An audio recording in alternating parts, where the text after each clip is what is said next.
Lisa Sully, Chris Blaine, the Aquinas Choir with Leaps and Bounds, Paul Kelly's, and I'm sure that your version is better, quite frankly. Well, can I say thank you to the Outer Sanctum, Angela Pipos too, for your support. Thank you, Nicole Hayes. Your tip again?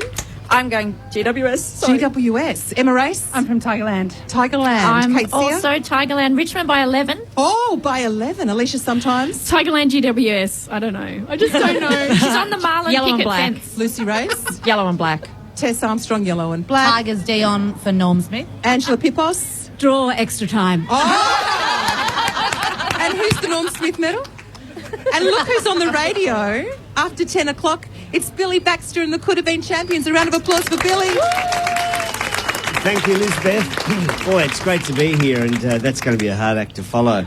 Oh, well, not when you've got Greg Champion. He's going to sing the songs. Yes, it's going to be a hard act to follow. It is going to... I'm only joking. No, Champs has got some fabulous stuff for our audience today to share, and it's so great to see a show preceding us here this morning. This is what the community of the ABC is about. I love it. Well, it's what the community of football is all about. I mean, the Could Have Beens are absolute staples of the football entertainment calendar. And how many years is it that we're going to be doing our outside broadcast? This 175. 175 years the Could Have Been. And you guys are all staying around for the Could Have Been? Yay! Thank you, that's lovely, and congratulations, Libby, on the Pies Premiership. Oh, in 1958. No, the VFLW. Oh, the VFLW, yes, of course. Yeah. That's fun. And I can't pick a winner today, so I'm going to toss a coin at the conclusion of our program. But we have some terrific guests on today. We've got mothers and fathers of the players. We have former players themselves, and Ian Cover, who many people know and regard highly, has been working on a very funny thing to say. Well, we look forward to that.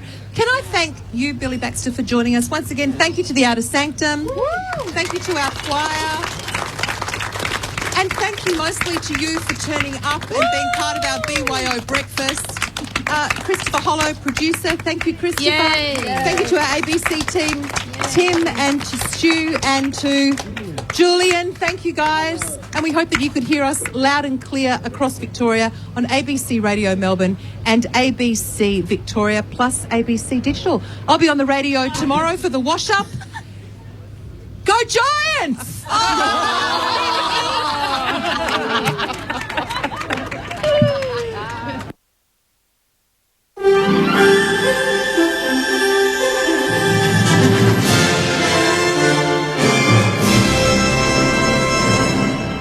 Mary McDonald with ABC News. Good morning.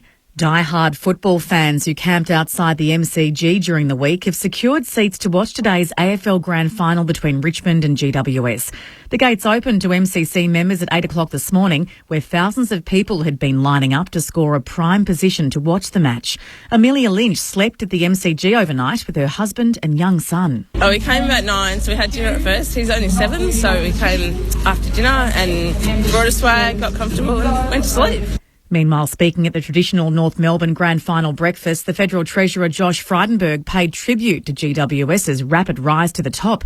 Mr Frydenberg says the Giants have come a long way in a short time. But what a great story the Giants are. From the early days with Kevin Sheedy at the Rudy Hill RSL to now on the big stage, all in less than 8 years and 7 Prime Ministers. Canadian police have revealed new details on the murder of 3 people, including Australian man Lucas Fowler. Glenn Moray reports. 23-year-old Lucas Fowler and his 24-year-old American girlfriend, China Deese, were found dead on a remote highway in British Columbia in July. The body of a 64-year-old Leonard Dick was found 4 days later. Today, police say the 2 teens involved recorded videos admitting to the murders, but it's still not known just why they did it. The investigative theory is that McLeod and Schmigelski came across Lucas Fowler's van and targeted Lucas Fowler and China Deese for unknown reasons. They shot and killed the couple before continuing up through to the Yukon. Police say McLeod shot Schmigelski before shooting himself in a suicide pact. The Democrat-controlled US House of Representatives has taken its first concrete steps in the impeachment investigation of President Donald Trump, issuing subpoenas to the Secretary of State and scheduling depositions for other State Department officials. The BBC's David Willis reports. The deposition orders were sent out on behalf of the chairman of the House Foreign Affairs, Intelligence and Oversight Committees, which are investigating the extent to which President Trump jeopardised national security in his dealings with the government of the Ukraine. 5 State Department officials, all of whom were mentioned in the whistleblowers report, have been ordered to give evidence. The subpoena issued to Mike Pompeo relates to documents concerning meetings between members of his staff and members of the Ukrainian government. 2 previous deadlines for producing those documents have been missed, and he has now been given a week in which to comply with the committee's demand. The UK Prime Minister Boris Johnson has been formally referred for potential investigation into whether he committed the criminal offence of misconduct in public office. The Independent Office for Police Conduct has been asked to assess allegations of a conflict of interest over the PM's alleged friendship with a US businesswoman. It's alleged Mr Johnson gave the woman public money and privileged access to foreign trade missions while he was the Mayor of London. Mr Johnson has denied the allegations. Road safety barriers are being installed on 8 of the most dangerous roads in Melbourne's southeast in an effort to reduce the road toll. In the latest rollout of the flexible wire rope barriers, sections of the Frankston Freeway, Western Port Highway, South Gippsland Highway and the Murray-Dark Highway will have them installed next month. Roads Minister Jala Pulford says the safety barriers have already proven to be successful on rural and regional roads in Victoria. The kinds of crashes we're talking about are ones that people rarely survive. And so if people hit a barrier instead, they'll get a frightful shock and they might have a bit of damage to their car and we might have a bit of damage to the barrier, but it's so much better than the alternative. 3 sailors have described their dramatic rescue by a cruise ship in the Pacific Ocean off New Caledonia. Francine Norton reports. Cousins Kevin and Chris Doran and their Vanuatu shipmate Ben Johnson had been sailing a yacht from Vanuatu to the Gold Coast when the propellers became tangled in a huge ship's mooring rope early Thursday morning. Chris Doran says it was very unlucky. How do you hit a piece of rope in the middle of the ocean? They sent out a distress call and jumped into a life raft when the yacht began sinking, but their fortunes turned around with a P&O ship, the Pacific Dawn, not far away. Captain Alan Dockeray says he didn't have to change course. Well, it's a no-brainer, isn't it? You've got to go and help them. The unexpected guests underwent medical checks on board and were treated to a special lunch and new clothes. To the weather now, and there's a gale warning for the East Gippsland coast. For the state, isolated showers in the southeast clearing by early afternoon, fine elsewhere.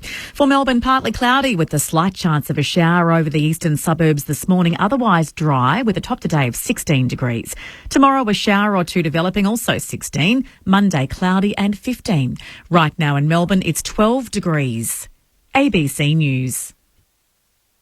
My brother married an American con artist. You marry someone, you feel like you really know them. But he really didn't. By the end, my folks were broke and homeless. I've been on her trail and it's taken me all over the world. She got on the wrong side of the local mafia. She witnessed murder. I'm Ollie Wards. Join me for Snowball, the latest instalment of the ABC's true crime podcast, Unravel. She's walking just in front of me, bro. Where? To listen to Snowball, subscribe to Unravel I see her. on the ABC Listen app or wherever you get your podcasts. I see her.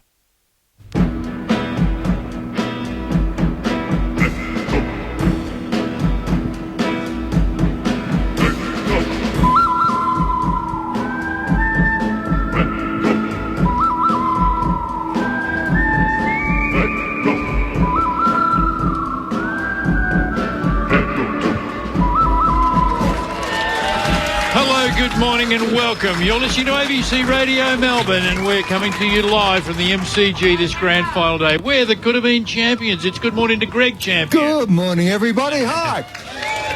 Andy Beliz. Hello, everybody. Torch McGee. Hello, everyone out there. Billy Baxter. Hello again.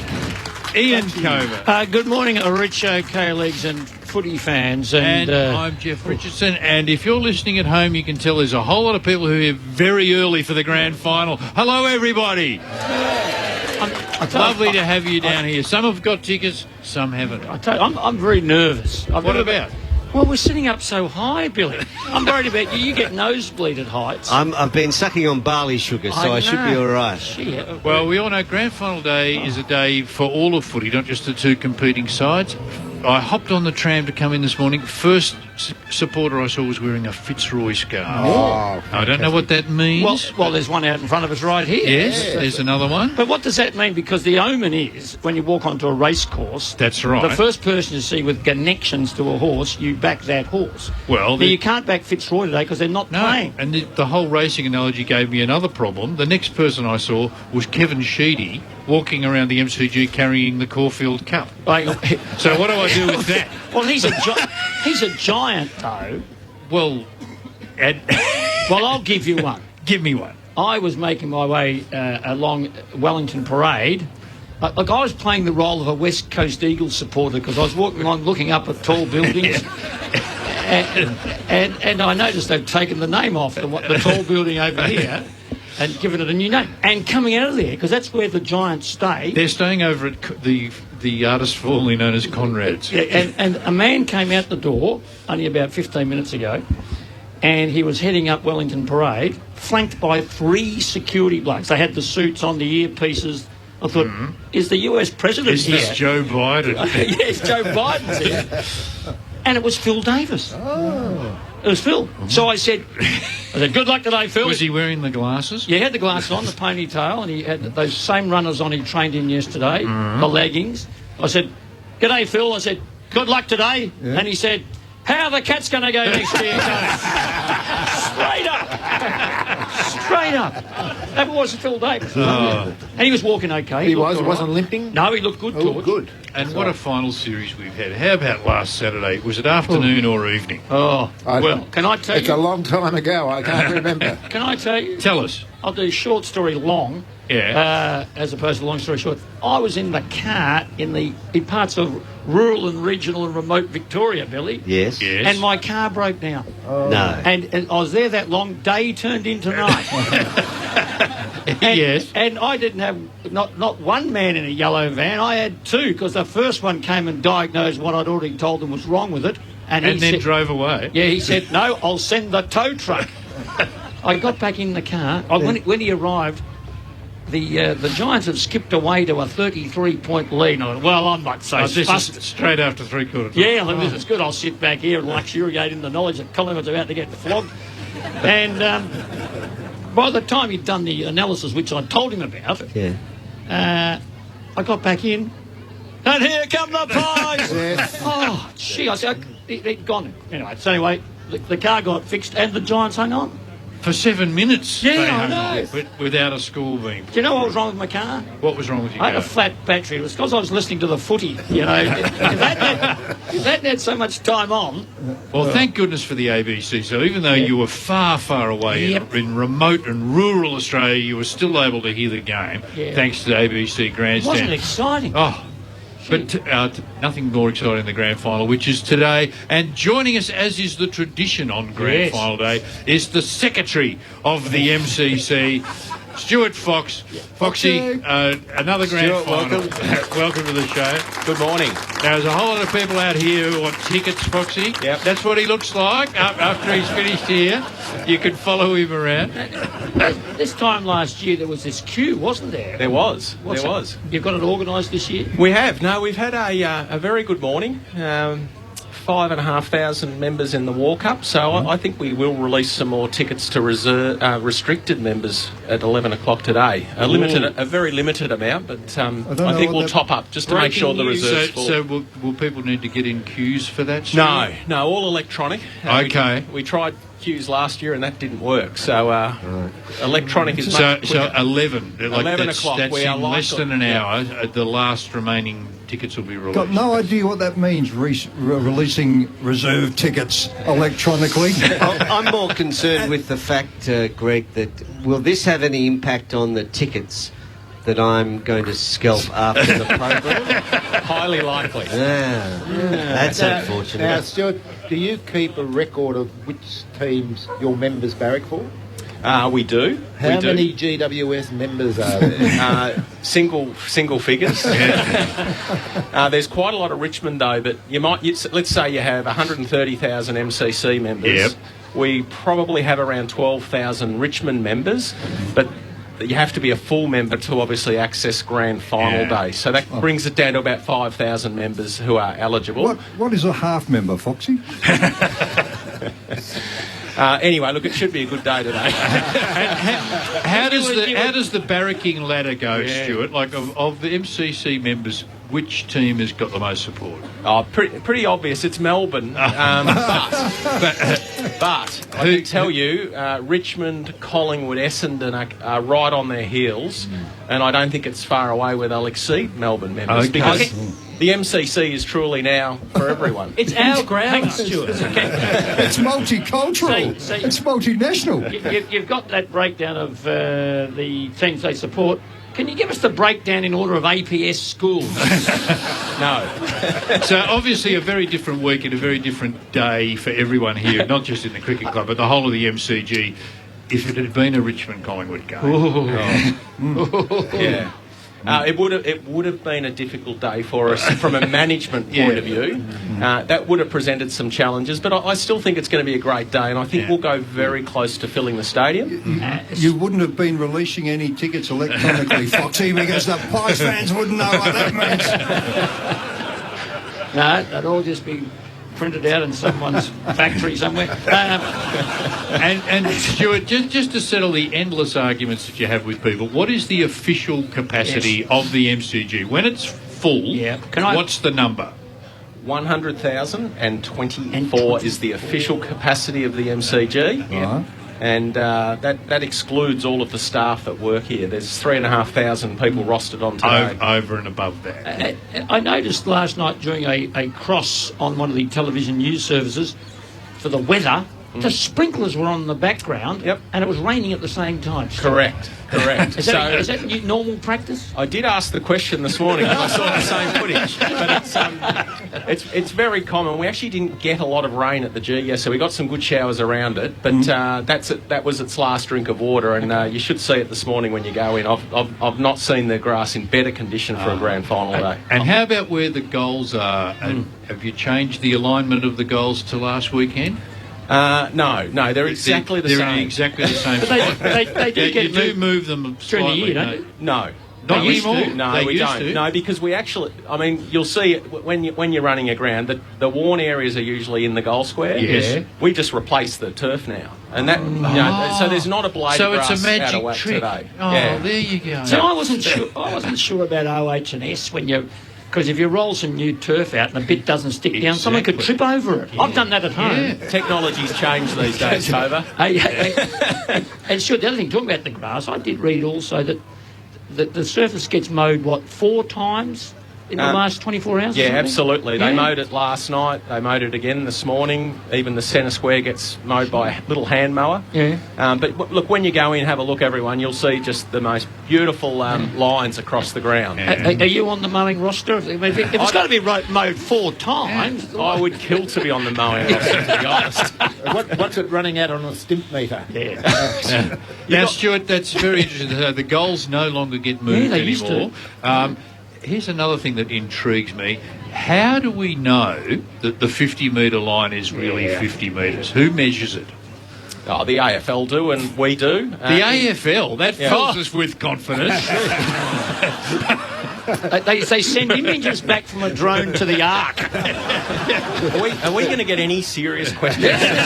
This is very serious. Do they just get out there with a trundle wheel and just walk around the boundary? No, I can tell you it is exactly 50 metres. Okay, excellent. And you got lots of commitments today, or do you just? Are you on one of the scanners at the gate? On the turnstile. Are you checking that barcodes are up?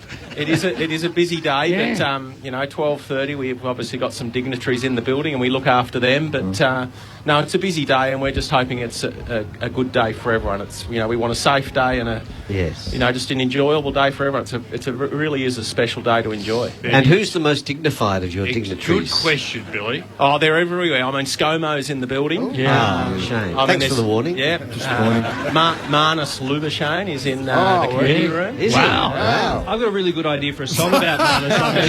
To the tune of Dunkashane. Hey, So, that's fantastic. In answer to Billy's question of who is the most dignified dignitary, a Prime Minister and a cricketer. They split the difference. I saw Nathan Lyon as well, Foxy. Yeah, no, I think a lot of the team are in, the Australian cricket team are in, and obviously every politician's here. Yeah, but there's a whole lot of logistics just around having the Prime Minister in. And, there's a huge security intel around him, and there's logistics around all of that. Stuart, we couldn't get her to come on the show, but I'm very intrigued, and you'll be sitting next to her, obviously, at the lunch. I want to know who Gladys barracks for, the Swans or the Giants? Good question. I have no idea. Can you find out? I'll find out and report back. Shall I text it through? Yeah, good idea. I'll go and ask it. And the most important question: have you got enough spots for the 50-year members this year? Yeah, that's highly contentious, that one. Well, it got thoroughly tested round one, didn't it, when Geelong and Collingwood played Friday night? Yeah. No, we like to look after our 50-year members for obvious reasons. It's very cheap membership, but we do want to get them in and seated. With the miracles of modern medicine, the 50-year members are an ever-growing demographic category. It's a worry. And does the AFL, as well as yourself, measure that 50 years? No, just us. Actually, Chris, our producer's got a bundle of emails to give you to take away that came in on the morning of that Saturday after that first Friday night game. Yeah. But people were saying, bring this up on your show. I'm a 50-year member and I couldn't get in. There was no seat last night. It's not worth me paying my $14 a year. No, they let you know if we're doing something wrong, the 50-year members. There's usually beautiful handwritten letters to me. If you've got any complaints about your experience today, we'll give Foxy's mobile out after the break. It's just the antisocial behaviour number. That actually goes straight to Stuart's phone in his pocket. It rings in his pocket. Stuart, it's a huge day for you, and thanks for taking time out, as you do every grand final day, to come and talk with us. All the very best. It's the celebration not just of football, but the MCG itself today. Right. Thanks for those difficult questions too. Have you got that family day on tomorrow that normally... Family day tomorrow. If anyone wants to come and get on the turf, it's the only time in the year where you can. He said get on the turf. Yes, on the turf. Into the long room, wherever you want to go tomorrow. Open to everybody. 11 till 4 p.m. Fantastic. Stuart, thanks as usual. Thank you. Thank you. All the best for the rest of the day. Stuart Fox, Secretary of the MCG. How's it? He was a bit evasive about the 50-metre arc. I mean, the AFL measures it. We can all rest easy now knowing the AFL's doing it. I think they used to measure it at the SCG as well. Oh, yeah. And Princess Park. Do you reckon that team from the Arc have been down there all night last night watching the footy marathon and practising just, reviews and the like? That was the Lost Arc, I think. Speaking of the Arc, yes. Why stop at scores? Why can't they... If you're going to use it every time someone kicks a goal or a point, well, why not every time the ball goes out of bounds and every time a free kick's paid? Yeah, let's turn it into an 8-hour game. The game could go forever, and every single decision could be referred back upstairs. But that's where the logic leads. Yeah. Now, it's good. We're welcoming people back to the show who've been with us before. Stuart Fox, of course, joins us every grand final day here with the Could-Have-Beens on ABC Radio at the MCG. And we're welcoming back someone we spoke to a couple of seasons ago, the mum of one of the most attractive and exciting players in footy at the moment, the Giants' Nick Haynes. Welcome back to the Could-Have-Beens, Shelley Haynes, Nick's mum. Hello, Shelley. When did we last speak to you, Shelley? That was 2 years ago. 2 years and ago. I'd flown from Darwin to Sydney on a 6 a.m. flight. That's right. You got me early. And that was to go and watch Nick play, wasn't it? Yeah, that day? it was in the final that day against West Coast, I think it was. So. Has he bought you your own plane now? No. You'd think he would. I think he's earning a bit more money than I have. Now, Shelley, tell us about Nick's footy background. He was drafted in the first GWS draft, which was 2011. Where had he been playing his footy before then? He did his junior football in Somerville, down past Frankston, and then until he was about 12 or 13, and Frankston Rovers, he went there. Had a break from footy for 3 or 4 years after he broke his arm and decided to go off and do other things. He had 3 or 4 years off. As a teenager? Yeah, so he didn't go back. He went skimboarding and doing all those things down at Frankston Foreshore, and then his mate said, can you come back and play in the under-18s? We need a player. So he went and played for Frankston Bombers in the under-18s. And he must have played pretty well then to be elevated up to the TAC. Well, he didn't straight away. He played another year in the Frankston Bombers seniors team as an under-18. Then he went to Stingrays as a 19-year-old, as an overager. So he did all right in that grand final. He kicked 3 goals, but the recruiters thought he kicked 6, but that's okay. we'll take that. and Shelley, what's the family background? Are you all sporty people? I have a netball background. Yeah. Played netball at a fairly high level, and his dad was a good footballer from Bendigo, played Golden Square with the Greg Williams. So the whole thing of the TAC squad and the possibility of getting drafted was something you were all fairly fluent with? Look, it wasn't in Nick's mind. We, the Stingrays had invited him along along with 70 other kids to that day, and yeah, we had to actually drag him along to that. He never thinks he's good enough. So we recognised that he had some talent. So yeah, we basically had to push him out the door and say, get out there and show your stuff. So look, the Stingrays was a great year, and a great year for him to be looked at, and he then came through and won the Stingrays Best and Fairest. And at what stage during that year did the family realise that he actually was a chance to get drafted? When we had recruiters hanging around and player managers wanting to, get Nick on board, and his dad and I said, look, he hasn't been drafted yet, he doesn't need a player manager. His dad and I can look after his finances and things like that. So, yeah, look, halfway through that season, he was showing some really good form, and when the player managers were knocking on our door, we knew he was something coming up. And did you hope that it was always going to be GWS because you had that orange coat in the wardrobe? You think, this will work in nicely. Yeah, no, good question. We all grew up voting for St Kilda. Saints. And his dad and I and all of our 3 kids voted for St Kilda. And living in Frankston, they were training at Seaford. Yeah. There was a hope that, he could still live at home. And he's done very well for a chap from Frankston. I'm just thinking, over the time Nick has been up in Sydney, has he found many similarities between Frankston and Sydney? It's near the water. It's near the water. There's some beaches there. Yeah. Look, he's into his surfing, so wherever there's a wave, he's happy to be. But so you worry. See, the football clubs have so much control over players, and I worry about Patrick Dangerfield. He goes surfing. I don't want him to hurt himself. Does Nick? Yeah, look, okay? They're not super keen on the boys doing anything too outrageous during the season, obviously, but that's, in the break, that's what he does. He, gets away from all of that and takes some risks, I guess, in his other activities. And Shelley, we hear a lot about the Giants when they first started, and they got all the boys to go and live at Breakfast Point, and they sort of treated them like a big family. How did Nick enjoy that? Look, there was the excitement of being drafted, and then it was the reality of that, we're living in Sydney, and, I'm sure the boys didn't even know where Blacktown was. And, so there's... Don't. But, we say there's probably some similarities between Blacktown and Frankston. It was a good idea to put the boys together, and it kept, you can imagine 17 to 19-year-old boys in a new big city not knowing where they, were doing, and so I think to keep them together was a good idea. But then the boys had the choice of staying or then moving out, which Nick then elected to go out and live with some of the other players. And where do they live? What's their suburb? They're in Balmain, so... Of course. Which is, of course, Balmain are the Tigers. That's right. And they don't cry. Yeah, no, don't mention that. But most of the boys are around there, Roselle.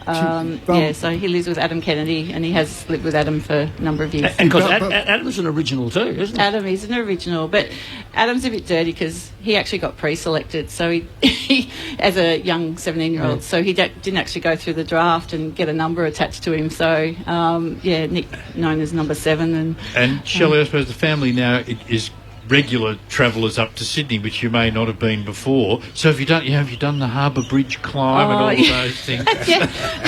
Have done that, but learnt fairly quickly not to hire a car because driving in Sydney is just ridiculous. So you've got your Opal card. Yeah, got my Opal card, got the public transport happening, so, yeah.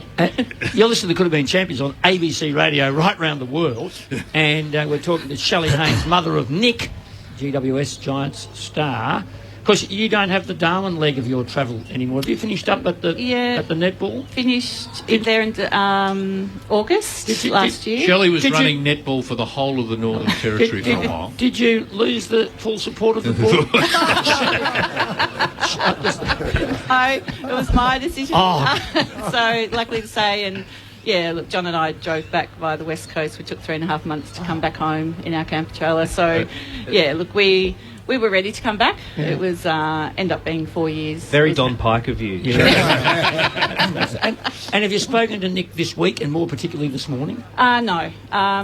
We decided that Sunday, Monday was the time to get the ticket situation sorted because, you know, we've got family, we've got obviously his mates, and, you know, trying to accommodate that. So it was get that out the way, and then we said to him, we're going to leave you alone now for the rest of the week. You just concentrate on what you've got to do. So. Even a text? Oh, no, I might a bit later on, but they're probably on a phone ban now. So, yeah, look, I gave him a text on Thursday night, and that'll see him through. Were you here last Saturday afternoon watching the game? Oh, yes. How'd you cope? How'd you cope? No, I didn't cope because I was in the Ponsford stand and all the play was down the far end in that rugby scrum that was happening, and I couldn't see it for 7 minutes. It was intense. Yeah. It was, I might have done the Kevin Sheedy and waved my scarf around. You know what Nick would probably love, and this would be a top stir as well, if the Giants salute today, as he goes up to get his premiership medallion, just wet the corner of your hanky and go up there and get a little bit of Vegemite or whatever it is off his face, just like a good old-fashioned mum would do. Wouldn't he just love that? And he's a super player. He's fantastic. Shelley, he has had a marvellous season. Love him. Everyone loves watching him play. And win, lose or draw, where's the function tonight?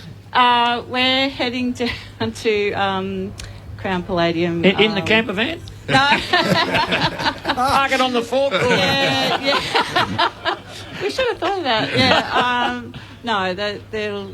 Yeah, we'll be down there supporting him either way. Yeah, can't wait. It's a fantastic day. Shelley, thank you so much for joining us this morning. Yeah. Shelley Haynes, everybody. And she's got the orange overcoat on. She's got the orange overcoat. And the scarf. And the badge got Nick on the badge. Oh, of course. And number 19. Now, we're just going to take a short commitment from the studio, and we'll be back with Footy Songs with Greg Champion. Hi, I'm Costa Georgiadis from Gardening Australia. Everything the ABC does is for you, and you can help shape what we do with our online feedback community, ABC Your Space. I like being able to have a say on my favourite programs. It's good to know they're paying attention to us. Love our programs? Help shape the ABC. Join Your Space.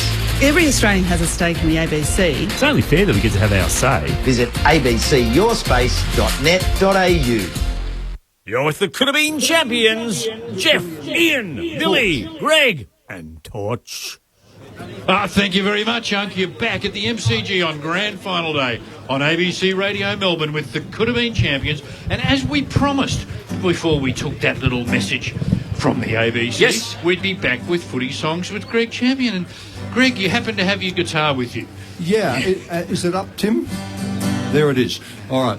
The listeners did not ease up this week, Richo. In fact, they went hard, just trying to squeeze one more on air before the end of the season. People still have fabulous ideas for Footy Songs after all this time. Well, they had ideas. Okay. And Doug Long is a regular. Folks, let's just warm up with the Tiger tune. 1, 2, 3. Oh, down at Tigerland, we got some rippers down at Tigerland.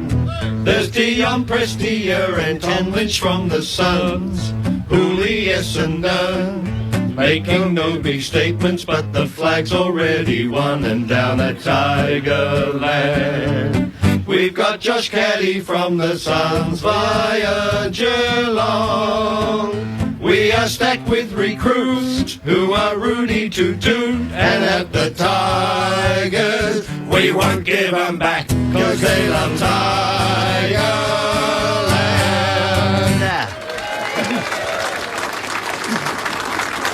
Well, that's enough sucking to the Tigers now. So there's been a host of Giant songs, and let's start with this one. Pass this along, Andy. And it's an Andy favourite. He asked for it. So let's go Farnsey, Where the Ghouls Try and Understand It. And when we sing Ghouls, we do need to explain that Caden from Caroline Springs called Torch and said, "Who are the ghouls?" And Torch said, "What do you mean?" And Caden said, "GWS Ghouls." So now we call them the Ghouls. Does that sound in tune? No. Right. I put new strings on. Well, that was a mistake. At 6 this morning. They're just bedding in, Greg. Now I can't see my tuner. Use your ears. Oh, well, we've get on That's funny, it was in tune when you bought it. What's this song called, Billy? Tuning. It's a Chinese folk song. And if I ever get it properly in tune, Billy, I'm going to have it welded. Yep, she's out all right. Here's at 11. Thanks, George. It's the first time Champy's played sitar on any of his songs. How do we sound now? Closer. Close. Start with the chorus, chaps.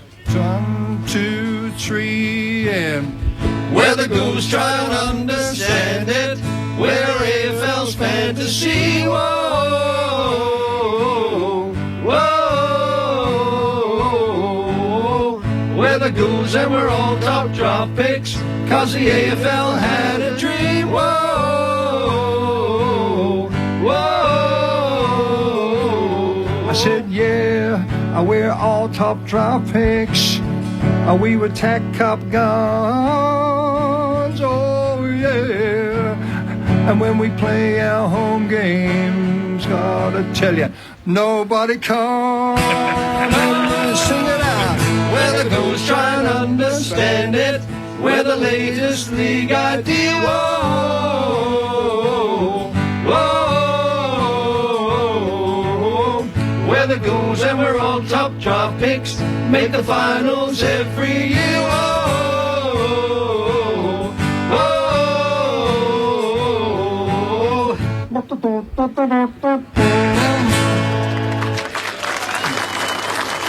And it's all true. Next song up. When, by the way, that was a Bob Smith and Warrigal who had the idea. And very good idea, Bob. Hello, Bob. Is that his real name? It's a bit suspicious, isn't I it? think he's had a lot of trouble booking into motels over his lifetime. Well, funny you should say that, Co, because our great friend John Nutting, ABC announcer, he checked into a New Zealand motel. He said, she said, "Name please." He said, "John Nutting." She said, "We don't have a reservation. We've got one for a Mr. Nothing." He was coming out of Victoria Park one day, and one of the fans said, "Hey, Nutting, you're nutting." That's worse for his son, Nathan. Sorry, who? I'm loving the sounds you're getting out of that guitar, Greg. They're very avant-garde. This is giving great encouragement to buskers everywhere. Isn't it? Down on Princess Bridge, they're saying, "I'm a chance." Can we go up to Wellington Street and get the guitar playing bunny to come down here and play for us? Is he the rabbit or the Darth Vader? That's right. He's morphed into Darth Vader. Oh, yeah, I prefer the rabbit. Yeah. The guitar got so much work this week, being grand final week, that they wore the strings out and left me no choice but to change them. Is anyone here that knows anything about music? Good. You can get away with it, right? What's this one, Greg? Doug Long and Richard Evans.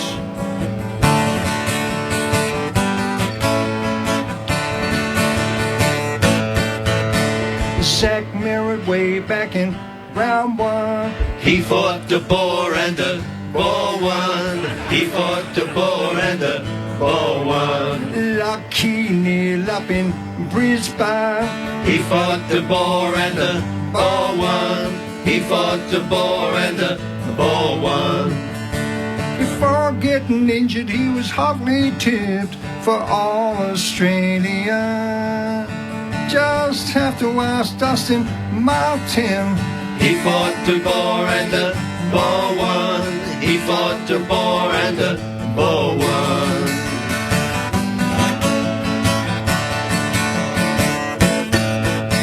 Cripps, Tim Kelly, almost everyone. They fought the boar and the boar won. They fought the boar and the boar won.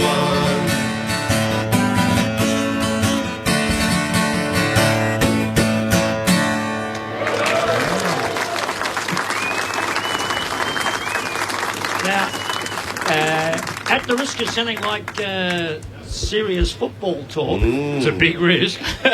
Well, I don't think we can let any Saturday go without a bit of Saturday morning serious football Right. talk. Yeah. In the case of Matt de Boer, who do you think you'll go to?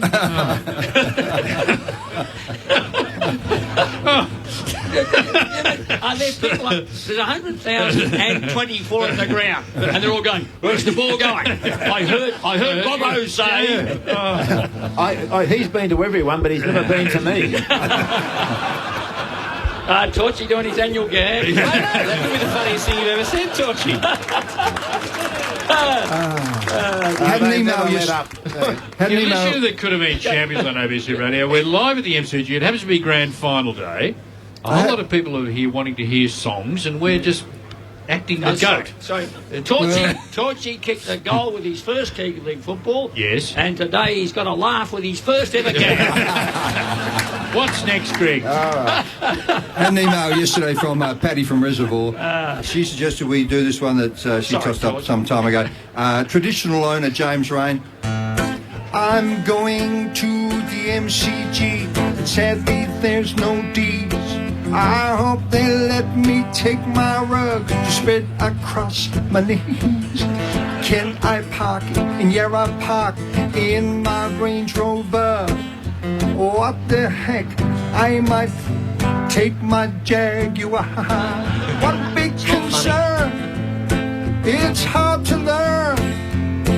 Getting in the ground, is a barcode up or down? Keep your barcode up. Keep your barcode up.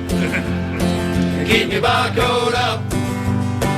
Keep your barcode up. Yeah, and up, yeah, and up. Up what frustrates is at the gate. It's so hard to know which way the barcode goes. Keep your barcode up. Keep your barcode up. Keep your barcode up. Keep your barcode up. Yeah, and up, yeah, and up.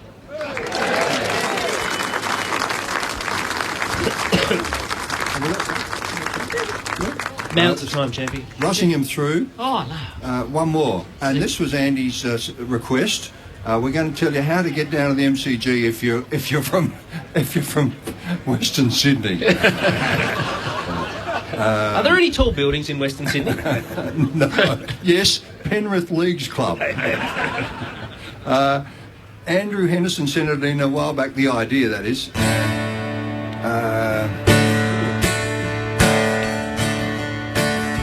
If you're going down to the MCG, I want you to take this little old tip from me. You may travel from just about anywhere, but let me tell you just how to get there. There's Jollymont Terrace and Jollymont Lane, Jollymont Station if you come by train. If you're on Wellington, did you know you can take a right turn into Jollymont Road? I can sense this crowd wants to rock. You can footbridge over from Soccer Park. You can try Gosh's Paddock if it's not too dark. Take the Swan Street Bridge from Kingston Lane. Risk Richmond Station on a V-line train. There are trams on the north and on the south sides. You can take that joyful Jollymont ride. If we're walking from the city, there's a top way to go. You take the William Barrack Bridge past Jollymount Road. And there's Jollymount Terrace and Jollymount Lane, Jollymount Station if you come by train. If you're on Wellington, did you know? You can take a right turn into Jollymount Road. Look, look. Jollymount Road. Jollymount Road. Jollymount Road. Everybody. Jollymount Road. Jollymount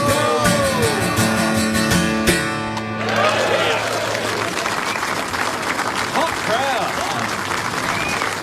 Thank you, everyone. You're listening to Could Have Been Champions on ABC Radio Melbourne and Radio Victoria, Radio Australia, Radio Universe. We're coming to you live from the MCG here on Grand Final Day. And it's time for us to talk to some of the good people who've got... The game doesn't start for hours and hours and hours, but hundreds of people are here in the park already just soaking up the atmosphere, and lots of them have chosen to come and be here and watch us do the show. Thank you all for coming here and helping us make the show. Ian Cover has got the roving mic now and he's moving out into the crowd. Yes. Can we just start with the usual time-honoured gag, Richo? I've lost sight of you in the crowd, Ian. I'm over here. I can see his hand. I can hear you. Oh, you can. Oh, yes. Thank you, Billy. There's so many people here. No wonder I've disappeared in amongst them. In fact, I'm on a huge stage here. I feel like I had a dream. This is fantastic. Let's meet some of these people. Well, I'm going to go down here because it's also traditional always to welcome. She's here every year. First in, Rosemary here, our Melbourne...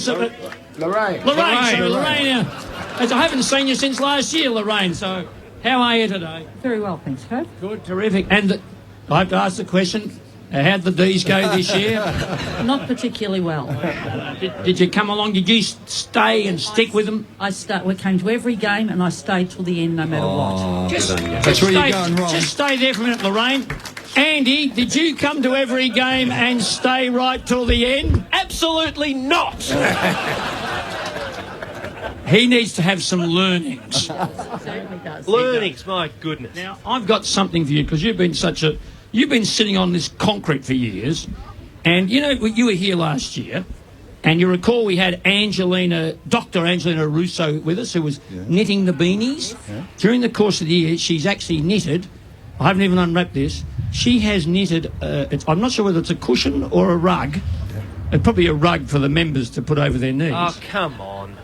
And she's done it, and you might like to unwrap that and show it the crowd later. She's knitted it with a positional heat map on it. Really? So we've got to have a look at that. That's for you, Lorraine. All right? That's terrific. Okay. Now, the man next to me here, also sitting on the concrete, just enough for his trousers to ride up. Can you come up on the catwalk here, sir? That'd be terrific. Just come up here. Just stand here. I'll stand in, so I need to do the DAC action. There you go. Now, look, just pull the trouser leg up, and what do we see? Oh, the Giants socks. Have a look at that. But they're special. They're not like footy socks. They're, a fashion statement. No, I wouldn't be wearing them on the golf course. At my club, they have to be white. Unhook his belt. We'll see if he's got the undies.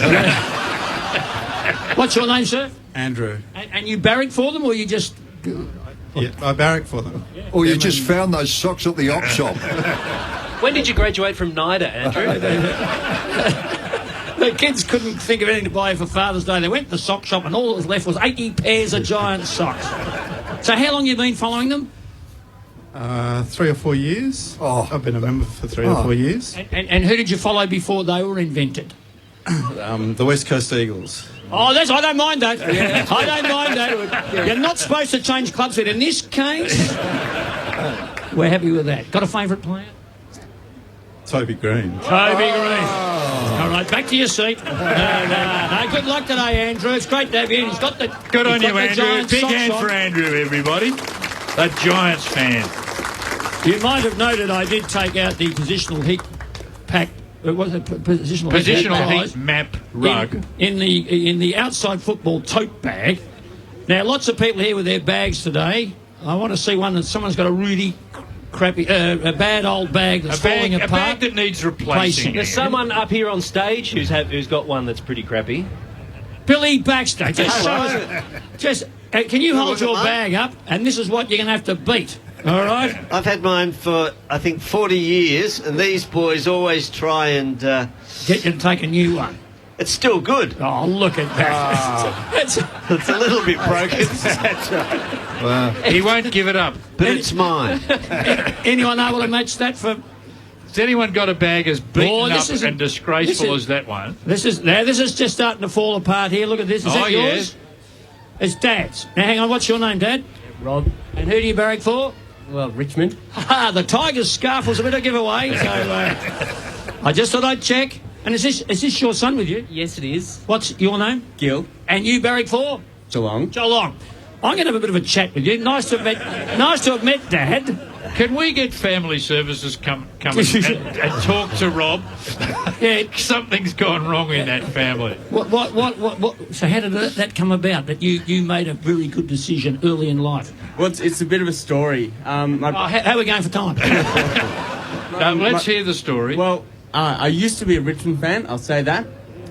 When wearing my Richmond jumper against my brother in the backyard, Mum realised we couldn't both be playing against each other, but both in a Richmond jumper. So she had the great idea, get a black T-shirt, a white T-shirt, cut it up, give me a Collingwood T-shirt. Oh. So I went for Collingwood for a year. That was not a good year for me. It is quite a story. It is. He's a three-club man. Yeah. Don't worry about Andrew, just changed once. And then neighbours caught on, gave me one of their old Geelong, I think 2006 member hat. Okay. So I had some official merch. Asked Dad, can I go for Geelong or would you like me to stick with Collingwood? He made the right choice. That was a pretty easy one. And the great, you got the cap in 2006, and then the next year they won a flag, and then 2 years later, and then another. Look, you can have the carry bag for that. There you go. You got the Collins tote bag. It's the outside football official tote bag. Are you both going in today? No, just me. That's all right. You let a GWS person in. That'd be nice. That's very frank from Callisto. Yeah. Just leave the kids out. Leave the kids out here on the concourse. The older brother, what's his name? Jonah. And you stayed with the Tigers. And how many flags you seen? Just one. You've seen three, haven't you? Very good. Another example of neglected children. Anyway, now, any other... there's a Tiger fan here. There's a few Tigers. It's good to see there's a fair smattering of orange and charcoal down here. Here's one actually really kitted up in the gear. Got the jumper on and all. Hello there. Hello. Name? Ursula Russell. And Ursula, barracks for? GWS. Who did you break before they were invented? I didn't have a team. You waited all your life and just... waited all my life. We moved here when I was 16 and my dad jumped on the Swans, but I just didn't. I just waited. And then Kevin Sheedy put his hand down from heaven one day and said, come along for the journey. So I did. Oh. Yeah. And so are you from Sydney? I grew up in the western suburbs of Sydney. Oh, you're genuine. This is western suburbs of Sydney. We found the one. I did, yes. I've always made the claim that I'm Kevin Sheedy and Charlene's love child. Oh, Champion, is that on the playlist today? There's Charlene's song? No way. Can someone... No, oh, what a shame. Okay, no, it's a shame. Anyway, that one. El Paso. Yeah. El Paso. El Paso, champs, yeah. Well, that's true. And Ursula's got a ticket. I think you've listened. Yeah, Ursula, have you ticket. written to the show in the past? Yes, I wrote to the show earlier on with a song that you didn't play. Yeah, I did it for you. No, you didn't play the song. It was called Dusty's Not Going to Win a Brownlow. Oh. So that's a little mean-spirited, isn't it? Feeling there, Ursula. it was to the tune of Beethoven's Ninth Symphony. So Good. Well, it might have been a bit highbrow. yeah. Well, you heard that's what you get from the western suburbs of Sydney. Madam, I think you'll find it's pronounced Beethoven. Imagine the champ's tuning his guitar for that one. Can you make your way back to the stage now? Some special guests have because arrived. we've got some very special guests arrived. You're with the Koodameens live here on Grand Final Day at the MCG on ABC Local Radio, and we welcome now to the microphone. We spoke earlier in the show to Shelley Haynes, mum of Nick, who plays on the back line for the Giants. So we're keeping it back line here, and we welcome Cecily and Chris Floston, who are the parents of Nick Floston, plays on the back line for Richmond. Chris, Cecily, welcome to the show. Thank you. Now, tell us about Nick's footy background. Who did he play for as a kid? Well, Nick played for Eltham Footy Club in Melbourne. Yep. Started Auskick when he was about 4. And, we basically played all these games at Eltham, made it to the Northern Knights and Vic Metro and the AIS. So he's had a fairly good pathway to Richmond, I guess. Just another legendary Eltham product. Yes, there's quite a few actually. There's Caddies, Zacharakis, Bontempelli. Bit of a gun, and there's a couple others. Actually, Chris, I remember because my son was down there at the time. I think Nick was picked in the playing under 18s when he was fairly low age, wasn't he not? Was he still an under 16 at that time? Yes, he was. He did play a few games with Caddy when he was captain of the Northern Knights team. Now, Cecily, Chris, have you two got a sporting background yourselves? I'd be a no, more through lack of opportunity, I guess. Yeah.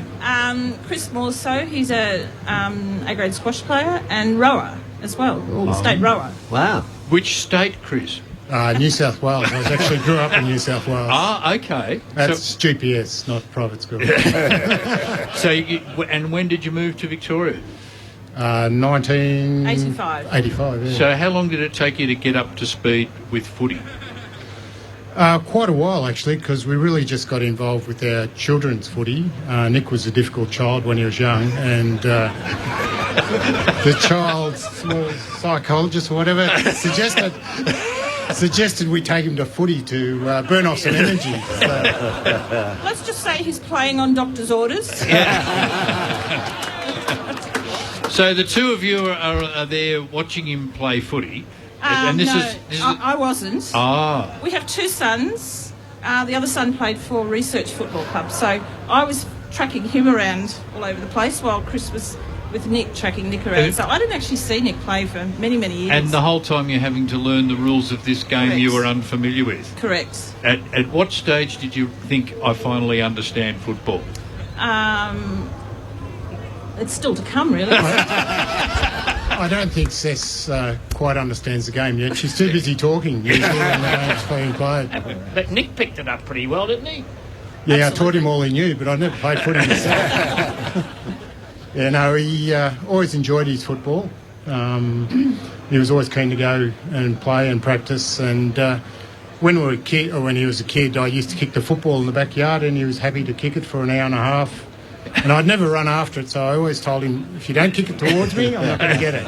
He had to go and get it himself. Yeah, that's right. So he learned to kick straight. Now, Cecily, Chris, how well do you remember draft year? And obviously he was good enough, you knew there was a chance, but he could have gone absolutely anywhere. What were your thoughts when the draft was looming?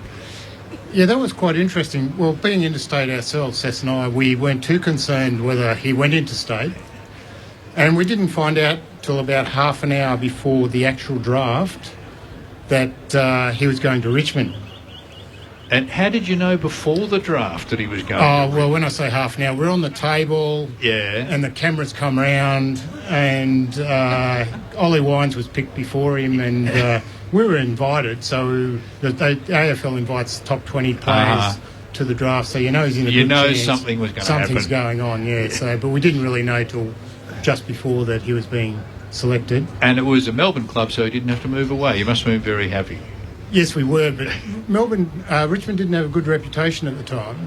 Tell us more about that. Well, I'm going to say they hadn't played in 37 years, so we're a little bit worried about that, but we're sort of pleased he didn't go interstate because it's nice to have him around occasionally. And did he stay living at home for a while after he was drafted? Yeah, he was there for about a year or so, and then he went out for a while and came back for another 6 months, so he stayed there for quite a while after he was drafted. And where is he now? He's in Albert Park. Oh, of course. He's probably around here somewhere. Have you spoken to him this week?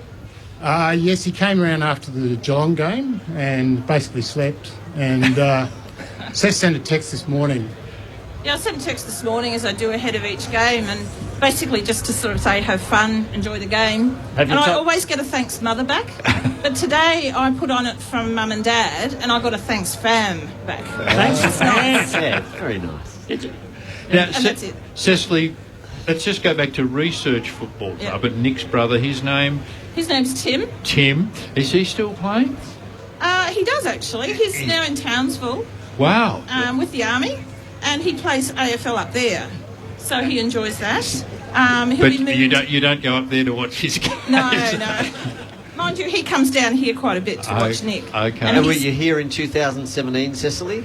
Chris and I were, but both children were overseas, unfortunately, so they missed everything. But yes, Chris and I were certainly here. And for the listeners at home, judging by your dress today, you're not going to the official lunch. You've got the jeans and the Richmond club tops on and all that sort of stuff. So are you in the cheer squad or...? We're halfway up level 4 in the Southern Stand. Can't they do better than that for you? Well, our children got the better tickets. And they're going to the room after the game, but we can't make it. So that's been the story. You've been sacrificing for your children. That's right. And it's not stopping anytime soon. and we believe that the Giants are going to be down at Crown tonight. So where's Richmond's function? Across the road. Okay. And the Giants are staying there. Can't they work that out better than that? That's right. You'll be going in there and they're checking out. I mean, the foyer's going to be crowded. They'll be wanting to because it'll be quite noisy. Cecily, Chris, have the most wonderful day today, and thank you so much for joining us here. Good luck. Yeah, good on you. Chris and Cecily Vlosten. Nick and Tim's parents. Yeah, Tim playing up in Townsville with the And Nick, it was a high draft pick, Richard. You followed the Tigers. Yeah, and first round. And they're always under pressure, the high picks, and he took a bit to sort of find his feet, but now he's an absolute gun, isn't he? Terrific. 134 games. I think that's about when you come into your own, at the risk of sounding like serious football. Well, I've got a fair way to go then, have I? We spoke to Nick Haynes' mum earlier, Shelley. He's played 127 games. That's my point. Nick Blossom played 134. They both play on the back line. They both play a very similar style of game. And I think if you have a look through the Richmond lineup, there's a lot of Northern Knights in there too. Yeah. Dylan Grimes, Trent Cottrell. Have they got a football factory out there? How do they do it? Only Richmond seems to know about it. How do they do it? Look, we're coming up to the news, champs. Can we squeeze in another song to keep everyone in a good mood? Going up to the news. I've got a mini song for you, Richard. That'll do. And it's the one that's going to push your buttons because it's about sheets. And doesn't require the guitar. John Oak sent the idea only yesterday, I think, or the other day. Here we go. Who's the one who coached the Dons and when he left invented GWS? It was Sheedy. Who's the one who scaled the Blue Mountains and then he went and built the Travy Fountain? Sheedy. And who invented dental braces and first put wheels on suitcases? It was Sheedy. Who was he who built the Parthenon plus the Hanging Gardens of Babylon? Who invented the hot air balloon and put a man upon the moon? It was Sheedy. Who designed the Hubble telescope and should be the first Australian Pope? Who dreamed up the polio vaccine and thinks there's hope for Toby Green? Sheedy. Kevin Sheedy, where would we be without him? We ran into him earlier this morning before the show and he was in great form as always. It's coming up to news time here on ABC Radio Melbourne. Don't go anywhere though. Have a listen to the news. Find out what's happening out in the world. And program to join us, Craig Lambert and Dale Flea Waitman. Straight after the news. You're with the Coodamines live at the MCG. We'll be back after the news. Stay tuned. ABC Radio. There's lots of possibility.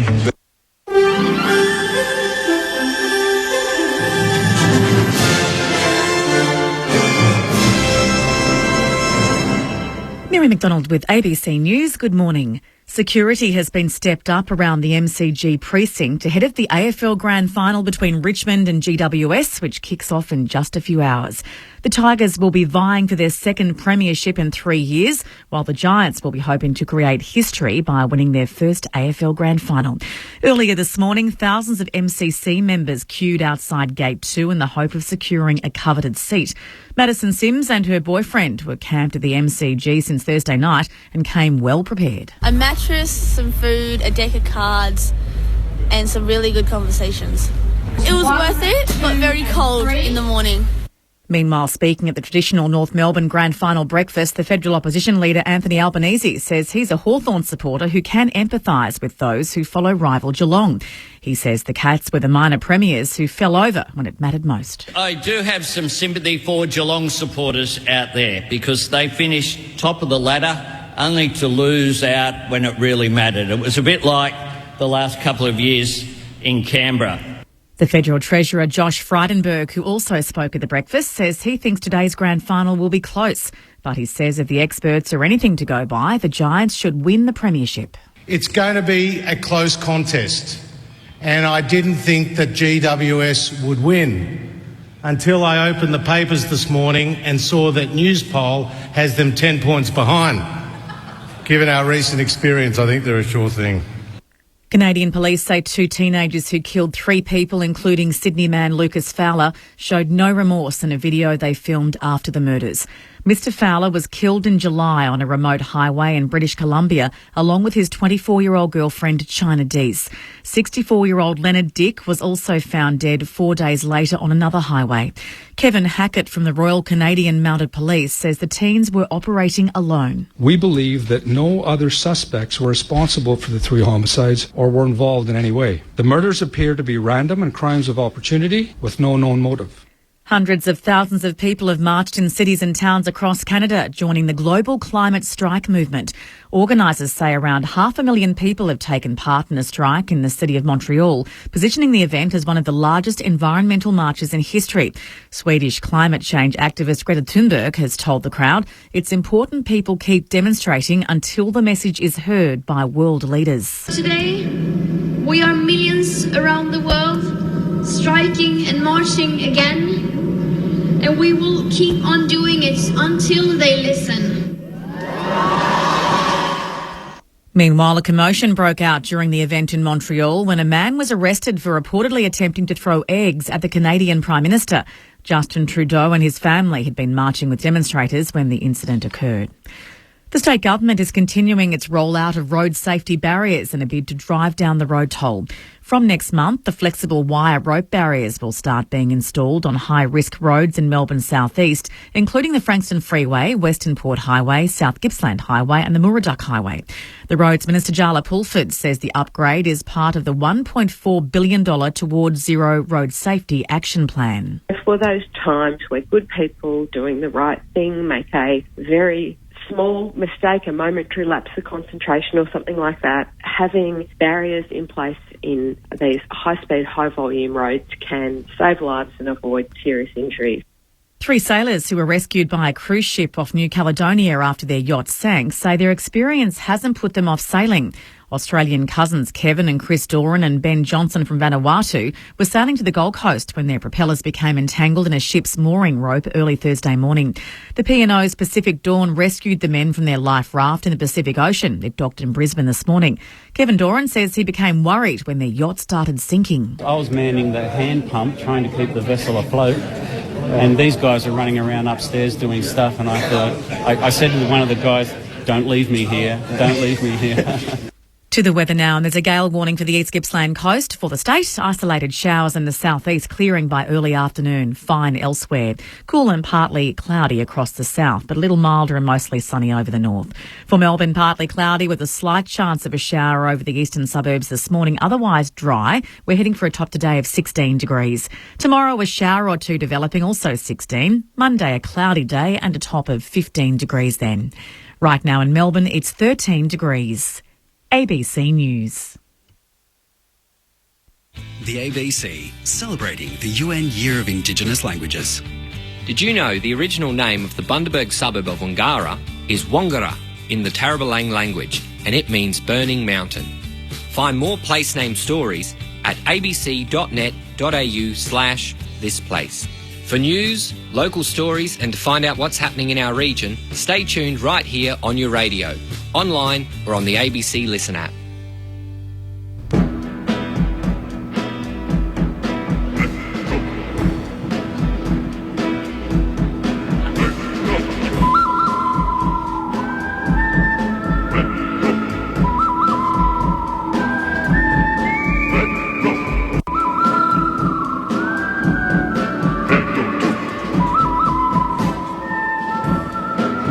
and welcome back to the MCG on Grand Final Day. You're with the Could Have Been Champions on ABC Radio Melbourne. Good to have you listening, and wonderful to have all these people who are here today. Game doesn't start for ages. Not everyone out there's got a ticket, but it's great to just be here at the G and be part of it. Let me reintroduce the panel. Greg Champion. Good morning again. Andy Belair. Here we go, everybody. George McGee. G'day, everybody. Billy Baxter. Quit looking at me, will you? Ian Cover. Hello again. And I'm Jeff Richardson, and we've got the guests just keep coming on the show this morning. We've got two Richmond legends joining us. A former number 3 and a former number 4, and that's a magical number at Richmond over the generations. Would you welcome Dale Flea-Waitman? Good morning, Flea. And Craig Lambert.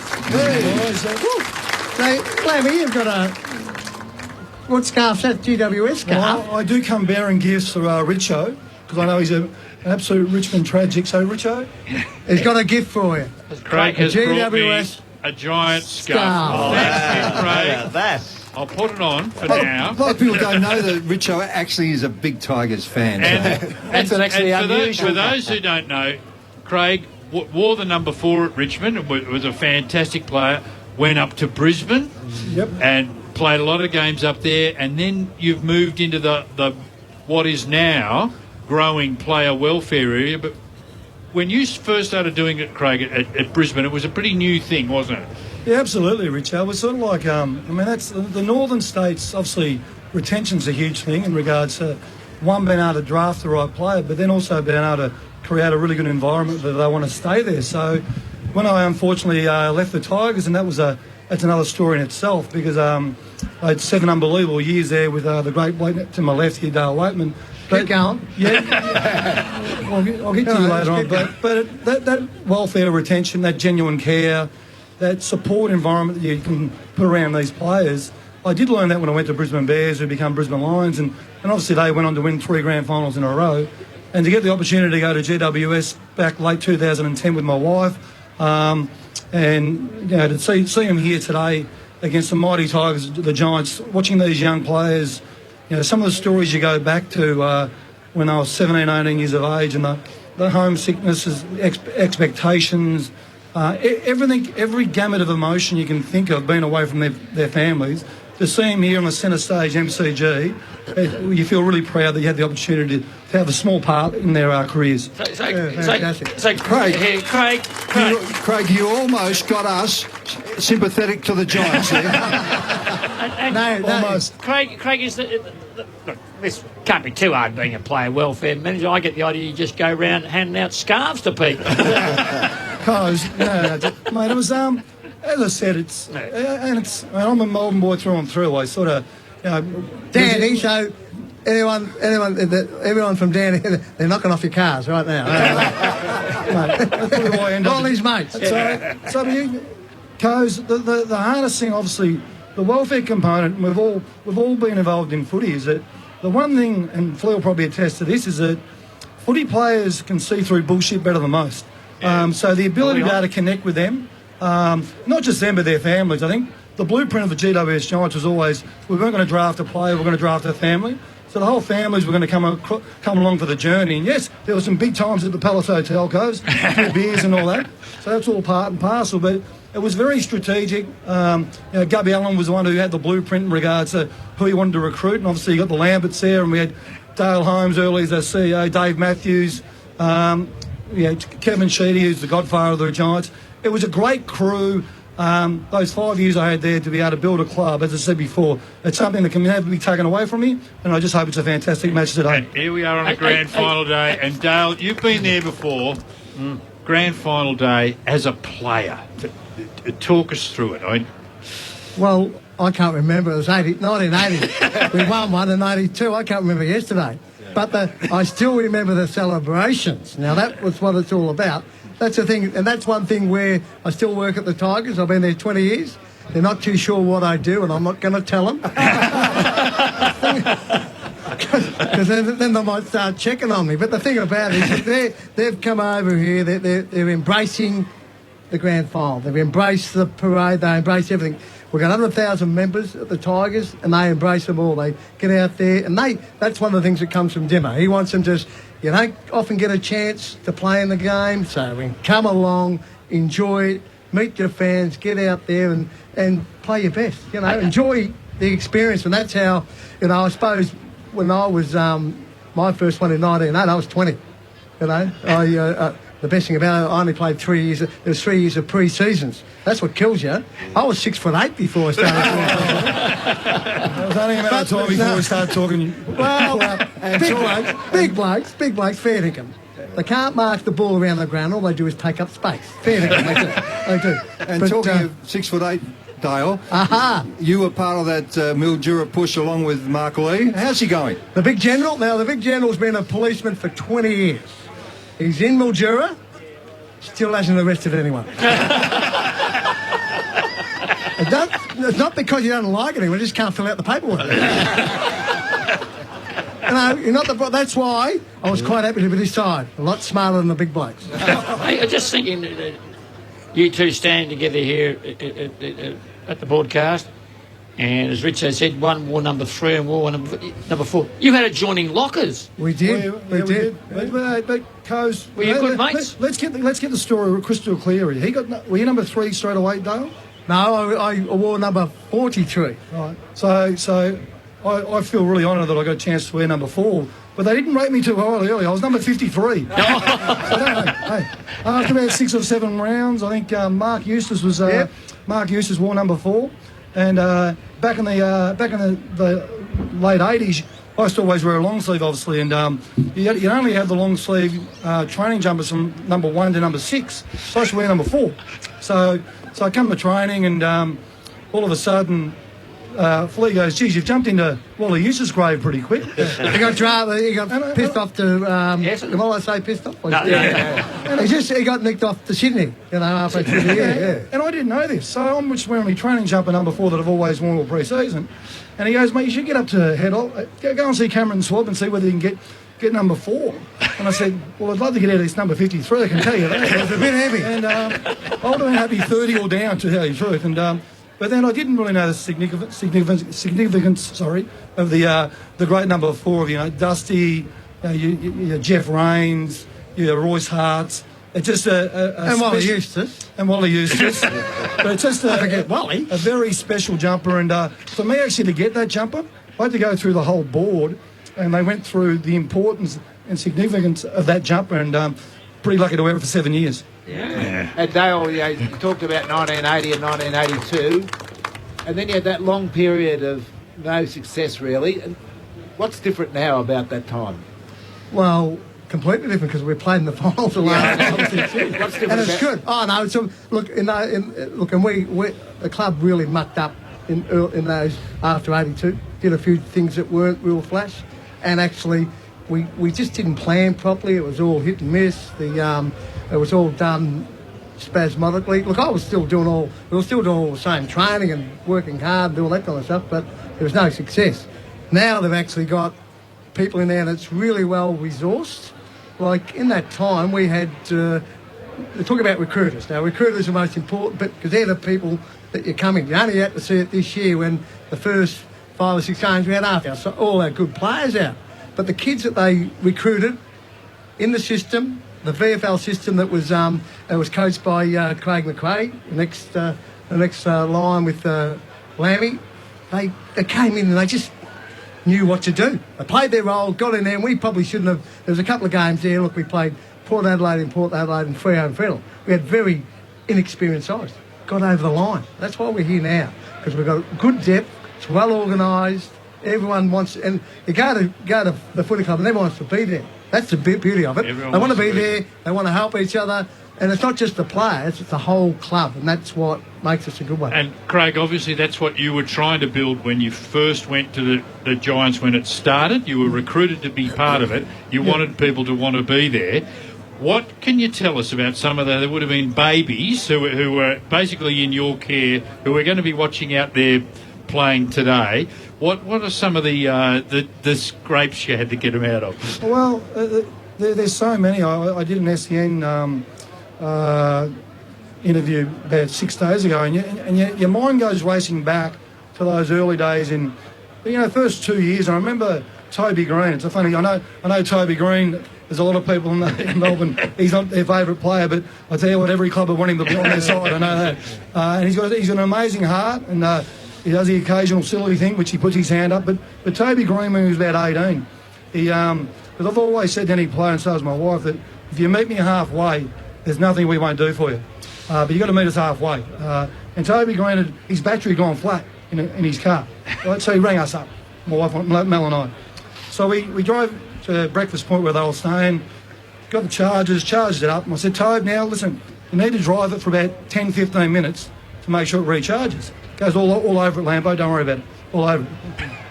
25 minutes later, we're back at our house, get a phone call. Oh, you wouldn't believe it, Lambo. It's flat again. I said, did you drive it for 10, 15 minutes? He goes, around about 5. I said, no, 10, 15. I said, all right, we went back around, charged it back up again. I said, please, Toby, please. 15 minutes, drive it around, it'll be fine. All over at Lambo. Back 30 minutes again. I promise you not. Phone call, I go, are you shitting me, Toby? He goes, it's flat again, Lambo. So then I drove back with my wife. We charged it up. I said, mate, I'm doing it with you now. I'm in the front seat with you. We're driving for 30 minutes, and then you can drive me home. So there's a million of those stories where you get a chance to show that you really do care about them more than just the player. And to see them now, we had a bit of a function yesterday with all the families and all that. They're a special group of kids that are young men now, special families. As I said, I just feel really honoured that went there kicking and screaming, to tell you the truth, because I'm a bit of a homeboy. I like security, and Flea will tell you this. I can stress a bit, but a bit. Like, unbelievable. He's got every pill in the whole world. He could have been a chemist. Too much crap he's got in there. What's wrong? Oh, I'm not really worried about this. Oh, I've got a sore hammy. Is it taut? No. I said, what's wrong with you, mate? Come on. But it was my wife who was the one who pushed me over. So she just said, listen, how good would this be to go to a brand new club, to be able to try and build a culture from scratch? And those 5 years were pretty magical for the Lamberts, I can tell you that. So who are you voting for today? Well, it's a good one, and I knew that. I knew you'd ask me that one. We asked the hard questions. You asked those, and that's why I love this one. Growing up, playing for the Tigers in the mid-'80s, which was tough. Then getting drafted to Brisbane Bears, it was tough. It was this radio station that kept me going, trust me. Right? The best radio station of all time. They have fun, they have respect, I love you to death. So it's not going to go down well, this, guys, with the Tiger Army. Because the Tigers won it in 2017, which I brought my whole family. It was a special, special day, special weekend. Craig Lambert, I'll be back for the Giants today. There you go. Someone's got it. Controversial. Someone's got it. You're dressed, Flea, as if you're going to some official function today, too. Yeah, I'm puff-nosing very today, well people. dressed. Are you sitting with the Prime Minister? Well, no, he's not allowed in my room. That's how it works. No, I got an invite, and into the MCC committee room. If you don't. I'm going to enjoy it. I might never be allowed back in again, but I'm going to We might need to get General there, Mark Lee. He might get his first arrest. The General wouldn't arrest me. I've looked after him too long. You may not even get in there now because you're not supposed to go public about the fact you go there. So Dale is in the committee room of the Melbourne Cricket Club. Craig, where will you be watching the game? I'm on level 2, which is nice, but I'll be having a 4 and 20 pie and maybe a couple of beers. So the Lamberts have got a whole bay in level 2. You have. Well, you've got 40 tickets off me. You got 30 GWS. You got some off the Brisbane Lions. That's not accurate. Oh, you looked after me. Yeah, but not that well. But He flew in a helicopter. Flea has missed his career. Stand-up comedy for Flea. Well, both of you are going to have a great day. Only one team's going to win. It's in the nature of grand finals. But as a very wise man said to me once, there are no losers on grand final day. It's just a very special day. Craig Lambert, Dale Fleetwood. Thanks to both of you. Thank you. Thanks, Carl. And does Craig want his scarf back, or is Richo actually going to hang on to it? You'll find something. It's a very unusual shade of charcoal, isn't it, that one? It is. Wonderful. US could have been champions. We're live here on Grand Final Day at the MCG. Richo, when they were together at Richmond, yes, who was wearing number 2 and who was wearing number 5? Because it would have been interesting being either side of them at their lockers. Well, there were a few rotated through those. Yeah. We'll look that up. More than one in each occasion. So don't want to put someone above the other. You are with the Coodamines. We are live on ABC Radio Melbourne, coming from the MCG on Grand Final Day. We're just going to cross back to the studio for a couple of moments and be right back with Footy Songs with Greg Champion. Picture this. ABC Radio in your car, streaming online, via the ABC Listen app, and now ABC Radio on your TV. ABC Radio is everywhere, anywhere, even on your TV. From RN and News Radio to Double J, ABC Kids Listen, and your local capital city ABC radio station. Search your TV's electronic program guide to find your favourites. ABC Radio. Hear it on your TV.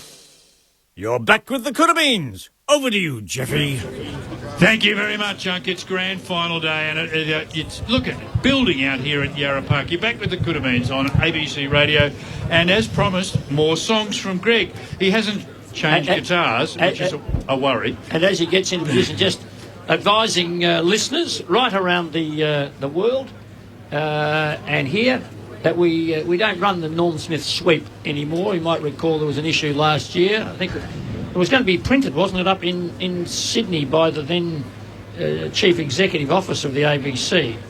And unfortunately, she moved on and the printing didn't get done. So, and then we were not doing it. Well, so anyway, and I think the last winner of the sweep in 2017 is standing right over there, Tammy Mills from The Age newspaper. Yeah. Oh, it is too. Where's Tammy? Yeah. Where's Tammy?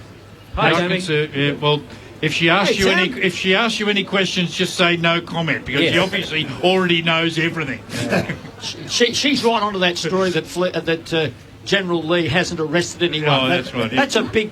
Yeah, well, if she rings up, don't take the call, because she's obviously got you completely already. Champs, how about some songs? Gee, the crowd gets bigger every year. Who's on the Tigers?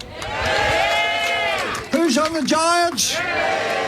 Who wants them both to lose? A little bit of mail. Hey, what happened over in Adelaide, by the way? Did the grand final get played last week? Glenelg got up. Oh. Yeah. So Chad Corns we spoke to would have been very happy about that. Yeah, disappointing for Port. That was their 47th flag gone begging. Seriously. Little bit of mail. Oh, you got some mailbag before songs. Sorry, Greg. Yes, what have we got there? Sure. Rob Horan writes, Yep. I should have seen it coming last week. The signs were there before the match, and he's a Pies man. They played Hotel California in the ground. We've gone on air this year as saying there's a gentleman, regular contributor, Mark Burke of Smith's Gully. Every time he hears Hotel California, he leaves the venue. And they played it before the game. I should have left, said Rob Horan. And the result speaks for itself. Tressida writes, 140 old people going to Townsville with me for the AFL Masters National Carnival. The over 50s, 55s and 60s are defending the national titles. And Jerry Jezza Watts writes, you guys are my team. Have you thought about your own footy jumper? I need a jumper that I can wear. And he wants Coodamines to design one. He says, long time, sad, miserable, loyal, hopeless, Demons fan. Can you relate to that, Andy? Yes. Is that Trash? No, Trash is going to Townsville for the Masters. And where does he live? Somewhere in Melbourne? Yeah, Carrum Downs. Carrum Downs. So he leaves home at Carrum Downs and says, I'm going outside. I may be away for some time. I also have an update from the Melbourne Cricket Club. Oh yes. Oh, you're the only one that gets them. Indeed. I'm a full member. A full of it member. Apropos of what we were talking to CEO, my boss, Stuart Fox, about, all 50-year member seating has been exhausted. Oh, well. Gee. tell us something else, like the sky is blue? Well, at least it's going out on the wireless rather than the internet, so they'll actually be aware of it. And anything there, Andy, about tickets being released to restricted members? Yeah, they've also been exhausted, Torch. One of our long-time listeners is Reeve McLennan. He now lives in Brisbane. Is he here? Standing out the back here. Give us a wave, Reeve. Yeah, I think he was over here. I was speaking to him before the program. Actually, he's just getting his... And he gave us this idea. Yeah. Just the idea. Just the one line. I'm Steve Canilio of Western Sydney, although I'm really West Australian. They say I'm pretty quick, a number 2 draft pick. Today I won't be playing. A giant from the start, the Ghouls are in my heart. Though I do not like orange, in the end they will know I'm Steve Canilio in the black and orange, 'cause I just love those Giants. Those Giants, they'll do me. Those Giants, they'll do me. I just love my Giants. Come on, Giants. Come on, Giants. Win that flag for me. Okay, don't win the flag, I don't mind.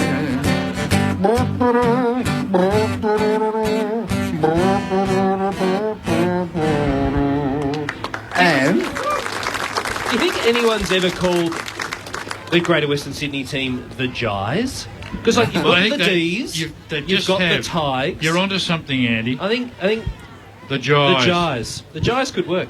Look, 2 listeners chose Hotel California as an epic narrative. But in an attempt to empty the stadium. They just both suggested that it would make a good tune for this week, Richo.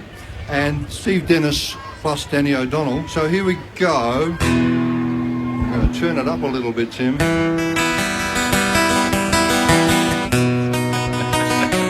Oh, this is tedious. This could go for some time.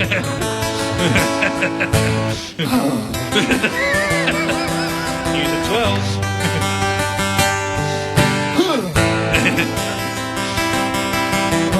Glad that's over.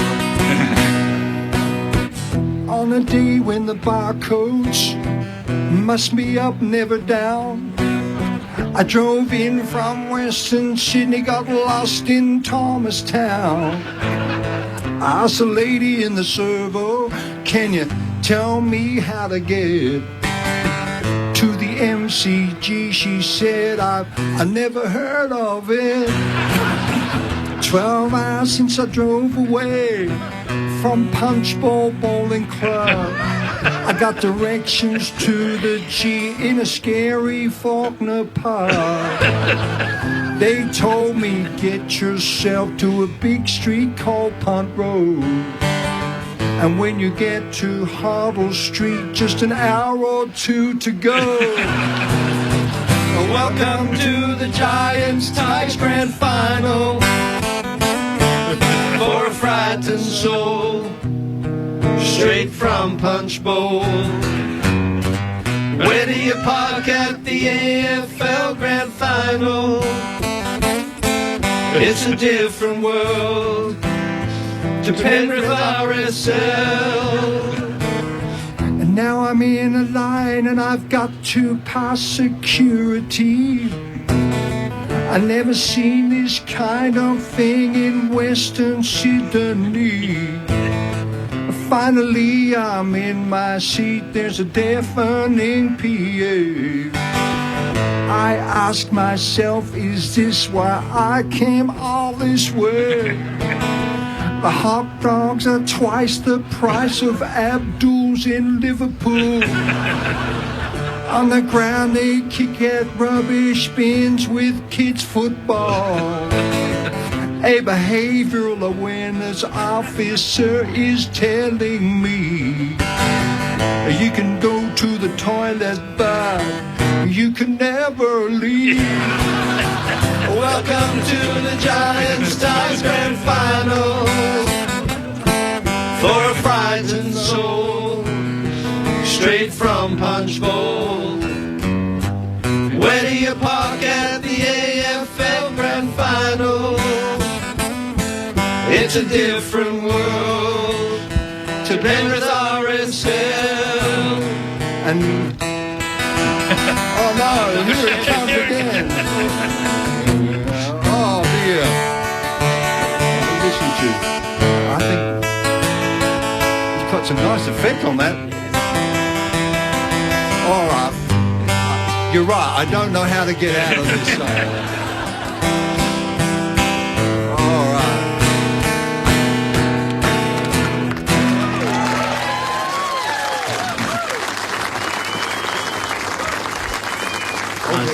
You're listening to the Could Have Been Champions on ABC Radio. We're coming to you live on Grand Final Day from the MCG.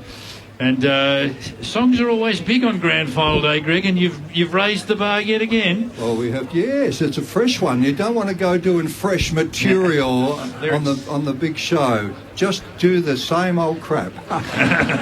No, we're going to shuck up to the Tigers now. It's time to do something sensible and sensitive to Richmond fans. And Chris has got the lyrics for the chorus. And if you've heard us talk about Chris during the year, he's our producer. And thanks, Chris Hollow. He played 24 games for St Kilda, 24. How many draws did you play in, Chris? Torch played in 2. How many goals did you kick, Chris? Yeah, but he's got you. He filled the hole in front of Plugger at training. So, who'd you fill the hole in front of? Bobby Skilton? John Surrots. So John Surrots. He wouldn't have got to the hole. Chris, though, his whole life's been leading up to holding up a piece of cardboard with some words written on it for the crowd to sing along. Kobe, also, there's a gentleman there. Are you holding up a Chris Hollow fan card? Oh wow, that's great! You had your own footy card, Chris. Wow! And he's wearing a Collingwood jumper, that man. Andy was our producer for about 15 years. And I got the sack. No, he refused to hold up the cardboard. So he lost the support of the team. Greg, this must be a very important song if it requires cardboard. Yeah, because the crowd is going to join us on the chorus. Okay. By on bonny train lines by on Yarra Park, where the sun shines upon Punt Road Oval, there me and my cronies have sung the tiger song in the bonny parks around Punt Road Oval. So ye take the Swan Street and I'll take the Bridge Road, and I'll be at Punt Road before ye, where me and my cronies sing Tigerland again in the bonny parks around Punt Road Oval. 'Tis there that we worshipped the feet of Roy's Hart, Captain Blood, Jimmy Jess, and old KB. 'Tis there we've seen victories and tragedies as well, singing Hail Tigerland, Punt Road Oval. So take the Swan Street and I'll take the Bridge Road, and I'll be at Punt Road before ye, where me and my cronies sing Tigerland again in the bonny parks around Punt Road Oval, where me and my cronies sing Tigerland again in the bonny parks around Punt Road Oval.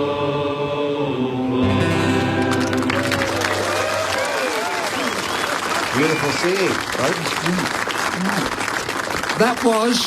That was almost moving. And just like Craig Lambert, we nearly started to feel something for Richmond then. But it's gone now.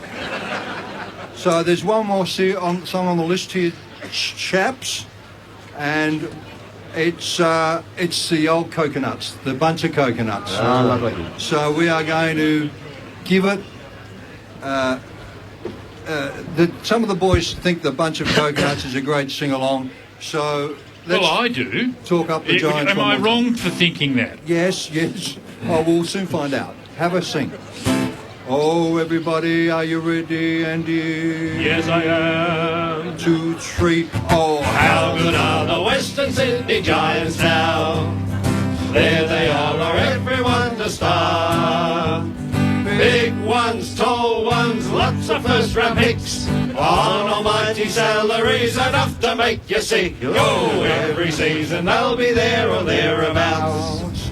All the kids who jumped on Kevin's bus, they're set up for life if they stay out of stride, proving Kevin Sheedy is a genius. Singing, Kevin Sheedy is a genius. Kevin Sheedy is a genius. Lots of first-round picks, enough to make you sick. Singing, Kevin Sheedy is a genius. Once more, singing, Kevin Sheedy is a genius.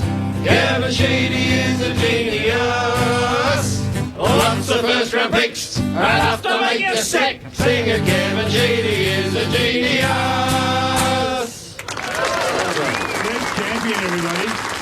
Greg, of course, we'll be back for one final sing-out to take the show out as we traditionally do. But joining us now here at the ABC Radio broadcast point, busiest day of the year for him, one of the voices of ABC Radio football, Alistair Nicholson. Al, happy Grand Final day. Thank you, Richo. Great to be here. Sound like a Welsh choir out there, don't it? It's fantastic.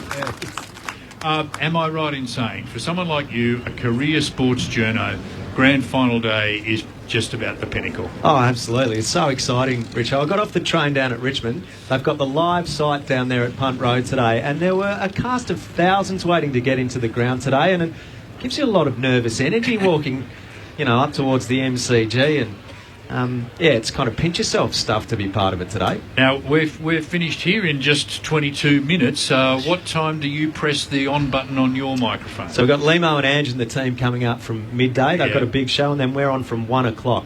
So that's when we'll get into the real analysis and what's going to take place today. 2:30, the ball's bounced. Not just the whole of Australia. There's people listening to Grandstand's coverage of the Grand Final all over the world, and you're responsible for bringing it to them.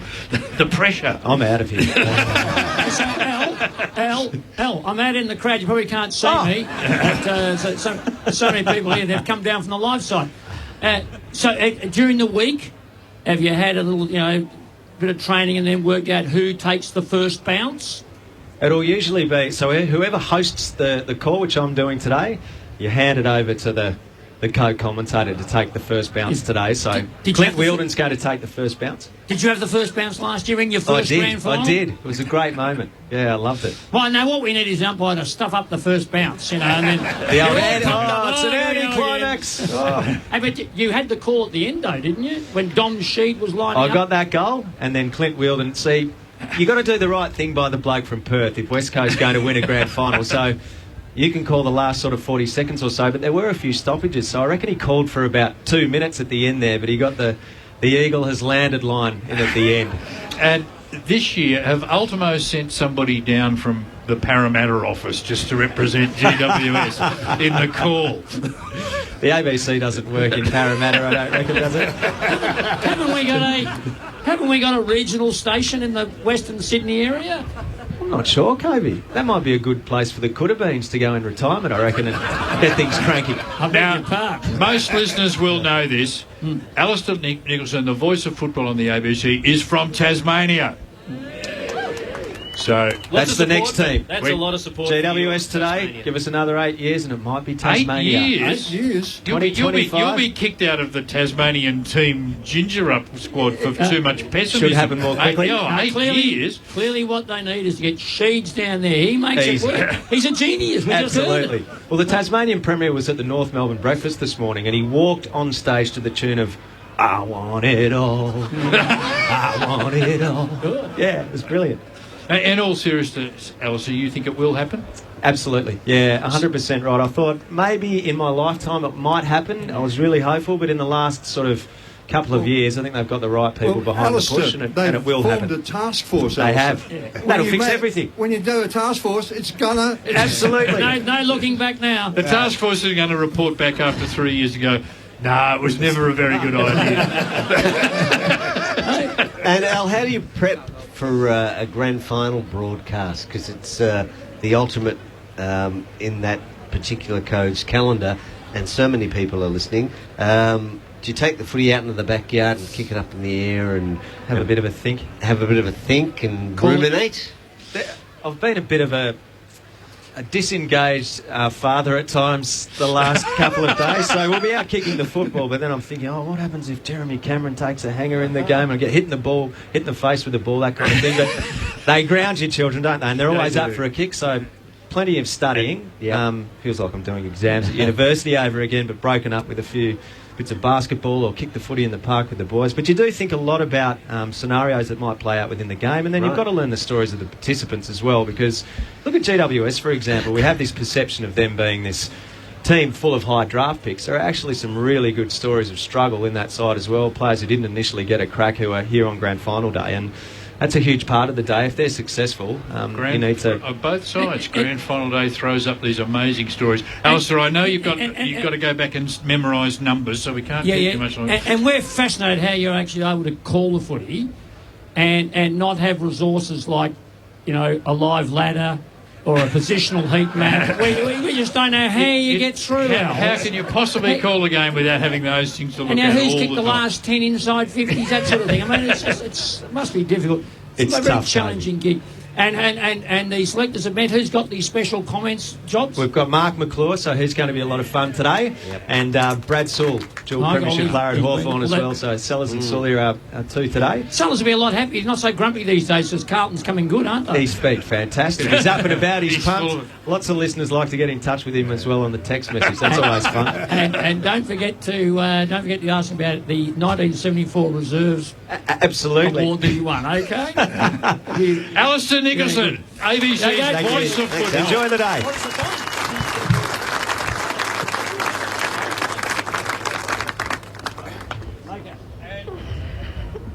As you heard before, Ian Cover's out and about in the crowd, but we need to get you back here. You're back, Ian.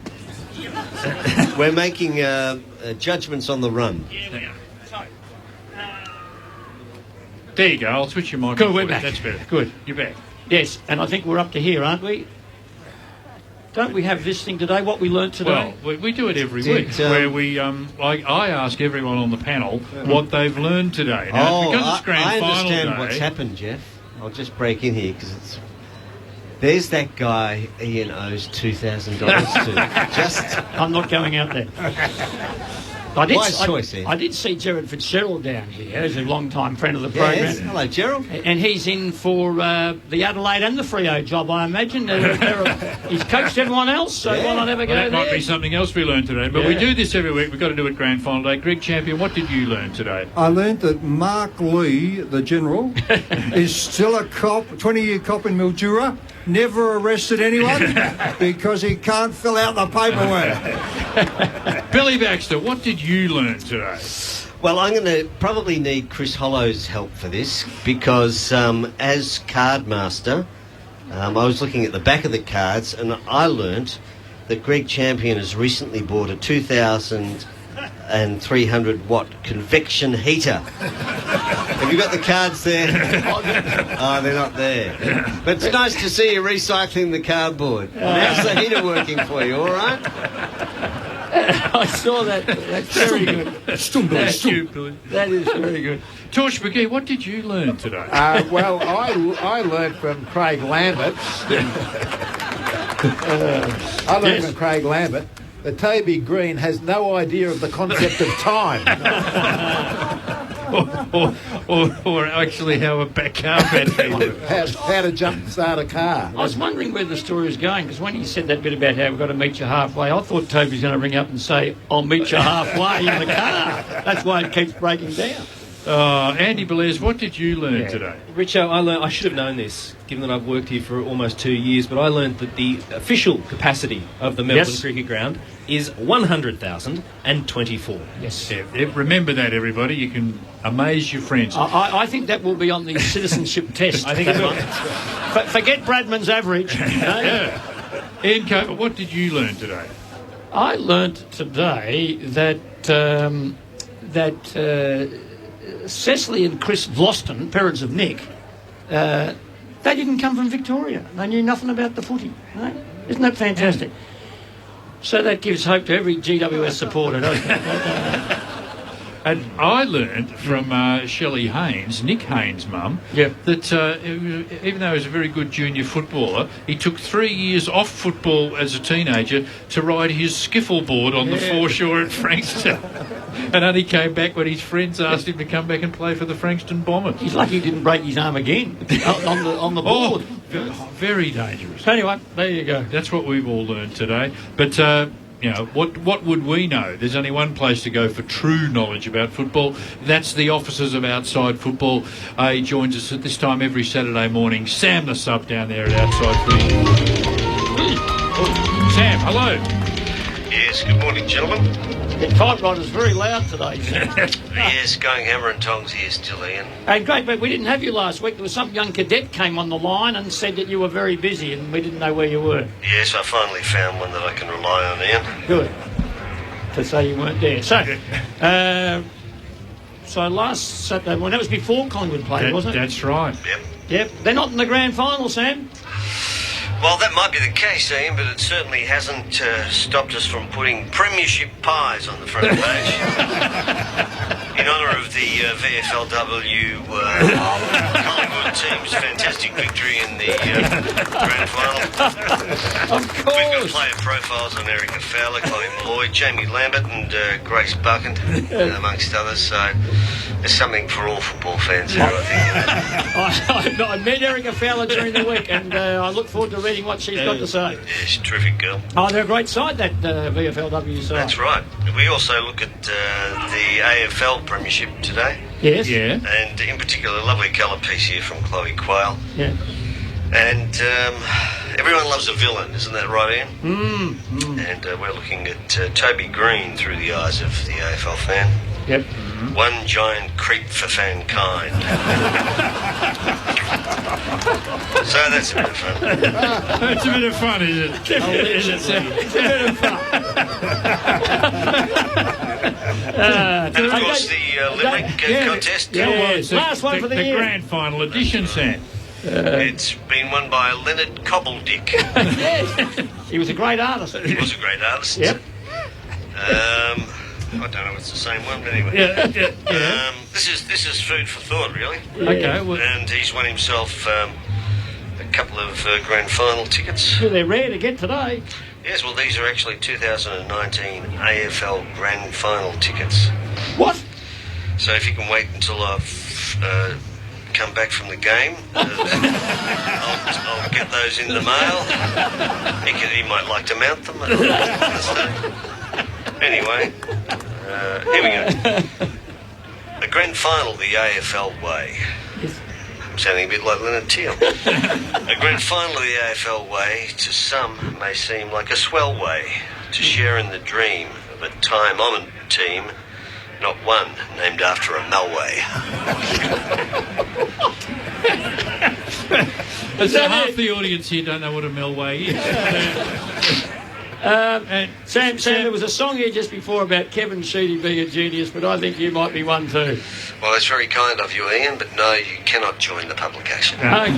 Well, thanks, Sam. It's been a great season. We really value your contribution. Thanks very much. And Grand Final Day is huge for all of you down there at Outside Footy. And we can pick one up, no doubt. Yeah, yes, still at pre-Dimitri prices. Okay. And we'll be able to get the special Grand Final edition straight after the game. Correct. Yeah. He's gone, Sam the sub, what would we be without him? Look at this, it's nearly midday, nearly time for us to hand over to our grandstand colleagues who are set and ready to go. And wouldn't you know it, Torch, it's Grand Final Day. We've got a full board of calls wanting to talk Premiership football. Oh, I can't wait. And let's get through as many of these Grand Final calls on this special Grand Final edition of Could Have Been's Footy Talkback. First caller, you're talking to Torch. Hello. Hello, Cop. Oh, who's calling, please? Well, it's Sauce here, Mike. Sauce, and where are you calling from? I'm at the homestead today. It's in Sea Lake. If you let me finish, Yes. It's in Sea Lake. Yes. It's in northwestern Victoria. Don't expect you city people to know where places like that is, but it's just up the Calder Highway. Well, I say just up the Calder Highway. It's about 4 hours from where you are. Yes. Yeah. Now, Sauce, are you going to be involved watching the Grand Final today? Well, we do have an occasion. We invite some local friends of ours. They've been in the district a long time, as we have. We invite them around. Marlene makes a lovely curried sausage casserole for the day. Yes. So we invite them around, but no, I'll be on the tractor today. Farmer's work never finishes. I don't expect you to understand that. You soft-handed, white-collar city people. So, you're supporting one of the teams today, Sauce? Well, no, but I'd just like to see a good game of football. Yes.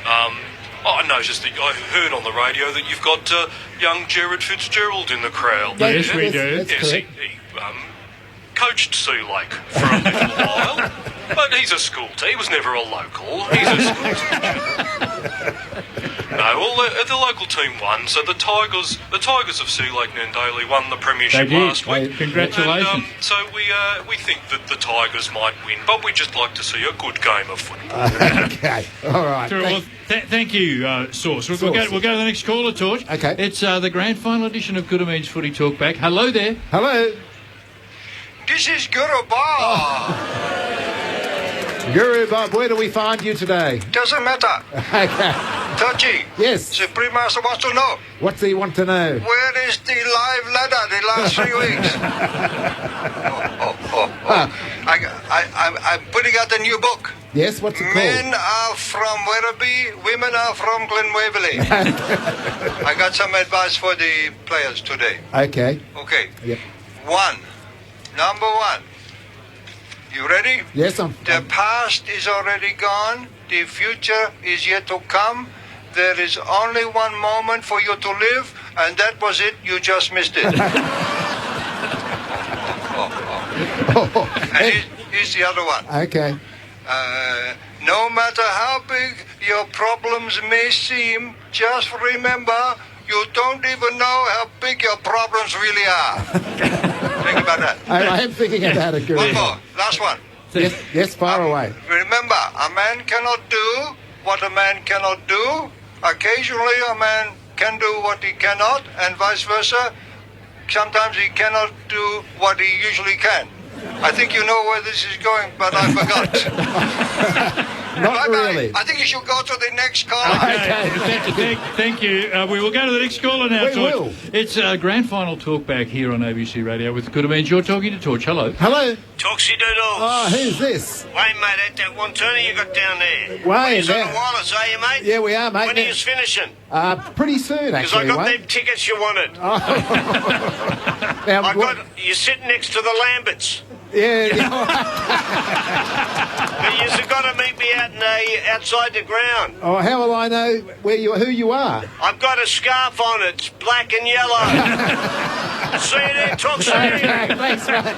Well, you're set, Torch. You've got your ticket. Next caller here on Could Have Been's Grand Final Talkback. Go ahead, please. Hello. Hello. Anybody there? Oh, yeah. G'day, George. Oh, who's calling? Cliff here, mate. Cliff. And where are you calling from? Clematis. Oh, not coming down for the grand final, Cliff? Why would I? But I've had a mate down there who knows a bloke who knows another bloke who was talking to someone down there, and they saw your set up at the ground. Yes. And they said it just confirmed everything they thought about the ABC and your bias. Oh, in what way are we biased, would you say, Cliff? Have you had a look at the colours on your tent?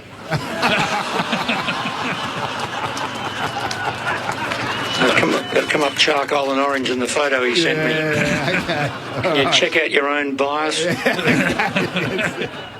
All right, thank you. I didn't even notice that. Well, we're not responsible for it. That's right. We'll go to the next caller here on the grand final edition of Could Have Been Footy Talkback. You're talking to Torch. Hello. Hello. Well, it's a big, big sound in the... Oh, hey, Torch. Sorry. Who's this? It's Nige here, Torch. And are you at the MCG today, Nige? No, not just yet, Torch. No, we've got some... Gil's hooked us up with some tickets, so we're going to come down a little later. But all I've got to say to you is all we've been singing at AFL House all week. It's a big, big sound in the west of the town. It's the sound of the mighty Giants. You're not afraid of being accused of bias, are you? Oh, no, it's our team. It's our town. Western Sydney. All right. Go the Giants. Okay. Oh, they're very happy down there at AFL House. I think so. We'll go to the next caller. Here talking to Torch on grand final day. Hello. Hello. Is it me? Is it, dear? Yes, it is. It is you. Who's calling, please? It's Pearl, dear. Here, yes. And where are you calling from, Pearl? I'm on the peninsula, Down dear. on the Mornington Peninsula? Well, I said the peninsula, dear. Okay. Now, I was ringing up to ask something, if you don't mind. Yes. Do you recall what it was? No. Now, I dialed the number. Yes. I'll put my cup of tea down there. I know what it was. No, it wasn't that. Oh, yes. Now, one of the chaps there sings a song, that's the thing about football. That's right. It's quite melodious. I don't object to the tune at all. Okay. It's the lyrical content that has me puzzled somewhat. Mm-hmm. Really? I'm hoping for some clarification if it's not too much trouble. Okay. So could you do that for me? Is there any particular lyric that you're not sure about? I don't... I listened to the song and I still don't know the thing about football. What is the thing? Why don't you keep listening, Pearl, and you'll find out very shortly. Greg is going to sing the song as he does every grand final, and we hope we can clarify that for you. That's all the calls we've got time for. Thanks to everyone who rang on Talkback through the year. We're coming to the end of the show. Thanks to Chris Hollow, our producer. Thanks to Tim and Julian, who've done a fantastic job on sound this morning. And I can see Paul Jaffe down through there. He's got a new book out, which I just got, about the totem poles of Oyen. I read the chapter about the Sorrento Grand Final against the Pines just last night. Thanks to everyone who's listened to the show throughout the season. Thanks to everyone who's right here with us on Grand Final Day. Lovely to have you with us. Greg's about to sing, and we want you to all help.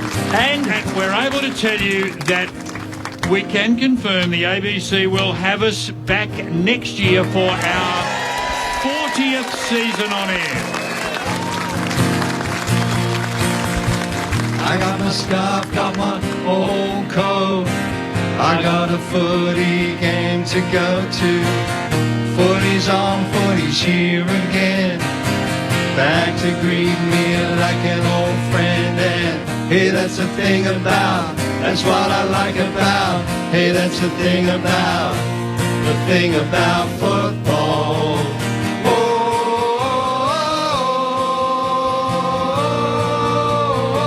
I'll meet a friend outside the ground. We'll watch you love, you're gonna win. He'll go for his team, I for mine. We'll watch him slog it out right till the end and show me the crowd and I'll take my place. I'm hungry for the taste of it. And hey, that's the thing about, that's what I like about. Hey, that's the thing about football.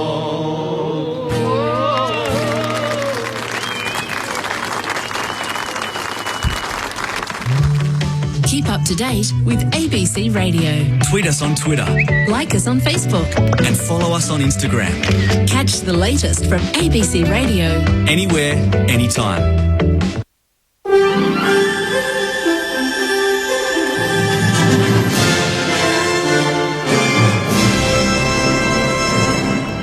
Mary McDonald with ABC News. Good afternoon. The AFL Grand Final kicks off in 2.5 hours with nervous Richmond and GWS supporters continuing to arrive at the MCG. Yvette Gray reports. There is tight security at the ground where die-hard fans brave the cold to queue for highly sought-after MCC tickets, some even camping overnight. When we get here, we have a couple of beers. That helps us sleep, of course. We were really freezing. I mean, this guy's beard was solid. Richmond supporters far outweigh Giants fans. The crowd's going to be stacked in our favour, but hopefully the boys can come through for us. It's going to be a tough game. The Tigers will be vying to secure their second premiership within 3 years, and the Giants their first ever grand final win. The Treasurer Josh Frydenberg says a sweeping review into Australia's savings system will be crucial in determining the government's future policy positions. The government has commissioned the first major review of the nation's retirement income system in 3 decades on the back of a recommendation by the Productivity Commission. It will examine the interaction between the age pension, compulsory super and voluntary savings. Mr Frydenberg says the inquiry will report by mid-next year. It will be very important in helping to determine future policy positions by creating a fact base of what is happening in the system, particularly as we have an ageing population, people are living longer. Canadian police say the teenage murderers of 3 people, including an Australian man, showed no remorse for their actions. Glenn Moray reports. In July this year, police found the bodies of Lucas Fowler, his American girlfriend China Deese, and Canadian man Leonard Dick on remote highways in British Columbia. Police say those responsible were 19-year-old Cam McLeod and 18-year-old Brian Schmegelski. Today, police revealed the teens filmed themselves admitting to the murders and saying they planned to hijack a boat and go to Europe or Africa. In another video update, the teens then say they plan to kill more people and expected to be dead within a week. The killings are being deemed random, with both teens also dying after one shot the other and then himself in a suicide pact. The Chinese Foreign Minister has told the United Nations General Assembly that the trade dispute between Beijing and Washington could thrust the world into recession. The 2 countries have been levying punitive duties on hundreds of billions of dollars of each other's goods, unsettling financial markets and threatening global growth. Wang Yi has also taken a swipe at the US President Donald Trump, saying the lessons of the Great Depression should not be forgotten. Tariffs and provocations of trade disputes which upset global industrial and supply chains serve to undermine the multilateral trading regime and global economic and trade order. They may even plunge the world into recession.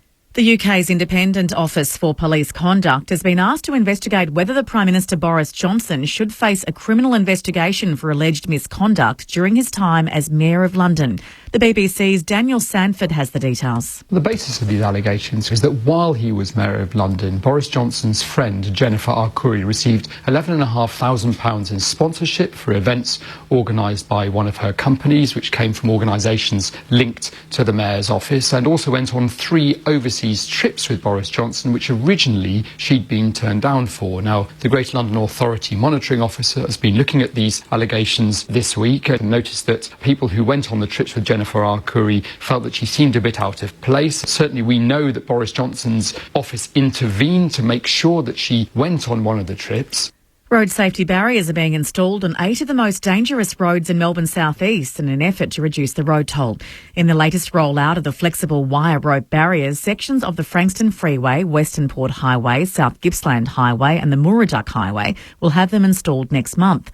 Roads Minister Jarla Pulford says the safety barriers have already proven to be successful on rural and regional roads in Victoria. The kinds of crashes we're talking about are ones that people rarely survive. And so if people hit a barrier instead, they'll get a frightful shock and they might have a bit of damage to their car and we might have a bit of damage to the barrier, but it's so much better than the alternative. To the weather now, and there's a gale warning for the East Gippsland coast. For the state, isolated showers in the southeast, clearing by early afternoon, fine elsewhere. Cool and partly cloudy across the south.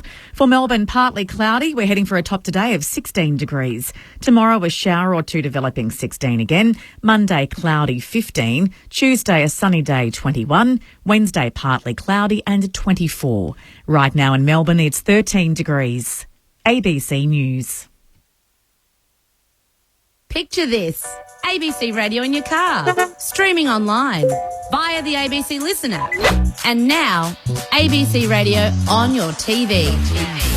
ABC Radio is everywhere, anywhere, even on your TV. From RN and News Radio to Double J, ABC Kids Listen and your local capital city ABC radio station. Search your TV's electronic program guide to find your favourites. ABC Radio. Hear it on your TV.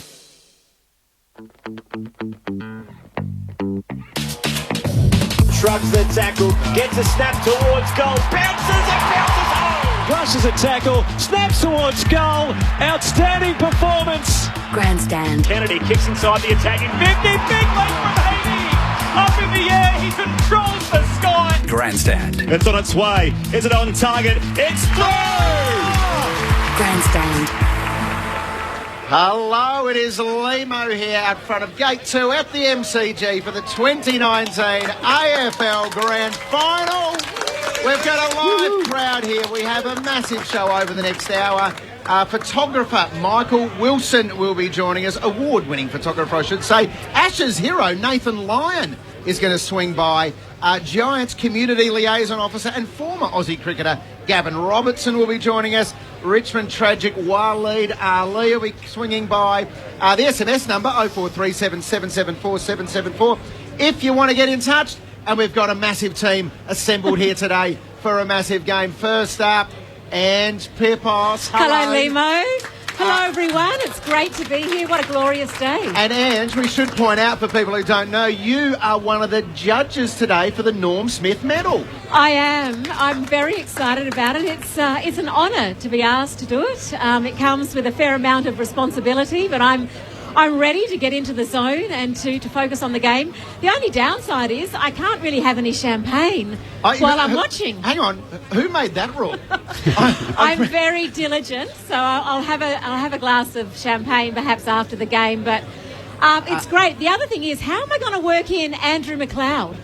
I think give Andrew McLeod 5 votes, Ange. That would really cause some controversy.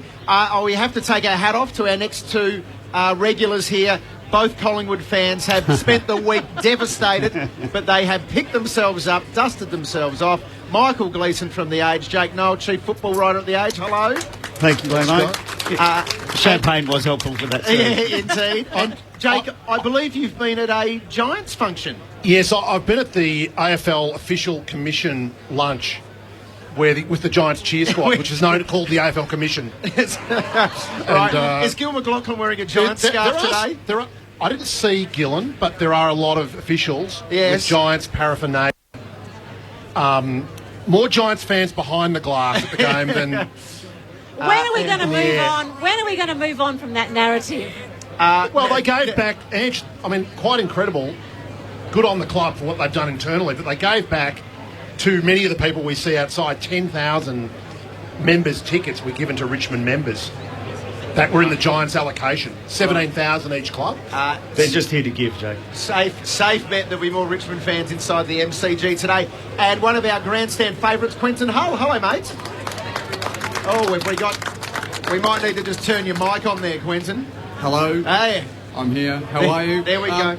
As many regular listeners know, I take any opportunity to bring in my roots in the Riverina, having grown up in Wagga, so I feel obliged that I'm almost a part of the Greater Western Sydney outnumbered group today. So all Riverina references will be flowing thick and fast today. We love that, Quentin. Now, that football right there, Quentin. Have a look at this, ladies and gentlemen. Quentin Hull is going to give that football away to someone in the crowd today. So Quentin, in a moment, is going to jump up, go around, chat to people. His favourite guest or person that he meets today will be the recipient of that football. So be nice to Quentin Hull as he makes his way out here. Well embossed with the teams of the day. marking the day, Saturday, 28th September 2019. It's one of yours, if you can impress me in a short time. Okay, so Quentin will be out there saying hello very shortly. To the people who are here at Gate 2, who is barracking for the Tigers today?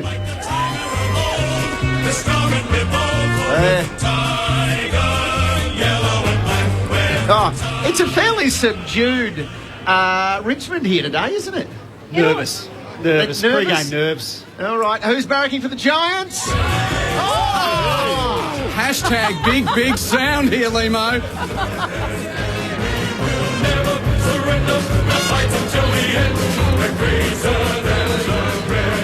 Have we got the two best songs in the grand final? I think we have. There are no two better songs than those two. I was at a Carlton function the other day, and the people in your line of work, Limo, pointed out that Giant song sounds like a Soviet kind of song. It's got, Moscow, it's got... It really does. It does. Well, Jake, I don't know if you saw the meme going around this week, but someone... Which one? Well, there were hundreds of them, yeah. But someone laid that music over a bunch of Russian army Cossack dancers, and it fit perfectly. So if you haven't seen it, do yourself a favour and search for that on your Google machine. How good were those memes during the week? They were sensational. The Ricky Gervais one is my favourite one. High Fidelity was pretty Guilty as charged. I had to make one up for Hugh Grant's Love Actually dance.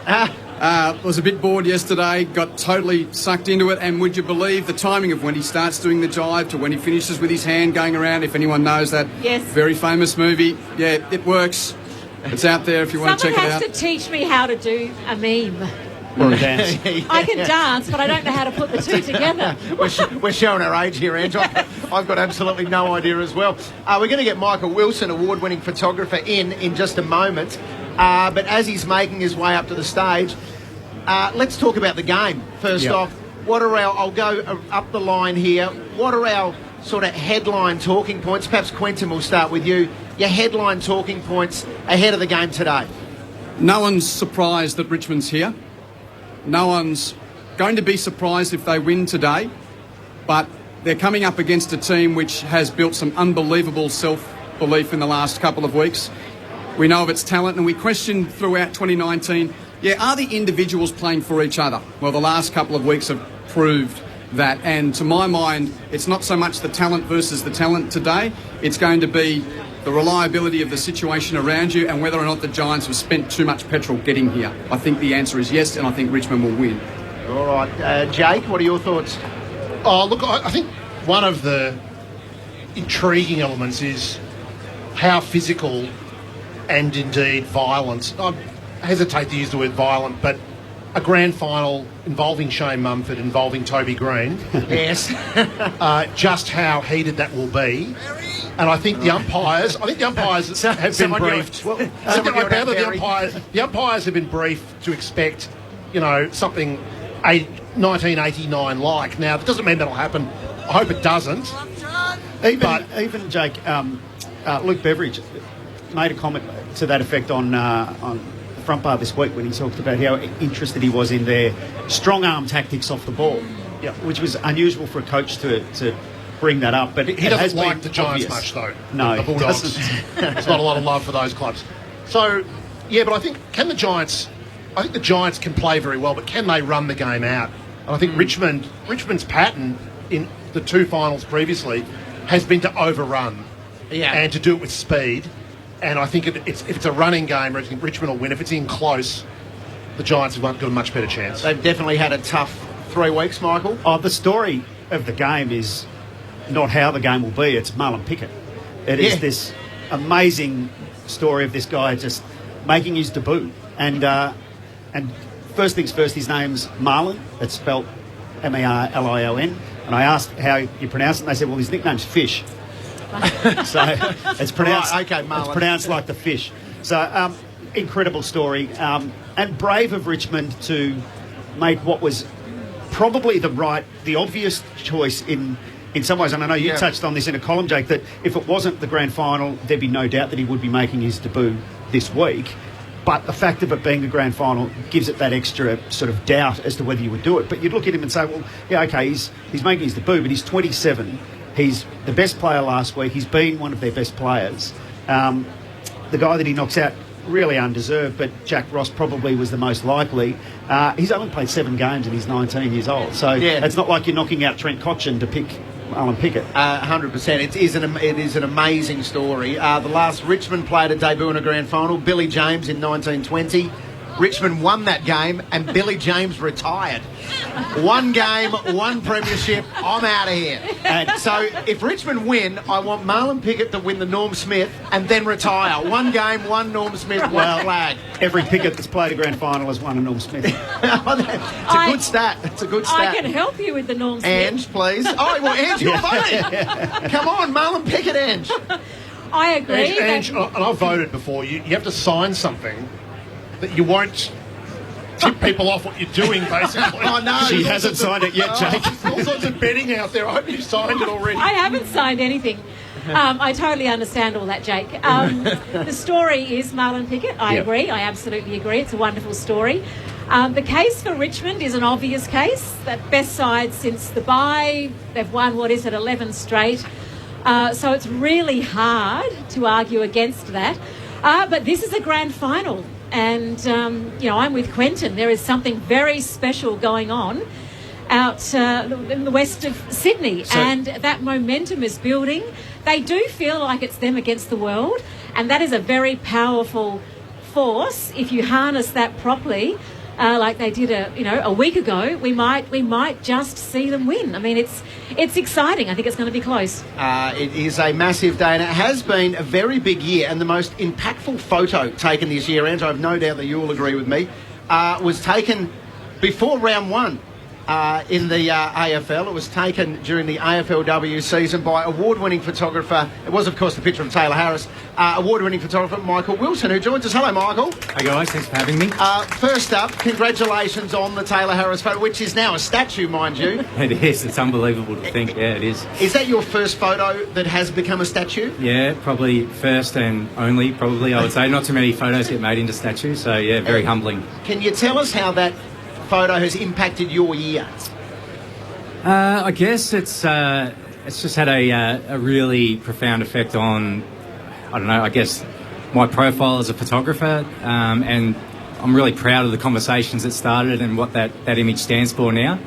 At the end of the day, it was just, everything aside, it was a great action picture. I don't think we should forget that. I'm just really happy with the stand that it made against online bullying. Is it true that Taylor Harris worded you up pre-match and said, Michael, keep an eye on me because I've got a good feeling about my form and I'm going to give you a ripping photo? Taylor did come up to me before the game. We sometimes have a chat. She said to me she had a goal-kicking issues this year. She said her first kick of the game, she's just going to boot the leather off the ball. Just be ready for it. And I said, OK. Fair enough. Within a second, she marked the ball within the first 30 seconds of the game, kicked the ball from 50 metres out. It was a massive kick. She said she was just going to let all the shackles off. She did. Got the photo and, the rest is history. You haven't had any conversations with any Richmond or GWS players about, Not yet. Haven't seen. I'm going to stand on someone's head today, or Toby. I'm going to, get in a brawl. Haven't seen any yet. Might take a walk out there during the warm-up and see if I can get some tips. Congratulations on the year that you've had. Thank you. At the base of the statue, it says more than a kick. What does it mean to you to be involved in such a significant moment in our history? Because you're right, she took a stand against online bullying, and this is all way more important than kicking a football. True. What does it mean to you? It's very humbling, I guess, at the end of the day.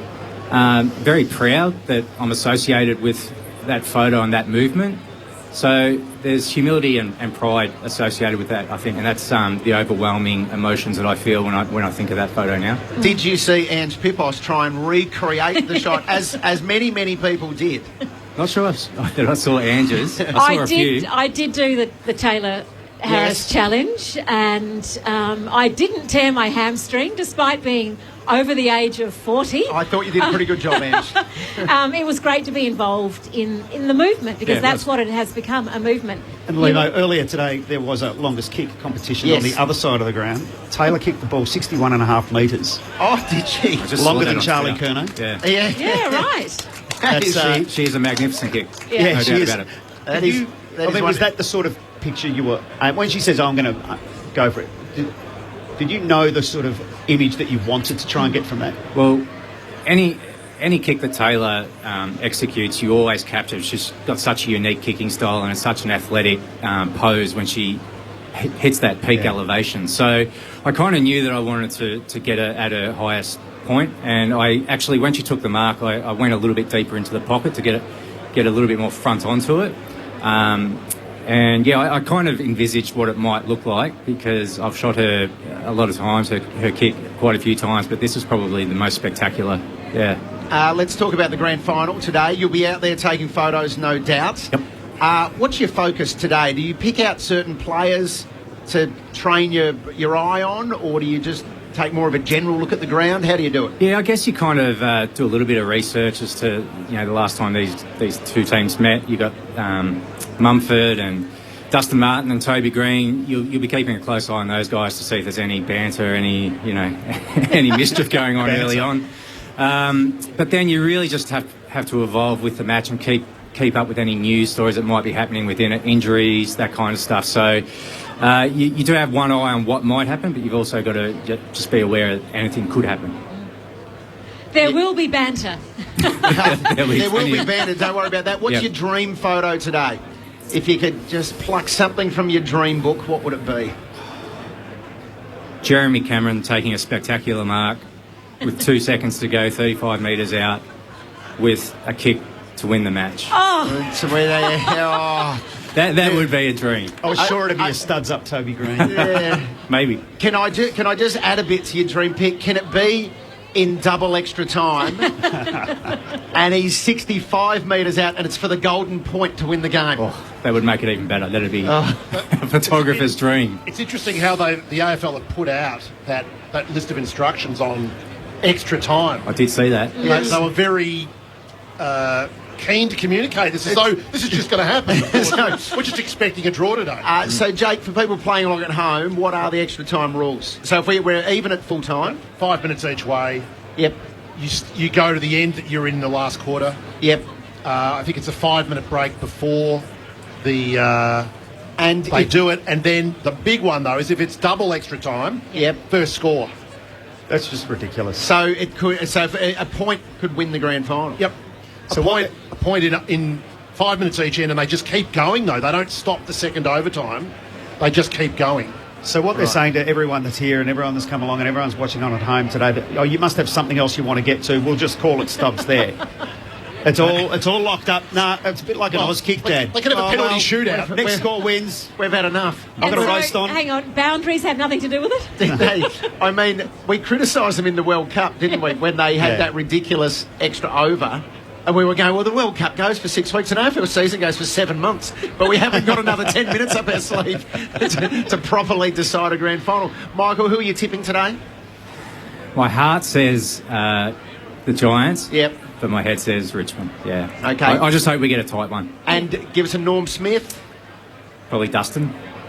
And a Paul Kelly song prediction. It's got to be leaps and bounds, doesn't it? Has to be. Well, you would have thought it'd be leaps and bounds. Michael Wilson, award-winning photographer. Thanks for your time. Congratulations on the amazing year you've had. And I hope you get that Jeremy Cameron photo today. Thanks, guys. Cheers. For Michael Wilson, ladies and gentlemen, doing some magnificent work for the AFL with his photography. So, Paul Kelly is, of course, playing today. Now, I believe, Michael Gleeson, that Paul Kelly held a press conference. Is this right? Well, it was a briefing, yes. With one or two. Okay. So he had a sort of press conference / briefing, and he embraced a lot of the Paul Kelly way. A lot of the cliches in AFL football. Let's have a listen to Paul Kelly embracing AFL cliches at his press conference. Full credit to the boys and girls in the band for making it to the big dance. We have a full list, no injuries, so I expect we'll be cherry ripe to bring our best brand of music on the day. We know it's a big week ahead, but I would have thought we can strike the balance between shaking up the atmosphere and shutting out the external noise. At the end of the day, it's just another gig. We'll go through our process as per usual, focus on the 1%ers, make sure our guitars are tuned up, and give ourselves every chance. We can only control the controllables. And if things don't go our way, then I expect We'll get some learnings from it and come back better and stronger next year.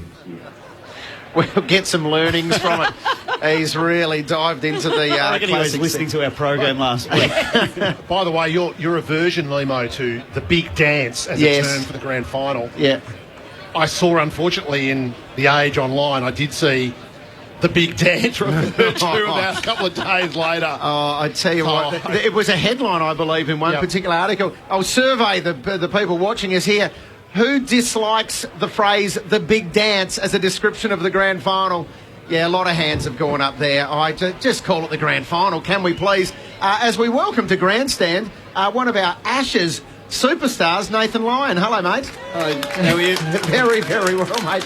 Thanks for joining us on Grandstand. Let's get your footy credentials set in stone first. Are you an AFL fan?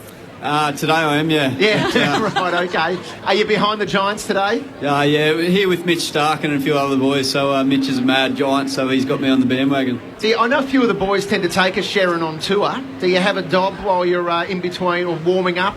I think every training session we've got about 3 or 4 of them in our kit bag. So there's about four balls flying around each training session. So it's have a kick. Now it's been a massive 18 months in Australian cricket. From all the way from South Africa and Sandpaper Gate through to retaining the Ashes. Can you just try and explain for us the joy that you guys felt when you secured the Ashes? Obviously it was a childhood dream to be able to retain the Ashes over there. Unfortunately we weren't able to win the Ashes, but to stand at the Oval there and lift the Ashes up in front of a pretty hostile crowd it was pretty spectacular, to be honest. You mentioned a hostile crowd. I mean, the booing of Steve Smith, even you blokes shaking your head at when he got hit by Jofra Archer and he came out and batted again, showing unbelievable courage. When they booed him then, I thought to myself, Steve Smith could rescue Prince George from a burning building and the Poms would boo him. It was ridiculous. Yeah, it was full on, it was unbelievable actually. But it changed, though, over the series. I mean, it ended up with begrudging respect, though, for Steve Smith, didn't it? Could you sense it took there a while. It took a while. It took about 1,000 runs. It took a while. Nathan, one of the most amazing things I've ever seen in cricket was that innings by Ben Stokes. Have you seen a better innings? Have you bowled to a better innings? Not live. That day at Headingley was one I need to forget about, but I can probably sit here and say I probably played in the best Test match ever played. And everyone has their day, and I think Jack Leach should buy me a carton of beer every year. But other than that, it's pretty good. It was one of the best one not outs we've ever seen, I think. That one. You bowled a Steve Smith. Can you get him out? I get him out all the time. I don't know what the problem is with everyone else, but hopefully he continues to grow and get better and better. He's unbelievable. How's your finger? It's all good. It's all healed. So I haven't bowled a ball in about 12 days or so. So it's been quite relaxing. So it's been nice. When do you bowl the first ball this year, summer? I play in about 9 days' time for New South Wales. So then we've got the T20s, and then we've got two testers against Pakistan and 3 against New Zealand. So big summer. And the DRS, I find it dramatic just watching on my couch at home. I don't play cricket. I'm a long way away from the action. What do you really think of the system? Come on, tell us. Just amongst friends. I'm not a massive fan of Hawkeye. I don't trust it, but that's my view. But it's in the game. It's here to stay, and we've just got to deal with it. And we've got to get better at using the reviews. But at the end of the day, the umpires are there to make a decision, and it's pretty easy when you get to watch replay after replay. We've got 15 seconds, and by the time you finish the appeal, it usually ends up with about 12 seconds. So it's quite quick that you've got to make a decision that can impact the game, I guess. Do you always get a signal from the dressing room whether you got it right or wrong? I always ask as soon as they see the replay whether it was out, so if it was out, I can go tell the umpire, mate, you owe me one, but that doesn't usually work. Yeah, you might be owed a couple by the umpires from this series. Hopefully Joel Wilson comes out here and we'll be right. Joel, he had a stinker, didn't he? He really, you probably can't criticise the umpires, I can. He had a dead set stinker. No, he actually has come out. He was doing it last week for the AFL in the Arc. Oh, he was in the Arc last week. Hey, Nathan, you've just done the longest kick over the Yarra here. How's your form? Pretty good. A couple of torps went over 61 metres or something, so I would have come fourth in the AFL competition, so I'm pretty happy with that. That's right. See, did you play at all? I played soccer and No, I've never played AFL, no. I've still got a question mark over his 61 metres, by the way. There was 61? Yeah, 61 point something, so a little bit further. Hey, Nathan, I just want to ask you about that photograph that was taken at the end of the series with both teams enjoying a beer together. It was really heartwarming to see a photograph like that go around. And it hasn't always been the case between the two countries, has it, that's been enjoyed? There was a period where that stopped. How close are you to the English players? Can you enjoy a beer with them? Yeah, definitely. I think every year I've been playing international cricket, usually at the end of the series we go in or they come in for a beer. So the thing with the amount of cricket there is, BBL, IPL, all the T20 competition, you actually get to know the guys quite well. I played grade cricket with Joe Root, so I know Joe Root really well. So then you look at Steve Smith's played with Stokesy and Butler just a couple of months before the Ashes. So we actually know each other really well. It's about trying to go over and have white line fever and just start competing and don't hold any grudges really. So every test, it seemed, over there, the top order changed. How unsettling was it as a team to have just this constant rotation of players through the series? Yeah, it's not ideal, and unfortunately we weren't able to support Steve and probably even Marnus, to a credit, enough in our top order. That's probably the big difference. We always said it was going to be the battle between the batters. Both bowling squads were pretty world class, so I think it was always going to be a challenge between our batters. So unfortunately we weren't able to do that, but it's a good opportunity for these guys, this Australian summer, to really put their hand up and really start supporting Steve Smith a lot more, I guess. How's Dave Warner dealt with what was a pretty disappointing Ashes for him coming back? Yeah, it was pretty disappointing for him personally, but he was coming up against some bloody good bowlers.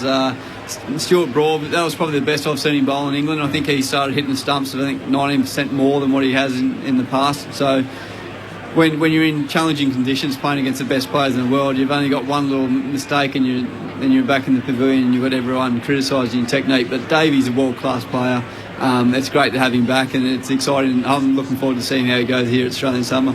Is it more satisfying to win a test match in England or in Australia? Both. It doesn't matter.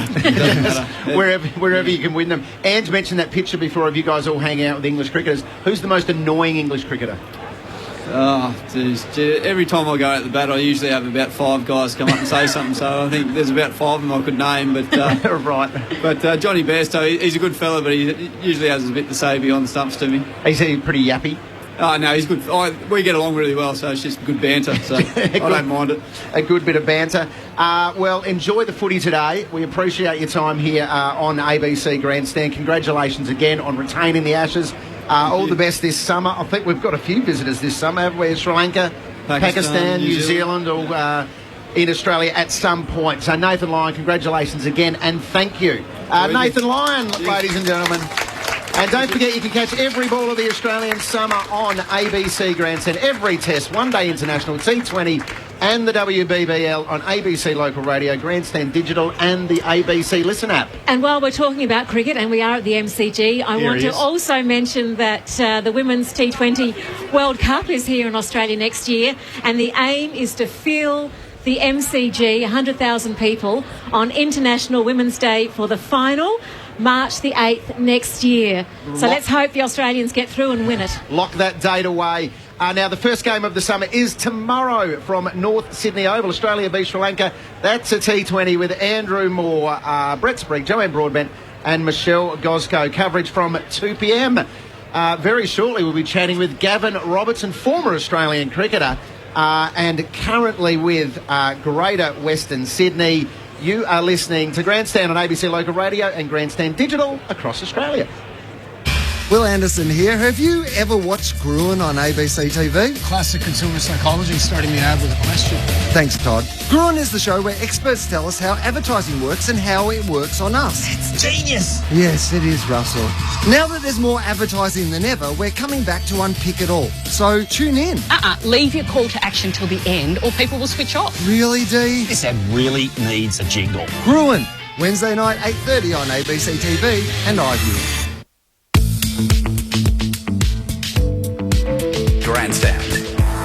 You are listening to ABC Grandstand. Limo here with Ange Pipos, Michael Gleeson and Jake Noah out the front of Gate 2 at the MCG as the fans are milling around. The atmosphere is building ahead of the 2019 AFL Grand Final. And Quentin Hull is out amongst the people. Who have you got there, Quentin? Well, the orange and charcoal stands out because it's a bright colour and there's not many of them around, but for so many years there's been the talk of the Giants being a soulless construct of the AFL to get broadcasting money. I've got a couple of people who can tell you otherwise. Jonathan and Warwick, great to see you here in your Giants gear. Jonathan, how are you? I'm great, how are you? I am fantastic. Tell us your story about being a Giants fan. So we were in Canberra during the late 2010, early 2010s, and they put a call out for inaugural members to get the club down there, and we signed up, and we were there in 2011, their first NEFL game at Ainsley Oval against the Ainsley Football Club, and we've been with them ever since. Did you have an AFL team before the Giants? Still pretty partial to the Swans, but for today I'll be in the orange and charcoal. And Warwick, how are you? Good to see you on Grand Final Day. Bit nervous, actually. You've got a connection to one of the many players that's come out of the Riverina that's playing today. Oh, well, my wife comes from Leeton, and the Hoppers are a pretty well-known family. So Jacob's there, and he's just done so well the last couple of years, but he's really up for it today, I think. And that part of southern New South Wales, just down the road, Narrandera, the home of Zach Williams. I must admit, I've had a little sneaky something on him for the Norm Smith today. Yeah, I think he's really up for it as well. He's just played so well this year and in the finals, and I think those players they're really up for it today. We were a bit nervous about it all, especially after that loss at home, the second last to the home and away against the Bulldogs, when quite frankly they got thrashed, and to see them here today is just unbelievable. So you've been there from the start. How have you seen the Giants supporter base build, and how have you seen the club grow? Oh, it's been unreal. The club are awesome. They're so nice. Supporters are great. It's a whole family community. So we're out there. So yeah, there's a lot of charcoal and orange marching down at the moment. So it should be a good day. Have a great day, guys. Thanks for sharing a moment or two. So there you go, Limo and Ange. They're not just figurines cut out by AFL billions, these Greater Western Sydney fans. They're real, they're flesh and blood, they're footy people. Indeed. Thank you very much, Quentin Hull. We'll cross back to you shortly to meet a few more fans as we welcome to ABC Grandstand former Australian cricketer and a man who's been there since day one, Gavin Robertson. Hello. Very good. Lovely to see you all. Thank you for having me, and it's a great place to be, isn't it? Gav, here we are on the biggest day of the year, the AFL Grand Final.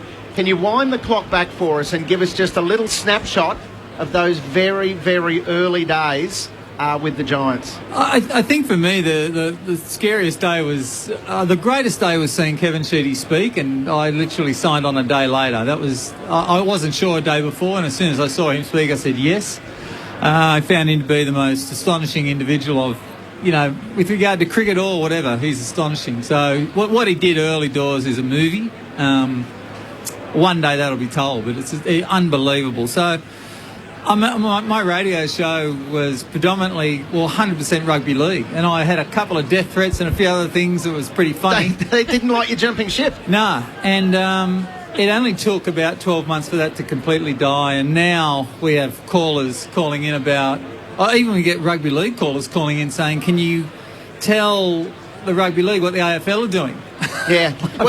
I find it hilarious. It's extraordinary. I mean, people will make jokes about GWS and the number of fans they have, etc., but you've got 30,000 members, and in terms of the NRL, you've got more members than pretty much any NRL club.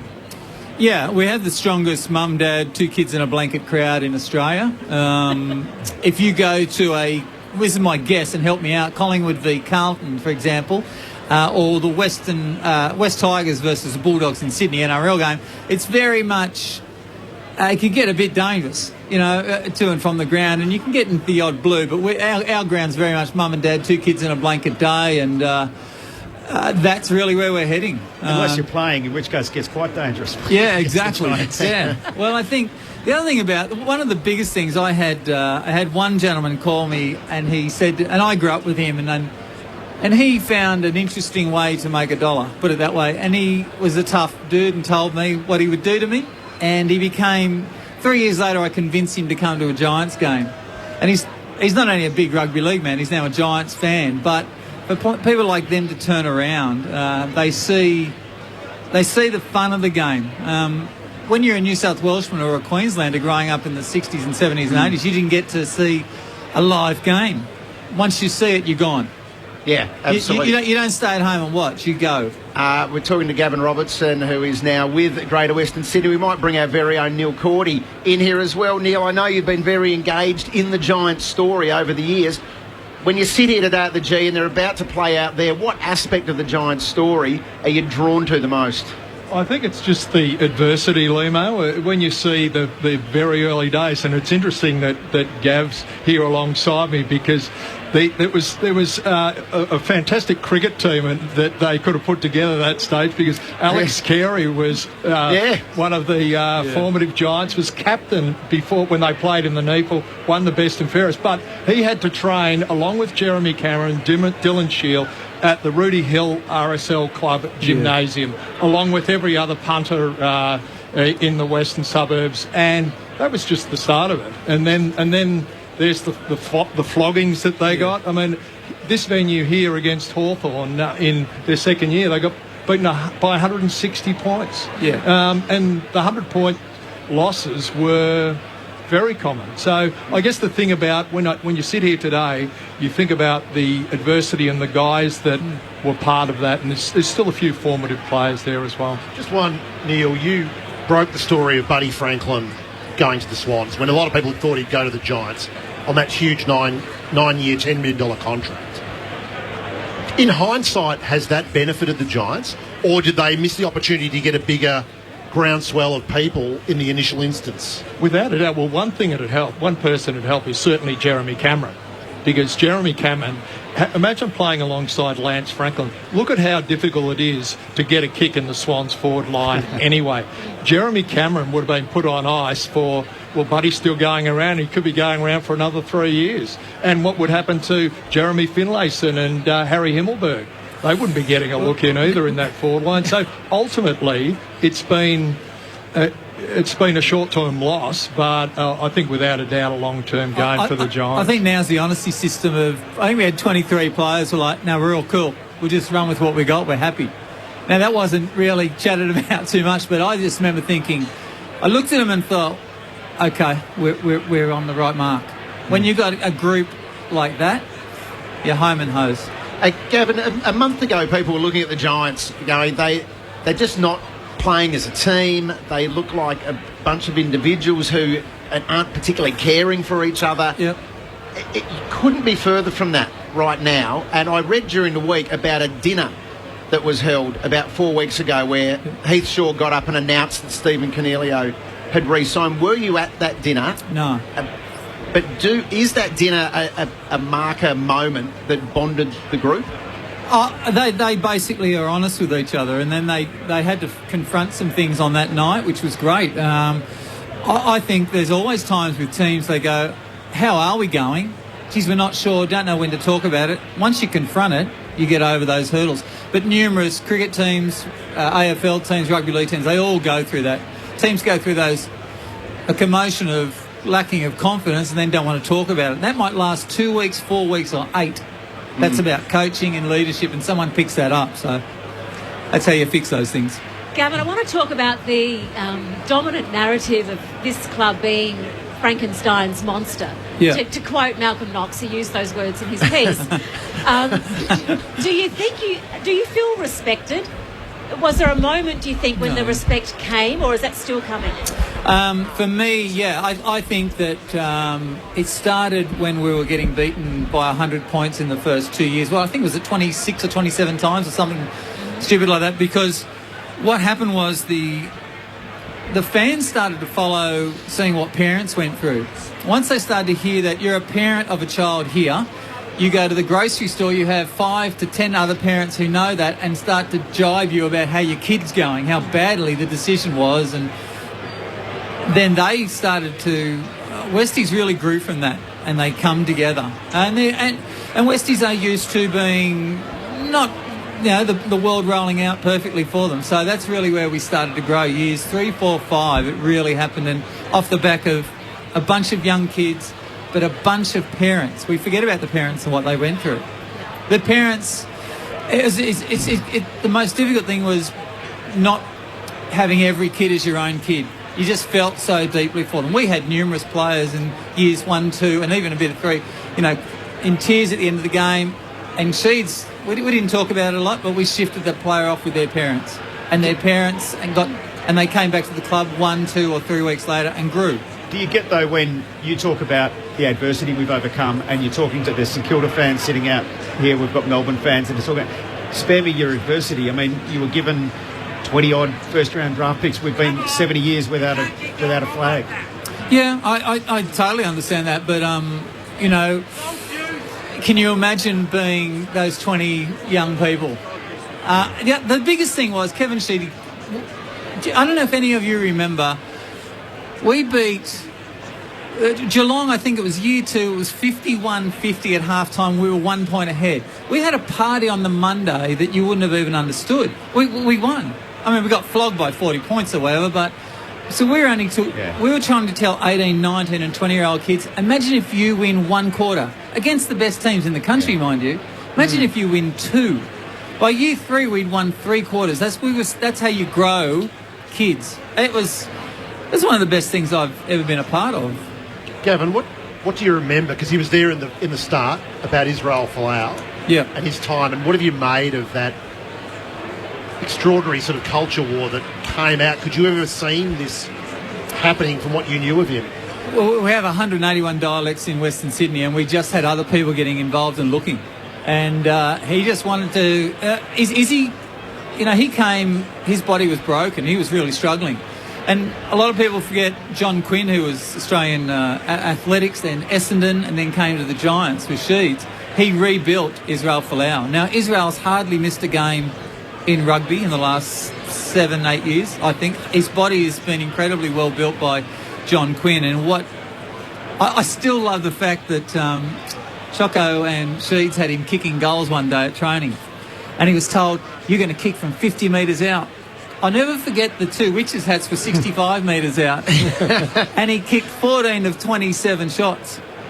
And he told the boys, can you believe I kicked it from 50 out? He was 65 metres out. It was hilarious. That's great. Neil, have you seen the Giants play as good a footy as they have in the last 3 weeks? Yeah, it's interesting. You mentioned it, how disjointed they looked a month ago. Yeah. And how unconnected they were. But they've proven that like the Bulldogs did, like Adelaide did in 97, you can actually find form in the finals in September.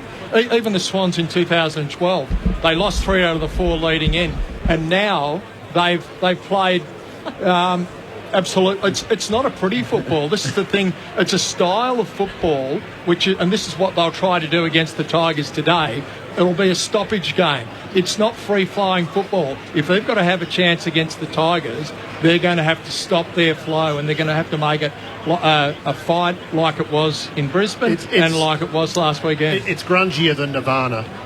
Yeah, it's total run stoppages, and it's not what we thought they'd be when they came through this. Go back to the year the Bulldogs won the flag. Your doggies, Neil. They were playing a more fluent brand, the Giants. It was sort of, they're getting down and dirty. They are. Which works for us, because when you see, Cords lives on the great side of the Harbour Bridge, and I live out the west. And the truth about the surfers and Westies is true. I mean, I know Sheeds made something up about... Come on, boys. Got some Giants fans getting excited here. Now, there's always been a 100-year war between the surfers and the Westies. We're Westies.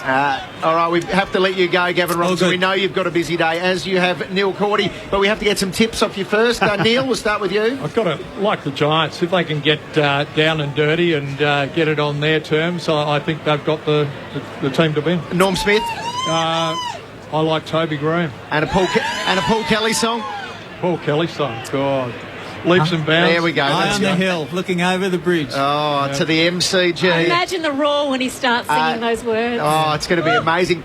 Gavin, you, of course, are tipping your Giants. Norm Smith? Oh, look, I think I just got a gut feel about Jeremy. Either. Cameron or Finlayson? I've loved Finlayson for 4 years. I wish I could run like that kid. I love that Jeremy Finlayson went at pick 85 in the draft. I think some people forget that, and he is a super footballer. Watch him run. Gifted. Gavin Robertson, congratulations on what you've done with the Giants, and thanks for your time here today. Neil Cordy, thank you very much. Thanks, Lou. And we are going to go back. Let's hear it for Gavin Robertson and Neil Cordy, ladies and gentlemen. A bunch of Giants fans are walking past here. They're fired up. Oh, yes. Go the orange. They're not Carlton and Collingwood fans in disguise. Well, they could be, Jake. We've seen GWS merch flying off the shelves. I'm not sure if Gavin organised that, but there were thousands of them coming down that hill there. They were indeed. It's a great colour too. It was like the Rajneesh, wasn't it? They stand out. Rich people were coming over the hill. It's like they're all in cult. They're all in high vis. Quentin, who have you got with you? Quentin Hull. Well, we used the orange tsunami being Kelly, Cornelio, Taranto along the wing at Giants Stadium, but they've just come through the Yarra Park. It's been outstanding, and the great lines that football fans come up with. I've just put a photo on social media of a Giants fan holding up a poster which says, "Toby's got the eye of the Tigers." Back to our guys from before. We were talking earlier in the hour about this wonderful grand final football that we had to give away, embossed with Richmond v GWS Giants Grand Final 2019. Our friends who are the inaugural members, Jonathan and Warwick, are going to win the footy. So, ladies and gentlemen, a big round of applause for these guys. Well, thank you very much. Thank you. Go Giants. And I just noticed he's got a jumper which has got all the names of the inaugural members on it.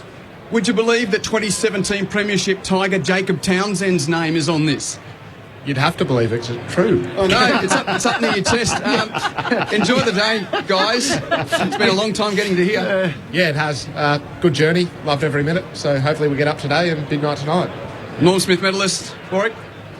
Oh, gee, that's... I think Zach Williams. I'd be putting money on him. Okay, number 29 from the Narrandera Imperials. That's the boy. Good on you guys. Go and join the rest of the tsunami. Thanks for being a part of the build-up to Grand Final Day on ABC Grandstand. Thank you. All right, thank you very much, Quentin Hull. Congratulations. You can go and have a dob with that footy in Yarra Park now. Well, let's... Ange, should we talk about the game? Can I just give a shout out to a wonderful woman, Lillian Marshall, who is turning 100 today, and her present from her kids is a day at the Grand Final. She's a lifelong South Fremantle supporter. She's been to nearly every Fremantle home game, and she's celebrating her 100th birthday. So congratulations to Lillian Marshall, 100 years young. And she's at the game, She's coming today with her daughter and son. It's fantastic. Well, that is a magnificent story. And she's listening to us. A triple hello then, in that case. Well, look who's joined us here on ABC Grandstand, our favourite Richmond fan, Waleed Ali. Hello, mate. How are you, mate? I'm very well. How has your week compared to 2017? Just relaxed. I mean, everybody, there's no lid on it. Yeah. You know, nothing significant happening this week, just another flag to be won. I feel like there's a genuine air of confidence and relaxation about Richmond fans this year. So can I say, this will make no sense, but it is absolutely true. I have been really confident and not nervous all week. And that's exactly what makes me so nervous. yeah, I get it. I get it. It doesn't make any sense to me that I would feel this relaxed about it. It's not that I don't think there's a real danger that we lose this game. I do. But for some reason, I just don't seem to believe it. Is it partly, Wiley, because you're playing the Giants? If you played Collingwood, you'd have to deal with the fallout of a potential upset loss. Yes. Whereas if you lose, you're not going to be bothered at work by Giants fans. No, that's around the water cooler, nothing. No, that's the most insightful analysis of it that I've heard. If we lose this, it's more or less silence. And everyone can just pretend it never happened, I'm sure. There's Schadenfreude, though, from the rest of the competition that says, you know... Yeah. We've got some Centurions. Yeah, this is great. These Richmond two men Centurions are wearing full armour in front of us. You look great. Enjoy the day. They're dressed like they're going to slay a lion, which is weird in the circumstances. I think they're trying to protect themselves against Shane Mumford. Yeah, you might need that. So, Waleed, what about the story of the week is the debut of Marlon Pickett, which is incredible and unbelievable at the same time. It is. And is it the best story you've heard in footy? I can't think of a better story off the top of my head in footy. It's a ripper. Maybe it's just because it's happening now and you remember it, but it's genuinely extraordinary. And isn't it the kind of thing that if Richmond had done something like this 10 years ago, you would say that is just so typical that Richmond would do something like this. But when they do it now, you go, well, it's a perfectly sensible decision because it's a really well-run club. One of the senior players, I gather, had said internally, if this was round 14, you wouldn't think anything of it at all. No. Yeah. But the fact that it's not round 14 is exactly the point. Yes. that's what it is. But actually, someone made a really good point to me yesterday. You think it's choosing a debutant over some kind of seasoned veteran. It's not that. It's really him versus Jack Ross for that position. So you're choosing a one-gamer versus like a seven-gamer, and a 27-year-old versus a 19-year-old. So actually, it's a less crazy calculation than it might sound. I get that he doesn't seem like the type of guy, Ange, that is going to be overawed by the situation. I feel like he's got a pretty good head on his shoulders. He's got 4 kids. He has had his challenges and dramas with parenting, no doubt, over the years. Both teams play this high-pressure style of footy. Where do you think Richmond has the edge? I actually think it's a really fascinating game because I think if you had to design a team and a game plan to beat the Giants, you'd probably come up with Richmond. And if you have to come up with a team and a game plan to beat Richmond, you probably come up with something like the Giants. So I think it's fascinating for that reason. Giants all want to score from stoppage. We will want to score from turnover. They will want to kick the ball. We will want to run the ball. When they defend, they'll probably defend the kick. We will run at them with handball and hopefully kick it over their heads through the goals. So it's these are teams that do opposite things, and they're each strong at what the other one is weak at. And for that reason, it's far more coin tossy, I think, than people might think. Where do you feel vulnerable? Well, in a weird way, the midfield has kind of always been our weakness, which sounds like a stupid thing to say because we do have 2 Brownlow medalists in there. Our back line is great, but their forward line is lethal. But I have confidence in the back line. But I think it's ultimately going to be about the midfield. If they destroy us in stoppages, and I think they would have to destroy us, I don't think if they edge it, I don't think it matters. If they destroy us in stoppages, then we have a problem that we have to worry about. And De Boer is the one who really worries me. I'm interested in your view on, if Richmond win the flag today, the whole narrative of the club is going to change. This has been an underdog sort of story since the early 80s, laughing stock, but a big club dormant, and a lot of tragedy about, not tragedy too strong a word, but a lot of pathos about the club. It'll be a bit of an empire in this little period, and hubristically, a lot of people who follow other clubs are already kind of saying, we've had enough. Yeah.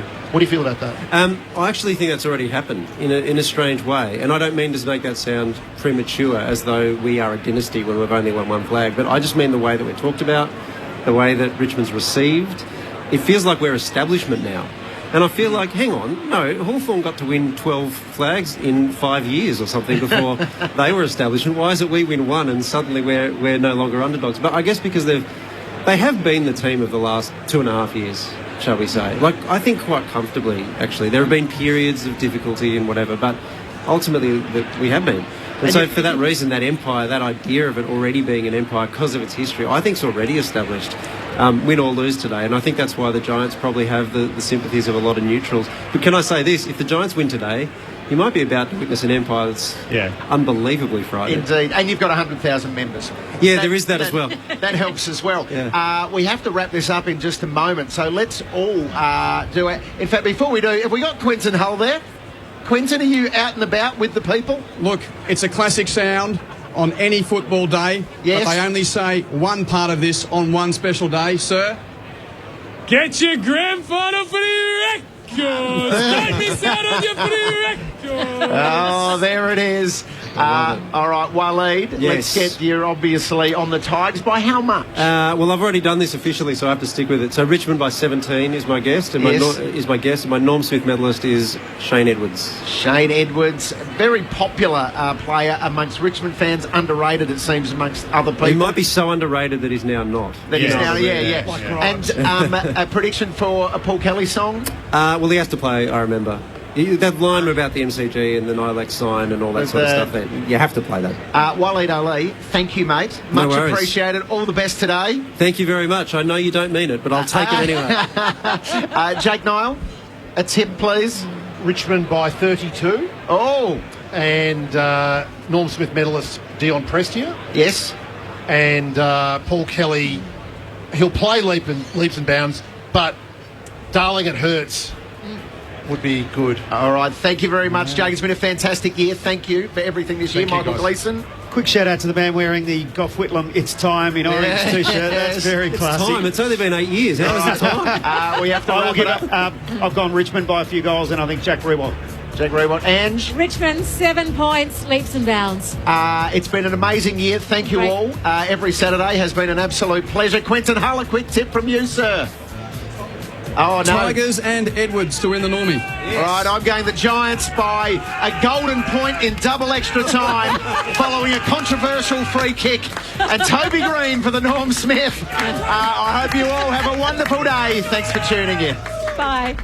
My brother married an American con artist. You marry someone, you feel like you really know them. But he really didn't. By the end, my folks were broke and homeless. I've been on her trail and it's taken me all over the world. She got on the wrong side of the local mafia. She witnessed murder. I'm Ollie Wards. Join me for Snowball, the latest instalment of the ABC's true crime podcast, Unravel. She's walking just in front of me, bro. Where? To listen to Snowball, subscribe to Unravel I see her. on the ABC Listen app or wherever you get your podcasts. I see her. Stand by. Cue audio. Grandstand. AFL. You're with Grandstand. Players are ready. What an occasion we've got ahead of us. Here we go. The Tigers are trustworthy. Before they're fresh, they're hungry. They can play harder for longer. I've dreamt of it since I was a little boy, so felt like no one wanted us to get in, but we're excited to be here. Grandstand. AFL. Down to Rioli, who gathers for the Tigers. Goes looking for Martin at full forward. Good mark. Worked it on to Daniel. Popped it over the top. Chance now for Hopper. Goes back to Daniels. What a snap. Wonderful goal. Bolton's a chance to run onto it for Richmond. To Prestia. What a season he's had. What a moment this is. What a goal. You're with Grandstand. It's set up and an opportunity to go through and kick a goal. The Giants, they were the biggest of orange roughies going into this game.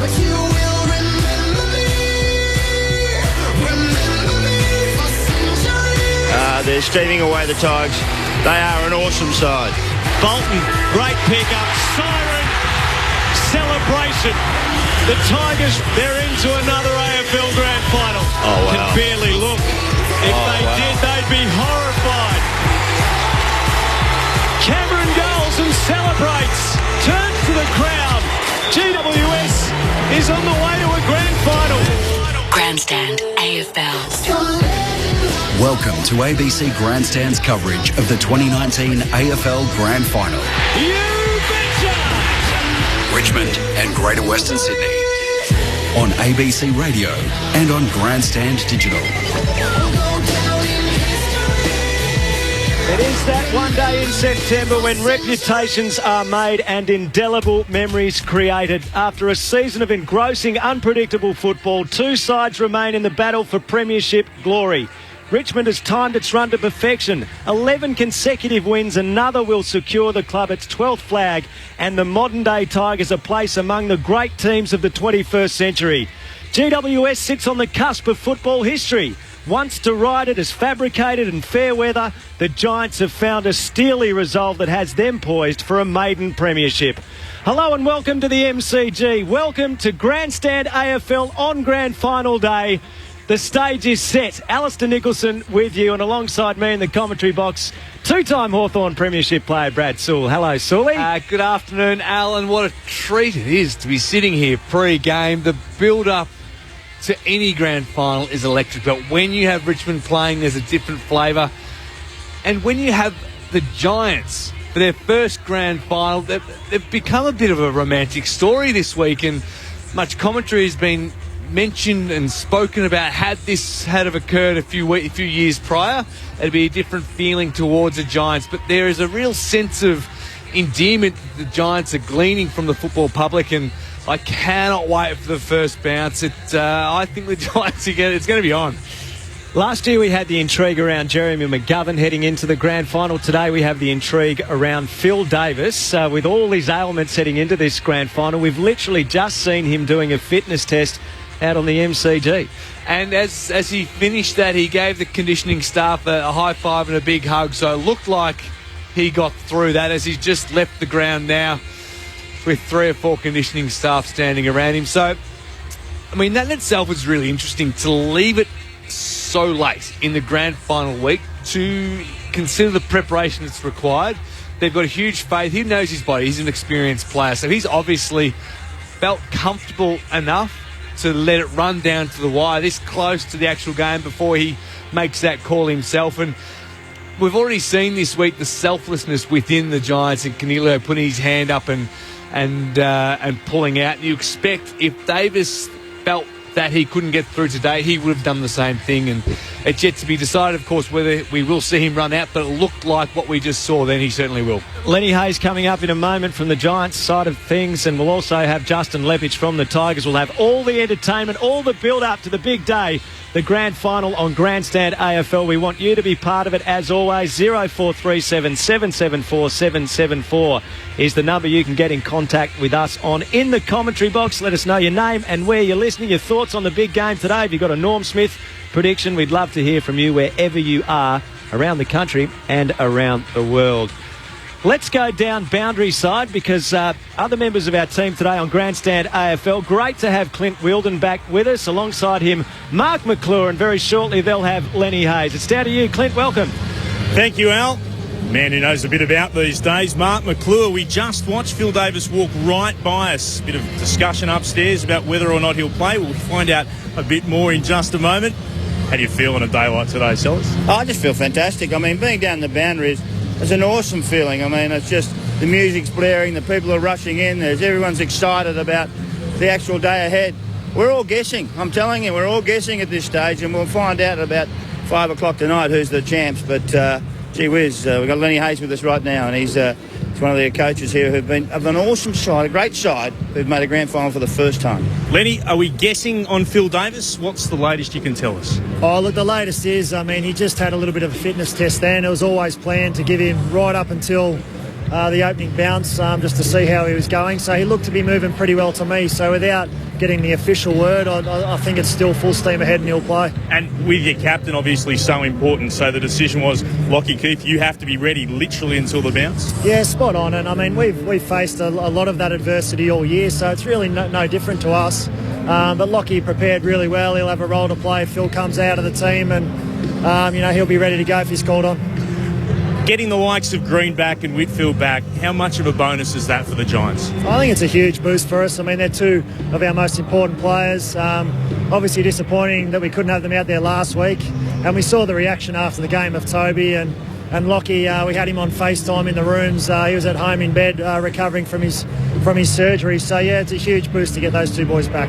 You've been here before. There are a number of players you have in the Giants side, but how important is experience on a day like this? And what sort of message yourself, Heath Shaw, Matt DeBoer, who've been here before, what can you pass on to the players where this is a first time on this enormous stage? I think everything that we've practiced up until this point will hold us in good stead. I think the way that we play is a really contested, hard brand of footy, and I think it stacks up on the biggest day. So the biggest part of the week was embrace the week, enjoy it. You don't know when you'll be back, so it was focus when you need to focus, enjoy it when you need to enjoy it, and our boys have done both of those things really well. Lenny, you've got a bunch of kids in the midfield with Taranto and Hopper and Kelly and Williams and Daniels as well. They're only babies. You've worked wonders with them. Oh, look, they're a joy to coach, mate. They're just sponges, and I think with Taranto and Hopper, there was opportunity there with a few of the off-season moves with Shield and Scully and a few of those guys going, and obviously Wardy and Cogs and even Josh Kelly's missed time this year. So we always say if someone goes down, the next man comes in. But those two boys in their third and fourth year have been superb. And, we've moved Toby in there at times. Like you said, Brent Daniels, Zach Williams is going to play through the midfield again Toby today. will be there too, won't he? Toby will be there. He'll have his turn in there, yeah. And I think that's every time we've made a little shift in our team, guys have embraced it and played really well. So we're going to need them to be at their best today because we know what we're up against. You've recruited a hell of a lot of stars, and they were beautiful with their foots and skills and all that sort of stuff. But what you got now is a great balanced team of role players and really good players. And all of a sudden, you're becoming a tough hombre to beat. Yeah, I think it's something we've prided ourselves on. I think over the last 3 or 4 years, our contested ball numbers have always been strong, but probably that relentless pressure with our tackling has probably fluctuated a little bit. This final series, we've brought it every week, and we've brought it for the full 120 minutes. So, again, we're going to need to do it again today, and because we know how Richmond like to play with that forward handball. They'll give us opportunity. We've just got to make the most of them. They're not going to change their style because you turn up, but you may change their style by the way you play, pushing and shoving. Yeah, well, I mean, there'll be a little bit of that. I mean, it's grand final day, mate. You know what happens on these days. We're playing for keeps today, and we've done that all final series. So I think they'll be expecting it. They'll dish it out as well. So it's going to be a great contest. If they get on the outside, are you in trouble? I think you need to stop their slingshot style, no doubt about that. So, our chase pressure's got to be huge. We've got to come forward and nail our tackles and put them under pressure. So it's one thing to know how they play, another thing to stop it. Does this bring back great memories for you? It does up until probably 10 minutes to go in the game, but hopefully it goes our way today. But the thing I'm most happy about is, as a coach, you get to just see the enjoyment on Hopper and Taranto's faces that they get to experience this, and it's a wonderful opportunity. I think we're ready to take it. Great job, Lenny. Fantastic. Have a great day. Thanks, sellers. Cheers. Take us down into the rooms. We're just watching them come out now.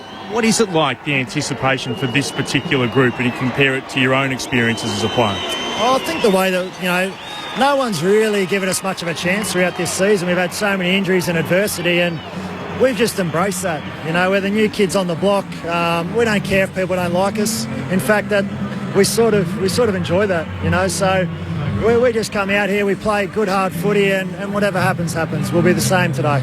Someone obviously major name here with St Kilda, but from New South Wales, from Pennant Hills, the west of Sydney, what would it mean for football in the western parts of Sydney for the Giants to get up today? How big a boost would that give the club? Oh, it'd be huge. I mean, we've seen how we've been embraced this week, and it was one of the main factors for me going back, whereas I grew up sort of 15 minutes from where the club is, so I think it'd be huge. It's growing every year, and something like a win today would just be a massive boost for footy New South Wales, which I'm pretty passionate about. So you live in there, Lenny? You live out near there, Blacktown, do you? I'm sort of inner west, mate. I'm inner west, not right out west. Right on the beach? Just, yeah. No, I'm in Concord, mate, so just around the corner from the club. But it's not silly to say it would be a giant step for the code. The aim was to expand the competition. Now the Giants, after just 8 years, to be on this stage. The number of juniors, I would imagine, and the boost you get from this sort of appearance, and the media in Sydney, they've been on board this week as well? Yeah, they have. I mean, I've got two sons. My eldest boy plays for the Concord Giants, and they run out every week to the team song. And it's, women's football's going great guns up there as well. And a lot of that's been around the success of the Giants footy team as well. So it's growing, it's coming. And, from a kid who 2 other kids at my school played AFL, it's come a long way, and I'm rapt about it. Benny Hayes, one last one from me. Why do you think you win it today? I just think our hunger will get it done. I think we're going to try and suffocate them the way that we play. And I just think we've built some really good momentum. We're made of the right stuff and going to have to do a lot right. I mean, Richmond are a great side, but I think we got the character to get it done. I love your attitude. They don't crown Mr. Nice Guy. Let me tell you. You got to take it. Good luck. Go and enjoy. Lenny Hayes, thank you very much for joining us on ABC Grandstand.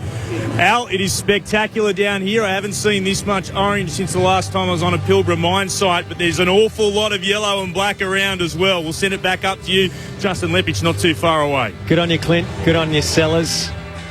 Yeah, Lenny Hayes, what a player he was. Loved the contested nature of big games. Won the 2010 Norm Smith in the first grand final. You would have played on him a fair bit, I'd imagine, as well, Sully, wouldn't you? We played on each other a lot. And, the beauty about playing on someone like Lenny was he was just so honest. And he was hard, gave no quarter, asked no quarter, and you would literally shake hands, bash each other for 2 hours, and then shake hands at the end of the game again. They were fantastic duels.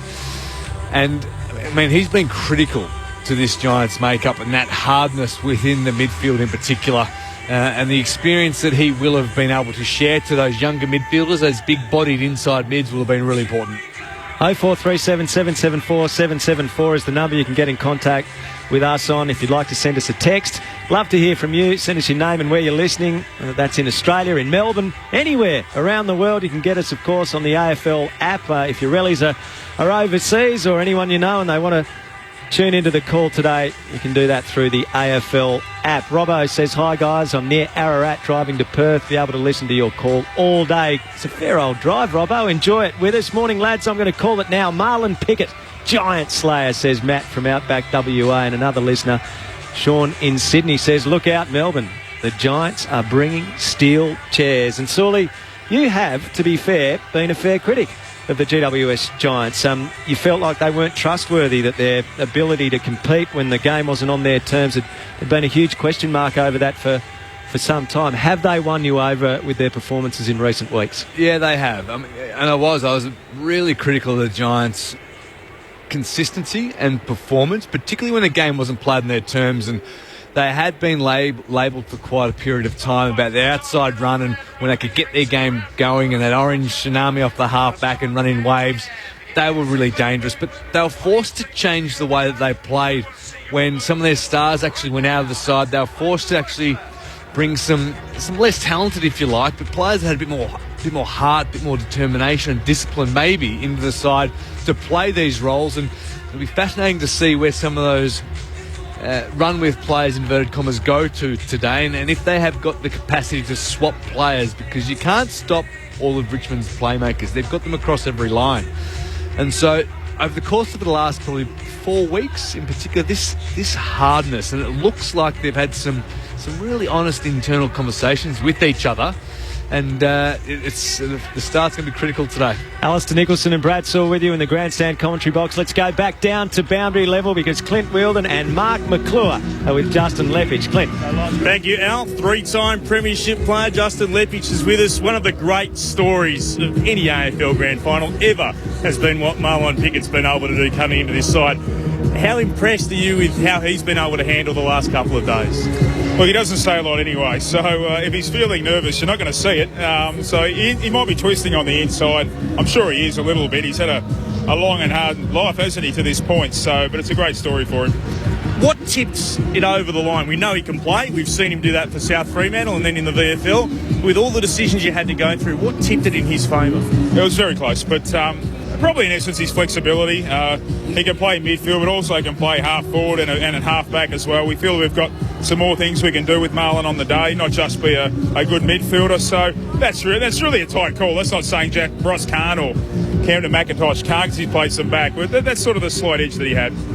The one, I guess, reservation that people would have is the step up from the State League, then to the AFL, and then to a final, and then to a grand final. Is that something you've had to address with him, the extra pace, the extra intensity that he will be facing today? Oh, of course. You know, we're full-time workers now, so we do talk about every part of it, the good, the bad and the ugly, and you've got to know what you're getting in all that as well. We've got to know also what Marlon can't bring for us, and as well as Ross. And, you know, not every player's perfect, so we know what he will bring is a competitive player. There's never been one game in his life that he hasn't been competitive or physical, so we're confident he'll bring that. The experience factor, so many of the guys were here in 2017 get another opportunity again. How much do you think that could be in terms of telling when it comes to it today? Well, let's hope it is. I mean, remember my first grand final, they said they were playing Essendon, and they said Essendon had the experience, and we ended up winning that game. So, look, we're probably, you know, it sounds good, but really, at the end of the day, it means nothing in my experience. Well, you know how they play, and they know exactly how you play. Which one wins? Which system wins? It's a good question. Their contested style and tagging style of system, they'll go after a few, as we know. They'll probably be Lambert and Martin are the two they'll target. You know, we've just got some things in place we have to manage in that part of it, and then try and get the game on our terms, which obviously our outside run and speed will probably worry them, so they'll put some things to try and clamp that part of our game. If you get it on the outside, and Basher Hooley's been the one who's done that, I'm sure they'll clamp down on him. They have to. He was so impressive last week. Yeah, one thing about our half-back line, he can clamp Basher. I mean, I think Essendon did, and he still ran riot. People have tagged Nick Vlosten actually in the past because he's our number one interceptor, and Grimesy's also a good interceptor, and Jaden Short isn't bad with his feet either. So we think we've got enough. You know, if they go after one of our backs, we've probably got enough to also get some strengths in other areas. The whole world think you can win, but that doesn't mean you do. We're all guessing at this stage, so we'll find out at half-time if they can restrict you to a score, because that's what they look like they're going to do. Yeah, that's what they're doing better than they have in the home and away season, is restricting scores. Probably haven't been scoring as much themselves, but I think they're the boxer that want to take it to the 10th round. I mean, that's the way they've been playing, so we have to sort of make sure that we stay with them, and hopefully our run in the end can overcome it.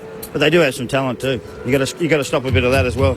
Yeah, well, they've got probably more number one draft picks than anyone in the game. So, and I think we've got more rookies playing than any team in the game. So we can street fight as well. Yeah, but it's not about that. It's about the best team. It's not about actually if you've got plenty of stars. It's about how you meld together and put the game on the park. And you guys have done that well for a long time. That's true. One thing we've got really good is good connection in our club. We play our system pretty well. Teams have broken us in games, and we know that. Geelong game, they broke us for a bit, Brisbane a bit, West Coast here not long ago, but we've been able to overcome them and win. So we're hoping that's the case. No matter whatever the Giants throw at us, we can overcome it. But it's down to the boys now, isn't it? They've just got to do it, as you said, Mark. Just do the job. What were they like just before they had to come out here? Give us an idea of what it was like downstairs in the rooms. Quite calm, to be honest. I didn't know what to think to be coming into the game, but the boys are really more talking about the game, what they need to do to try and win the game, more than worry about the emotion of the game. So that's always a good sign. I spent a day with Alex Rance on Thursday at a lunch, and let me tell you, pretty relaxed bunch. They're enjoying themselves, they have a great time, and that's a great way to play footy. Yeah, I think so too. I mean, you can be too uptight, but then again, you can be too relaxed as well and go the other way. I'm not certain about that. You look pretty good. Oh, well, I always fall on the relaxed side. Lee didn't like it very much, but I always fell to that side of the ledger more than the other. But let's hope the boys can do that so they can go out there and play their natural game. How much did you learn from Lee? Seriously, what did you learn about footy from Lee? It's the biggest thing Lee taught us. I mean, he's not the sort of coach to go out there rolling balls in front of you, teaching you a lot of the skills of the game, but he taught you how to be a man and how to stand up in occasions. And I think anyone who learned under Lee knows that, and knows sometimes that the calmer you are in these situations, the better, more than trying to do things that are trying to do too much. That's probably a good way to finish, because it's exactly how you're supposed to be. Where do you think you win it today? I think with our outside run, I think if we can get our handball game up and going and break some lines and kick to an open forward line, I think that's the key to us. Give ourselves good looks. If the Giants are able to stifle us and pile it on and make it a real rugby scrum, it's going to be a real battle. And you touched on it about them stopping Martin. Do you expect De Boer to go to him at the start in the middle? Well, he's been sort of tagging in the midfield and then handing over if a player goes forward. So he might hand over to a core or something if Dustin goes forward and then go to someone else, like a Prestia or possibly. So, yeah, there's going to be a few little games played there, I think, today. And building into one of these games, is it more nervous when you're the backline coach or the forwards coach? Yeah, it's probably easier as a forwards coach because you don't have to stop the goals, you just have to kick them. But, look, I've really enjoyed this year as a backs coach. It's just sort of taken me back again. And these boys are such great to work with. The adversity of losing Rancy, we kind of fell apart for a few weeks early in the year as a backline group, missing him, and I had to pull our pieces back together again and realise there is life after Alex. And I'm really proud of the guys and their adaptation to their roles. And Dylan had to play a new role, and Nick had to play a new role. So it's really good that we've done that. Best of luck. Thanks for chatting to us. Thanks, guys. All the best. Justin Leppich joining us downstairs. It is a sight to behold. Alistair Nicholson, massive crowd in as you'd expect. Can't wait for what is to come. Back to you up in the studio. Good on you, Clint. Good on you, Sellers. Make your way up, lads. We look forward to joining you in the commentary box very shortly. Sully, you look around the ground and it is quite noticeable that there are some serious pockets of orange here, and naturally Richmond's going to have more supporters, you'd think. Today is a day for the neutrals as well, but there's good Giant representation here. It helps that the orange stands out, right? Yeah. So it's very visible, but you're right. Clint had the line about the pillar up his sleeve for a little while, hadn't he? He's waiting to roll that out. But yeah, it's really obvious that the pockets and the bays that the orange is clearly Giant pockets. And as I said, I reckon the neutrals are jumping on board the Giants storyline. They have had a tough year.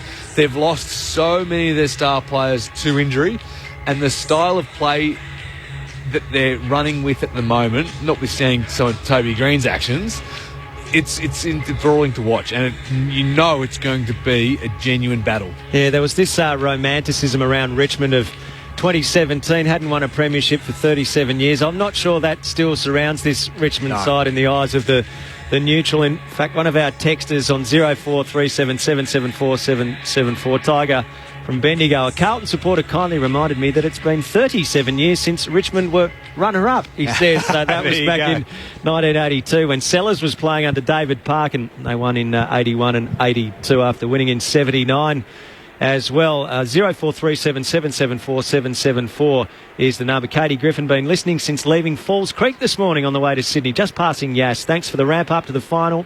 Wish it had been the Pies, though. Shout out to Damo for his birthday. Good on you, Damo. Damo shares a birthday with Josh Caddy. It's his birthday today as well. Go Tigers, says Katie. We're driving from the beaches to Olympic Park in Sydney, ready to join the other Giants fans. Very excited. Go the Giants, say Michael and Sasha. So Let us know your name and where you're listening around the country. We'd love to include you in the coverage today on Grandstand AFL. Marnus Labuschagne, Australian batsman, is going to be joining us in the Grandstand box very shortly. So that's coming up. We've got all the action leading into the grand final, of course, with some fantastic performances to bring you. Tones and I, Dean Lewis and Paul Kelly, all performing live in the lead up to the grand final. Now, the teams have dropped. We saw Phil Davis going through a fitness test here at the MCG. He high-fived the fitness staff after the completion of that fitness test. The teams have dropped. No late changes for either side. So that is good news for all concerned. And Lockie Whitfield coming back from the keyhole surgery to remove his appendix. Davis banged up in just about every part of his body, Sully. But it is the kind of game where if a player like Davis is even 85% right, that you would take him in. Yeah, particularly down back. That stability, and as the captain, of course, is really important in the back six. And we saw him go through that fitness test, went off the ground. Then he came back out with the team. He was wearing tights or leggings. He didn't do a hell of a lot during that next phase of the warm-up. But importantly for the Giants, he is named. He will be playing, and we know he's a critical plank of the back six, which will get stretched today for the Giants. We've got a Welcome to Country coming up here at the MCG, so let's take you back outside to ground level. Wominjeka, welcome.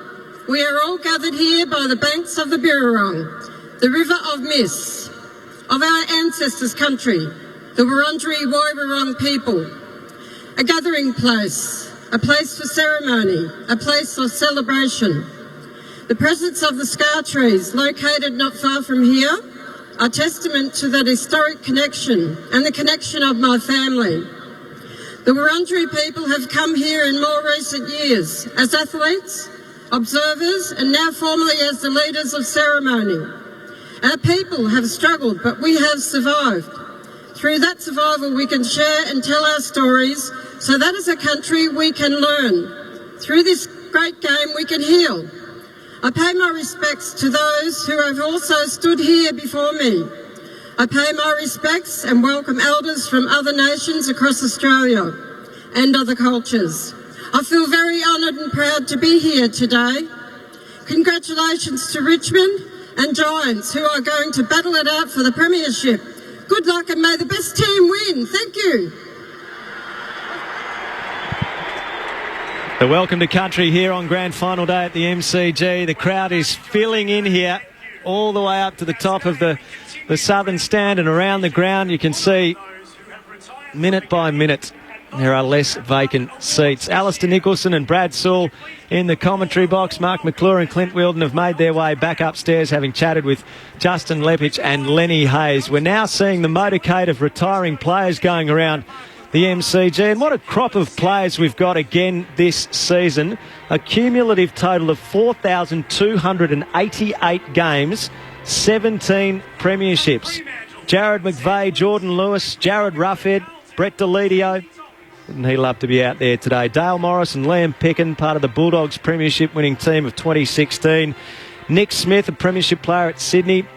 The tallest of all, Aaron Sandilands. Daisy Thomas, a premiership winner with the Magpies. Sean Grigg, Michael Riscatelli, Kieran Jack, Sam Gilbert, Mark Lacroix, who got the ultimate prize here last year with West Coast, Heath Grundy, Scott Thompson and Daniel Wells. It really is a terrific gathering of great players of this great game, making their way around the ground at the moment and being recognised by the fans who are in here at the MCG some 1 hour or so away from the first bounce in the 2019 AFL Grand Final. Repeating, there are no late changes for either the Giants or the Tigers. GWS looking to win its first ever premiership, and the Tigers looking for their 12th and second in the space of 3 years. Well, when I got off the train at Richmond Station today, the bottom end of Yarra Park was absolutely heaving. Tickets have been tricky to get if you're a Richmond fan, and they've got the live site going at Punt Road today. Cast of thousands were waiting to get into that about 2 hours ago. Well, Corbin Middlemas has managed to get in there, and he's in position at the moment to set the scene. How's it going down there, Corby? Thanks, Al. The contrast between the two teams represented in this year's grand final is stark. You've got the GWS Giants, of course, who are representing an area of Australia, one of the biggest growth areas. A lot of people new to this country and new to our game. Well, where I am at the moment at Punt Road Oval, this is Aussie Rules heartland, just spitting distance from the Melbourne Cricket Ground and, of course, the birthplace of Australian rules. The ground looks an absolute picture. The entire playing area is already filled with Richmond fans. There's so much yellow and black around. The beautiful old Jack Dyer stand is filled as well. There are big screens around the place. We have a number of food stores, the porta potties. So a great atmosphere down here with the Richmond supporters watching on who couldn't get a ticket to the game. I've bumped into Brett Sprigg. He's down here as well. G'day, Spriggy. G'day, Corby. Yeah, as you say, it's nice to have a first-time grand finalists in the Giants, but to come here, a scene like this reminds you of what a heritage club this actually is. Let's go and say g'day. A few fans over here. What's your name, sorry, guys? Yeah, Eric. Scuba? Ebony. How do you feel? We're an hour or so away. How do you feel about today? We're going to win easy. Pretty confident? Oh, very excited about it, yes. Compared to a couple of years ago, I mean, broke the drought. Here you are again. So you're pretty confident this time around? Very confident. They know exactly what's going on, what the day's all about. Well, the other one, we broke a 37-year drought, and that was 37 years of disappointment, so this is completely different. We expect to win. 2 years later, okay. I want to get this entire section here. I'm going to count you in on a 3, 2, 1, yellow and black. Okay, guys, here we go. 3, 2, 1. Yellow and black! Nicely done. So there you have it, Al. We'll be in the rooms post-game. Good luck with the call, guys. Thanks, Corbin Middlemass and Brett Sprigg down at Punt Road, bringing us a little of the flavour and the colour from Richmond's fabled home ground. The motorcade of retiring players continues to make its way around the ground down beneath us. Absolute stars of the game down below. Daniel Wells and Scott Thompson, teammates there at North Melbourne for so long before Wells made the move to Collingwood. They're down beneath us at the moment. Mark McClure and Brad Sewell on Grandstand AFL, the story of Marlon Pickett. Absolutely extraordinary to think that we have the first player since 1952 when Keith Batchelor made his debut for Collingwood, making his debut in a grand final today on the back of the Norm Goss medal in the VFL last week. Yeah, it's phenomenal, isn't it? And having spoken to a few people that worked at the game and saw him play last week, they didn't feel like he was actually going to get a game. He was good, obviously was best on ground by the awards, but they felt like his game wasn't stand out enough, notwithstanding the two players that the Tigers held over. But goes some way to explaining the story that is Richmond at the moment, the emotion and the feeling, this momentum and groundswell they've got within the club. And Sellers, it's just a fantastic story, isn't it? Oh, it's super, and it's just another one to add to the week. I mean, standing down the ground, and then you don't have to be a player in this Coliseum to feel the atmosphere and feel the hits and all those other things. That's what's so great about our game. You know what I mean? You're right on top of it. You're right there. And Marlon Pickett's going to be right in the middle of it. No, he's not going to play a massive part in this game, and we all understand that. They didn't pick him to win the grand final for him. They picked him to play a role in this game. He's a good player. Don't worry. Plenty of people have missed him. They missed Kelly as well. They missed another couple as well. The bloke from Parker, from St Kilda. He's another one they missed. And the whole thing is about, hey, listen, just give us a hand here. We don't need you to do too much. Well, someone who was very aware of his talents. He won a couple of best and fairest at South Fremantle. Corbin Middlemass has been able to catch up with the South Fremantle coach, former Bulldog, Todd Curley. Corbin. Todd, it's grand final day, and yet we're learning about a player for the first time in Marlon Pickett. What can you tell us about him? Look, he's a great story. He's a fierce competitor, but he's got this sort of unflappable quality about him that he can take things in his stride. So he's obviously overcome a bit of resilience this year. It's been shown with his busting his finger twice, and obviously made a pretty big impact at Richmond in such a short time. So it's pretty exciting for him. In your time coaching him at South Fremantle, what was the biggest growth that you saw in him?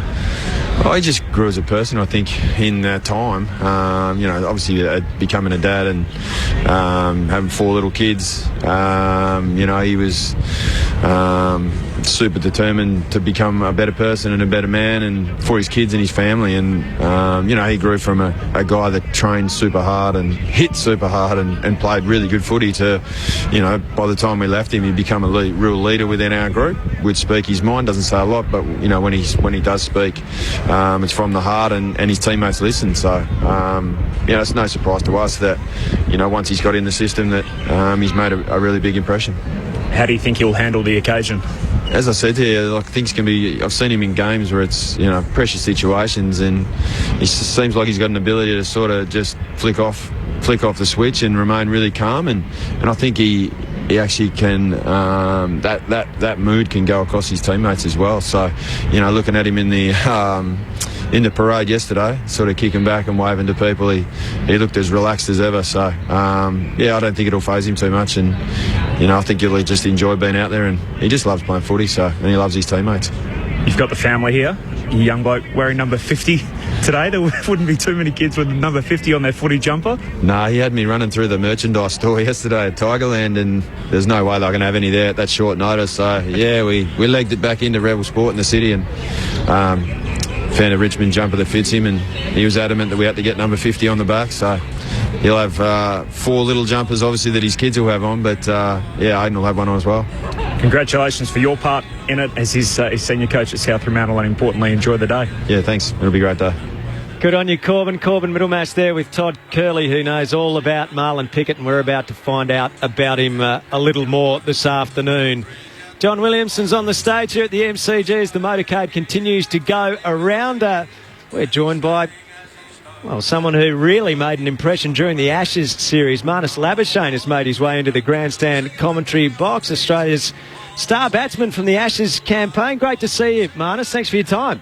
Thank you, Alistair. How you going? Really well, thank you, mates. Have you been to an AFL Grand Final before? No, this is my first, and obviously looking forward to it. I haven't seen the MCG packed out 90,000 before, so it's going to be a different experience. Well, you have got the Boxing Day test to look forward to coming up potentially with your form. You look like you've locked down that number 3 batting spot in the Australian lineup. Congratulations on retaining the Ashes and being such an important part of it. Yeah, thank you very much. It's obviously, you're still pinching yourself at the moment, really, that we've actually gone over there and done that. It's a great experience to have obviously played some sort of hand in retaining the urn.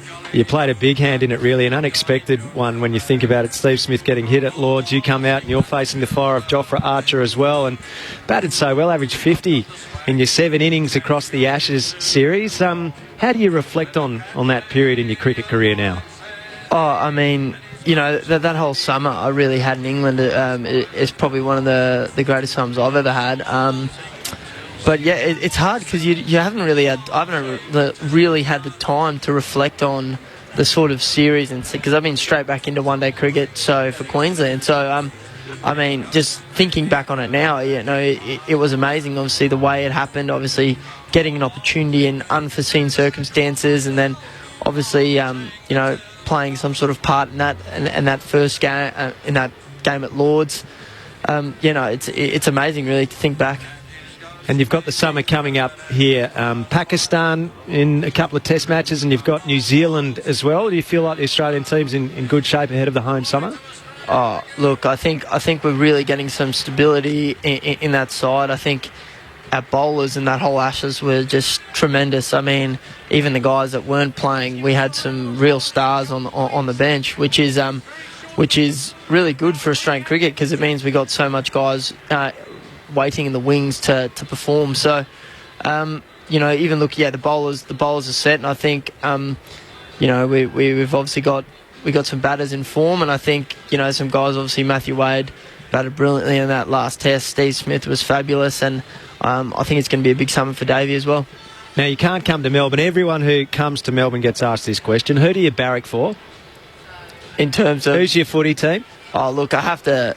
I've been a Lions supporter for many years now. The boys will be teasing me if they hear that. What about today? What are your expectations of today?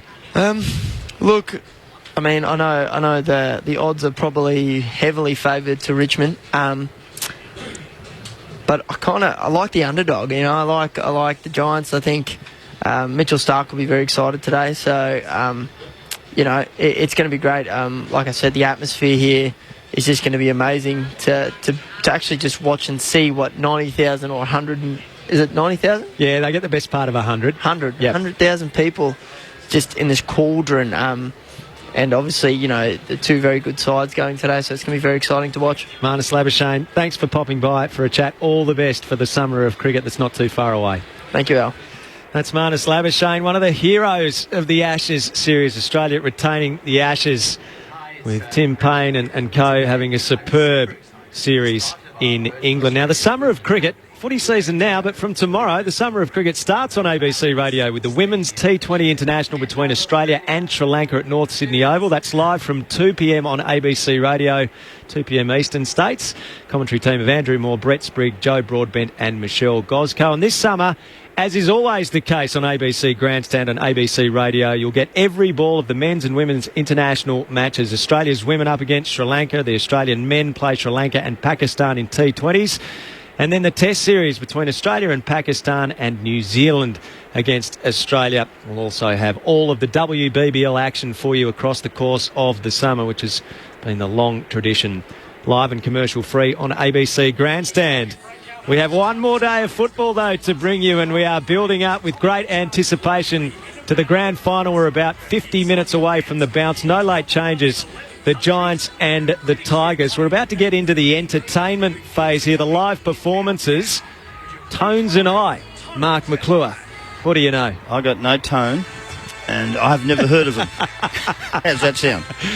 Tony Watson, known professionally as Tones and I, is the Australian pop singer-songwriter. Originally from the Mornington Peninsula, she has made quite the impression. And we're going to bring you some live action now. Live performance on Grand Final Day, Tones and I. All the same, but they're the ones to blame. Speaking of the young, as if we killed someone, but we don't need your guns. We're all too busy on the run, trying to be someone. Kids are coming, the kids are gone, and the kids are running, the kids are coming, the kids are coming, the kids are gone, and the kids are running, the kids are coming for you.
for me, dance for me, oh.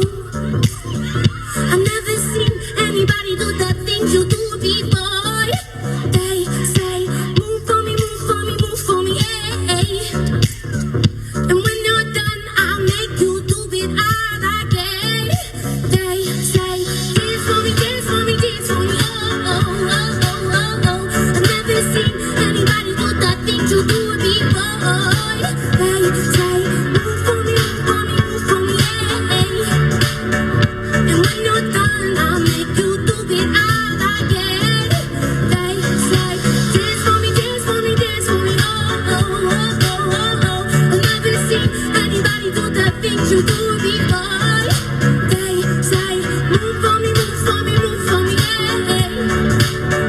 When you're done, I'll make you do it all again, again.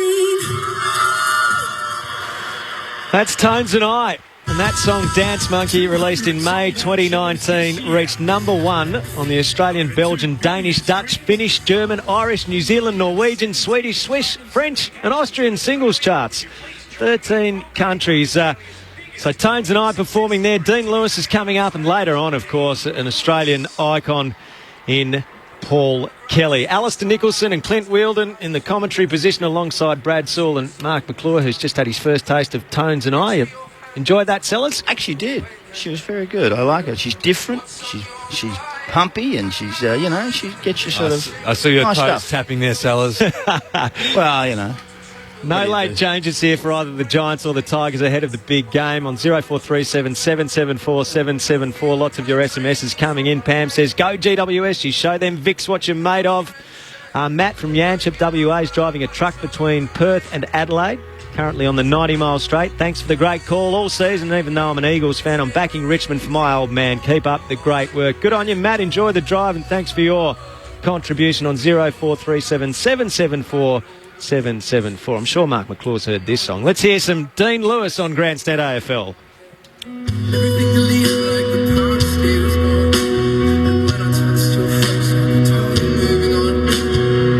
It's not the fact that you kissed him yesterday, it's the feeling of betrayal that I just can't seem to shake. And everything I know tells me that I should walk away, but I just wanna stay. And my friend said, I know you love her, but it's over, mate.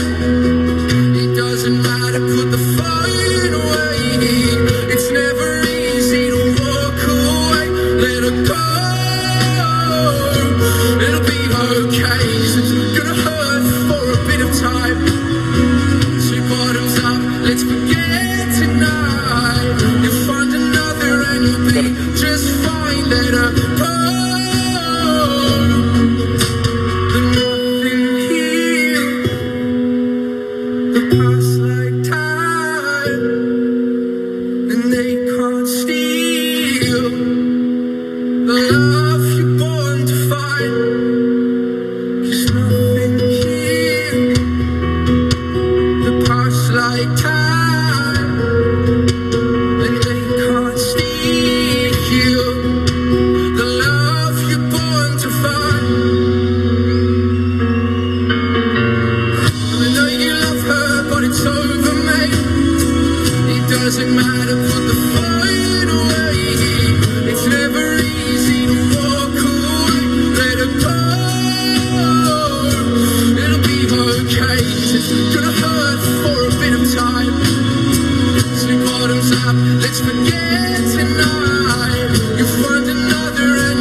To be here. This is a song of mine. It's called Wave. There is a swelling storm, and I'm caught up in the middle of it all. And And it takes control of the person that I thought I was, the boy I used to know. But there is a light in the dark, and I feel its warmth in my hands and my heart. Why can't I hold on? It comes and goes in waves. It always starts. It always starts. And we watch as our young hearts fade into the flood. Oh, into the flood. And the freedom of falling, and the feeling I thought was setting stone slips through my fingers. I'm trying hard to let go, but it comes and goes in waves. It comes and goes in waves. It carries us away through the wind, down to the place we used to lay when we were kids. Memories of a stolen place. We're caught in the silence, in an echo lost in space. It comes and goes in waves. It always starts. Always starts. And we watch as our young hearts fade into the flood. Oh, into the flood. The freedom of falling, and the feeling I thought was setting stone slips through my fingers. And I'm trying hard to let go, but it comes and goes in waves. It comes and goes in waves. It carries us away.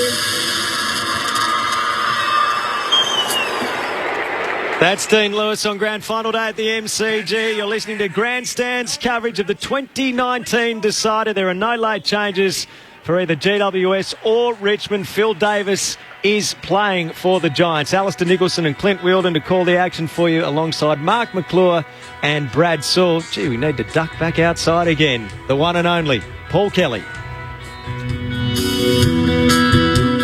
High on the hill, looking over the bridge to the MCG. Way up on high, the clock on the sign will say 11 degrees. I remember,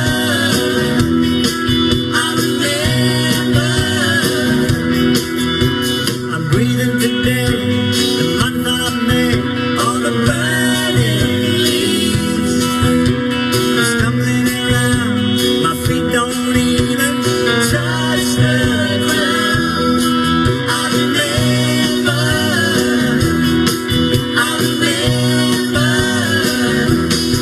I go on these days bound. I go on these days bound. Down past the river and across the playing field. The fields all empty, only for the burning leaves. I remember, I go on these days bound. I go on these days bound.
93, Andrew McLeod, 97, 98.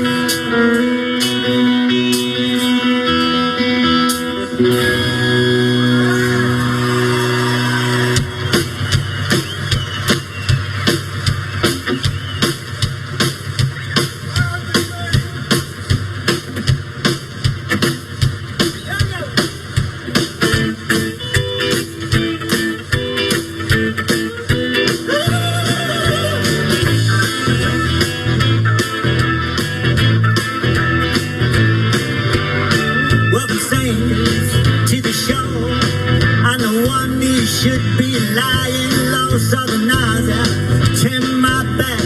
Heard the train coming and stayed right on that track. In the middle of a dream. I lost my shirt, I pawned my ring. I've done all the dumb things.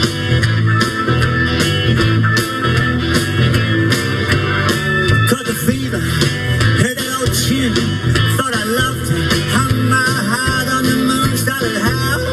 I made no sense. Thought all my good friends would rush to my defense. In the middle of a dream. I lost my shirt, I pawned my ring. I've done all the dumb things.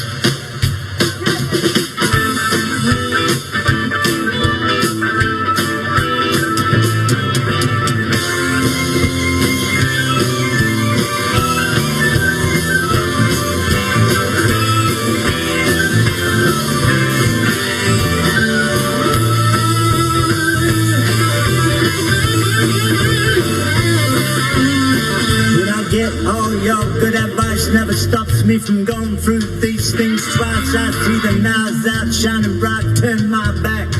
I hear that train coming, stay right on that track. In the middle of a dream. I lost my shirt, I pawned my ring. I've done all the dumb things. Yeah, I melted wax to fix my wings. I've done all the dumb things. And I threw my head into the ring.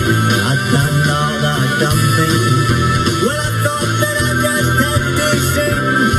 Yeah. All the dumb things.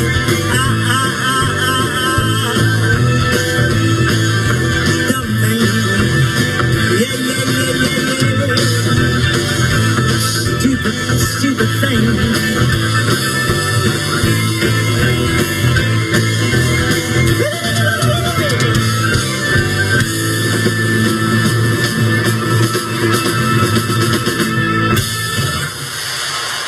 Sometimes you find the best of grand final entertainment in your own backyard. Paul Kelly there on grand final day 2019. Alistair Nicholson, Clint Wheeldon, Mark McClure and Brad Saw with you in the grandstand commentary box. So we are told there are no late changes. Still just a fraction of uncertainty surrounding Phil Davis. We're told Lockie Keefe is stripped and ready to go, and Davis has been in one of the meeting rooms with Leon Cameron and Cal Ward and others. So perhaps it's one of those situations, Brad Saw, where you literally wait to see if he runs out onto the ground. I think they will be leaving it right to the very wire. O'Keefe will be preparing as though he's playing. I wouldn't be surprised if there's a late change. That being said, I'm sure they'd much prefer to have Davis out there. We know how critical he is in their back half. So we're half an hour away from the bounce. We are seeing some shots of Phil Davis up on the screen at the moment. He doesn't look good. He doesn't look confident on the television. He's hugging a few blokes and he looked a bit down to me, but I could be a poor reader of his well-being, but I'm not certain. So half an hour until the bounce. We'll wait to see what happens. The two teams will be running out on the ground in around about 13 minutes' time. We'll see the GWS Giants, and not too far after that we will see Richmond. Corbin Middlemass has been wandering all over the MCG. He's got himself in with a few GWS enthusiastic supporters, although I reckon this bloke is a little bit torn. He's with the former Australian opening batsman Simon Kadich. Corby. Simon, you've got a clear link with both clubs, a Richmond fan at heart, but obviously your involvement with the Giants in their inaugural days, and we saw you as a runner there. Where are the allegiances today? I'm sitting on the fence today, Corbin. It's, I'm very, very torn because my son here is a massive Giants fan. Spent a couple of years working full-time at the club in 2014 and 15. Know a lot of the players well, so got a lot of mates there. But I'm a lifelong Richmond supporter. I got to come to my first grand final 2 years ago, and it was one of the best days of my life. So, yeah, very torn today, but hopefully the best team wins. And for Xavier's sake, I hope he has a great day. His first grand final, so he's pretty lucky. And Xavier's got the jumper on, so he's been a Giants fan from the jump?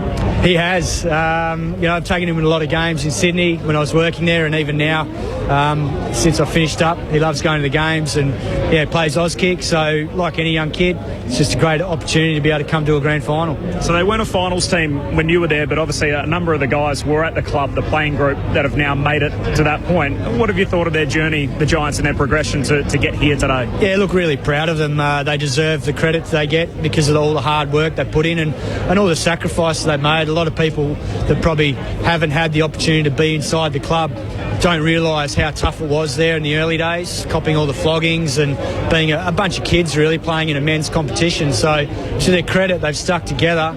A lot of them have stayed true to, loyal to the club. And now they're getting the rewards, so hopefully there's a good run for them coming up. And when you were Xavier's age, do you remember what it was like following the Tigers and I guess your early grand final memories? Yeah, I was too young to remember the 1980 premiership because I was only 5, but I sort of had some tough times at school during the early 90s, growing up in Perth, given the West Coast was so dominant. So I'm getting my time back now, and it's been great to watch the boys at Richmond play so well in the last couple of years. It's very special to share it with a young bloke today. Enjoy the day. Pleasure. I'm here with Jeremy Finlayson's parents, Carol and Gordon, obviously just hours away from the start of the grand final. How are you guys feeling?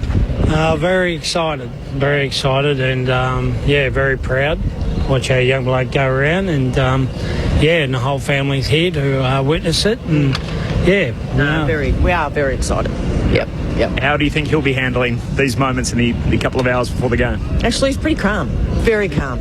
Yeah, no, he's been calm right through the whole final series. He's lapping it up. He's loving it. He's very excited. And what have you made of his year? He probably had a career best year, obviously going forward, and has kicked a heap of goals. Yeah, that's excellent for him, and the move's done him good. And as I said, he went into the draft as a forward, and then they moved him down back and developed his skills a bit. And and he got the lucky break in the forward line, and he's made the most of it.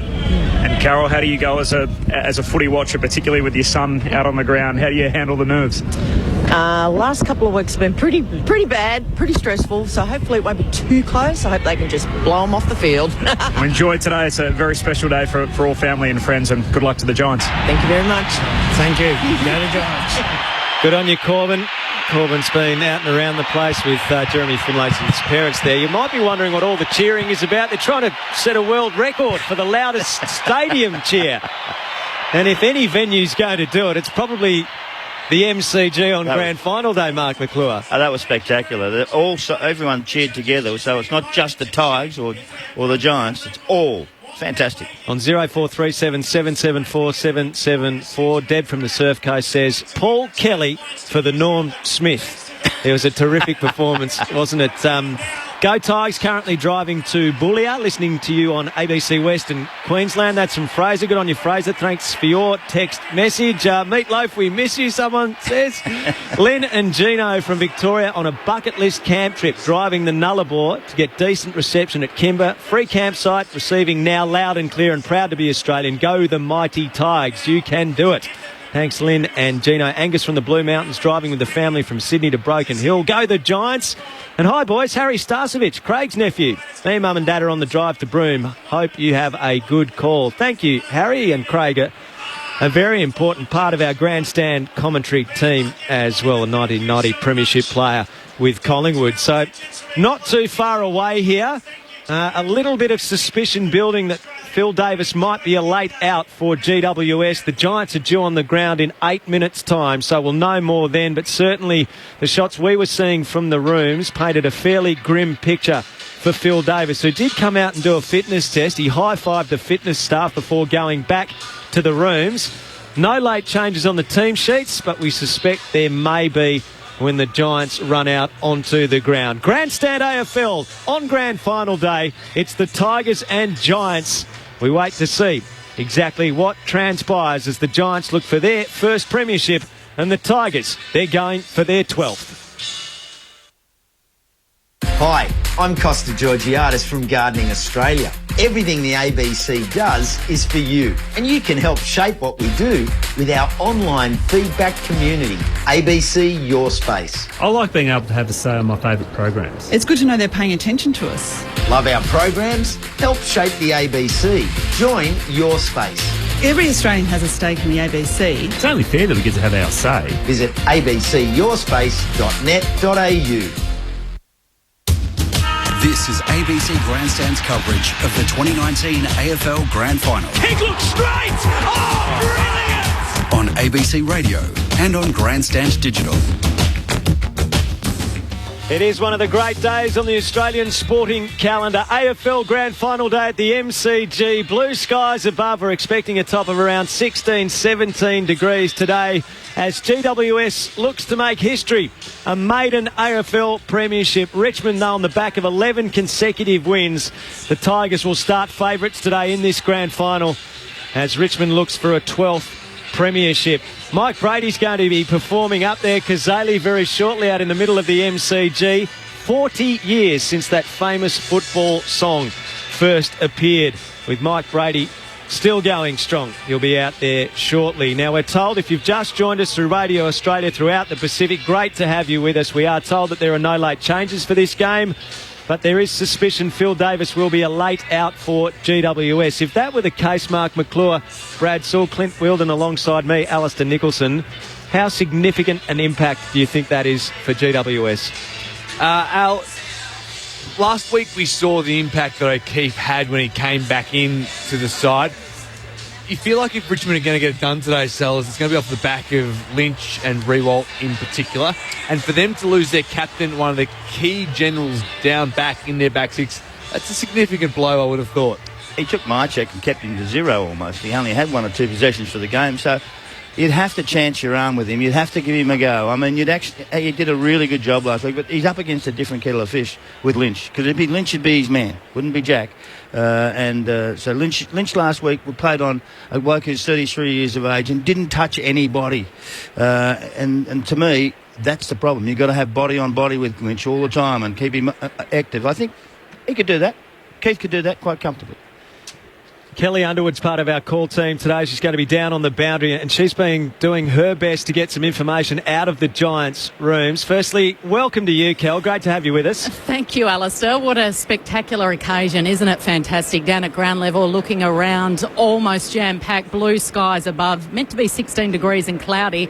Well, that cloud has cleared and this is perfect. Just very quickly, I'm hearing from in the rooms that Phil Davis has his mouth guard in and is doing the warm-up. So that's the latest news from the Giants' rooms. He's got his mouth guard in and he is doing the warm-up. I'll let you know if anything else changes. Thank you, Kelly. Mike Brady's ready to go here. What an anthem this has been in football for 40 years. Here's Mike Brady with Up There, Kazali. Whatever turns you on, go out and clear your mind. Me, I like football. There's a lot of things around. When you line them up together, the footy wins hands down. Are you ready? 1, 2, 3, 4. Up there, Kazali. In there and fight. Out there and Adam. Show them your might. Up there, Kazali. Don't let them in. Fly like an angel. You're out there to win.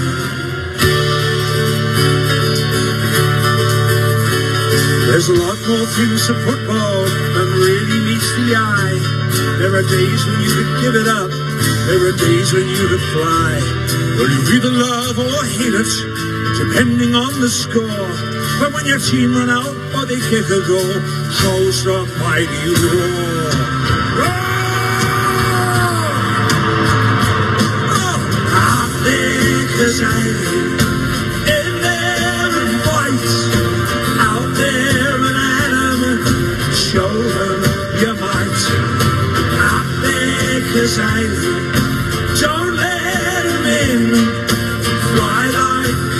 angel, you're out there to win. Come on! Out there 'cause I knew you're out there to win. In there an atom, John Benjamin. Yeah! Out there 'cause I knew, show 'em your hide. Fight like the devil, the crowd's on your side.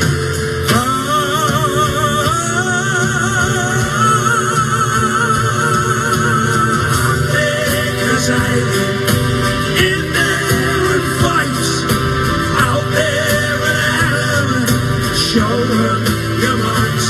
Yeah, out there 'cause I show her your hide.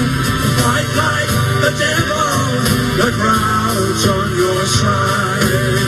The crowd is on your side.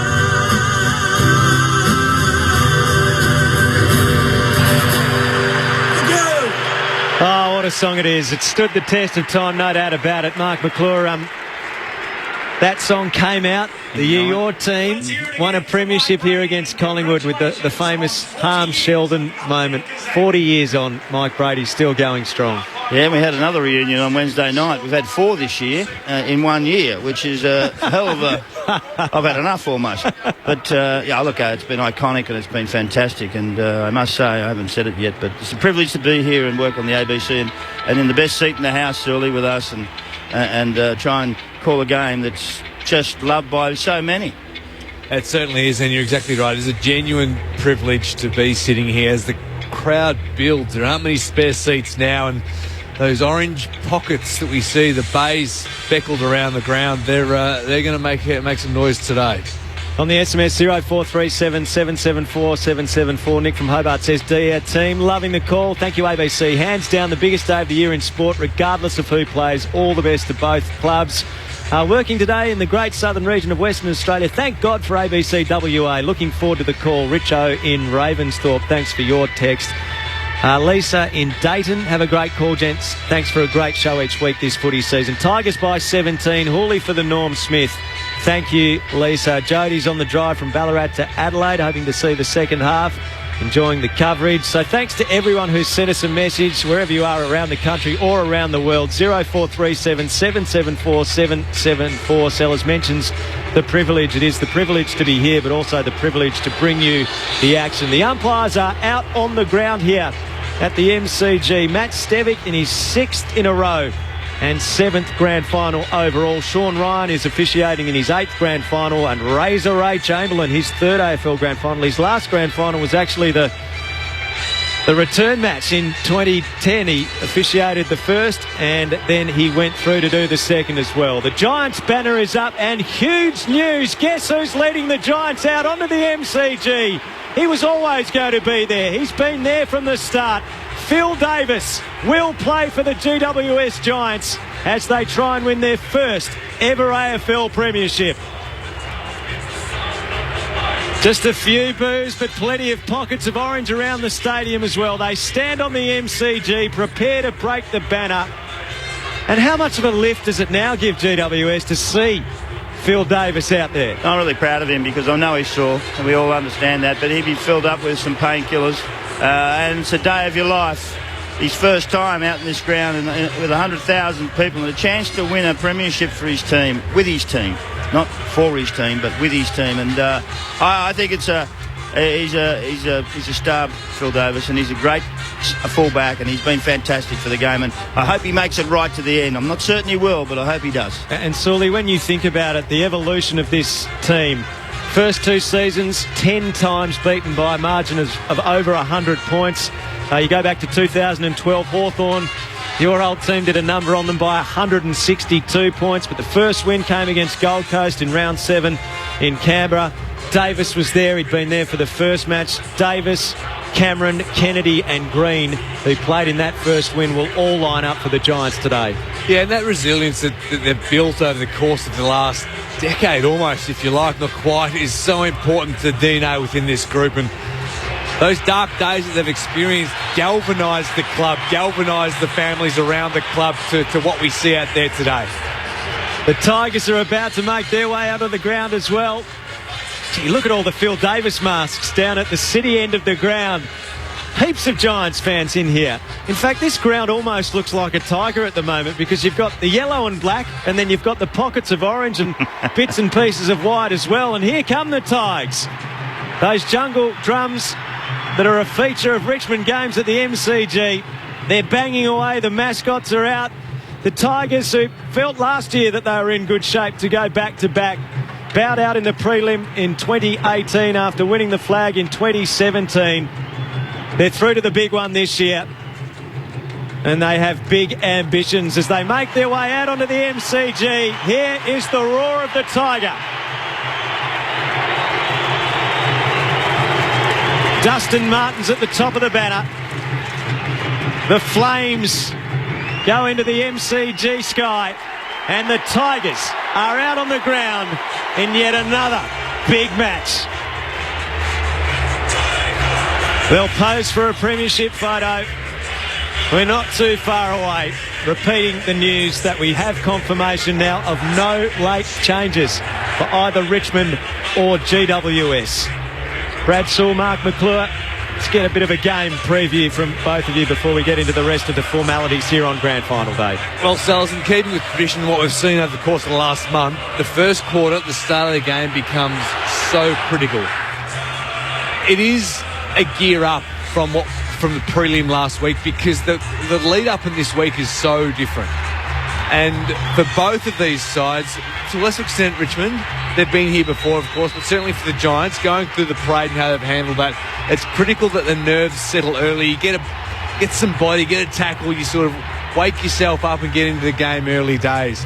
I'm really looking forward to seeing how this midfield battle plays out, Sellers, because if the game gets on the outside, and you alluded to it to Lepper down there before and to Lenny Hayes, if the game gets on the outside, it's hard to see the Giants being able to stop the game when it's played on Richmond's terms. That being said, Giants lock it in. You feel like they've got some bigger bodies around the ball. We're genuinely guessing. We are. We always guess until the end result. But we can talk about how they play. That we know how the Tigers play. They're not going to change their style at all. What they do is they score from turnover and from back half, and that's where their big push is. And then they run in waves. We know how they play. They know how they play, and they're not going to change because the Giants are coming with a different style to what everyone else has got at this stage. They have lots of handballs, Tiger. They just clean it up with lots of handballs, and they run in waves. And we'll see it again and again and again. And this is held up for a hell of a long time, their style. I don't see why they have to change one iota. And then we have the Giants, who they understand how they want to play with difference, real difference to what they have. They score from stoppages, and the last week they had 50. They had 54 clearances to 35. Mumford had 16 hit-outs and Grundy had 75. So, I mean, it's not about actually who hits the ball. It's about the guys on the ground. And when you have a look at Taranto, who's 20, Hopper 21, Kelly 24, Williams 25, Daniels 20. They got some youth in that midfield. And they're tough and they're hungry and they're keen. And they really want to actually have a crack here today. And I think that is... And they're going to block a few off too, mate. A couple of... they have to knock off Hooley. He's the one who gives them that outside run from half back. They've got a few things that they're going to do, and they did last week, and restricted Collingwood to 3 goals at half-time. That was an enormous effort. Of the Richmond midfielders, Sellers, who do you clamp first? Oh, you go to Dusty first. Yep. And I think you've got to get Prestia. And I would, and once Dusty goes forward, De Boer would probably pick up Koch and run with him. So you're going to cut him off at the neck. That's what you've got to do, and try and hurt them in that way, because they did it last week against Pendlebury and Sidebottom. Knocked them over completely. They lost their whole equilibrium because of those things. They've got to do it again. On the SMS 0437 774 774, Karen's driving from Perth to Kalgoorlie. Not a huge fan of AFL, but have to go for the underdogs, she says. Go GWS, loving the broadcast, keeping me awake. Stay awake, Karen. This is going to be a lively afternoon at the football, I'd reckon. Thanks for the AFL Grand Final broadcast. On my way to Cooper Pedy, South Australia, says Lee. Thank you, Lee. We've got a listener in the airport in Dubai on the way home, so plenty of you listening around the world as well. If you are listening on the ABC Listen app at the moment, We're now going to release you, but if you want to keep listening, go to the AFL app. So change from the ABC Listen app to the AFL app, and you can continue to listen to the build-up to the match and the live call on ABC Grandstand. So switch over now. And for everyone else, Brad Sewell and Mark McClure continue to preview the 2019 Grand Final. And we watched them last week, Sully, and the Giants. They play ugly. They don't play, they're not coming here to play fair. They're going to play any way they possibly can to win this game. And you know what? They still give you the trophy if you do that. So do you feel like the Giants, to that remark, Salas, are prepared to do some things that the Tigers aren't? Oh, well, they're keen. They're hungry.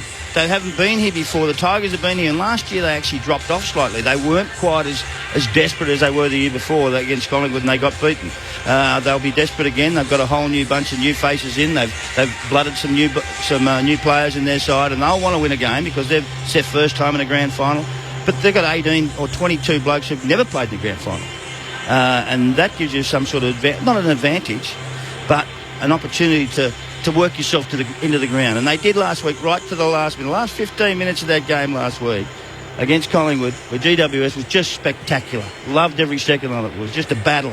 And they did it for 25 or 30 minutes. It was unbelievable. And that's what we keep talking about with regards to last week's game between the Giants and Collingwood. But it was the third quarter that set it up for the Giants, wasn't it, where they really came to life. Whether Collingwood dropped off slightly or not, but the Giants took their chances, made the most of the opportunities, and that's going to be really important out here today as well. Those swings and momentums we know are going to come, they're going to occur. Whichever side can make the most of those opportunities and hit the scoreboard, kick their goals, is going to go a long way to making a difference in today's game. The ruck duel is going to be really interesting. Mummy was knocked around a little bit publicly up until last week. Again, his last quarter was huge. Oh, great. It was phenomenal. So all of a sudden now he's playing against two established ruckmen. They've got to really work Mummy over. They've got to really crash and bash. We know he's not great moving away from the stoppage.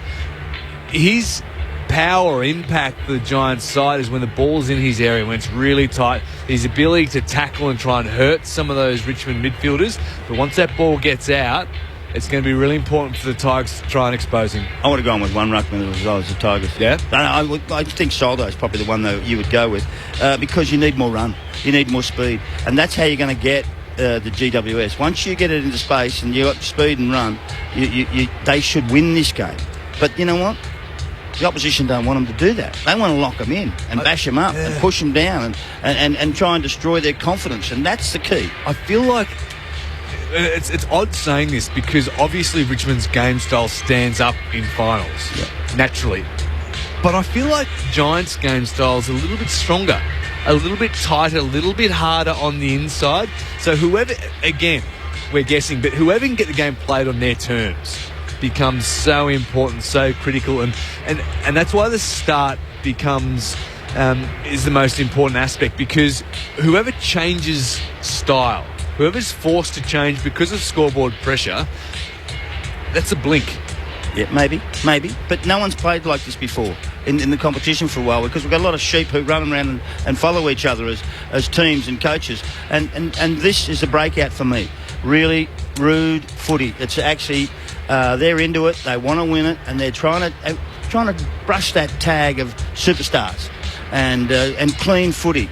And they're rough and tumble, and I like that. I think it's a difference we haven't seen for some time. It feels like the Giants are playing on the sense of us against them mentality. It was the AFL's team for a period of time, but that's crossed over now, it feels like. No doubt about that. And look, I like what they do. I think Himmelberg and Cameron and Finlayson will play a huge part up forward. That's their key forwards up there.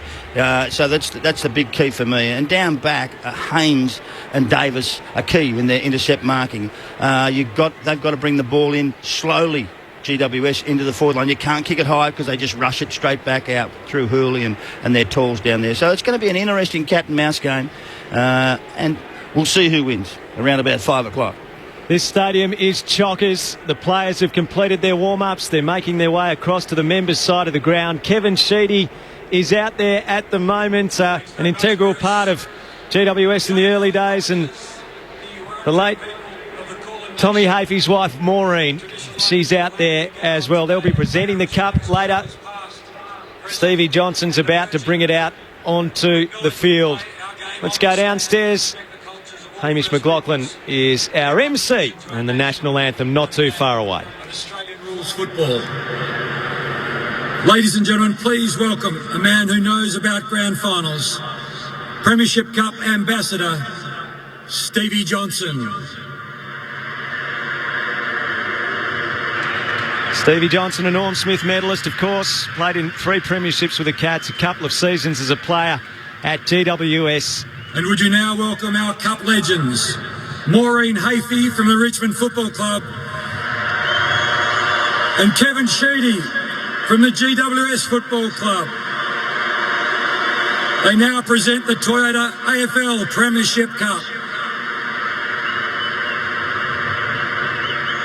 May the best team win.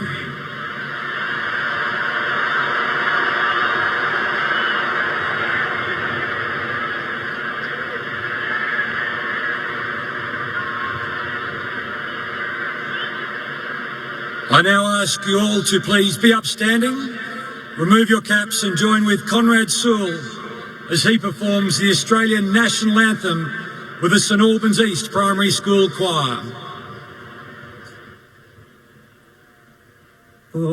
Australians, all let us rejoice, for we are young and free, with golden soil and wealth for toil.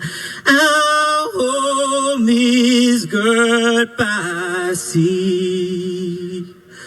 Our land abounds in nature's gifts of beauty, rich and rare. In history's page, let every stage advance Australia fair. In joyful strains, then let us sing. Advance Australia fair.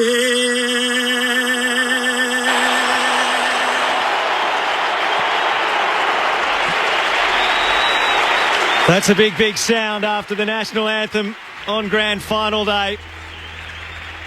The deafening roar. And now the premiership dreams to be realised. Richmond and GWS break. The Tigers go down to the Punt Road end. The Giants down to the City end.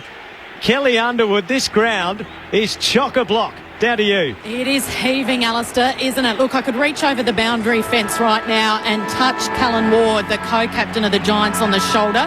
I've been watching him for the last few minutes in the polo top. He has not let go of the Sharon. It was a goosebumps moment during the national anthem, and the 2 Giants officials either side gave him a hug after. He's going to take his place at the back of the bunker here. You've got to feel for him. Of course, we saw it a couple of years ago, didn't we, with the Western Bulldogs injured captain Robert Murphy. The starting benches this afternoon, they're all first-timers for the Tigers. On the bench will be Liam Baker, Marlon Pickett, Ivan Soldo and Shea Bolton. And for the Giants, it'll be Perryman, Lloyd, Tomlinson and Kennedy. 14 degrees. I'm sitting in the shade, maybe a little bit warmer if you're lucky enough to be on the southern side of the stadium. We're expecting that maximum of 16 degrees.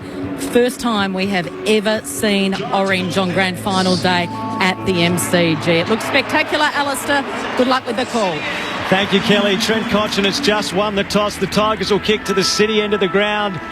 Dylan Alcott, great friend of ours on the ABC, Grand Slam champion tennis player, tossed the coin, and the Tigers are going to kick into a nest of orange at the City end in this first quarter. And the Tigers cheer squad waits expectantly down at the Punt Road end of the ground. Not too far away here on Grandstand AFL. Your SMSs have been coming in thick and fast from all over the world. Talon, Estonia, Bill's listening in. Narelle and Janina with a bunch of other Aussies on a cruise ship in Italy. Great to have you with us wherever you are. Around the world, around the country. If you're down the road at Punt Road at the live site, Enjoy the call with us on Grandstand AFL. The Tigers looking for premiership win number 12. The Giants looking for a slice of history. Phil Davis is playing for the Giants. Toby Green makes his way through the middle of the ground. He'd be pinching himself. And with the memory of his late cousin Finley deep in his heart. A giant slice of history or another tale of Tiger triumph. It's the GWS Giants in Richmond for the 2019 AFL Premiership. Clint Weldon's going to get us underway on Grandstand AFL. 100,000 in. Enjoy the ride with us. We're in for a huge afternoon. And so it all comes down to this. Traditional powerhouses, the league's newest club. Who emerges victorious with the 2019 Premiership? Good bounce of the footy to get us underway. Nankervis is there, wins it down. Martin with the first hand pass away. Pressed here for the Tigers, couldn't gather. Worked out by Kelly. It's the Giants inside forward 50. Daniels turns it over. Defensive mark taken by Broad. He'll go short, right back to fullback, and an opportunity for the Tigers to take a bounce and come beyond defensive 50. It's worked the Blostone from short. Short marks at right half back. Richmond come down the commentary wing. Long kick towards the wing itself. Front position Lynch, and he takes the mark for the Tigers. Here he is.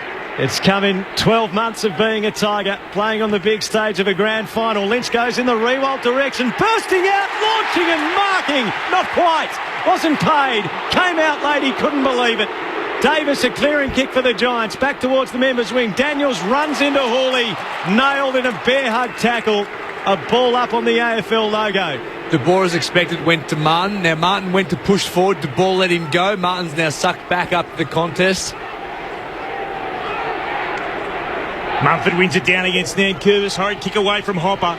Commentary wing again. Intercepted by Short to Ellis. Well tackled by Williams. Ball's there again for the Giants. Whitfield tries to lend some support. It's been held in to the chest of Hopper by two Tigers. A ball up the decision. Right on the logo beneath our broadcast position. Mumford with the more telling tap from the bat. Umpire spots a free kick. Coming the way of the Tigers here. Back towards Martin. He'll have it. It's on De Boer, against De Boer on Martin holding. They'll be red hot on that. Early call on that. Something to watch throughout these early stages. Martin will put it high. Inside forward 50 for Richmond. Great defensive mark. A really solid effort coming across. Arms up high. Taylor, young player from Swan Districts. He takes the mark in the left back pocket. No score opening 2 minutes of the grand final of 2019. Taylor kicks to the members' wing. Cameron and Asprey.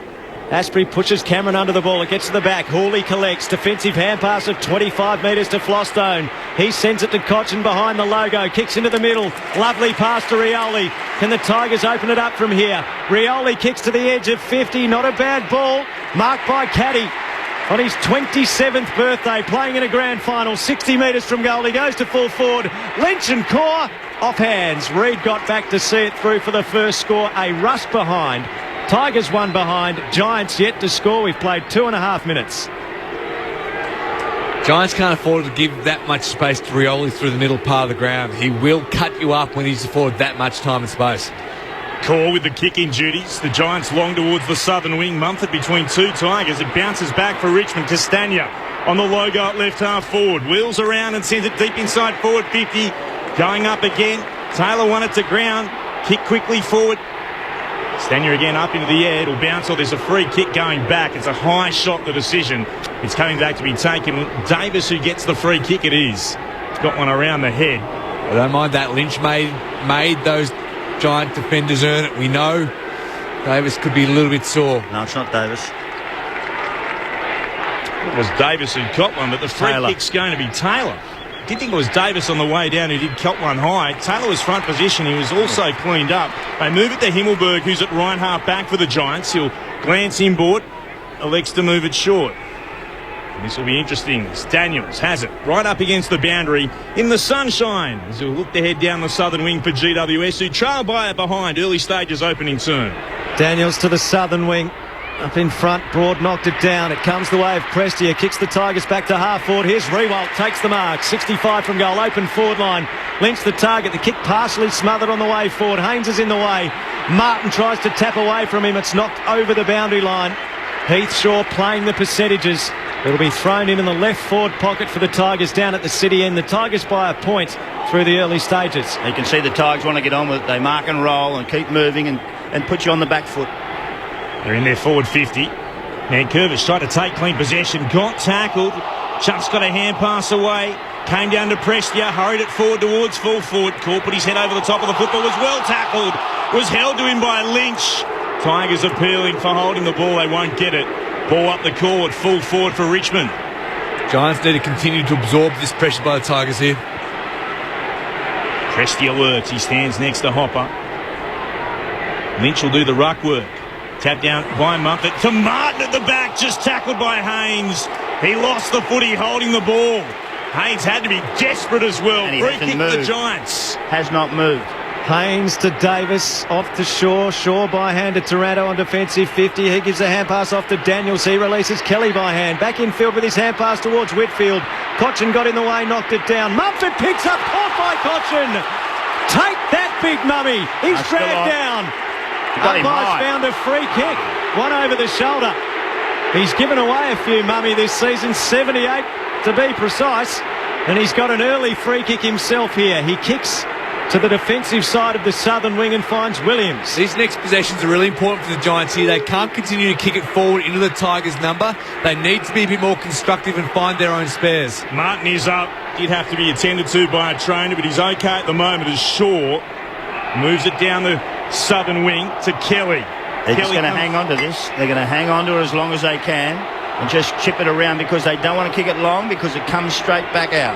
Back to Shaw. The experience of a 2010 premiership. He takes on Caddy, ran into him, got a hand pass away to ball. Oh, strong tackle. Absolutely wrapped up. The ball's there again to be won. Sensational tackle. He was clattered.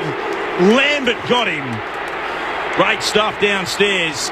Kelly Underwood's on the boundary. Yeah, great news for Tigers fans. Dustin Martin up and about. He either got a poke in the right eye or he was taken high to the right side of the face. He's all good. Hopper tried to run away from the pack and Prestia nabbed him. Holding the ball. Richmond free kick, defensive side of the southern wing. Dion Prestia, what a season he has had. At least 28 disposals in 11 of his past 12 games. The kick went to the wing, turned over. Williams got it away. Hopper lost it. Hooley had a go, couldn't win it. Taranto caught by Hooley, another holding the ball. The Tigers thought about playing onto advantage and it's going to come back to Hooley, centre of the southern wing. Basher Hooley, a short pass to Prestia. Prestia, who along with Tom Lynch has played every game for Richmond this season, goes to defensive 50 in Grimes. Grimes a floating kick into the middle, it bounces. Nankervis picks up, hand pass almost turned over. Daniels tries to go through. He's over the ball. He's got plenty of Tigers for company. A rolling maul and umpire Chamberlain surely will not. He's not. No, Ray. Ray. He's paid a holding the ball decision on Daniels and a Richmond free kick on the back edge of the square. As the Lemonheads once said, it's a shame about Ray. Right half back. He comes through Ashbury. He'll move it on to Vlostone for the Tigers. Kicks towards Ryan half forward. Good mark. Lynch had two goes at it, was able to bring it down. He's 60 from goal, puts it towards right full forward. He wants Martin. He can't mark. The pressure came from Taylor behind him. Downstairs on the boundary is Kelly Underwood. Ah, what a moment. Number 50 for the Tigers. Marlon Pickett started on the bench. He's just run inside 50. Keep an eye on him, guys. Spun back into play. Soldo got the tap, went to the ball, worked the hand pass out. They couldn't get it away through Reed. Tigers players surround the football. It's going to be held in. Ball up the call. Eventually. They'll ball it up inside Richmond's forward 50. They lead by the only behind of the game so far. Mumford crashed into, bounced off his head. Reed underneath it for the Giants, slapped it forward. Edwards put it back from whence it came. Punched over his shoulder by Rewalt. Inventive.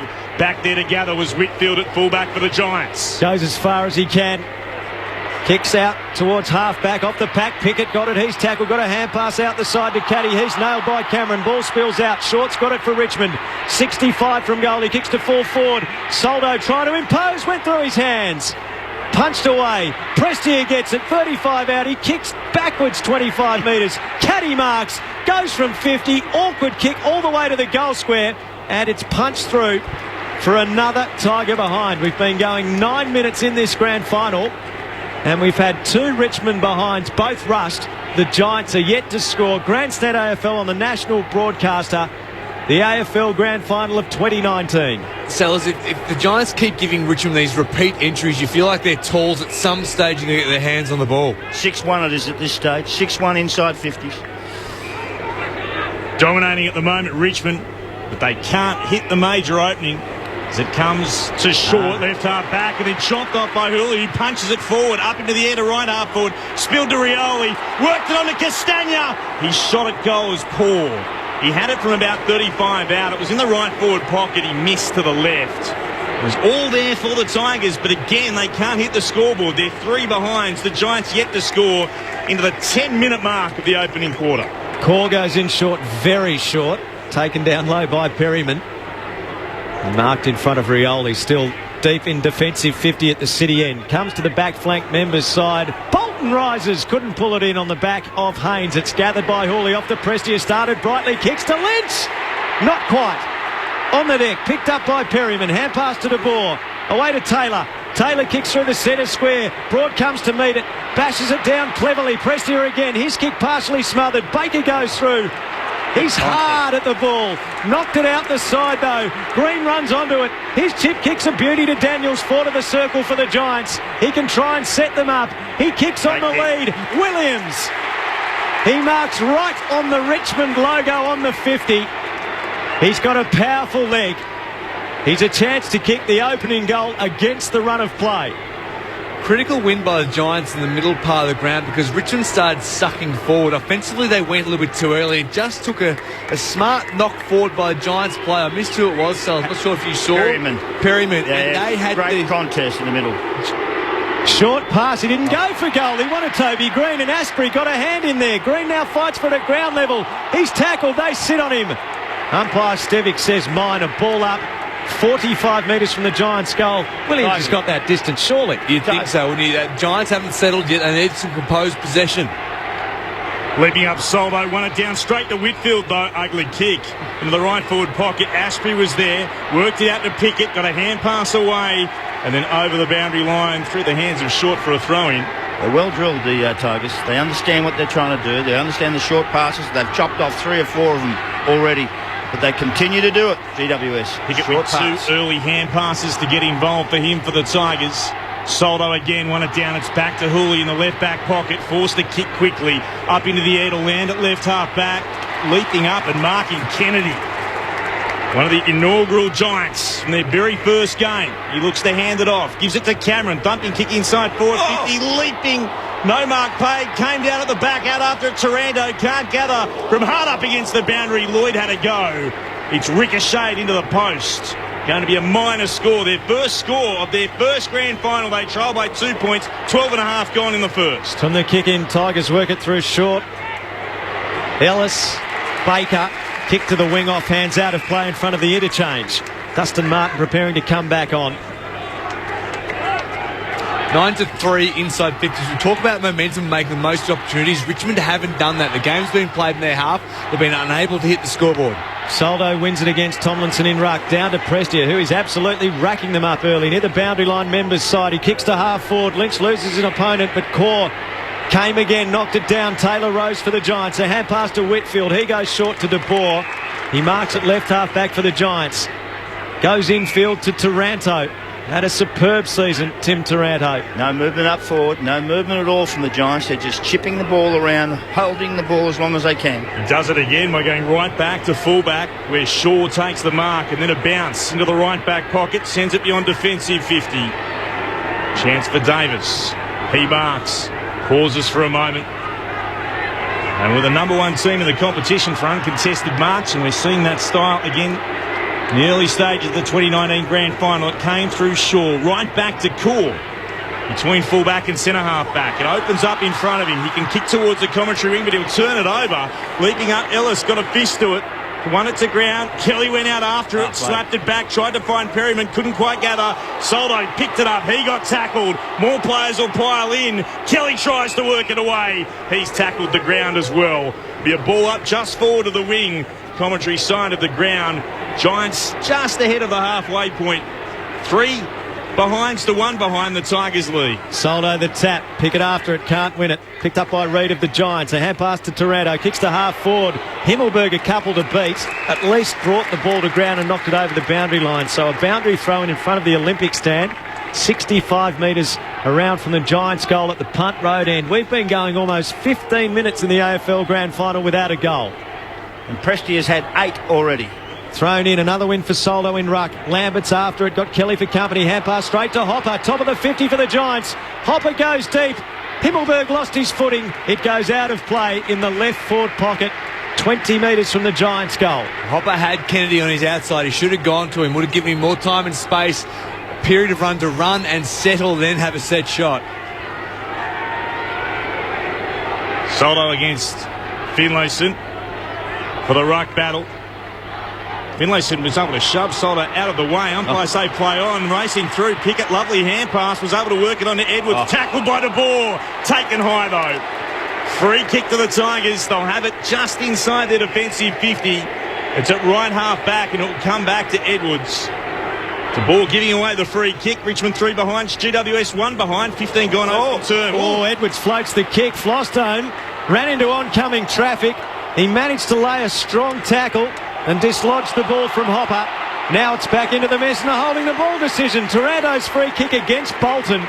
Taranto goes by hand to Whitfield. Left foot kick to the pocket. Green!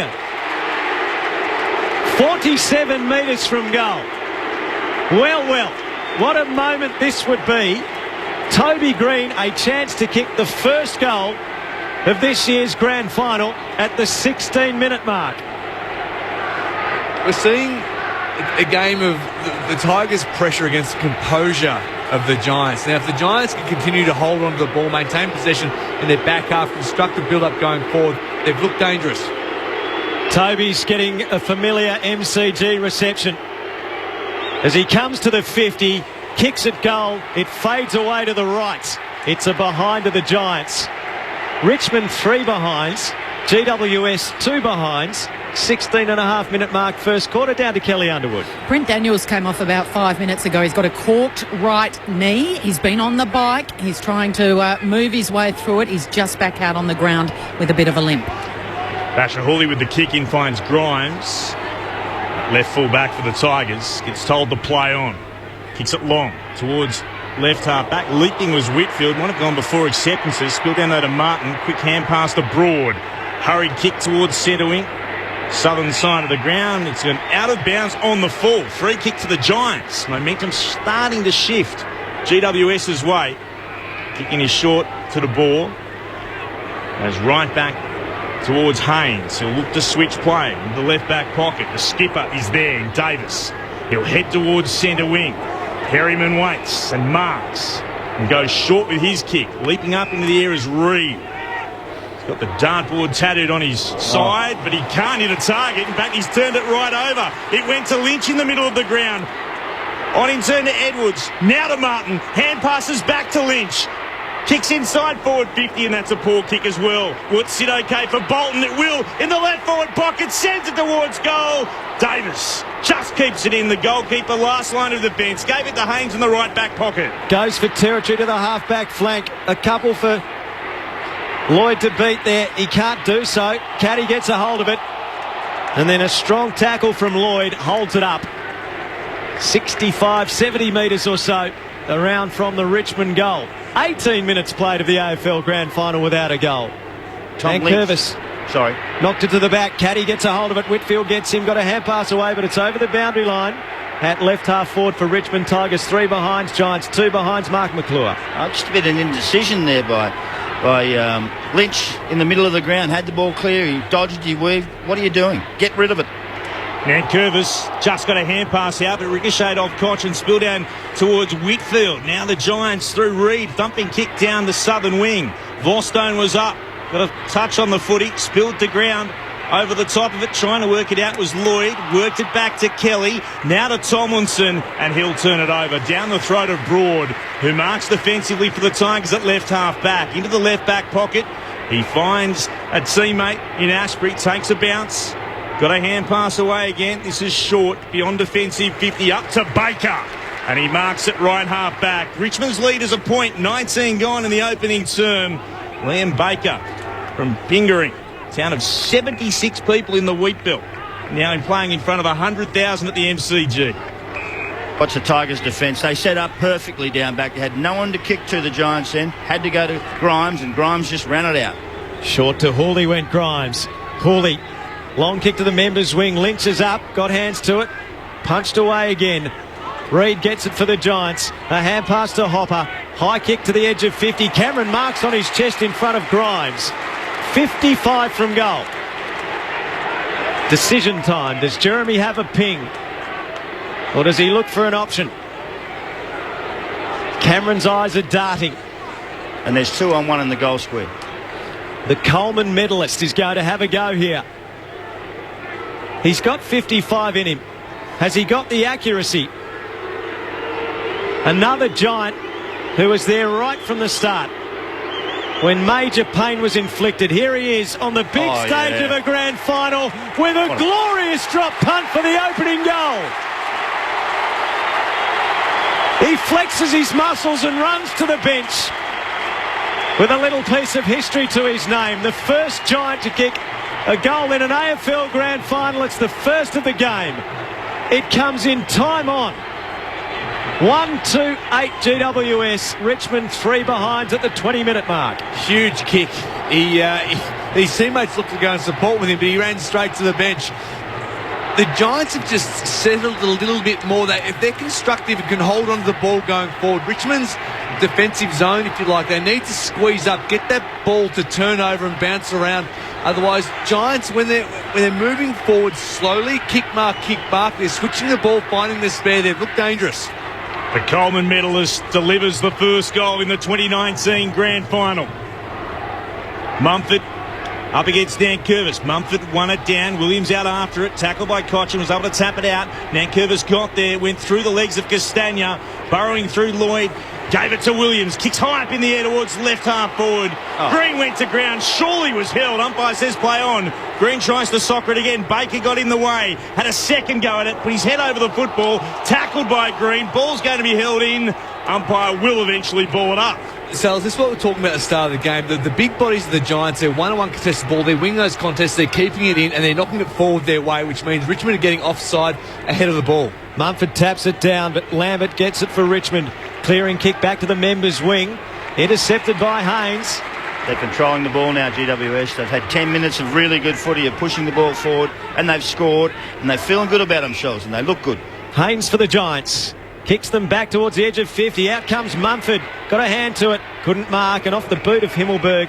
It skids out of play. A boundary throw in 55 metres from the Giants' goal down at the punt road end. Kelly Underwood. Phil Davis has just come to the bench for the first time in the game, but no trainers, no doctors, straight on the phone for a very lengthy discussion to the coach's box. Mumford with the left, won it down. The ball hacked it out of mid-air, only as far as a Richmond player in short, kick towards centre wing. Martin looked to tap it down. Rioli couldn't get there. Cameron does. Hand pass up in the air to Shaw. Not a great hand pass. Goes behind Whitfield. The ball was able to gather. Oh, Daniels almost wrapped up in a tackle. Was able to bounce away. Kicks towards Mumford, who drops it across half forward. Spilt the ball when he should have taken the mark. More players will pile in.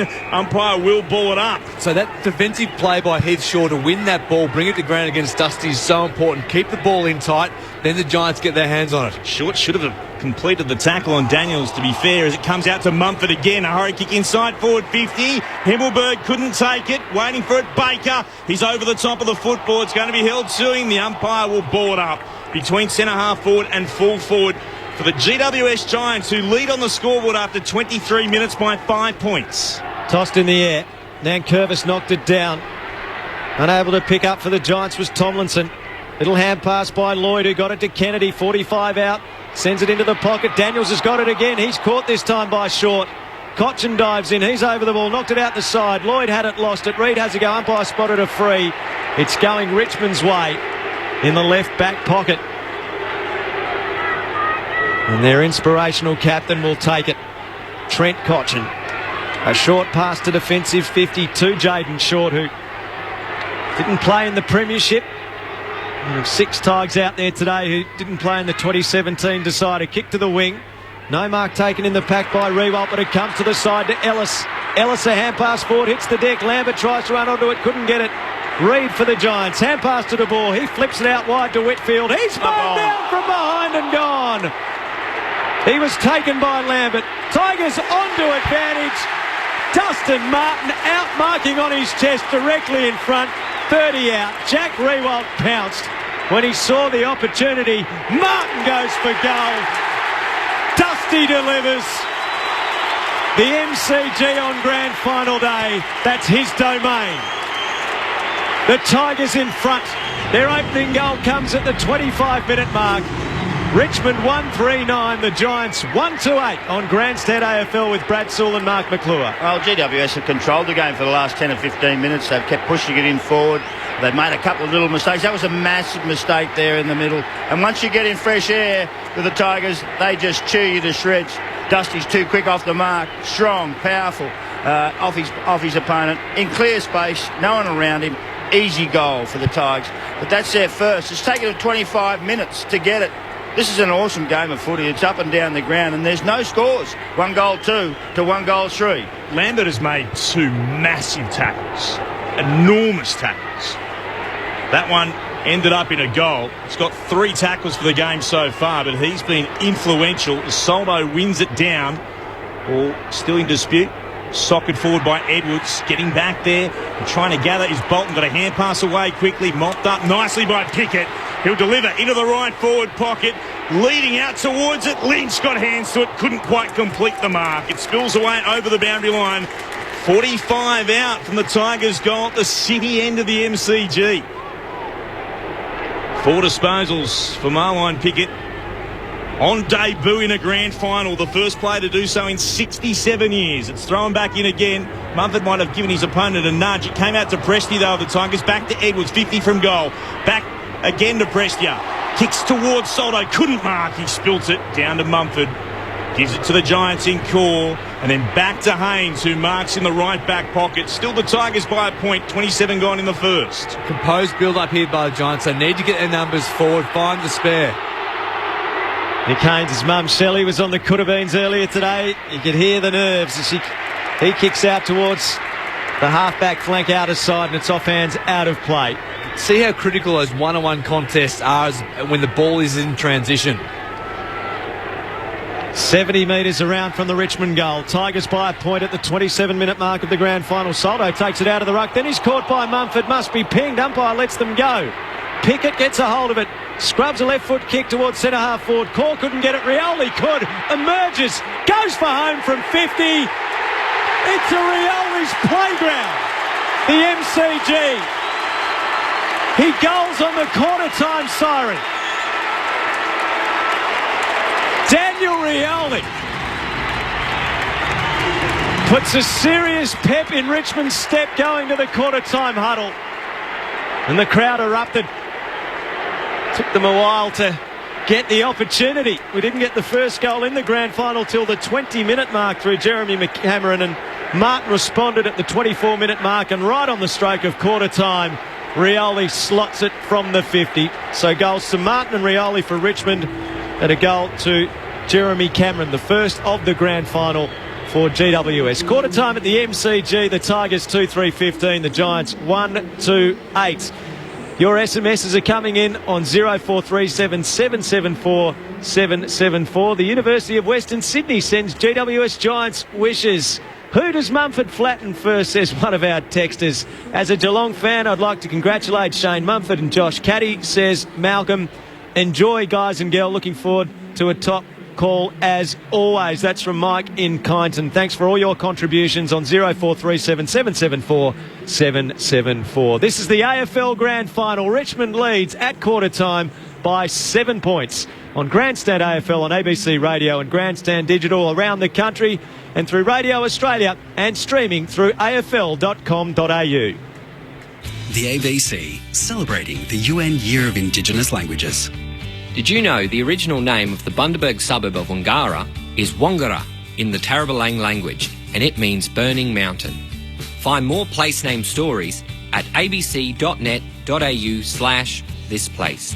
For news, local stories, and to find out what's happening in our region, stay tuned right here on your radio, online or on the ABC Listen app. The 2019 AFL Grand Final with ABC Grandstand. A giant slice of history or another tale of Tiger triumph. It's the GWS Giants in Richmond for the 2019 AFL Premiership. We've been going almost 15 minutes in the AFL Grand Final without a goal.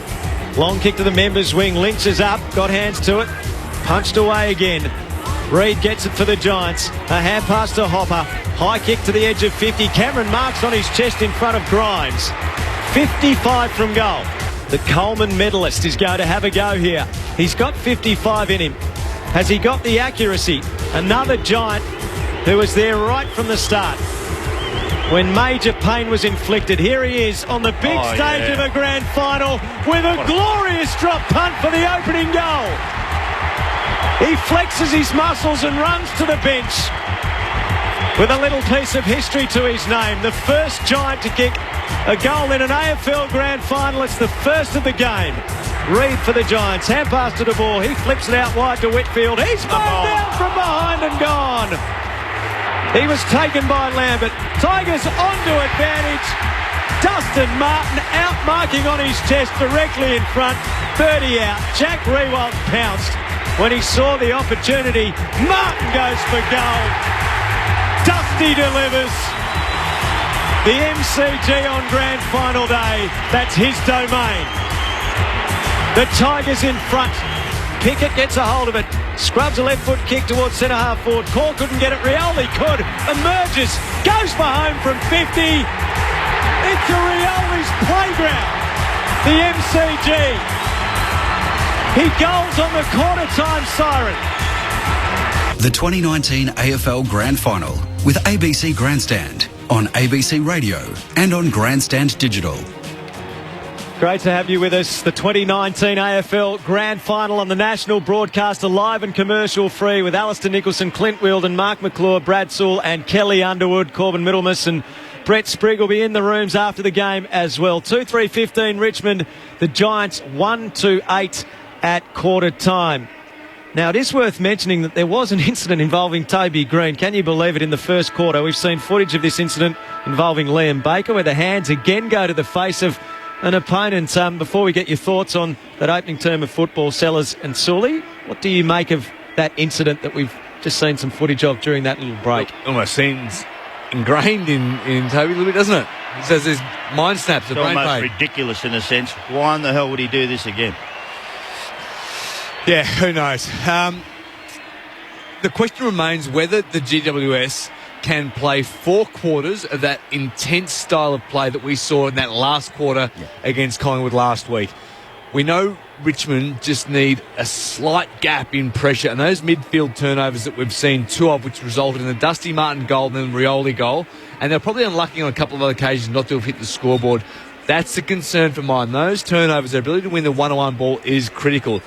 And when you've got Dustin Martin playing out of the goal square against Heath Shaw, that's a worry for the Giants. In not one aspect of the game is Heath a better player than Dustin Martin. He's stronger, he's better in the air, Dusty, he's quicker and harder on the ground. That's a worry for mine, Sellers. What an incredible game. First goal came in time on.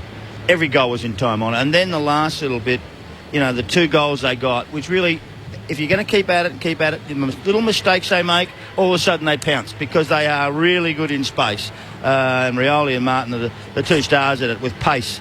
But apart from that, it's been a really interesting game.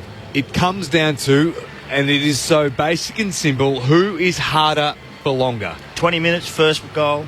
25 minutes, second goal. 26 minutes, last goal.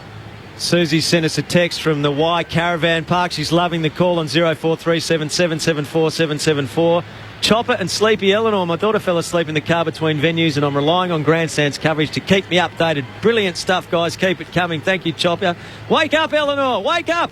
Hi guys, Ronnie here, working in Bayswater, WA, as per usual. Great coverage, keep it going, you're getting me through the day. Good on you, Ronnie, great to have you with us. Second term about to get underway in the AFL Grand Final. The Tigers by 7 points. Williams out of the middle, somehow worked it to Taranto. He gets a floating kick for the Giants. Up goes Green at half forward, can't mark, knocked away from the pack. The Silky Kelly with Hawley for company, tackled, got a hand pass to Taranto, away to the ball, he's caught. Edwards got him, got a hand pass clear. Baker swoops, hand pass missed the target. Going by Himmelberg, paddles to his own advantage, picks up, gives to Kelly, slick hands to the ball. All on the members' wing for the Giants. Back towards Green at half forward, 2 Tigers to beat. Flostone and Broadseed out of play on attacking 50. Down to Kelly Underwood. Well, the Giants' docks are busy. The Tigers' docks just twiddling their thumbs, Alistair. Brent Daniels playing through this cork right knee. Jacob Hopper has a cork right thigh. Came off late in that first term. A couple of tablets on the bike. He's back out there. And Phil Davis, I've had the binoculars on him. I haven't seen him sprint yet. He came off, jumped up and down on the spot. There was a grimace, but nothing's going to stop him in these final 3 turns. Soldo won the tap. It bounced down, though, towards Cochin. Picked up. Taranto, clever. Threw it on the boot. Into the right forward pocket, and Himmelberg could take the mark. Well, that's what they're good at. See, when you come here and we actually study all the statistics. Clearances are their go. They want boundary throw-ins, they want ball ups, they want chaos. And that was another one in the same boat. In front, Himmelberg, right spot, chaos kick in there, hits him on the chest. They just decided to throw it on the boot and hope for the best. Good mark. Well done to the Giants. Can Himmelberg convert? From deep in the right forward pocket, kicks on its way. It's veering left, it misses left. Very gettable shot. 1-3-9 the Giants move to. Remaining 2-3-15 the Tigers. Opening 2 minutes of this second term. It's Richmond still by 6 points. Hawley brings the ball back into play. Goes as far as he can. Martin's a chance here. He comes to the front. Didn't really try and mark. Brought it to ground instead. Flostone had it. He was tackled by Kelly. Ball goes out of play. Flostone on the ground. Pushed by Kelly, who's keen to show a little bit of intent. It looked like Martin couldn't see it. The little sun over the top of the stands there. It is a beautiful afternoon for football. Not overly warm, about 16, 17 degrees. From the stoppage, Martin gets it. Hand pass off to Cochin. From right half back, he kicks the Tigers to the wing to Lynch. Lynch with Core for company, who affects the spoil and taps it back. Shaw bumped off it by Rewalt. Tigers win it. Lambert a hand pass to Castagna. Bursts away at pace. One bounce through the 50. Still going. Goes for home and misses. His legs were going a little faster than the brain could keep up with, perhaps. It's a behind of the Tigers. The Tigers by 7 points again at the 2-minute mark of the second quarter. Interesting, Cal mentioned Phil Davis. Now, he was on the goal line there, which effectively means, and was well out of the play, effectively means that throughout the rest of the contest, it's 17-18 in Richmond's favour. Whitfield kicked to himself, ran to right full back, sent it beyond defensive 50. Going up was Astbury, kicking back inside forward 50. Flying up Rewalt, thought he was being infringed. He'll get the free kick. Davis pleads his case. But it will be a chance for the Tigers to have a shot on goal from about 35 metres out in the left forward pocket.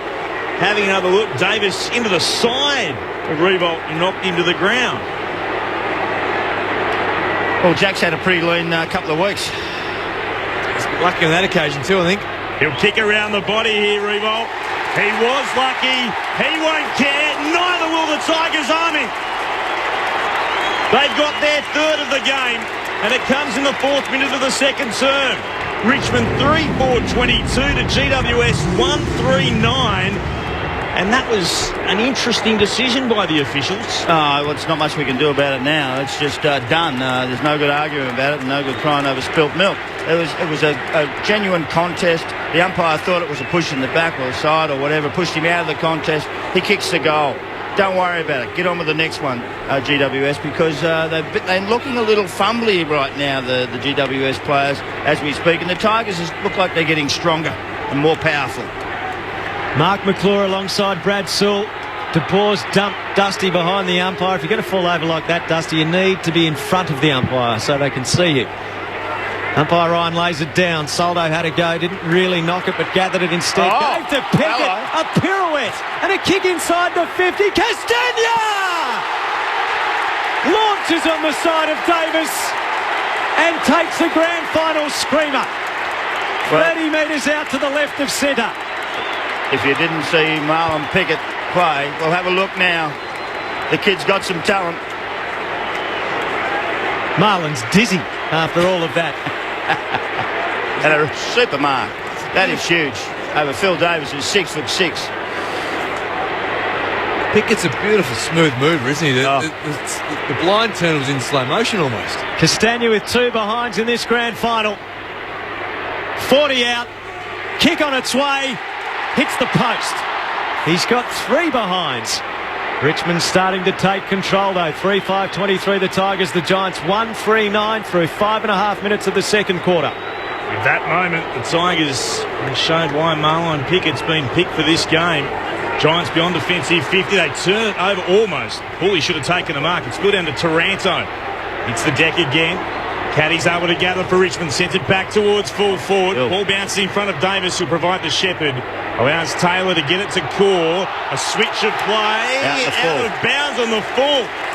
Looking to put it into the left-back pocket. He couldn't find a teammate. And this will result in a shot at goal for the Tigers. Ellis will have it. Sorry, mate. This avalanche of pressure by Richmond at the moment is just overbearing. It's a bit too much for the Giants. They just need to compose possession, hold on to the ball a little bit. The Tigers' lead is 14 points. Brandon Ellis, in what's expected to be his last game in the yellow and black. Can he kick a goal in the grand final? He'll look to work it around. He puts it right back across the face of goal, and that's out of bounds on the full. Free kick to GWS at right full-back. No change to that score. Richmond 3-5-23. The Giants are 1-3-9. 7 gone in the second. Core goes short to Heath Shaw. Shaw playing his 27th final, goes to equal 15th in most finals played in the history of the game. Giants out wide to left half back. Haynes arches the back and runs away and goes short to De Boer at centre half back. He'll bring it back to the members' side. Whitfield marks. Hasn't skipped a beat on return from having his appendix removed. He goes short. Perryman takes it on the bounce near the boundary line on the members' wing. He gave to Shaw, who gave it back. Perryman goes to Daniels. Nankervis spoiled. Row front and centre by Pickett. He looks the part, that's for sure. Hand pass to Lambert. Defensive hand pass to Flostone. He kicks to the wing expertly to Castagna, who feeds the hand pass back to Pickett. Pickett will put it inside forward 50. He wanted Martin coming out. Taylor missed it. It's there for Martin. He gathers, wheels around, runs it along the ground for his second. It's Tiger time at the moment at the MCG in the grand final of 2019. Their lead is out to 20 points. 4-5-29. The Giants 1-3-9 on Grandstand AFL. Again, that midfield turnover by the Tigers and that smooth-moving Pickett, who again got his hands on the ball. He's run and carry. He has 8 possessions already. He came on halfway through the first quarter, and knocked up 8, and they've all been special.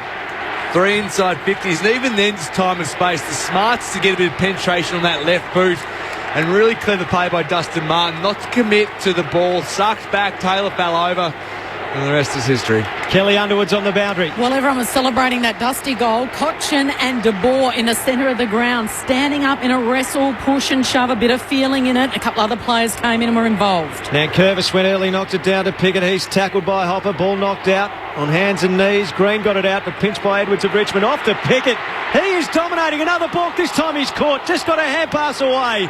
Tomlinson's caught by Rioli. Ball spills to Green, all under the pump. Hand pass to Davis. He kicks out to the wing. Hawley up to spoil away from Kelly. It bounces for Tomlinson. Hawley goes at him and nails him. Ball dislodged. Rioli swoops. 70 out. Kicks to Lynch. Got it.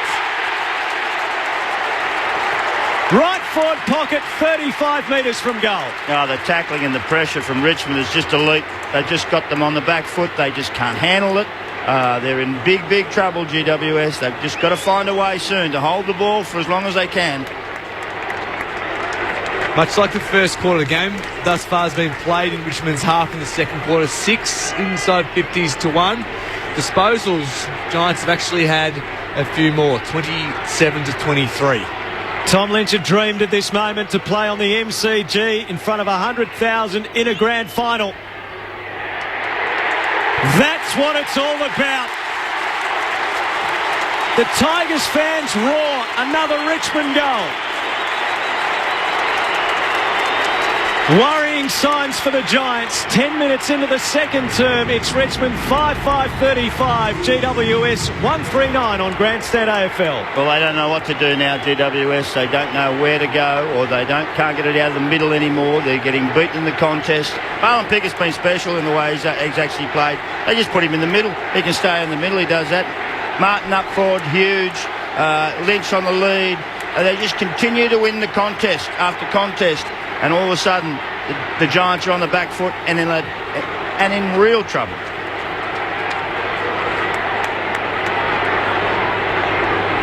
Can they respond? Have now had 10 shots to 4 for the game. The Bunyip Boilermaker, Shane Mumford, up against Nan Curvis. What can the Giants do? They wait. They've got the telling tap down, but Edwards going through, gathered the footballs, tackled by Hopper. Ball up just on the outer edge of the set of circles. Still a bit of push and shove. Mumford got it down to Hopper. Hurried kick towards centre half forward. Round the throat of Hooley, who takes the defensive mark. Moves it out to short. He's at left half back. Will put the Tigers back into attack through Lambert. Could take the mark before he was closed down. Bounce back up. Look for an option and sent it long towards left half forward. Front position is Davis up against Rewalt. Got a fish to the footy. It came to Green. Kelly with some grace, moving it on. This is through Perryman. Then to Taranto. Under pressure. Got a hand pass back towards the boundary line. It's over for a boundary throw-in.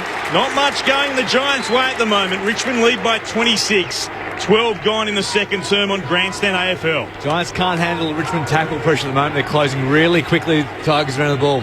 Mumford and Nankervis knocked down to the front. Taranto throws it on the boot, holding on at half forward. Himmelberg should get the free kick for the Giants. It's against Asprey. Attacking side of the members' wing for GWS.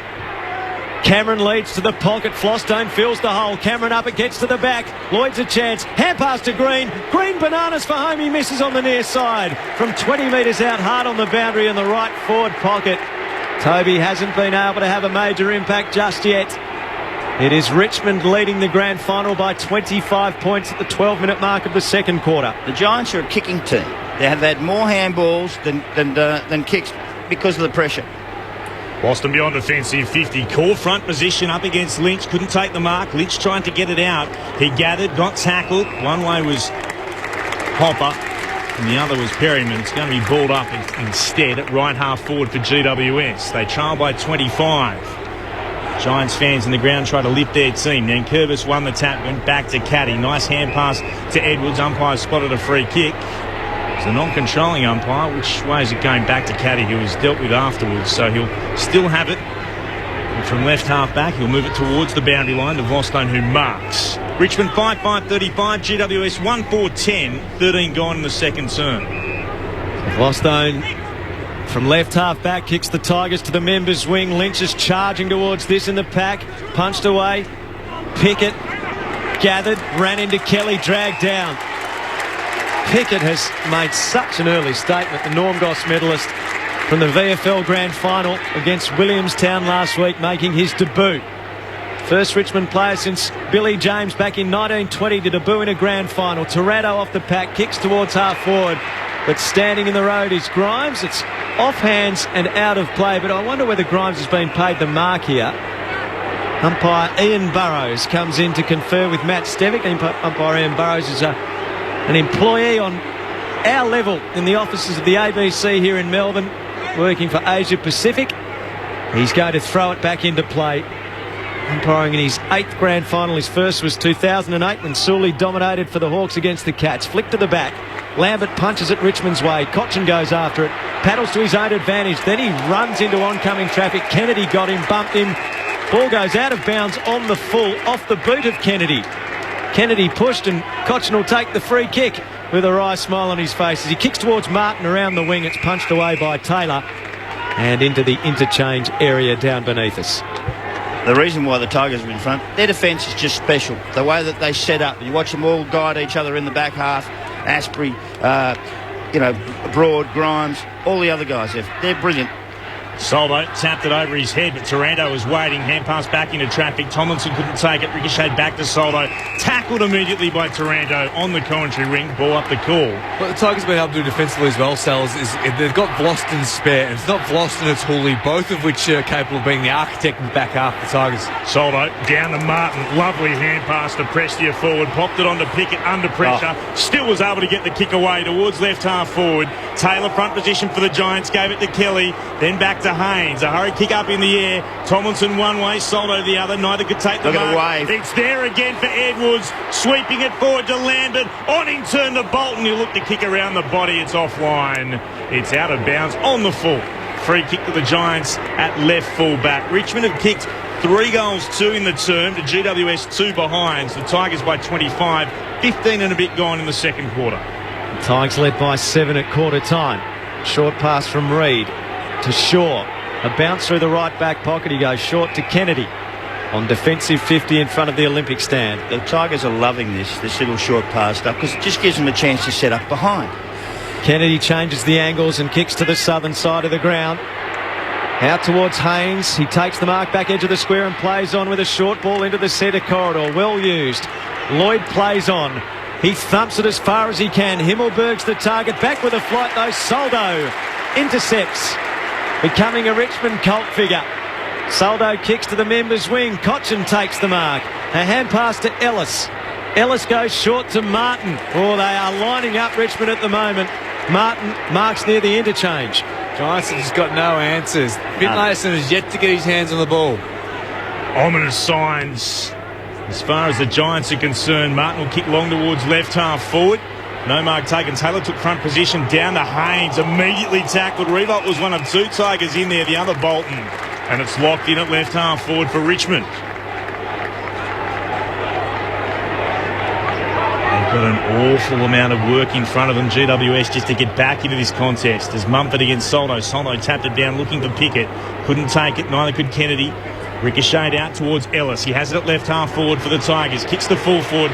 Lynch at the back. Couldn't mark. Bounce might favour him though. He sets out after it. Got tackled by Reid. Ball split out to Davis. Quick hand pass away for the Giants. It finds Perriman in the left back pocket. And he goes beyond defensive 50. Towards half back. Caddy got hands to it. Couldn't mark. Lloyd took possession. Caddy nailed him. Holding the ball. Well, this is relentless from Richmond at the moment. Caddy 60 metres out at right half forward. That's going inside 50 for the 9th time, Tigers. Giants only 3. Not a lot of movement here for Caddy. It might be the long bomb to a dangerous position about 30 metres out. Rewalds launches, hands in the back, perhaps couldn't pull it in. Comes the way of Taranto.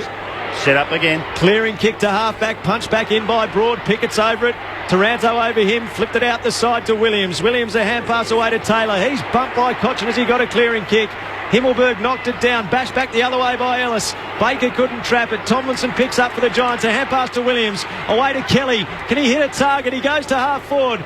Bounces its way towards Grimes of Richmond playing in front of Cameron. Dished off to Vlostone. Got it to Broad. Broad a hand pass to Prestia on defensive 50. Goes to centre half back and Hooley. They'll open up the ground here, the Tigers. Oh, dangerous kick into the middle of the ground. Getting back there, Lloyd. Lambert was cool, got tackled though as he was brought to the ground by De Boer. Spills down again for Lloyd, puts them inside forward 50. The Giants, Finlayson can't mark against Grimes. Did really well to spoil it. Broad's able to gather and he'll find Lambert, who's at right half back. Richmond. Lambert's kick is poor. He wanted Hooley again, missed it. Kennedy got in the way, was able to work it back. This is Perryman on in turn to Shaw. Short build-up, looking to work it forward. Haynes, who has it between centre wing and left half forward for the Giants. GWS have to do something and they need to do so quickly. Kicks into the left forward pocket. Plenty of numbers up, no mark taken. Spilled down to Nant Curvis. Dangerous hand pass across half forward. Whitfield was there. Giants everywhere. De Boer has a shot on goal. It's going across the face and bouncing through for a minor score. They move to be 1-5-11 GWS. Richmond are 5-5-35. The Tigers by 24 points, 19 and a bit gone in the second. Vlostone to kick in for Richmond. Goes very short to the right back pocket. Grimes has taken the mark. Without Alex Rance, he's come out of the shadow this season, an All-Australian.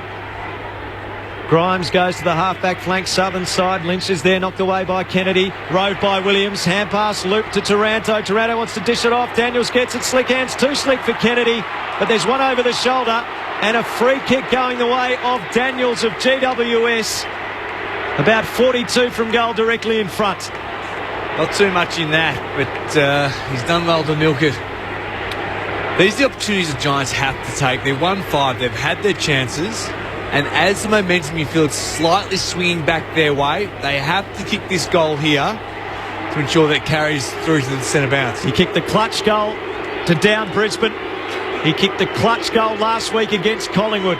It doesn't get much more clutch than this. Daniels away to the right. It's a behind. And the Giants are 1-6-12 to Richmond 5-5-35 at the 21-minute mark of the second quarter in the 2019 AFL Grand Final on Grandstand AFL. Another miss. Himmelberg had a great chance earlier on too in this turn. As Hawley moves it short. Astbury with the kick beyond defensive 50. Core flew at it, got the spoil. But it's down again for the Tigers. Lovely play. Castagna arched the back, broke one tackle, got away for a second. Kicks towards centre half forward. Nankervis goes down onto one knee and takes the mark. Long sweeping hand pass to Pickett. Tries to step away from Kennedy. Not a great hand pass that time. Coming the other way, Haynes couldn't take it. Oh, Bolton spun one way. Hand pass to Ellis in the left forward pocket. Spent it before he had it. Dropped at the ground. Giants have numbers over the football here. Shaw looking to work it out. Taranto's with him. It's going to be held in the left forward pocket. Ball up will be the decision. It's at the punt road end, the way that Richmond are heading in this term. They could have had themselves another, the Tigers then. 5-5-35 to GWS, 1-6-12, 22 gone. Thrown in the air in the pocket. And Curvis dropped it at his feet. Then went to Soccer at forward. It's in the pack. Rumbles to the side. Tomlinson's there, top of the goal square. Hand pass off to Haynes. Core went instead and fumbled. He cleans it up though. Gives to Haynes, who kicks the Giants out to half back. He misses the target of Perryman. It skids out of play. They'll just be happy to see it outside defensive 50 anyway. A boundary throwing 65 metres out from the Richmond goal at the punt road end. The Tigers by 23 points. 22-minute mark, second quarter of the AFL Grand Final. Half-time break can't come quick enough. The Richmond pressure's getting big on the Giants at the moment. They are just hanging on, GWS, and they'll have to repel another 4-0 forward as the Tigers send it inside forward. 50 up and marking Revolt. Caddy threw it on the boot. Revolt leading out from full forward. He marks 40 from goal. This would be a telling blow.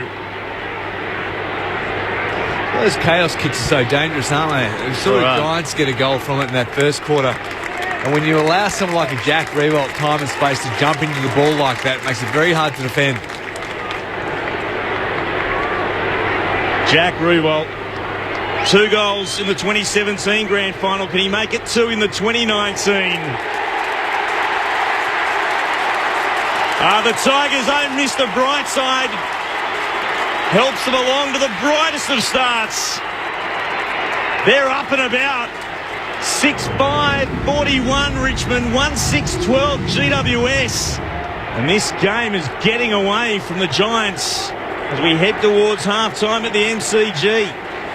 Well, if you watch the way they set up the Tigers, they are perfect. Caddy was set up behind the pack on the defensive side. They punch it towards there. All of a sudden, out of the ruck drill, Caddy just bangs it in quickly. All of a sudden, Jack's in front. They set up perfectly around the back half as well. You can see Grimes set up well. You see Vlosten set up well behind the ball. They're always in the right spots, and that is just spectacular set up by the people who organise the defence and the boundary line and ball ups. Hopper stands Martin at this centre bounce. Mumford knocks it to the side. Martin maybe being held by Hopper. Ball spills to him, but he's immediately tackled, and umpire Stevic will ball it up again. Dustin Martin immediately up to say, are they really allowed to do that to me? Thrown in the air. Mumford takes it out of the ruck. His hand pass was to Prestia, who dropped it off to Martin. He went to kick it clean, missed it. Still in dispute in the middle of the ground, and there's going to be a holding the ball decision going GWS's way. Taranto sat on top of Prestia. Prestia didn't release, and it will be Taranto's ball in the centre corridor. Now what's happening here? It's going back the other way. Green dealt with Grimes off the ball. Grimes was down, and that's the reason for the free kick. So Green did it? Yep. It was a long way when the whistle went too. Smart in that respect, but the umpire spotted it as the Tigers move it towards right half forward. Tomlinson got in the way for the Giants, missed his target first time. Here's Green again. Giants had plenty of numbers here. Daniels to Mumford. On the southern wing, it comes to Kelly. Pops it over the top to Taranto. Best bit of play they've had in a while, GWS. The kick towards left half forward. Cameron worked underneath the football, tracking it towards the boundaries. Himmelberg, he couldn't get there. Hopper is down and hurt at half back. Kelly Underwood, what have you seen down there? Yeah, he's hunched over, isn't he? And he's not moving. He's got two trainers out to him at the moment. He's had a tough day at the office. He got a corked right thigh in that first quarter, and he was off about 10 minutes ago getting a blood nose, just plugged by the medical staff, and now he's down. He's up, but he's limping. He's not in a good way. Nankervis won it down. Green stole it. Nankervis drove him into the deck. Or up inside the Giants forward 50. Collision with Edwards, the problem for Hopper. Nothing untoward about it. One down by Nankervis. Came out towards Rioli. Hand pass was meant for Castagna. He bounces off Reed, gathers again, spun one way, then the other, and got a kick away. But it's down the throat of Kennedy, who marks it left half forward for GWS, who trail by 29 points. 26 gone in the second. Sends it deep to full forward. Big pack of players. Up they rise. Knocked down by Lloyd. Ellis bashes towards the boundary line, and Grimes takes it over in the left forward pocket for the Giants. 20 from goal. You just got to watch their defence, how they push their opponents out of the way. They clear the area so that the Tigers get the best chance. It's just really good to watch. Toss back in. Giants deep in attack. Nankervis knocks it down. Went through Hopper. He's okay. They spill in on top again. Another ball up. 20 metres from the Giants' goal. 6-5-41 Richmond. The Giants 1-6-12. 26-minute mark, second quarter. Himmelberg knocked it down, but rove by Edwards of Richmond, who bangs it back to the southern wing. A marking contest. Lynch is held there by Corno. Free kick. Martin tapped to his own advantage. Definitely held by Shaw. Free kick, Richmond, centre of the southern wing. What a bad result. Just to slow the play up, let the Giants get back defensively. Otherwise, Dusty was out. That was the best result.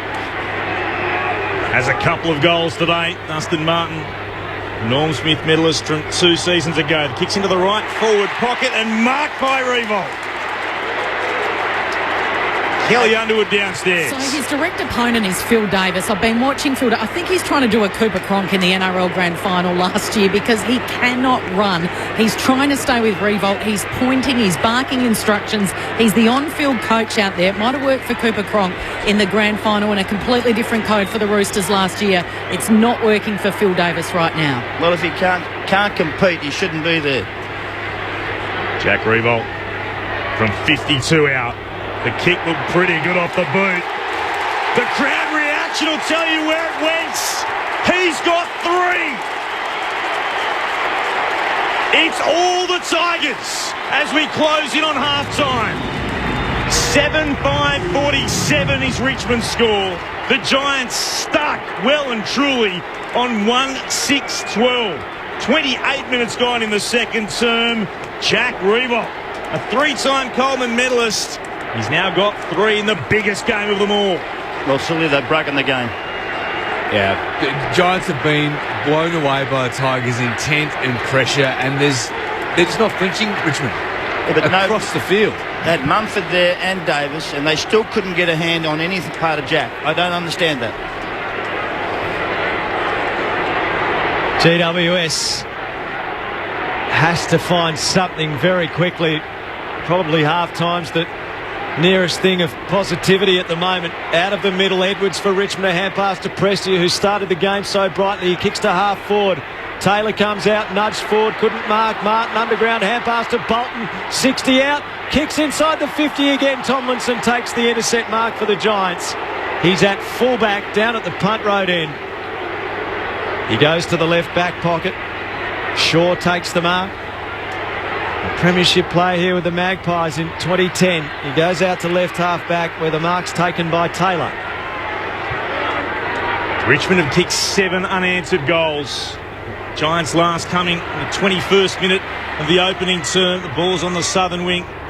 Hurried forward by Perryman. Himmelberg's hand pass was short. It was meant for Green. He was set upon immediately. absolutely locked in. Great tackling coming from the Tigers. Hooley one way, Edwards the other, and he gets up and gives Green an extra shove for his efforts. Soto against Mumford.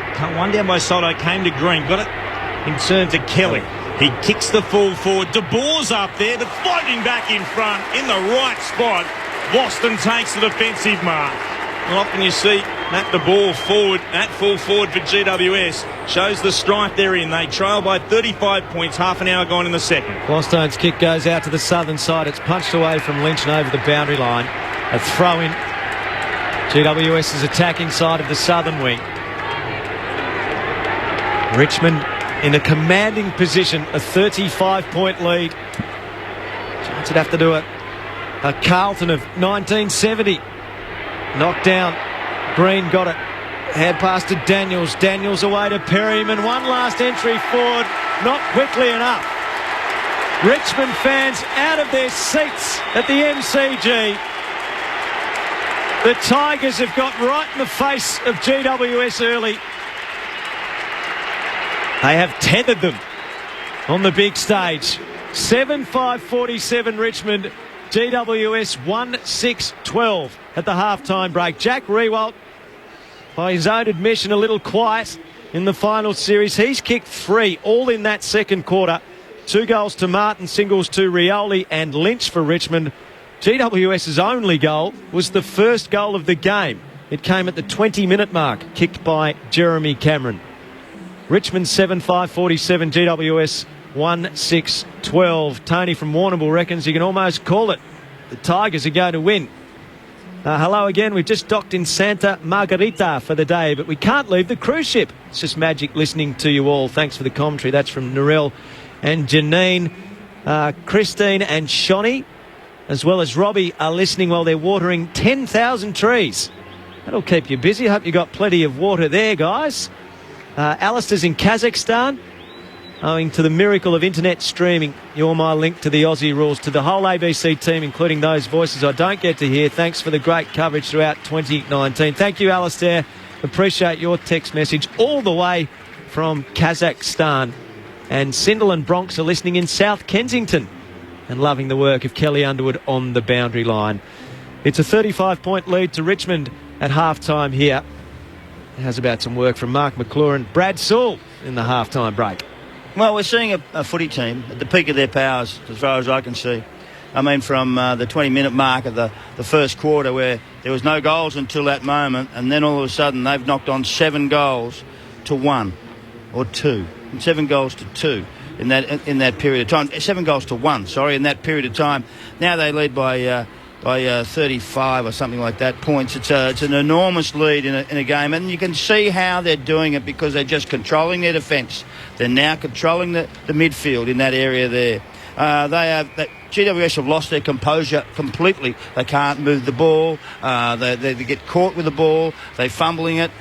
They're not running in numbers as they did last week. I mean, you need to have people around the ball. And then you watch the Tigers. All of a sudden it goes into their defence. There's 3 or 4 all around, helping, pushing, shoving, making it easy for each other. It's a total team effort from the Tigers. It's been fantastic.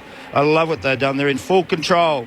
They're confident in each other. They understand what they're doing. They've been here a million times at the MCG. It's pretty unfair, really, because GWS hardly ever play here, but it's not unfair to watch them play because it's spectacular, Sully. They have been superb. So we get caught up in Richmond's ability to run forward and their waves of numbers, and they flick it around and tap it forward, which is beautiful to watch. But the one thing that I feel we've slightly undersold Richmond on is their pressure around the contest. Oh, they're strong. It is today.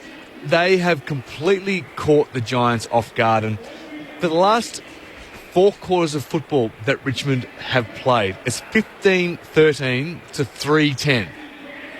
Given the second half against Geelong and the first half of what we've seen here, and all of that is underpinned by that pressure around the ball that the Tigers bring to the game.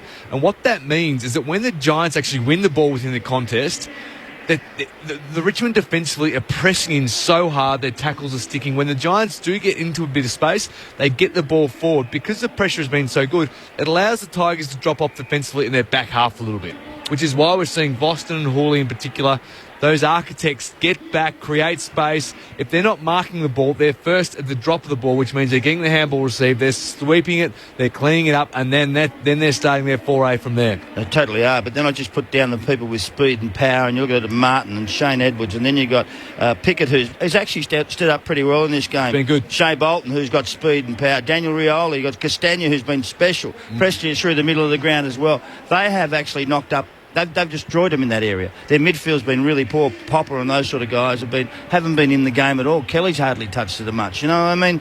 They have been beaten in so many positions, it's ridiculous. And the scoreboard's showing it. So we're talking about the Giants midfield before the game starts and their bigger bodies and their ability to keep the ball in tight. And for the first 15, 20 minutes, they did that. Did a good job. But you have to do that for 4 quarters, and they haven't been able to. And Richmond, as I said, we've undersold that pressure. So I just wonder if that wasn't something that Dimmer might have just barbed them with a little bit in the build-up to the game, because they have completely blown the Giants away around the ball. They certainly have, and they're enjoying themselves. And I feel for the GWS guys, because they are now on the back of a real hiding, it looks like to me, unless they can change the way they play slightly. There's too much handball in the game. They're usually a kicking side, but they have to handball because the pressure's so high, and that's the killer for them. So that kicking side that you're talking about, in which the Giants are, that invites the Richmond pressure, and because that slow kick mark and has enabled the forwards for Richmond to get up through the middle part of the ground, create that pressure, and we've seen Lynch on a couple of occasions just get his hands on the ball. And when that ball spills, Richmond are swarming. They're pressuring so well. They're knocking it forward to advantage, and that's their game. GWS don't use the corridor at all. They're not going up the middle of the ground because they're too frightened. Because if it turns over, they just get bowled over with the speed and power. And when every time it goes in the forward half, I mean, the noise rise from the Tiger fans, and so it should, because they've got so much talent in that area and speed and power that they score. So one of the strong conversations we had before the match was about Phil Davis. Yeah, and the fitness test he did 20 minutes before the game, his demeanour in the rooms and the way he carried himself, the way he ran out and the way he warmed up, he just didn't look It's not alert. Phil Davis, is it? It's not the Phil Davis that we know. So all of a sudden he's been shown up a couple of times in the marking contest.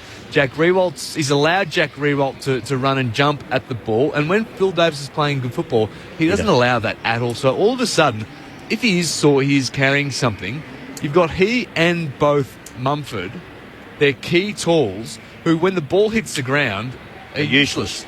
Absolutely useless. And if Phil can't impact in the air and he can't put body on someone like Jack before the ball arrives, then all of a sudden the Giants are 2 down. See, Jack was in average form, I would call it, prior to this. Last week he was just okay.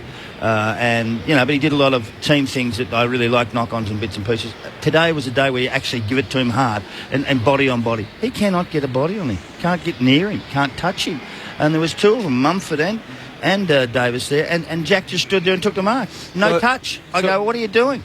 So we've spoken about the first half. Yep. What needs to happen in the rooms for the Giants?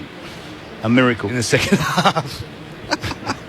Sorry to say it if you're a Giants supporter, but you're going to have a miracle. You're going to have to complete change of style of play. They're going to have to actually try and boot it up there, put some numbers around where the ball is in their defensive area. You can't play with 5 forwards and 7 backs, because they just beat you every time with the extra behind the ball. So they're too good at that. So we've seen the Giants' ability in that last quarter in particular, that pressure game against a Collingwood that were coming for them hard, and they withheld and they maintained. But when they haven't hit the scoreboard, they're giving up 6 goals. I'll tell you one thing I love to watch, Dylan Grimes. Dylan Grimes is one of the most special players you'll ever see. He's an awkward-looking player, but he is an awkward-looking player. But you know what? He's so effective and he's so smart, and he sets their defence up perfectly. He's telling them where to go. He's pushing them into spots, and then he gets on his own, and all of a sudden they block for each other. Or it's just a beautiful thing to watch if you understand the game slightly. He is a special player. Broad down there as well, doing a good job. So for mine, they just can't penetrate. Between Himmelberg, Cameron, Finlayson, they've had 8 disposals. Yeah. They've kicked 1-1. Finlayson hasn't touched the ball yet. Now, you can be critical of those forwards not having an impact, but the ball has not been down there a hell of a lot. And when it has been down there, they've been dirty entries, and they've been playing against an extra Richmond number. So where is the GWS midfield? Have they gone missing? Well, I'd say so. They can't sustain the pressure that Richmond have got, and all of a sudden they're on the back foot. They're getting overshadowed by it. Yeah, and their defence is, Haynes and Davis don't take those intercept marks that they usually do. So they're in a world of pain, and they're going to have to change a lot, or else they're going to walk away with their head between their tails.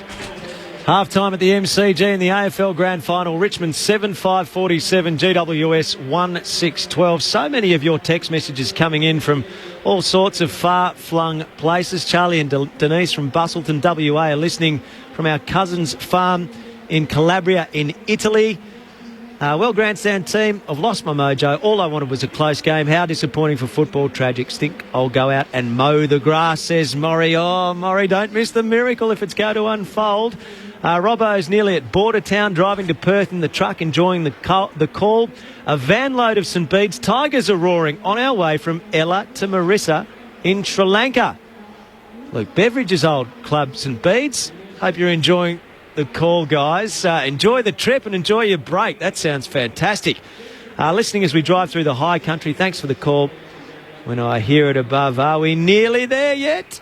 Pedro here, listening on Edinburgh's Royal Mile. Great calling team. Tigers making the Giants look minuscule. Suspect they will be celebrating early on Swan Street. The Royal Mile in Edinburgh, Pedro. I reckon you might be about to go on a bit of a whiskey tour. We're about to go to the news on Grandstand AFL. The Tigers are 7-5-47. The Giants are 1-6-12. This is Grandstand AFL on ABC Radio and Grandstand Digital around the country through Radio Australia and streaming through afl.com.au around the world. It's news time.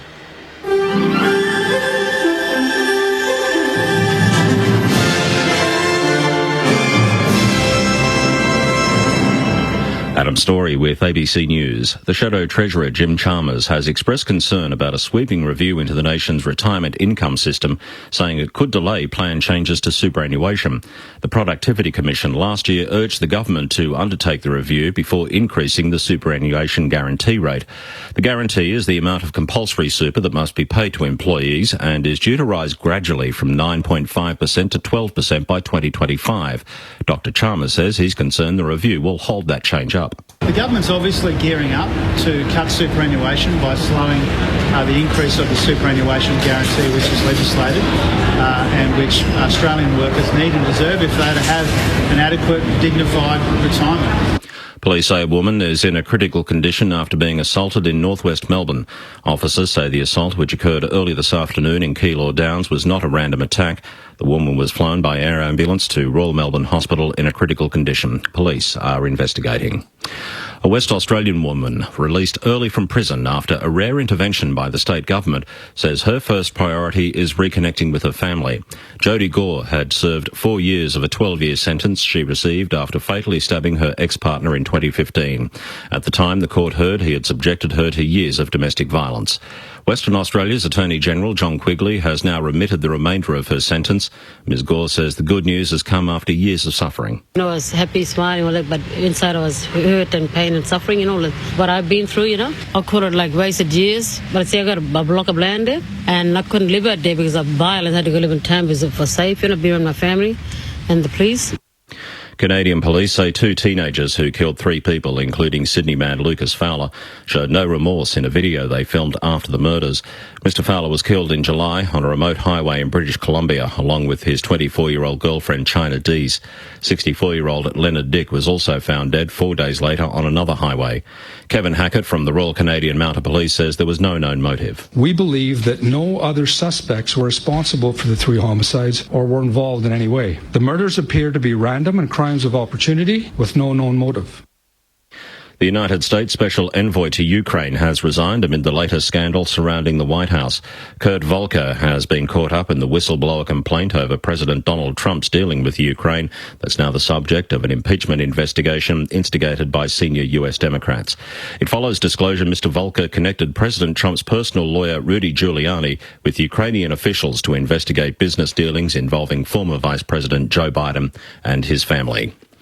The UK's Independent Office for Police Conduct has been asked to investigate whether the British Prime Minister Boris Johnson should face a criminal investigation for alleged misconduct during his time as Mayor of London. The BBC's Daniel Stafford reports. The basis of these allegations is that while he was Mayor of London, Boris Johnson's friend Jennifer Arcuri received £11,500 in sponsorship for events organised by one of her companies, which came from organisations linked to the Mayor's office, and also went on 3 overseas trips with Boris Johnson, which originally she'd been turned down for. Now, the Greater London Authority monitoring officer has been looking at these allegations this week and noticed that people who went on the trips with Jennifer Arcuri felt that she seemed a bit out of place. Certainly, we know that Boris Johnson's office intervened to make sure that she went on one of the trips. Britain's Prince Harry has met with a landmine victim during his tour of Angola, 22 years after she was held by his late mother, Princess Diana. Sandra Tikaka was 13 years old when she met Princess Diana in the capital, Luanda, in 1997. Princess Diana was famously photographed with the young girl and other amputees to show the destruction caused by landmines in the country. Prince Harry says he found the encounter in the British ambassador's residence very moving. This trip to Angola was always going to be very special and very emotional for me to be able to follow my mother's footsteps. But we've had an incredibly productive last 2 days.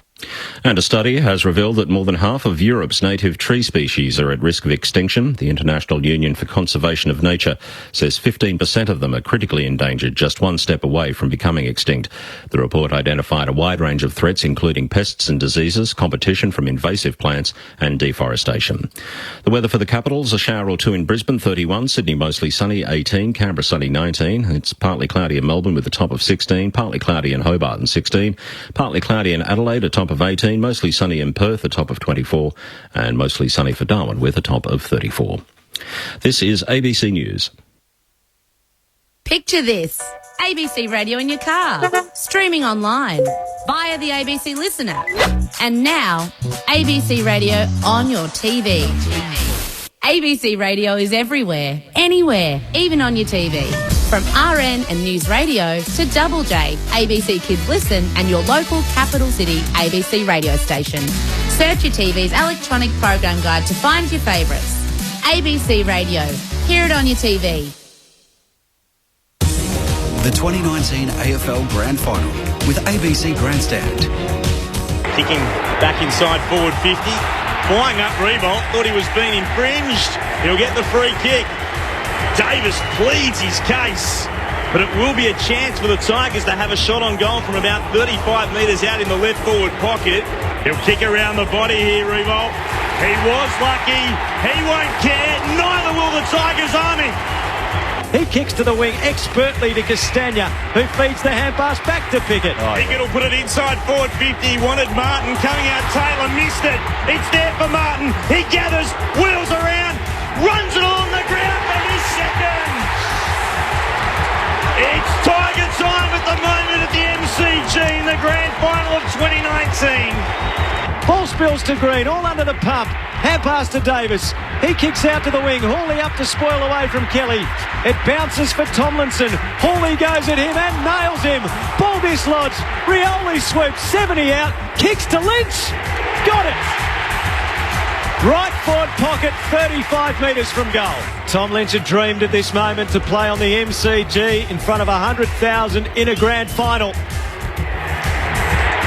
That's what it's all about.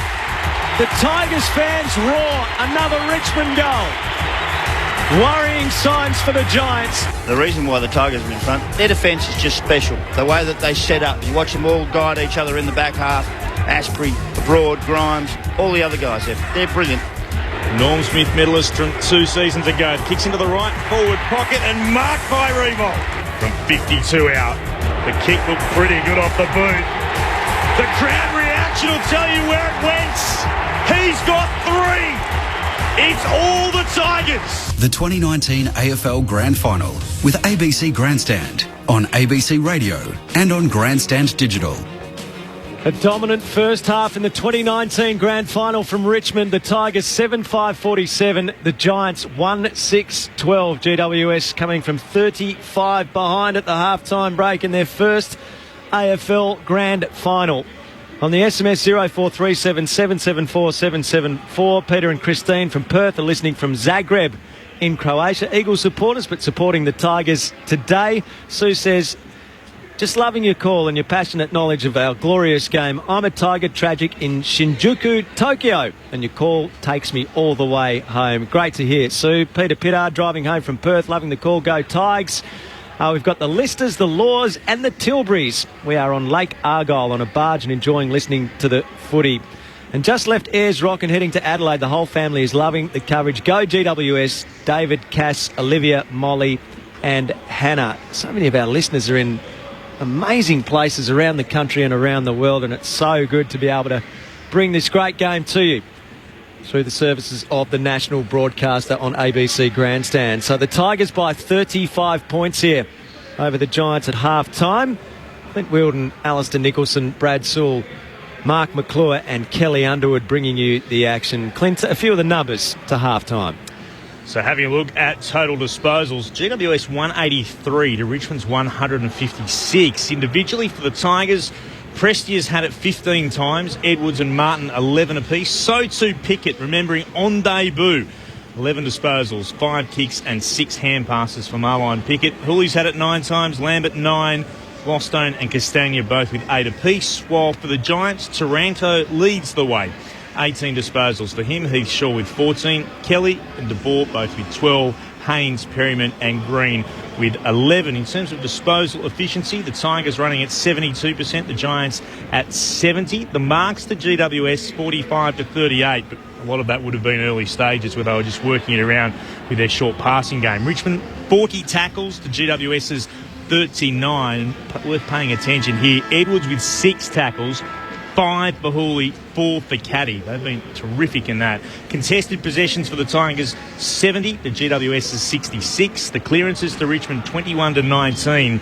And remember, GWS were the number 1 team for clearances in the competition. The Tigers ranked 18th at the home and away season. They lead the way today. Inside 50s, Richmond dominating here, 27 to 19, and the free kicks to Richmond as well, 13 to 7. Just repeating that half-time score, Richmond 7-5-47. And for Matt De Boer, a touch of deja vu. GWS's score 1-6-12, the same as Fremantle scored in their first half back in 2013 when he played for the Dockers. The two teams are back out on the ground here at the MCG. It hasn't been all bad news for the expansion clubs. At least one of the expansion teams won the grand final sprint. Ben King won the grand final sprint from the Gold Coast Suns. Sully, so what is he, 200 centimetres? Yeah. Yep. Should not be allowed a bloke can move like that when you're that tall. You reckon they put what do they put on trotters, sellers, to stop the... lugging pole. There you go. Straight. And a harness their legs so they don't... Maybe you needed that to make trot. it fair. That'd be the first bit of silverware they've got in the trophy cabinet. I'm not being unfair when I say that, but that is something they've got. Q Clash cups apart from that. Oh, well, yes. That's like getting They will excited take about every a win at the trophy. moment, and Stuart Dew and everyone working hard behind the scenes, and the word is that the AFL is ready to roll out a suite of early draft picks 1 and 2, we believe, to the Gold Coast Suns. The big stats that we just read out then before, the contested possessions, they're winning that 70 to 66. Okay, that's a victory. Then they have tackles, they're winning that by 1, but they're not usually a huge tackling side. The clearances is a massive one for them, 21-19. They're poor in that area, and they're dominating that area. Well, they were the worst team. Yeah, I know that. They're poor in that area, and they're dominating that area, and that's the key to the whole game. They get first hands on the ball, and then they have 27 to 19 inside 50, so they have 8 more in that area there. But it's not the 8 more; it's more the impact of that 8 more. They had more impact in their forward half than most other sides do. So if you give them enough chance, they'll beat you. Got a ripper of a text message here on 0437 774 774. Travelling through the middle of Australia in our caravan convoy. One of our cars can't access your channel, so we are relaying the game through UHF. Love the call from the Mills family. Great improvisation. Not bad. Just leave the UHF button pressed down and you can get the call of the game from one car to another. That's great Aussie ingenuity. Yep, Like that. love it. So many people are on holidays. Now, Grant's one of our regular texters from Hobart, but today it is G'day Al, Grant here in Hamburg. I've given up on listening to the 2019 AFL Grand Final. Thanks to the AFL, have no idea what the score is. Don't care. Thanks. Gee, Grant, you're on board early. He's maybe just readying himself for Carlton's revival next season. And good to see you've stopped work on the bus for once. And I do remember Grant was chopping a few gum trees down at one point during the season as well. So he's a man who deserves a holiday. Brad Sewell, Mark McClure, how did GWS find a way back from here? Oh, fellas, we're both looking at each other with our hands in the air. First and foremost, they've got to get back into the game around the contest. They need to be able to absorb the pressure that Richmond are continually throwing at them, keep the ball locked in. They need to be patient with their build-up and make sure that when they're spreading the ball, they're switching it, actually taking ground, slowly inching their way forward. They need to make the Vlostons and the Hawleys accountable so that when the ball does go forward, at the very least, they've got equal numbers and the ball's hitting the ground. And Richmond just need to maintain. They don't want to waste the moment. That's the problem. It looks like to me they've wasted their moment so far. They just don't want to do that. I mean, one of the things you've got to do is you've got to walk away with your head held high. And I think everyone in the ground would like to see them sort of kick back in. So why don't we just release yourself and have a bit of a dip? Because the way you're playing, you're going to get beaten by 100. And the impact of the players, impact of Richmond is just so solid. Their defence is unreal, and you'll never stop that unless you actually get it in there with a bit of haste. There's no haste in getting the ball in forward. To me, it's a sad sign with the heads.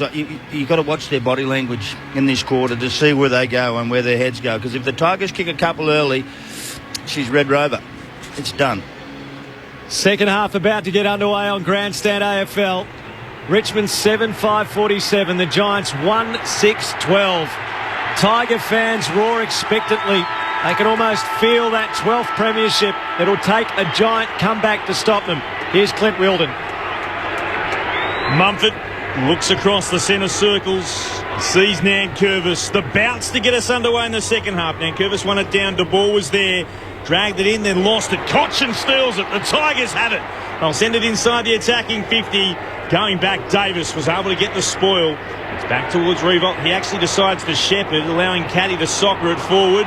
Ball, or rather a free kick. Must be kicking in danger, I think. It'll come back towards the Giants. It'll be taken by Taranto, who'll have it at right half back. Caddy soccering off the ground. Those officials saying that wasn't quite what they were hoping for. Taranto did his hands on the football, so the right decision as the kick is towards the southern wing. Front position, Nankervis drags it in. Plays on quickly by hand. Chance for Lambert to go inside forward 50. Castagna, or Caddy it was rather. Castagna marking about 45 out from goal. His boots will cross the Giants logo painted on the ground when he heads towards the big sticks. Caddy's kick was just brilliant. Straight in front of him. Drew him back to the ball. He was going back towards the goal, but the little short pass pulled him up and there was tons of space. Had a big game already, this kid, hasn't he? Castagna? Been terrific. As he has most of the season. Castagna for a goal in the opening few seconds, not with that. Missing badly to the left-hand side. I'll shut up then, won't I? A good bit of commentary curse from both of us, fellas. We did really well. Richmond lead by still 35 points, 90 seconds gone in the third. It's all about teamwork. Out of defence, Haynes to half-back. Himmelberg leading up, takes the mark. Right half-back for the Giants. He kicks to the wing. Taranto's the target, but it doesn't quite get that far. It's knocked down by Caddy. Picked up by Short of Richmond. A hand pass to Hawley. Away to Nankervis, all on the southern wing. Off to Cochin by hand. Off to Hawley by hand. Loops it into the middle. Edwards next. Can he hit a target inside 50? On the lead, of course he can. Lynch streams onto the ball. He's got it 47 from goal on a slight angle to the right. Surely we talk about waves and running. Waves to players. That was just a beautiful piece of work from the Tigers. And the Giants defensively didn't get a hand on ball or Richmond player with the ball in that transition from half-back. Tom Lynch has played every game in his first season as a Tiger. His partnership with Jack Rewald has looked more dangerous and more dangerous the longer the season's gone on. He kicks from right on 50. He's pushed it out of bounds on the full. So a couple out on the full early here. Well done, Al. Good job. Welcome to the club, Al. Yeah, that was a solo mission, boys. 7-5-47 Richmond. The Giants 1-6-12. 3-minute mark, third term. Haynes. Beyond defensive 50 towards left half back. Mitchell's front position. Got the mark. Has he been held or has he been paid the mark? Take it either way. He'll get the mark at right half forward. So, too far out to score himself. It's a congested looking forward 50. He'll pop it towards the teeth of goal. Flying Davis couldn't get any real leap off the ground. Down to Martin. The big don't argue on Hopper. Oh, he kicks the fat of the football right in the middle. It's up into the air. It'll bounce at left full forward. He was looking to curl it around, not to be. Shaw was there. Gave it on in turn to Core. Now to Whitfield. Gets the Giants beyond defensive 50, but only as far as Hopper, or rather Grimes, who marks it left half forward. He'll look to go back to Cochin in the bright sunshine on the southern wing for the Tigers. Cochin will move it inside the attacking 50. The big lead was on from Rewald. He got away from Davis. He's cooked, Bill Davis.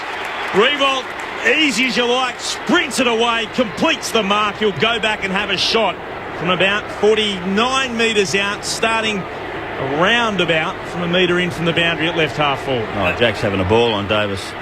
Just running away from him, and he cannot keep with him. And I admire Davis for playing, but I really wonder about his call. Jack has 3. This to make it 4 in the 4th minute of the third term from 49 out. Not to be another miss to start this third quarter for the Tigers. 7-6-48 they are. 1-6-12 the Giants. 4 and a bit gone in the third on Grandstand AFL.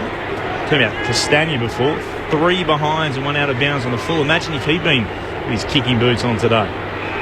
Core kicks into Haynes at right half back, kicks to the southern wing for the Giants. It bounces obligingly for Mumford, gave it off to Daniels. He's caught, got a hand pass away, but straight to Lambert. Lambert off to Prestia. Prestia, bullet pass onto the chest of Tom Lynch. Directly in front, 35 out Sellers. You going to pump him up? Yep, he won't miss from here. The Tigers are really enjoying themselves out there now, aren't they? Sully's turn. The only bloke who hasn't made a mistake yet. You may. Yeah. We'll be down to Kelly Underwood very shortly, I'd imagine, Sully. It'll be her turn. There's a bit of weight on this kick now. Tom Lynch to the city end. He's kicked 1 this afternoon. Tiger Tom, they've called him. Tiger Tom is an accurate kick on this occasion. Nails are starting to go in to the GWS coffin. The first goal of the second half goes to the Tigers. 5 minutes into the third quarter. It's now the Tigers 8-6-54. The Giants 1-6-12. Lynch has 2. Rewald has 5. That dominant duo in the Tiger forward line. 3. They have 5 between them. Those two. This is getting way out of hand for GWS. This is turning into a shellacking, isn't it? And the previous couple of set shots was because of the pressure coming out of the defensive view. Rioli chasing tackle. And you get the sense now the Tigers are going to enjoy it. They've got a genuine buffer. And when they're enjoying their footy, the Tigers, we've seen it before, they pile on the goals. And this is the worry for the Giants here now. Bounce to restart in the middle. Mumford won it down, but it was straight to Pickett. What a debut he's having. Runs through the middle. Kicks long towards full forward. No mark taken this time. Back there and getting a hand pass away was Core. Gave it for the Giants to Haynes, and it's a short pass. He moves it to Davis. Davis will kick beyond defensive 50. Daniels backing back. He marks it right half back. Puts GWS down the southern wing. Leading up was Cameron. Cameron marks right up against the boundary. He'll move it inboard. That's dangerous, and he turned it over. Bolton was able to take the intercept mark away from Whitfield. Nothing going the Giants' way. It's moved short to Hawley. Pops it over the top for the Tigers. Chance again to go back and send it deep inside forward 50 through Caddy. Or Voston, rather. And Voston will take a couple of steps inboard. He'll send it into the left forward pocket. Flying was Jack. Got hands to it. Spills down to Rioli. Hard up against the boundary. Hand pass to Martin. Martin will kick around the body. Oh, that is sensational. A breathtaking goal from Dustin Martin. A third for him. The Tigers have got their lead out to 48 points. 8 minutes into the third term. Rioli wouldn't let it go out. Martin, something truly special. 9-6-60 to GWS, 1-6-12. Grandstand AFL. You can see the confidence rising amongst the Tigers players. They're not getting hurt by anyone. They're not getting hit by anyone. They've done nothing. There's no dare coming from the GWS side. They want a little chip pass somewhere else, and then they bring it inside and turn it over straight away. And then Rioli on the boundary with a little footwork and chip inside, a little handball inside, and then Dusty. Brilliant, as we know he is. He's had one in every quarter. Dusty's got 3. Kelly Underwood on the boundary. Frustrations, emotions bubbling over down here. Heath Shaw is on the bench. He's yelling, he's screaming, he's pointing. I feel sorry for Matt DeBoer who's sitting next to him. Out of the middle, Prester, a little kick. Pickett ran onto it. Casually kicks to half forward. Knocked down by Haynes away from Bolton. Haynes gets it, gives to Perryman. He's in a bind with Martin close by. Fell to Taylor, off to Reid. GWS still in possession, a hand pass. Lloyd got it off to Williams, back to Perryman. He's dumped by Rewalt, got it away. Another hand pass to Kennedy, defensive hand pass to Davis. Kicks to the southern wing. His intended target slipped over Himmelberg. He's got support, Tomlinson. A hand pass to Lloyd. One out wide. Himmelberg back on his feet. Kicks to the edge of 50. Cameron takes the mark. He'll come up for just possession number 5 in this grand final. He's 60 out. He thumps it long to full forward. Taranto over the top of Hall. He couldn't take the mark. Baker at ground level. He's pulled that in. The umpire says mine. A ball up at full forward for the Giants down at the punt road end. That's their best bit of play for a quarter and a half. One down by Himmelberg. Soldo looked to work it out. Diving over the top, Hooley. Tapped it out again. Williams got a hand pass away. No one can get it cleanly away. The umpire spotted a free kick. It's going the way of the Tigers. It'll come back to be taken by Castagna between fullback and centre-half back. Williams gets up off the deck holding his head. Got the knock in that most recent contest. And Castagna, by hand is short. Wobbly looking kick beyond defensive 50. Bounces over the top of Shaw. Sat there beautifully. Clever. Tapping it on beautifully. The Richmond sider away through Pickett. Got it from Lambert. Pickett kicks it inside forward 50. Martin!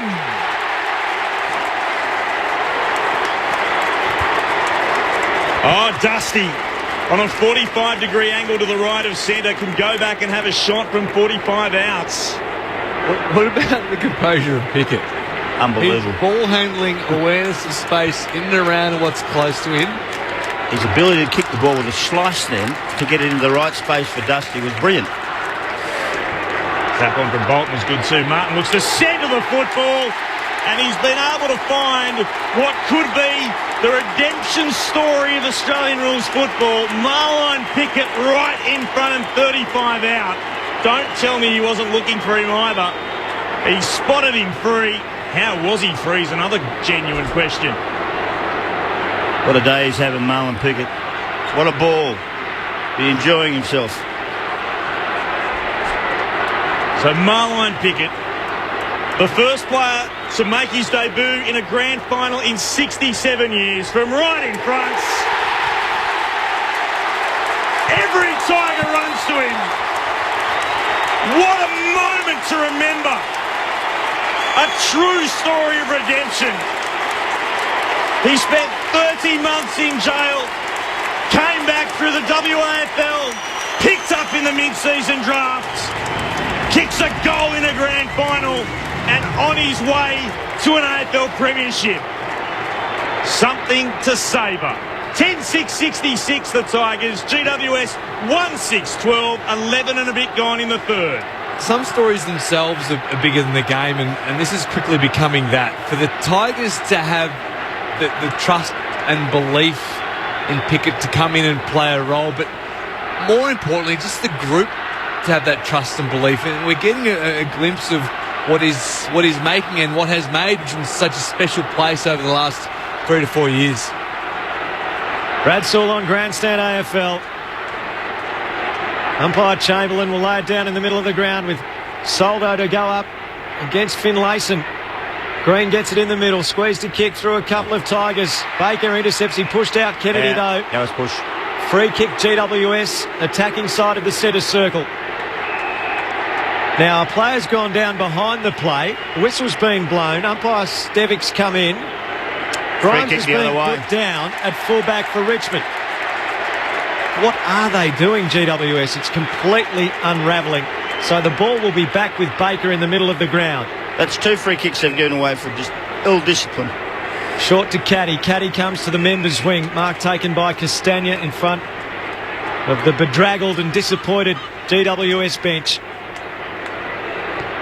Castagna back to half forward. Soldo the target, but Taranto fills the hole. Surely at least he can do something here. He's had a very good game, but he scrubs his kick into the middle. Baker gets a hold of it. Hand pass to Edwards. Off to Lambert. Lambert from 45 outs.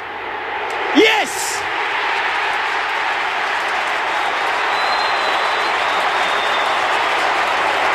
There is a big, big sound. It's the sound of the Tiger Army roaring and adoring.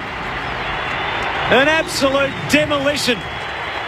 11-6-72 Richmond. The Giants 1-6-12. 11 straight goals for Richmond in the grand final.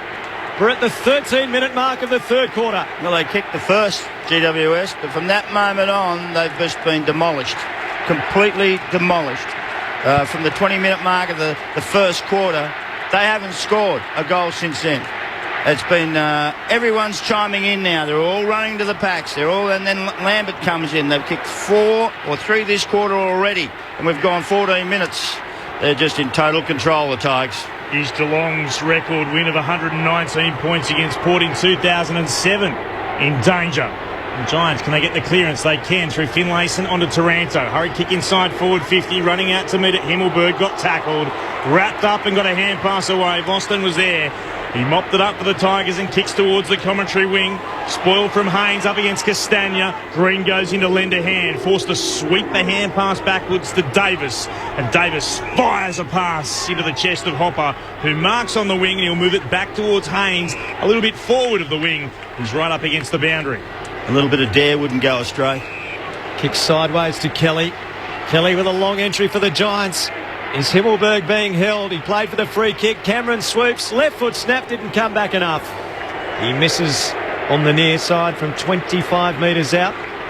Cameron with 1 goal, 1 this afternoon. Richmond by 59 points at the 15-minute mark of the third.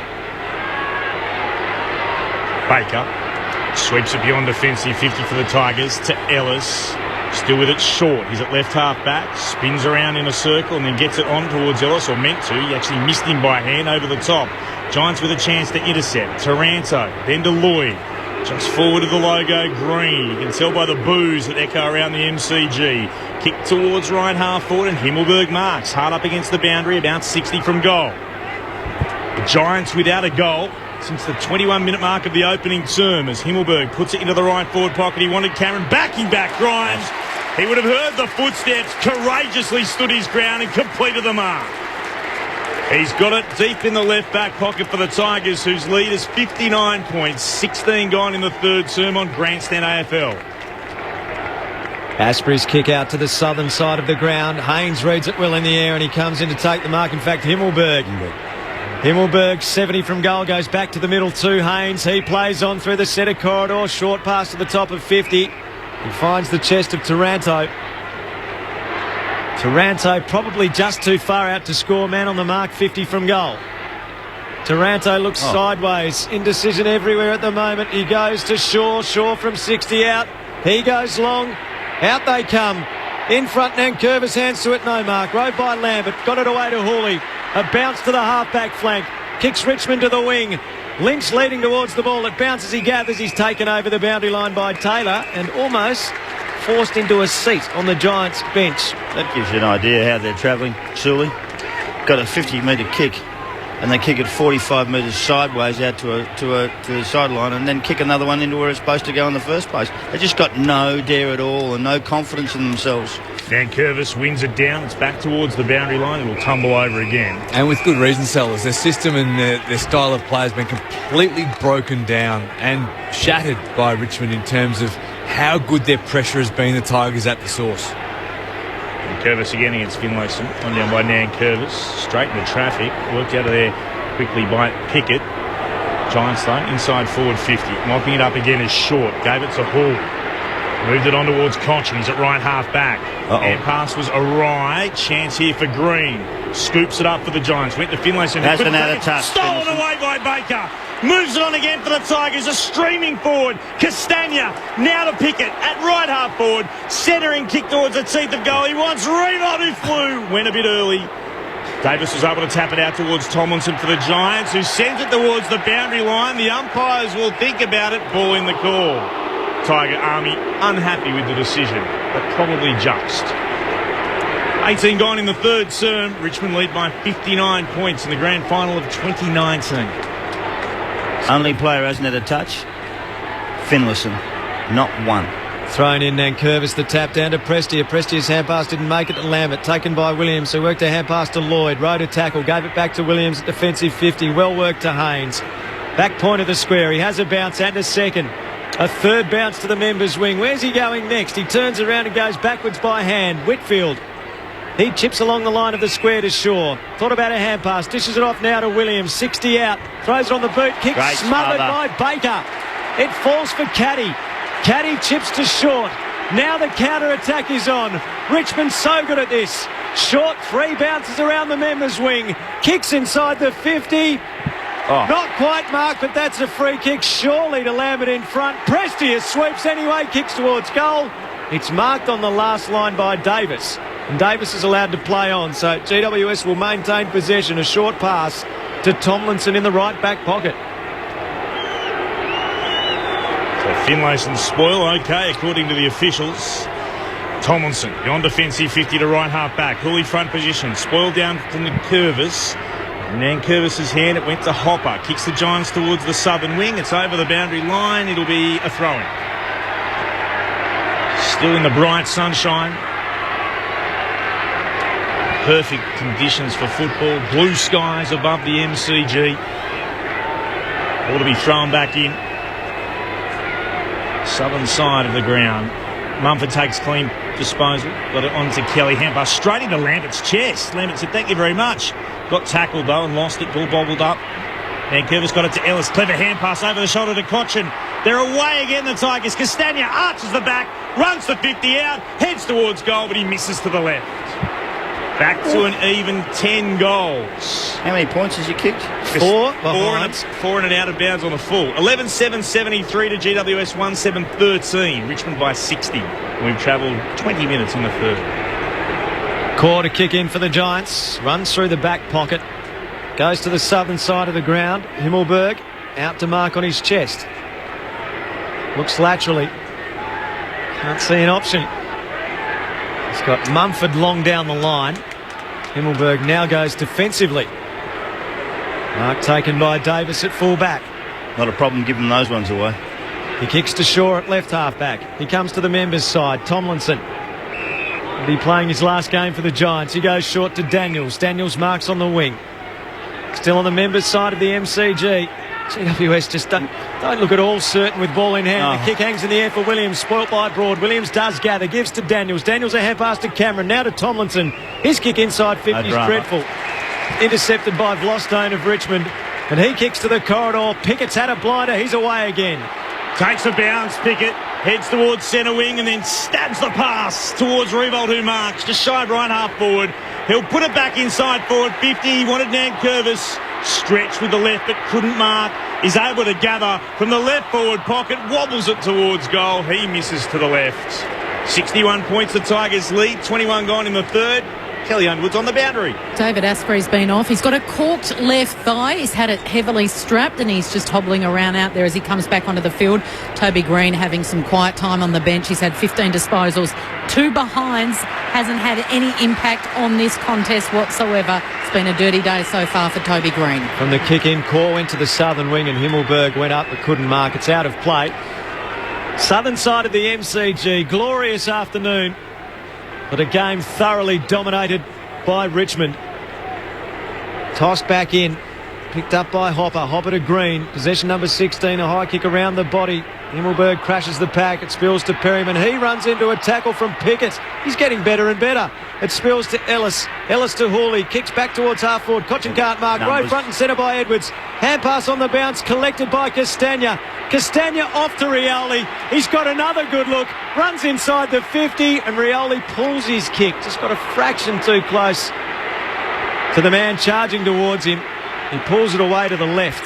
Richmond's lead is 62 points at the 23-minute mark of the third. They've had some chances to absolutely blow the Giants away on the scoreboard. 11-9. They've kicked 4-4 for the quarter. They have, to the Giants, one behind. GWS have it through Finlayson, who's about to get his first disposal of the game. So from the commentary wing, he finds the ball. Oh, the ball dropped the mark he should have taken. Hopper looks to clean up. And a hand pass away to no one in particular. Grimes is back there for the Tigers at right half back to Broad. On in turn to Hawley. And Hawley will move it short to Nankervis, who leapt up into the air and he takes the mark at right half back. They're just so organised, aren't they? Whenever there's a failure or a fault, he just cleans it up quite comfortably. Kick went back to Grimes inside defensive 50 for Richmond. I reckon he could ring the Vineyard at Mount Macedon and tell him to get out the premiership port that he's had on the go. Short pass to Hawley. Hawley to Martin. Martin plays on. He kicks towards half forward. Bolton takes the mark. Open forward line.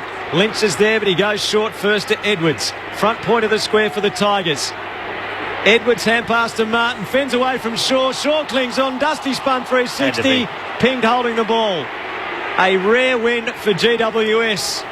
Now, the ball was kicked inside the Richmond 50 and now a 50-metre penalty for and GWS. That's fair enough, because he actually blew the whistle and you're not supposed to do that. That's exactly right. Tigers by 62 points, 24-minute mark, third quarter. Grandstand AFL on the national broadcaster, the 2019 Grand Final. Very one-sided on Grandstand AFL. Tigers have kicked 11 unanswered goals. Can the Giants get their first here since the 21-minute mark of the opening term? Tomlinson has taken the mark at left half forward. 62 points the margin. Tomlinson will send it long to full forward. Pack of 6 underneath. Giants, 2 of them went to ground. Comes down to Lloyd. Gave it to Hopper. Hopper snaps. The Giants have got a goal. Just their second of the grand final. It comes at the 25-minute mark of the third term. But something for those in fluoro orange at the MCG to celebrate. GWS 2-7-19. Richmond 11-9-75. 25 minutes, as I said, gone in the third on Grandstand AFL. The Giants have been completely picked apart and pulled in out of sorts, and that goal only became apparent because of the Dustin Martin undisciplined 50-metre penalty. We haven't seen anything like that from Richmond all day, let alone for the second half of the year. Kelly Underwood downstairs. Giants got no leaders out there at the moment, Alistair, because Phil Davis, obviously the co-captain, but the captain today is on the bench. And Josh Kelly, he is a co-vice captain with Steve Coniglio. We know Coniglio's not out there. Josh Kelly has a sore right hamstring. He's just doing some run-throughs on the bench. Doesn't look overly convincing. Mumford out of the middle for the Giants. Gives to Hopper. Hopper sends them forward again. Out they come. Broad knocked it away. Taken by Caddy of Richmond. Kicks into the middle towards Prestia. Green gets in the way but couldn't quite complete the mark. Prestia over it, fighting for the footy with Hawley. Cochin goes through, can't win it. Torado did, spins away. Hand pass back inside the 50. Baker's there to clean it up for the Tigers. He's nailed as he got a defensive hand pass to Asprey. It's coming back. Baker has been completely flattened. He's slow to rise, but he's up and okay. He's a bit wobbly. Was Cameron the offender there? He was. So Asprey's going to take the free kick, or Baker? Baker was on his way off in the arms of 2 trainers, but he's... It wasn't bad as it sort of seemed. He was in air, and it's hard to stop when you're in the air, and fell straight into him. Baker took it, gave to Jaden Short, who turned it over to the members' wing, and Kennedy takes the mark for the Giants. Kennedy back inside forward 50. Kick didn't have enough on it to find Himmelberg. Hawley front position, won it to ground. Dive over the top a second time, got taken high by Green. And he'll get the free kick for the Tigers in the right back pocket. Coming up for his 19th disposal, Basher Hawley. He's been fantastic, and something we knew at the start of the day, that if the Tigers were to go well, he was going to find the ball off half back and be that architect, and he's done that all day. And disposing at 78% efficiency as well. Kick to a pack at right half back. No mark taken here, and over the top of Edwards. It's been held to him. Kennedy, one of the Giants involved. Tomlinson, no, Core it was rather, the other. Throw up instead. Hey, GWS is going at 72, but it's so easy because they only chip passing. Leaping up, Soldo said, I'll go, and then gave it to Lambert. Kick towards Bolton, couldn't take the mark. It bounced in front of him. Spills down. Castagna again. The Tigers can do no wrong. Castagna looking for Martin at the back. Shaw is able to outpoint him. Couldn't take the mark. It was off Martin's hands. Works at the on-defensive 50. This is Lloyd at right half back, and he turns it over. Into the middle of the ground. It's taken by Short. Kicks a little bit longer than that, though. Found Caddy. Inside forward 50. Stretching Soldo. And he started it all down here on the commentary wing, and now he can go back and try and have a shot on goal. Well, Soldo's just outrunning Mumford. And but most people are going to outrun Mumford. And we all understand that. Mumford, right? No, I couldn't, actually. I could outwalk him probably, but I couldn't outrun him. Let me tell you, and it's such an easy one for him to do, Soldo. He just runs to the forward line on his own, and it's about time he started to do that and test his opponent, and he's doing it and hurting him. It's a moustache that harks back to the great Richmond eras of the past. In just his 22nd game, his first grand final. As the siren sounds for three-quarter time, Soldo kicks the goal to stretch Richmond's lead even further. The Tigers unstoppable, and their lead at the final change out to 62 points. 12-9-81. GWS 2-7-19 on Grandstand AFL. Wow. GWS has just never been in this game, and they've already closed Swan Street, we're being told. They're preparing for a premiership party. The goal kickers to three-quarter time. Martin and Riewoldt have 3 each for the Tigers. Lynch has kicked 2. Singles to Pickett on debut. Soldo, Lambert, Rioli as well. Well, for GWS, the Giants' only goals, the first of the game at the 20-minute mark of the first quarter through Cameron, and Hopper kicked a goal at the 24-minute mark of the third quarter. So they went essentially an hour of playing time without kicking a goal. On 0437 774 774, Lara's listening from Zurich, Switzerland. I'm a navy blue, but Dad in Hobart is yellow and black, so it's his day. Go Tigers. Loving the broadcast. Thanks for making it easy for us expats. Thanks, Lara. She's listening in on the AFL app. Finlayson hasn't done much in the eyes of Will from Victor Harbour. Rick from Richmond just landed in Berlin to run the Berlin Marathon tomorrow. Would love to be at the game today. Go Tigers. So just a few of those text messages of many that are coming through here. 12-9-81 Richmond, the Giants 2-7-19. The Tigers are half an hour away from their 12th premiership. This is Grandstand AFL on ABC Radio, Grandstand Digital, Radio Australia, and streaming through afl.com.au. Will Anderson here. Have you ever watched Gruen on ABC TV? Classic consumer psychology, starting me out with a question. Thanks, Todd. Gruen is the show where experts tell us how advertising works and how it works on us. It's genius! Yes, it is, Russell. Now that there's more advertising than ever, we're coming back to unpick it all. So tune in. Leave your call to action till the end or people will switch off. Really, Dee? This ad really needs a jingle. Gruen, Wednesday night, 8:30 on ABC TV and iView. The 2019 AFL Grand Final with ABC Grandstand. He'll set it into the left forward pocket. Flying was Jack. Got hands to it. Spills down to Rioli. Hard up against the boundary. Hand pass to Martin.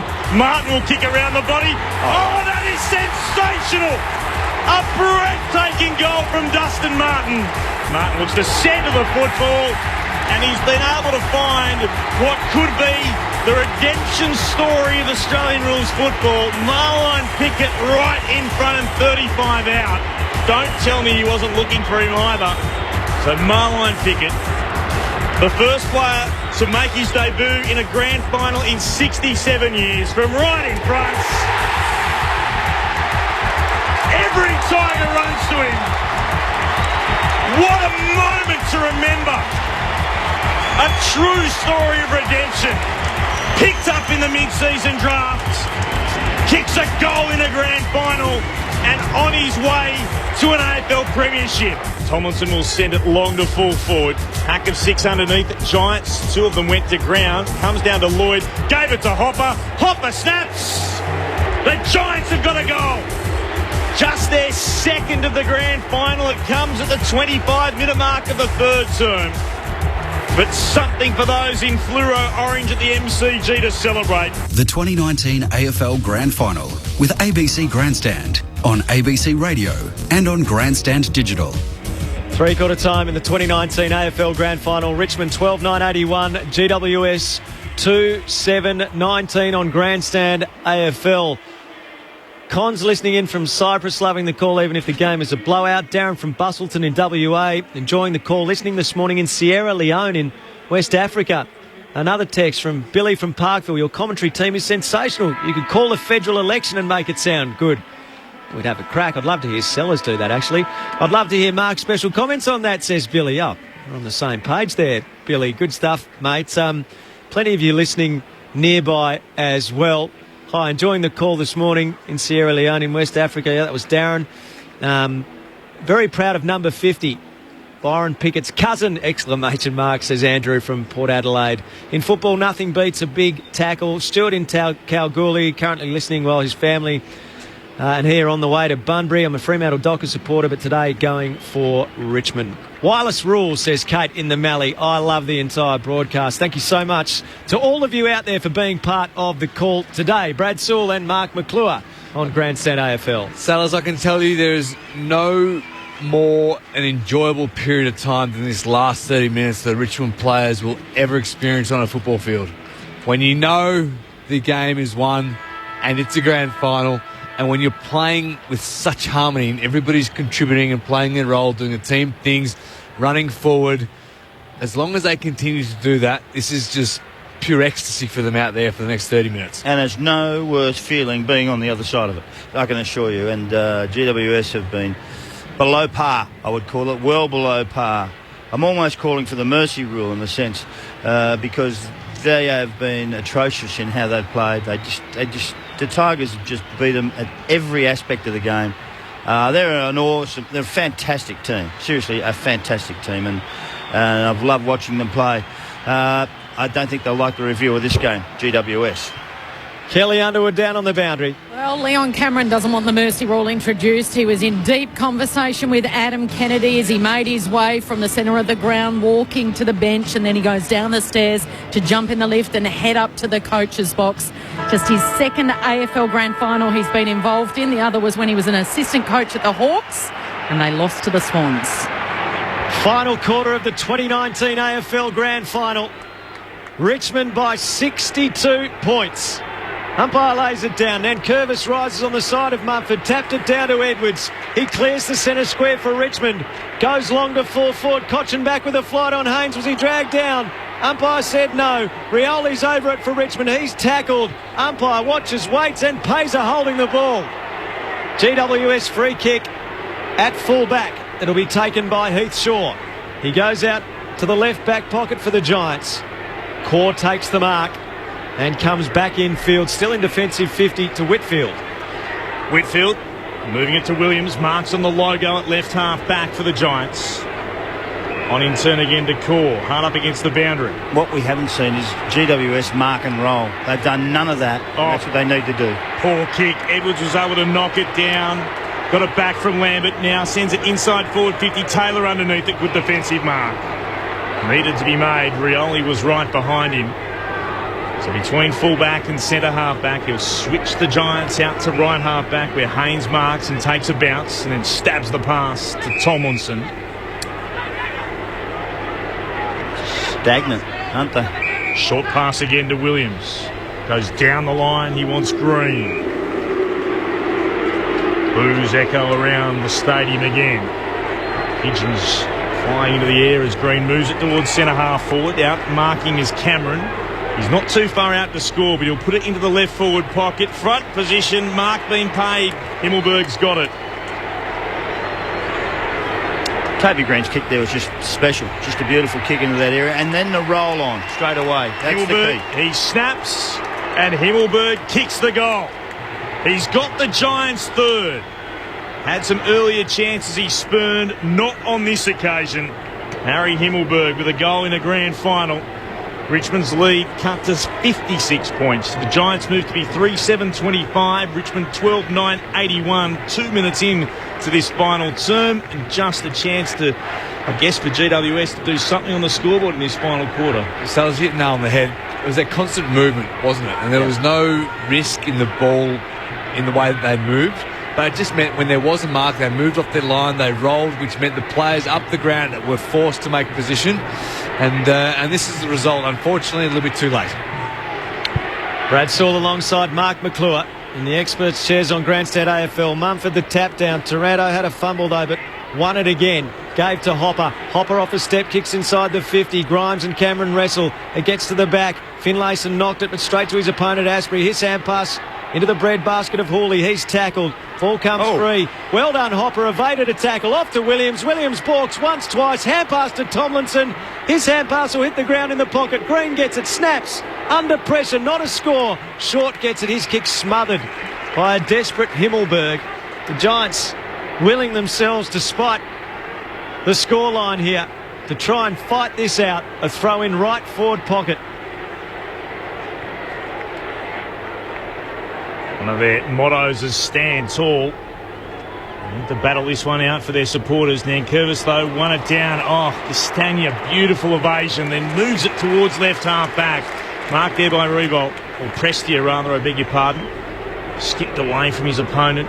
Was able to work it towards Revolt, who marks. And he sends it high up in the air. Coming in from the side, from the pack, was Mumford. Got a fist to the footy. Taranto got tackled, lost it. Came out to Lynch, sweeps it onto Bolton. Tigers away through the middle. He's got options to Nankervis. Oh, the look away hand pass over the shoulder. It's showtime for Richmond. He found Martin. More sensible hand pass to Lambert. Gave it back to Martin. Fires it inside forward 50 for the Tigers. Haynes marks. Going to ground was Lynch.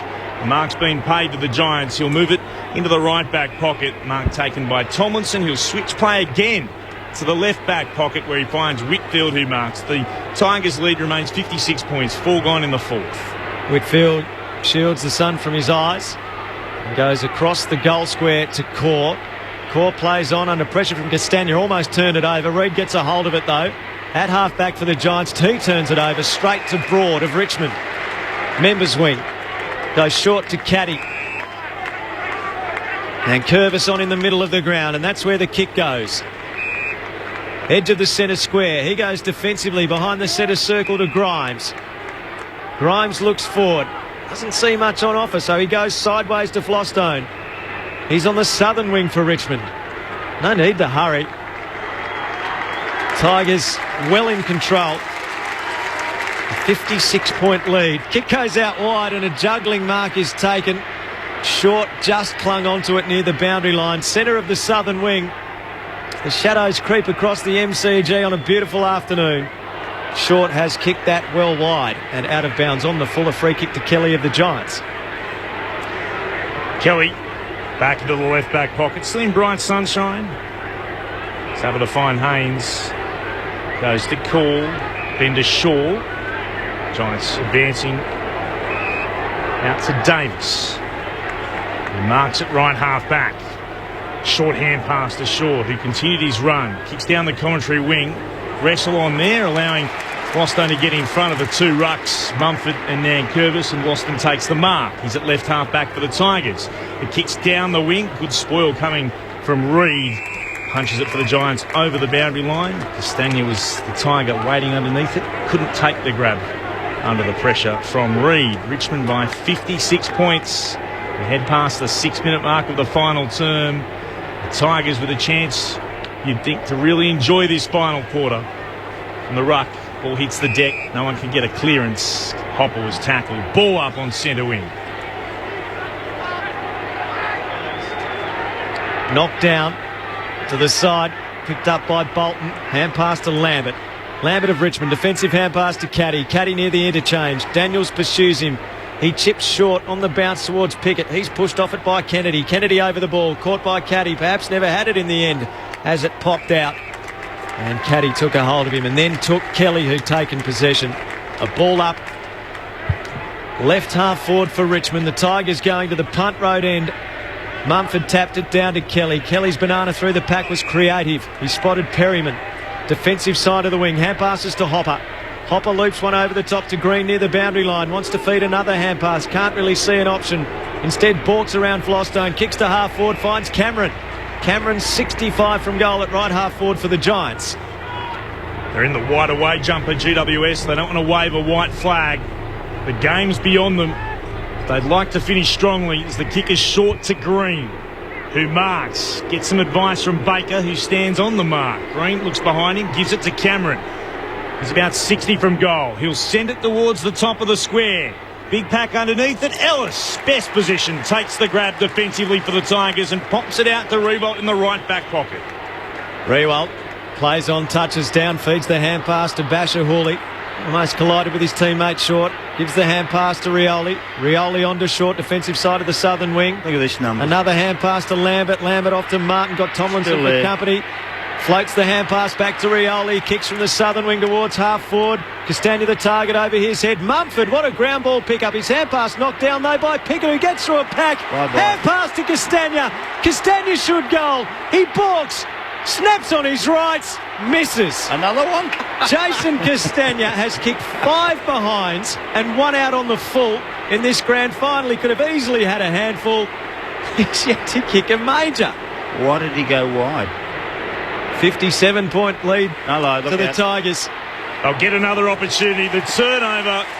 Lynch gathered, went short, found a teammate in Bolton. And Bolton can go back. The spoil came from Edwards off the Perryman kick, but Bolton is right in front. He's no more than a metre or two to the left of centre. He should be able to kick this. Oh, they know their fate now, GWS. They certainly do. In fact, he could almost throw it over. Shea Bolton adds his name to the list of goal kickers and puts his name on the list of Richmond Premiership winners. A chance to celebrate for the 20-year-old as he gives Richmond a 63-point lead at the 10-minute mark of the final term. Richmond 13-10-88, GWS 3-7-25. Kelly Underwood's on the boundary. Well, Clint, I was just going to whisper this because Heath Shaw is absolutely blowing up down here on the interchange bench. He's only a few metres away from me, but he's just run back out onto the field. And the 3 other Giants players, I can talk normally now because I was scared he was going to turn around. Tim Taranto, Finlayson down here and Daniels have all breathed a big sigh of relief because he was absolutely teeing off Heath Shaw, and it's not a pretty sight. Get some courage, Kelly, please. Yeah. I'm not taking on Heath Shaw, McClure. From the bounce, decisive knock, Soldo. Cochin's after it. Arm was held by De Boer. No free kick. Then Perryman dumps Koch, and the ball still rumbles towards half forward. Castagna off to Pickett. Kicks to full forward. At the back, Martin waits. Of course it got to him, but it ricocheted off his chest and went through for a minor score. Even Dusty showed he was mortal then. Another behind of the Tigers, a 64-point lead at the 10-minute mark of the last. He was in the right spot. He knew it was coming. Perhaps the sun got in his eyes. I don't know. Must have been. That was quite remarkable. Almost chesting it down and through. Whitfield beyond defensive 50. Cameron front position. That's a good mark. Good mark. Haven't seen much of that today from Cameron, unfortunately. Bob's up, and that's a poor kick. Straight down the throat of Edwards. Like he was looking for him. Was always in the best position. Kicks across the centre circles to the outer side of them and finds Hooley. This will be disposal 23 for him. Was so close to a Norm Smith medal beaten by Dustin Martin in 2017. He'll be right in the mix again today, you'd think. Went short to Baker. Baker from the centre square, heads the full forward. They come from everywhere. No mark taken down to Lambert. Got a hand pass to Castagna. Kenny now! No, got a hand pass away. He gave it to Pickett. Snaps around the body into the goal square. It's sat there for Riewoldt, who puts it through. He's got 4, Jack. And he punches the air in celebration in front of the punt road ends. He stands up on the biggest occasion, Jack Riewoldt. 14-11-95 to GWS 3-7-25. Richmond by 70 points, and a steal line from Don Quixote. Those things yonder are no Giants but windmills. No, they sure are. But poor kick inside at a crucial time, and then bang straight up forward. They are just awesome the way they actually handle the ball, the Tigers. They haven't made any mistake. You make a mistake on them, they hurt you. And again, they did. Pickett again got his hands on the ball as that goal resulted. He's had 20 disposals. He's had 8 inside 50s, the most of anybody on the field. He's had 9 score involvements. Everything he's touched is unbelievable today has been class, silk, and has almost resulted in a goal. Could he actually win there? Could you imagine winning the Norm Goss and then the Norm Smith in consecutive weeks? Could you imagine? Cochin out of the middle, almost kicked that over his shoulder, and it's been marked as well. Lambert playing in front of Kennedy. Peggy O'Neill said on ABC Radio in Melbourne yesterday that Kane Lambert was her favourite player. Goes short to the wing.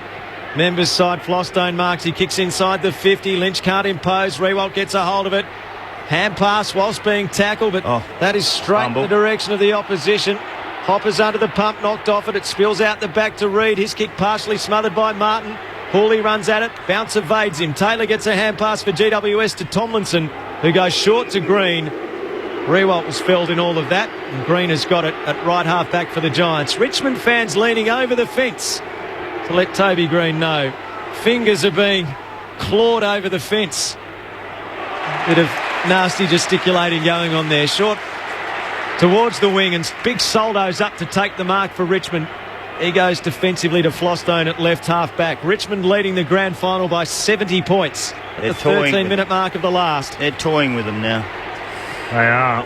Chance to just get a few more disposals. It comes to Grimes, then to Boston at left half back. Kicks towards left half forward. Revolt's there. Front position.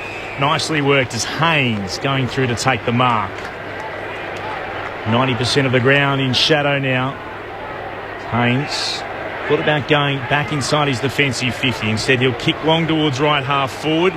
Leaping up Himmelberg. Front position and standing strong. He would not be shifted as Soldo. He'll go short back to Hawley. This will be disposal 23 for him. Back inside the defensive 50. Finds Baker, who's been busy. Now into the right back pocket, and a chance for Astbury to mark. He'll trot back, assess the options in front. Richmond's lead is 70 points as it's out towards right half back. Marked by Caddy. He's got birthday celebrations and premiership celebrations tonight. His kick out towards the wing. A fumble from Prestia goes over the boundary line. Throw in centre of the southern wing. Dion Prestia's had the 20 disposals for Richmond. Umpire sets himself. Soldo and Finlayson will contest in ruck. Hurled back into play. Finlayson's been very quiet. The ball hits the deck, beat both ruckmen. Shaw bangs it to half forward for the Giants. A bouncing ball. Hawley's there to pick up. His hand pass towards the boundary line goes out in front of Baker. And it'll be thrown back in at left half forward for the Giants' southern side. Richmond 14-11-95. GWS 3-7-25. 15 played final quarter on Grandstand AFL. Spun back in. One down by Soldo, came out there to Kennedy, gave it to Whitfield, kicks the Giants into the left forward pocket. Himmelberg attacked the footy. Ball ricocheted out the back. Daniels chases it to the boundary line. Can he keep it in? He can. Had 2 goes at it. Came to Hopper in the left forward pocket. Hand pass too hot for Daniels. Back there for Perryman. Pops it up. Wanted to try and find Himmelberg under pressure. Couldn't drag it in. It's over the boundary line for a throw-in. 48 out from the Giants' goal. They're kicking to the right of our broadcast position in this final turn. 15 minutes gone in it. Richmond lead by 70 points on Grandstand AFL. You'd imagine there are about 15 minutes to go, and that'll be 15 minutes of fame for Richmond. Soldo from the stoppage. Tackle, got a hand pass clear. Bash back the other way by Shaw. Attacking 50 for the Giants. Taranto tackle, dispossessed. Numbers around the ball. Edwards gets it, gives to Martin. He got through 2 Giants. Cut a path through them. A hand pass to Bolton. One over his head. Didn't get back to Martin. Knocked by Perryman to Reid. He's caught by Rewalt. Got a defensive hand pass to Taylor. Off to Perryman. Perryman to Shaw. Hemmed in near the boundary line. Off to Daniels. He's caught. Ball spills out. And that is a throw, says the umpire, pushing the back. It's going to be a free kick on the outer side to go the way of the Giants. Daniels. And he is attacking side of the southern wing for GWS. It's just about respectability on the scoreboard for the Giants. Can they do some of it? Not with that. As a great mark flying through.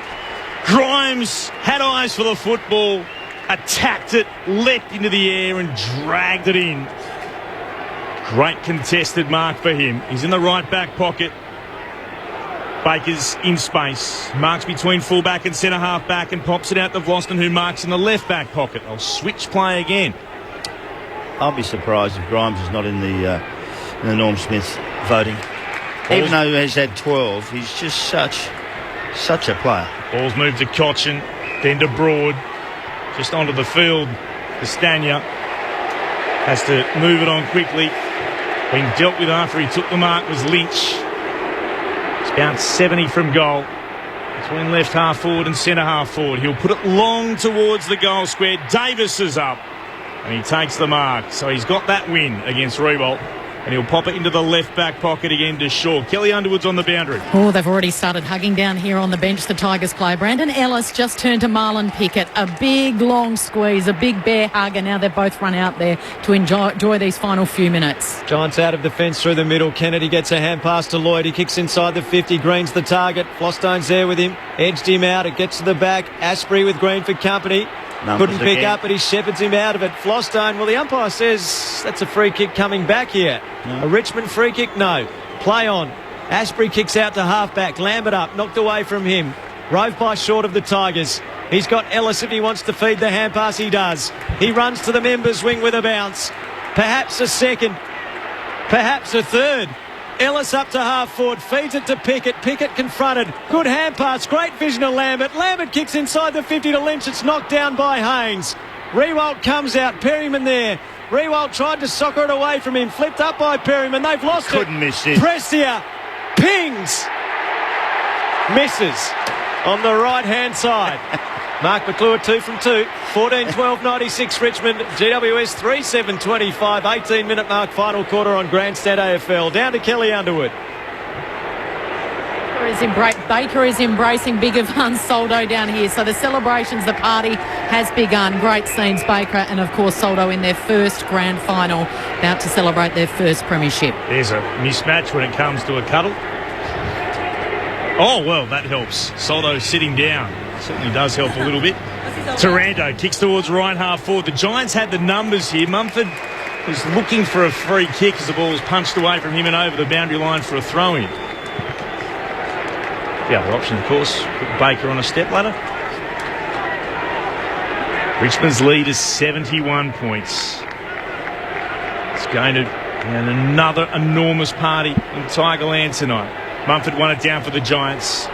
Got there and through towards Caddy. Moving it on again. Comes this time to short. Kick wasn't great. Stretching and unable to drag it in. The skipper in Cochin over the boundary line for a throw-in downstairs where Kelly Underwood is sitting. Nearly got me. That's a contest that I'd be backing you for, Kelly. It's thrown back in again. Nankervis punches it forward for the Tigers. Williams provides the shepherd. Did well to get in the way. He saw it over the boundary line despite Whitfield's best efforts. Williams on Prestia. Well, who would you be giving your 3-2-1 to, Sellers? I'm looking at Marlon Pickett. He's had 10 inside 50. He's had 9 score involvements, the most of anyone in the game. Thrown in down beneath us. Mumford won that tap. It's taken by Williams of the Giants. Gets a hand pass away to Reid. Reid back to Williams. Runs from the AFL logo. He balks around Caddy. He's run a mile. He kicks inside the attacking 50. Cameron stretches, takes the mark. To the right of centre. 20 metres out. A free kick. Yeah. Oh, nothing going the Giants' way. It's going to go to Asprey in the left back pocket. What was the free kick for? It's pulling in the contest. Asprey comes to the half-back flank. Mumford and Nankervis. Mumford knocked it down. Perryman underneath couldn't get it. Pickett flicked it out the side to Edwards of Richmond. He hand-passed over his head, but pinched by Taranto. A hand-pass to Hopper from half-forward. Kicks the Giants back inside, attacking 50. In front, Flostone knocked away by Lloyd. Cochin got it, though. A hand-pass to Hooley, a hand-pass to Martin. Fends away from De Boer. I'm sick of the sight of you. And he bounces through defensive 50. A third bounce. Martin sweeps a long hand-pass. And Broad can get the Tigers moving down the southern wing. Pauses. And then disappointingly for the Tigers, Army goes back to short. And he'll send it right back inside his defensive 50. Grimes backing back. He takes the mark.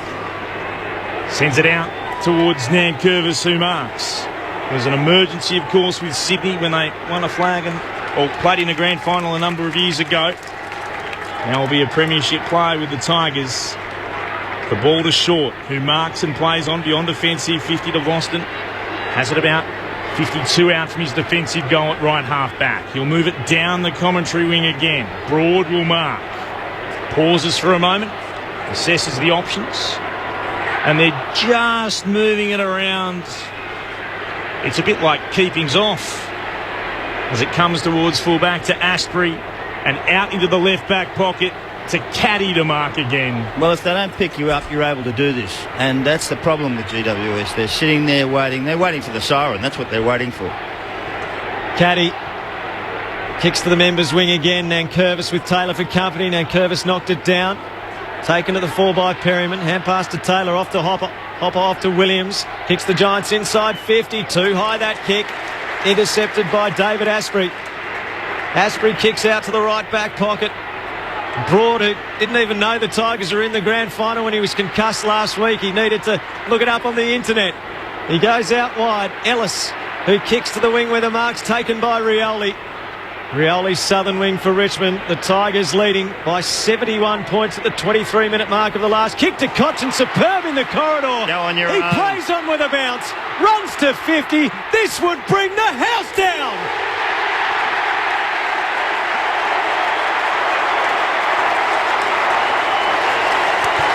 What a passage of play to watch from Captain Koch. Every Richmond player gets to Richmond's inspirational leader. Dustin Martin turns to the Tiger faithful and flexes his muscles. Richmond has flexed its muscles and pounded GWS. 15-12, 102 to the Giants, 3-7-25. Cochin ran from the centre corridor and slotted it from 50 on the fly. Well, that's the joy of sharing the ball around. They just share it so well with each other. They just chipped around and held the ball and no one came to him. In the end, they had to go through the middle of the ground and there's Cochin. Why wouldn't you kick it to him? How good is he? What a player and what a captain. Official crowd, 100,014. So for those who like to play these things at home, 8 less than last year. Where were those 8 people? As the Giants get the clearance through Green, who rode the bump from Edwards. He sends it inside forward 50. Another defensive mark. Yeah, protected well by his teammates. Asprey was terrific. He gave it to Caddy, moves it across, half back again to Prestia, and then out to Broad. In a weird way, fitting this grand final, the VFL-AFL's first ever expansion club in Richmond when they joined in 1908 against the newest expansion team in the Giants. But the extra 111 years or so, it's going to pay off as the Tigers go inside forward 50 again. At the back, Reid from the marking contest. He got a hand pass away and Taylor sees it over the boundary line for a throw-in. Kelly Underwood downstairs. Oh, we're in full party mode now. Up come the assistant coaches one by one. Justin Lepich embracing. The whole bench is up, the Tigers bench. But one thing, Marlon Pickett is on the bench. There are a few fans, Tigers supporters behind me saying, get him out there so he can win another Norm Smith. Just check, Alistair, most metres gained on the field this afternoon, because I think he might be leading that stat as well. 560 for him. He is leading that one. It is one of the great fairy tales. The Tigers, they might get one more. Boston kicks towards left half forward. Coming out together. Oh, Shaw couldn't take it. Behind him was Martin. Martin for the sealer! In an unbelievable result. They have absolutely crushed the Giants. That's the icing on a massive cake. Martin with 4. They'll be celebrating in Richmond long and hard. A second premiership in 3 years. 16-12, 108 to the Giants. 3-7-25, 26 gone. Kelly Underwood on the boundary. Yes, and here he comes, the man of the moment. Damien Hardwick's just made his way up the stairs at the interchange gates. First player he embraced, Liam Baker. The second player, Marlon Pickett. And just to watch the two, Damien Hardwick, what a selection it was. Such as a bombshell court selection during the week. And they are hugging and they're embracing and they don't want to let go of each other right at this minute. I'm tipping it won't be his last game either, Kel. Oh, dear. What a week it's been in football, as they used to say. Out of the middle of the ground, Nankervis for Richmond finds Riewoldt on his chest directly in front. He might have the last kick of the game for his fifth. 45 metres out, Jack Riewoldt. Goes back into the centre square. Spins the ball in his hands to the punt road end fittingly. Jack Riewoldt comes through the centre square as the seconds tick down. Kicks from 52. Not a bad looking kick. That is absolutely brilliant. Jack Riewoldt's kicked 5 in an AFL Grand Final. He said he was an honorary member of the Killers after his performance on Grand Final Day a couple of years ago. Well, every Richmond player has been a trained killer today. GWS has been completely slaughtered. 17-12, 114. Plays 3-7-25. 28-minute mark, final term on Grandstand AFL. Well, there's only a couple of seconds left in this game. Nice and fitting for the Tigers to finish off with a very good last quarter when they've piled on 5 goals to demolish the GWS. They'll never forget this game, GWS. You never leaves you when you lose one like this. Never leave you. It's been flawless from start to finish. Absolutely flawless from Richmond. It's a premiership masterpiece from the Tigers. All in yellow and black. How rich a time to be a Tiger. A 12th AFL flag. In any weather you will see us with a grin, risking head and shin. If we're behind then never mind, we'll fight and win, for we're from Tigerland. We never weak until the final siren's gone. Like the tiger of old, we're strong and we're bold, for we're from Tiger. Yellow and black, we're from Tigerland. GWS kicked the opening goal of this game, but it was all Richmond from there. And there are scenes of celebration on the MCG. Tigers leaping into one another's arms. They came to a prelim last year and they bowed out against Collingwood when back-to-back premierships beckoned. But a second flag in 3 years for the Tigers, who'd gone 37 years without one prior to that. What scenes of jubilation for the Tigers. A fighting fury, we're from Tigerland. In any weather you will see us with a grin, risking head and shin. If we're behind then never mind, we'll fight and win, for we're from Tigerland. We never weak until the final siren's gone. Like the tiger of old, we're strong and we're bold, for we're from Tiger. Yellow and black, we're from Tigerland. Richmond wins the 2019 Grand Final by 89 points. Kelly Underwood, what scenes at ground level? Oh, incredible. What I'm watching right now, Alistair, there's about 8 little kids wearing number 50 on their back, making their way to the centre of the ground. 4 of them are Marlon Pickett's kids, and they are frantically looking for their father right now. They're looking around in the centre of the ground. Just keep an eye on them. They're still lost, looking for Dad. They'll get there eventually. So it's almost like the Tigers' crash from downstairs has been let out onto the ground to celebrate with all the dads. So Marlon Jr., who's 9, Latrell, who's 8, Shenakwe, who's 4, and Levi, who's 2. Pickett's 4 children with him, and his mum and dad have made the trip across as well. It is a truly wonderful moment in Australian sport. Mark McClure and Brad Saul, this is a hell of a football team that we've been lucky enough to watch today. Yeah, it certainly is. They were clearly the best team for the second half of the year, and their last 6 quarters of football have been nothing short of phenomenal. As I made the remark during the call, we're so enamoured about their tap-on, knock-on forward waves of running, but it was their pressure game that really brought the Giants undone. And the Giants they matched them for 15 minutes, and that was about it. And then it became a slow burn. The Tigers sort of gained control, and we're used to seeing waves of momentum throughout a game, but it was just one wave, and it was all yellow and black. Unfortunately, there was no orange wave to counter any of that, and it was one-way traffic, and the result is probably befitting the Tigers given the year that they've had. Oh, no, they're terrific. They're the most watchable team in the competition, and they have been for 3 years now. They've been fantastic. After they won their first grand final against Adelaide and broke their hearts as favourites. They lost the preliminary final last year, but this year they made the grand final. They pushed Geelong out of the way. Geelong's a highly talented side, and they pushed them out of the way, and then all of a sudden away you go.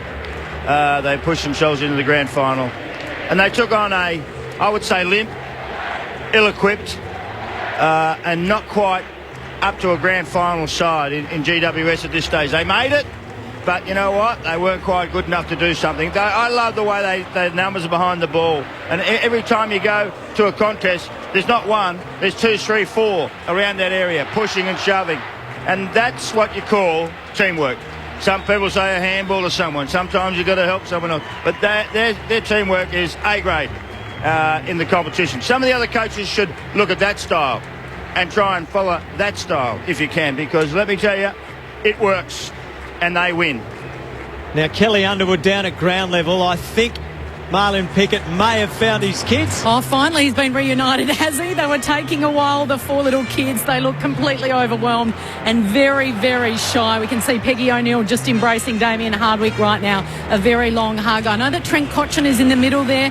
He's kneeling down and he's got his 2 daughters either side. And, of course, the newborn son who's been held, I think it's by his wife out there, and also Basher Hooley with a couple of his little girls on either hip. So great scenes in the centre of the MCG, and it feels like the stadium is still full. The Giants fans are sticking around to watch this presentation, and the Tigers fans behind me absolutely just dancing in the aisles at the moment. Why wouldn't you? It is the 3rd biggest margin in AFL VFL Grand Final history. So Geelong by 119 in 2007 over Port Adelaide. Hawthorn in 1988 by 96 points over Melbourne. And now Richmond by 89 points over GWS in the 2019 AFL Grand Final. We'll bring you all the presentations during the lap of honour. Hopefully Kel will be able to get a word with a player or two. Then we'll get you into the Richmond rooms. We'll have Brett Sprigg in the Giants rooms as well as we wrap up the 2019 decider. The final score here at the MCG, Richmond 17-12, 114. The Giants 3-7-25. The grand final played in front of 100,014. The goal kickers for Richmond, Jack Riewoldt kicked 5. That's a career high equal in a final. He kicked 3 in the second quarter and 2 in the last. Martin kicked 4. Would have to be every chance of winning a second Norm Smith medal.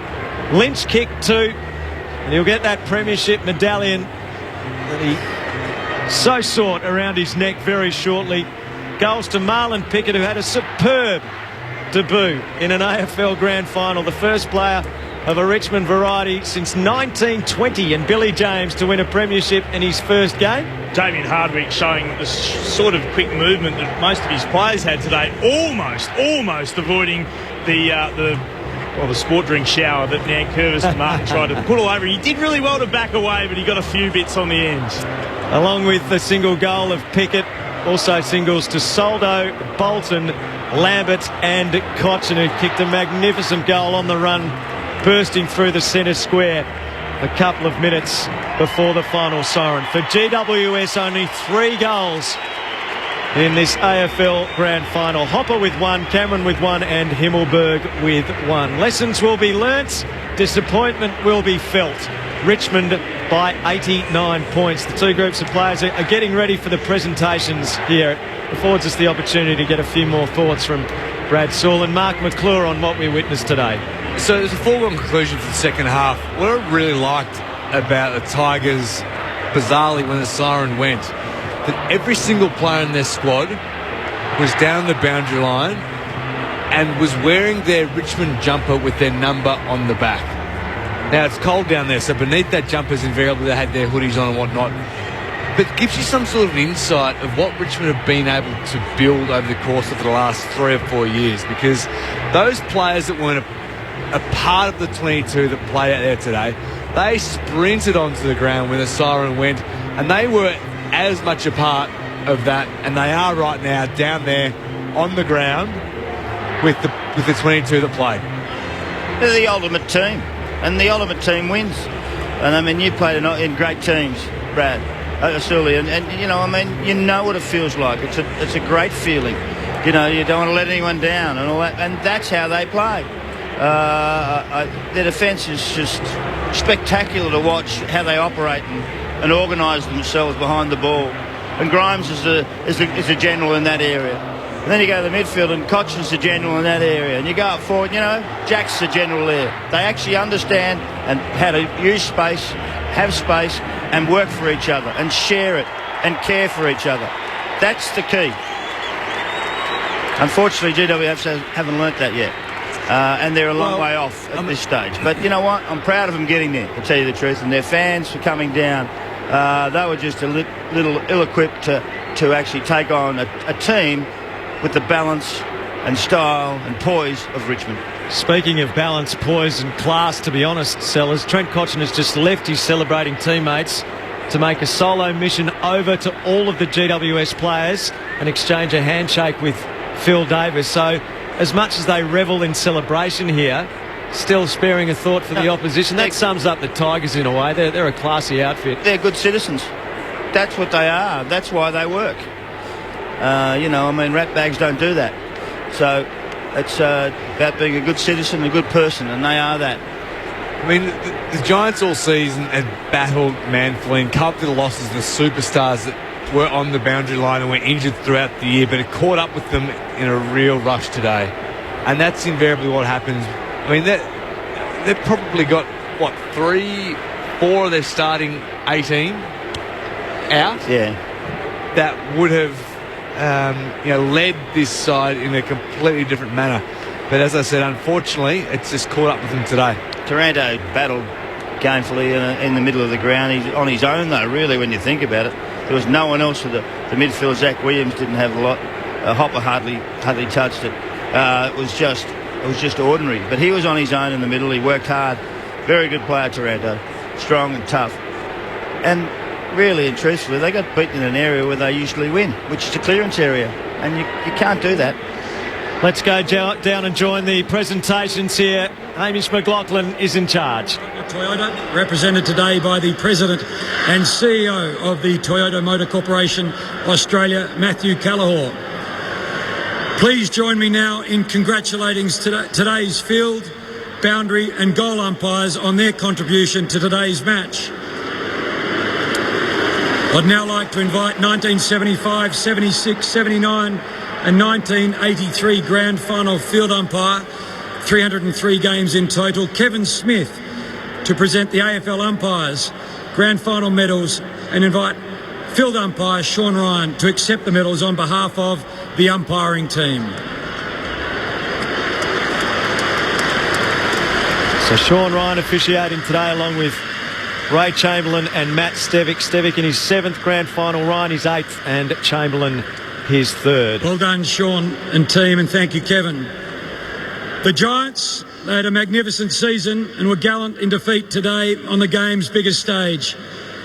Would you please welcome the captain of the Giants, Phil Davis, to say a few words on a very tough afternoon.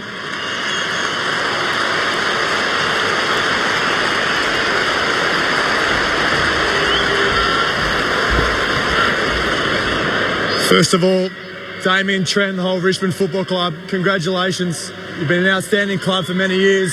You set the bar again this year. To the Giants Footy Club as a whole, to the fans, thank you so much for all your support this year. We might be small in numbers, but we've got a big heart. To the players, we'll be back. Always speaks so well, Phil Davis, in victory or defeat. Thanks, Phil.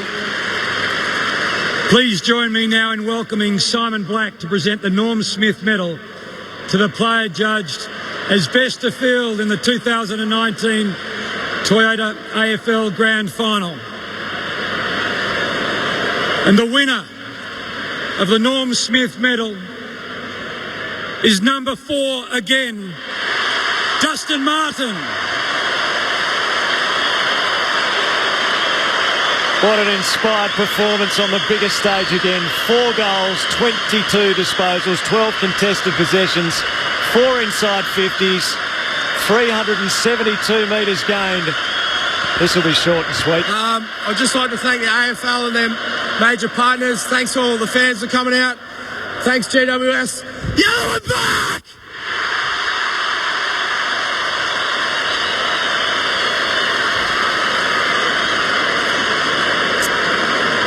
It's every young footballer's dream to be on the grand final stage on the last Saturday in September.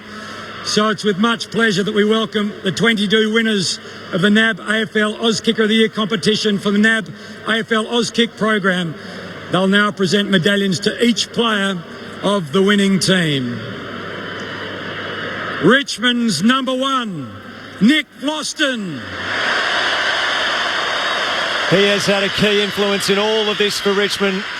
A defence depleted without Alex Rance. He's been one of the intercept kings back there for the Tigers. Nick Vlauston with a second premiership medallion. Number 2, Dylan Grimes. A second premiership for Dylan Grimes, and he adds a premiership medal in 2019 to his All-Australian honour. 14 disposals today and 11 marks for contested possessions. Number 3, Dion Prestia. What a season, what a final series. 22 disposals today for Dion Prestia. He too wins a second premiership, having made the move from the Gold Coast Suns. Number 4, Dustin Martin. There is almost nothing this man cannot do. A dual premiership player, a dual Norm Smith medalist.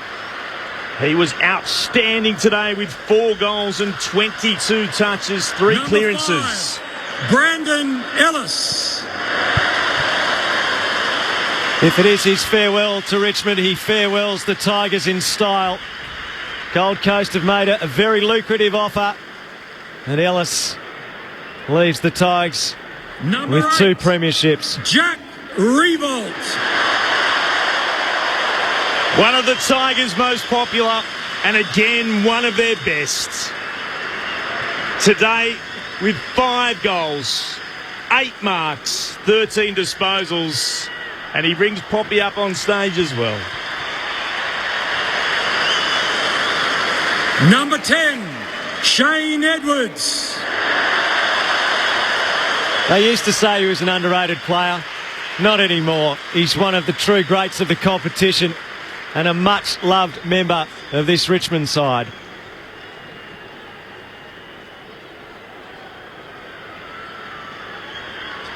Good stuff, Waddy. Number 11, Jason Castagna. Had 20 disposals today as he picks up a second premiership, but what could have been 5 behinds and 1 out of bounds on the full? It will matter not as he receives his medal. Number 12, David Asprey. What a partnership he has formed with Dylan Grimes as the 2 key position players in defence. Had to step up in the absence of Alex Rance. Done a superb job.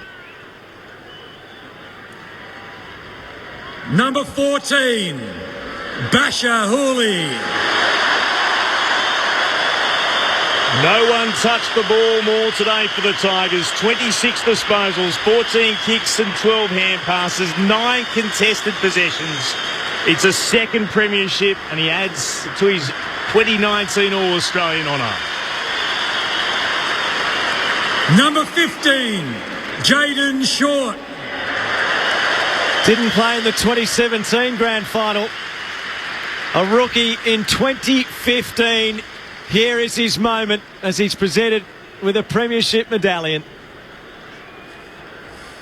Number 17, Daniel Rioli. You need a Rioli to win a premiership, it seems. And a second time that Daniel has won one with the Tigers. A goal today for Daniel Rioli. On top of that, 12 disposals. Number 19, Tom Lynch. The huge off-season signing. He kicks 2 goals in a grand final for Richmond. He kicked 63 for the season. Tiger Tom, the premiership forward. Number 22, Josh Caddy. Influential today with 6 inside 50s from his 19 disposals. And what a way to celebrate your birthday. A second premiership for Caddy.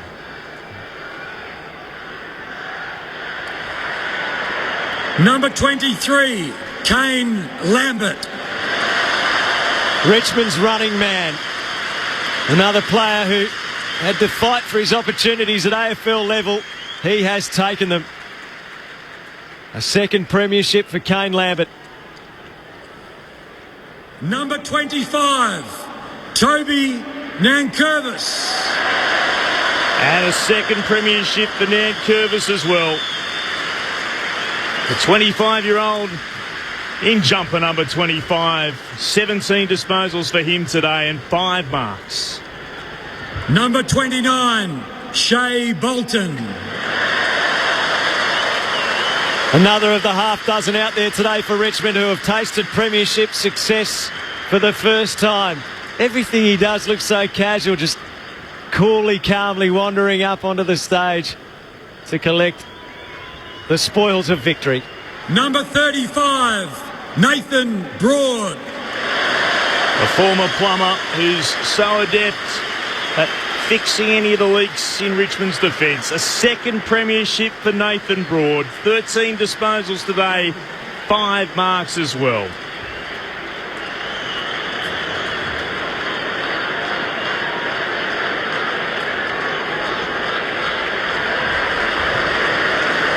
Number 47, Ivan Soldo. Listen to that. Don't they love him? Ivan, more reason to cheer as Soldo goes up. One of the Tigers' cult figures. The first premiership medallion for Ivan Soldo. Number 48, Liam Baker. A first premiership for Baker from the tiny WA wheatbelt town of Dingaran. They'll be celebrating there tonight. What a story this is. Number 50, Marlon Pickett. Listen to that. The Norm Goss medalist in the VFL, the premiership for Richmond seconds last week. On debut on Grand Final day in the AFL, he is a premiership player. That is the definition of an extraordinary story. Premiership captain again, number 9, Trent Cotchin. And for the second time, Cotchin will climb the steps to receive a premiership medal and the Premiership Cup. 13 disposals today with 8 marks. And the coach, Damien Hardwick.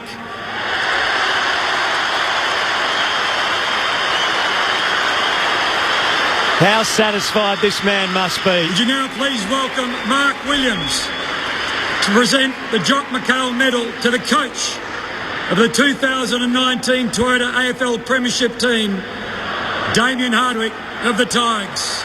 He wrote all of his players a letter in the lead up to the prelim. He's given them gifts all year. The greatest gift he's given is his coaching ability. Here's Trent Cotchin. Yeah, first and foremost, well done to the Giants. An amazing year, an incredible final series. You continue to show up, and I'm sure at some stage in the near future, it'll be you guys standing here.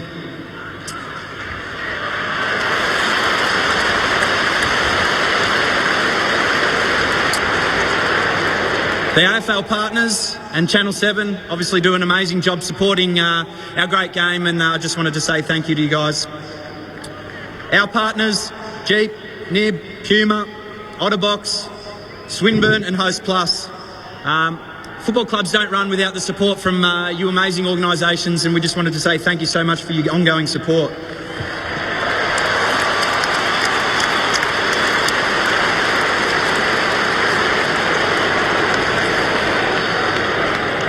To the Richmond staff, our families and our players, we really are blood brothers, and I can't believe we've done it again.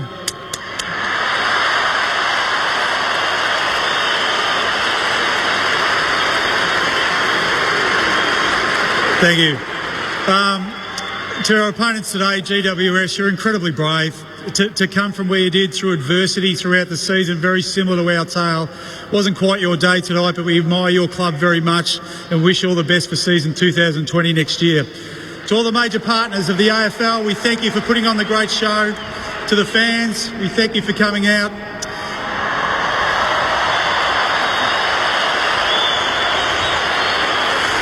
To Jeep, to Nib, to Host Plus, to Puma, we thank you for your continued support. You've been wonderful for our football club. To Brendan Gale and Peggy, you are superstars.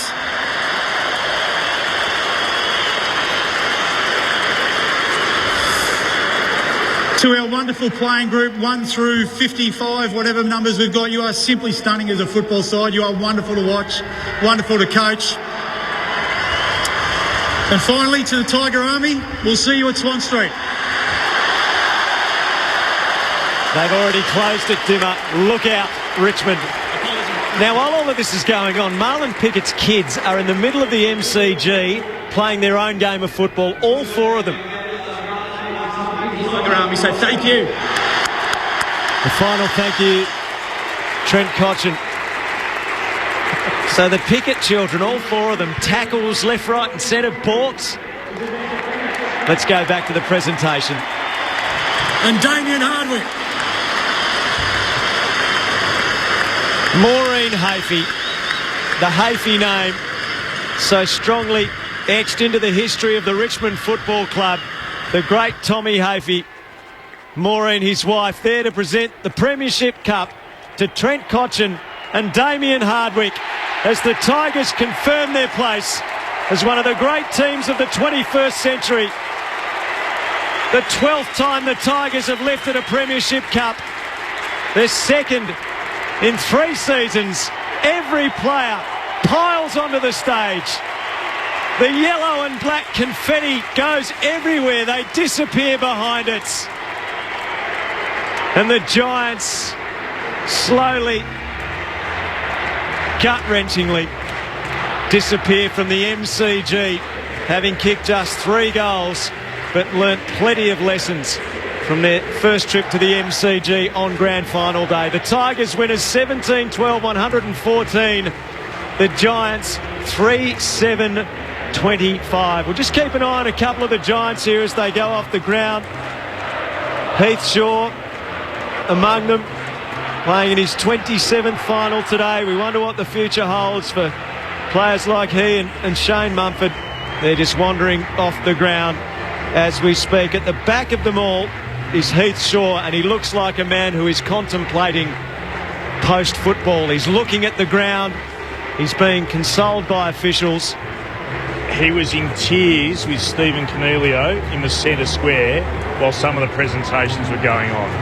So whether that's just the emotion of this or something more, I'd lean towards something more. Kelly Underwood downstairs. And it's a great point. There were a lot of little side issues happening while the presentation was happening. One of them was Alex Rance, who's wearing the number 18 jumper, his jumper over his tracksuit top. He made his way into the Giants huddle and he found Brett Deledio, and they hugged and they hung on and they hung on and they hung on. And Alex Rance was wiping tears away from his cheek, and Deledio was in tears as well. So there's always these stories, isn't there? Amid all the celebration and the euphoria, there is the heartbreak. But the 2 of them on the edge of right at the back of the Giants huddle, 2 former teammates, 2 great mates. who really finished tonight with a very, very different feeling to what these Tigers premiers are feeling at the moment. And he went to shore as well, Alex Rance, to see Stephen Cornelio, who you would know as a West Australian junior, but a big hug as well, as you could see the glassy eyes from Heath Shaw. So the Giants are off the ground. The Tigers head to the punt road end where the Tiger Army waits. And this will be a mighty cheer when they raise the cup in front of them again, Al. It's a special moment for Richmond, and it does confirm this side's status as a very special team, Brad Sewell and Mark McClure, when you think what they've achieved across the last 3 seasons now. We talk about the Brisbane side of the early 2000s, Brad Sewell's sides during the 2000s as well, and Geelong, and now Richmond, having won 2 premierships in the past 3 years. And they go down to the punt road end to celebrate. The cup is being lifted high in the air. Shane Edwards has got a piece of it at the moment. They're sharing it all around, and now they'll share it with the Tiger Army. Complete no domination, fellas. Yeah. The second half of the year, in particular, they had Is it 13 straight? I think How many? 12. 12 straight. Yeah. And they just had to get through that first half of the year. They had a lot of injuries early off the back of a really disappointing prelim last year. And you could see that was driving them to a certain extent. And they just slowly built themselves over the last 8-10 weeks in particular. And as I said, they primed themselves. The timing and the peak condition that the side was in, and the unison and the dynamism that they were playing with is something I don't think we've seen.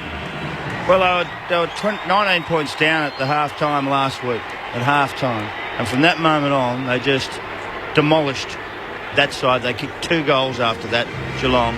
And these blokes have kicked 3 in 4 quarters. 5 goals kicked on them in 6 quarters. That is extraordinary work on its own. And the defence is so solid. But they are a very good side. And who says they can't win it again? There'd be a brave man who could say, hey, listen, I'm going to back against them, because they are just in great form. They've got a good bunch of players. Lynch should be pinching himself. I've gone to the right place. He thought he was going to go to Collingwood. Oh, no. I went to Richmond, and they delivered, or they helped me deliver. And this is a very humble lot. You know, the Richmond guys, which is good. Just looking down here, Sellers. Jack's come over to Carly, his wife, and little Poppy as well, who's in the arms of Carly. So all the Richmond players pose for a photo, sitting on the fence down behind the goals at the punt road end with the cheer squad in the background. And Jack wanted to get across to the family and share a moment with them as well. I should have won the Norm Smith. He had a reasonable case with 5 goals, but Dusty got it done again. Their record here is, and I know it's a home ground for them, but it's nothing short of sensational. If you go back since round 1 2017, the start of this run, they've now played 45 and have won 40. That is a remarkable effort. And that's not about the home ground at the MCG. That's just about how good they've been as a football club over 3 seasons. It is staggering to think about that. There's no denying them.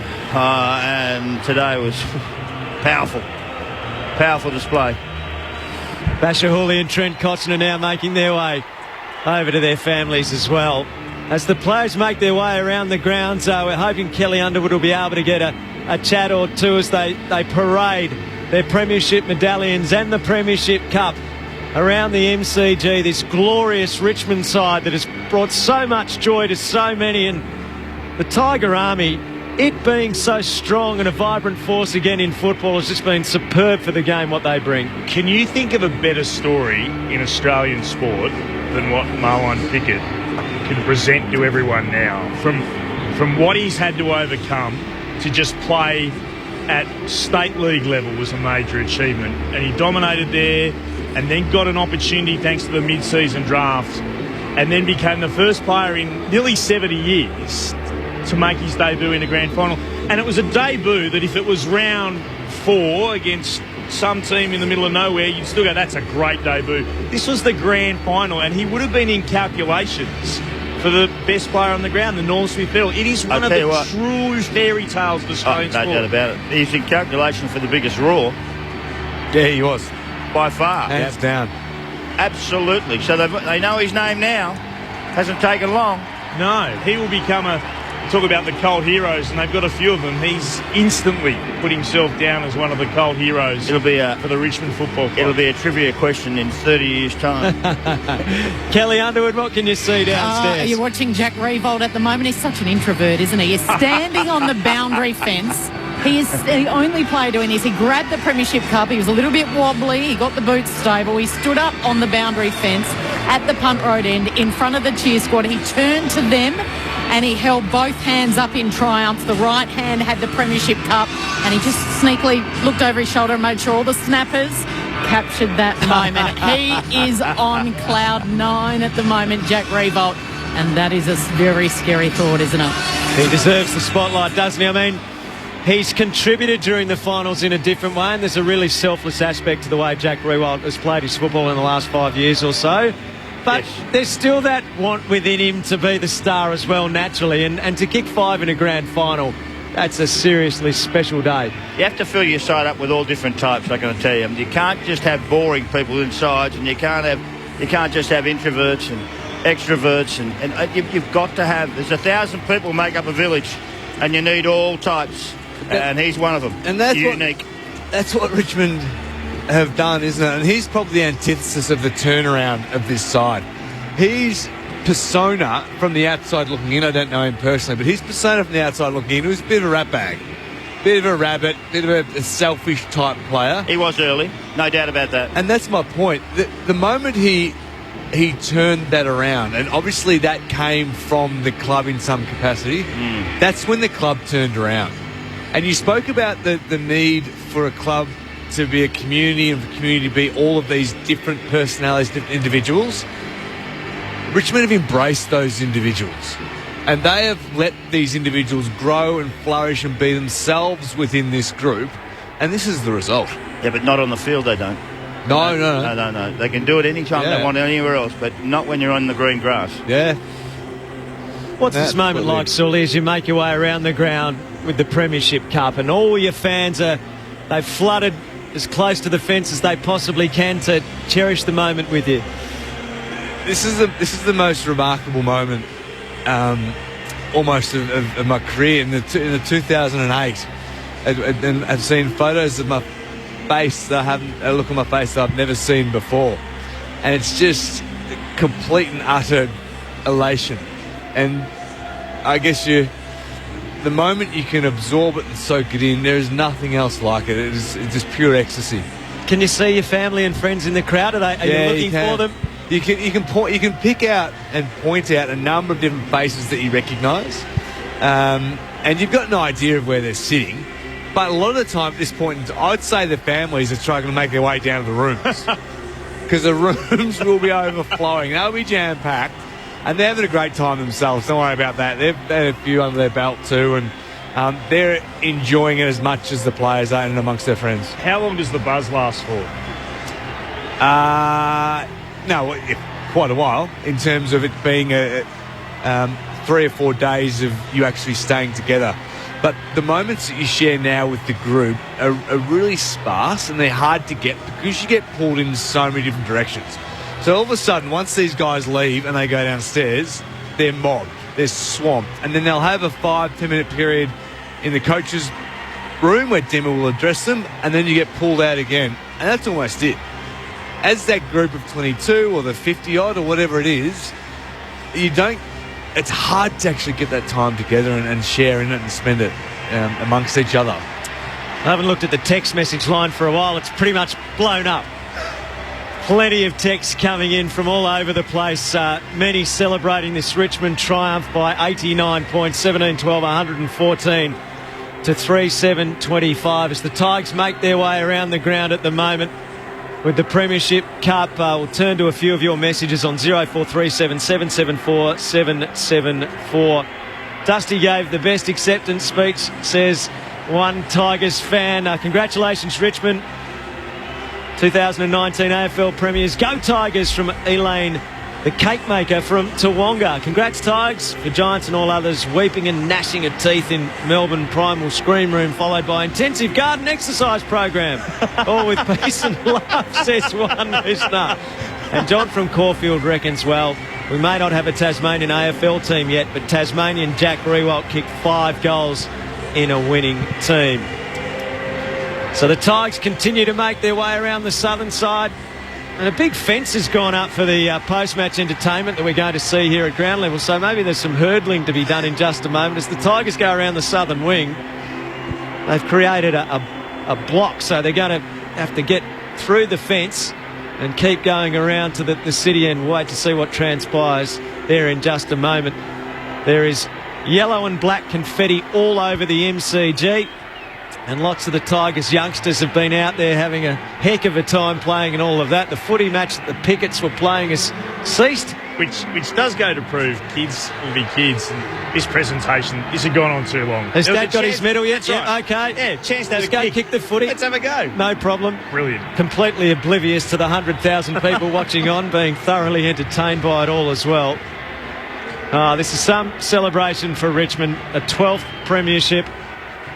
After they'd waited so long. It did have a different feel about it this year with Richmond, didn't it, when you think back to 2017 and the 37-year drought and the outpouring of emotion from club greats who'd waited so long to see another premiership.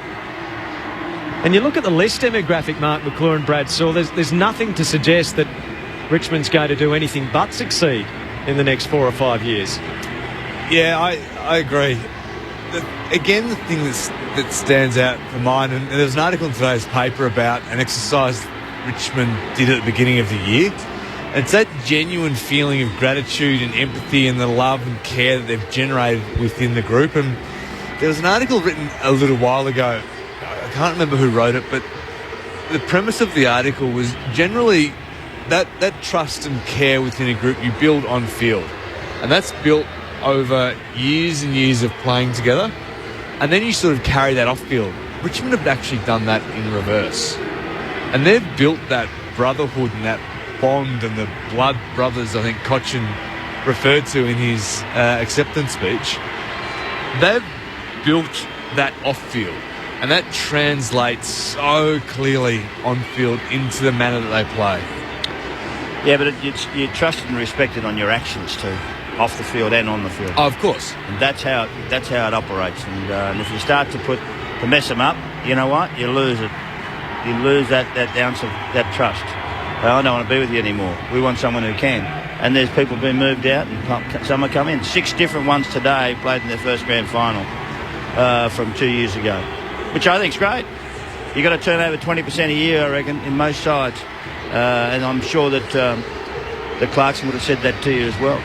Yeah, and presumably that'll occur again. There's already talk of Alice moving on and potentially being another club. And the realities are you cannot keep a group together because at some point in time, these players are going to get offers from other clubs, whether it be via opportunity or money, that you just can't say no to.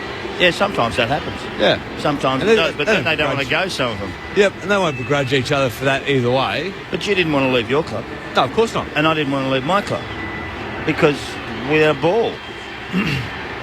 Yeah, that's how it works. Sellers, you won your last premiership in 1982, and obviously you wouldn't have had a concert after the grand final and that type of thing. But I had a little concert. Did you? Who'd you have? Oh, we had You had a sing-along. No, we had our own sort of fun. We made our own fun in the rooms. We went to the lodge. I'd like to know about that sort of fun, fellas. You did go to the lodge. You've been to the lodge, Sellers? No, I missed out on the lodge experience. You've still got a crockery at home, haven't you? I have not. Hey? Wayne Harmon's got plenty of it. You got the knife and forks just on the mantelpiece somewhere? I do pay taxes, you know. I pay taxes. I'm allowed to do that. How are the metal detectors going at the airport, Sellers? For it. Look, it was interesting to do and great to do and experiences that you don't get elsewhere or any time else. So I don't take it for granted, but had a lot of fun and enjoyed. But I tell you what, these guys from GWS will never forget their day at the MCG. Well, you look at it, when you have a loss, and you've had a loss, you can't. You sit there in your bed and I should have done this, I could have done that, and it goes through you all the time. It lasts for years, years and years.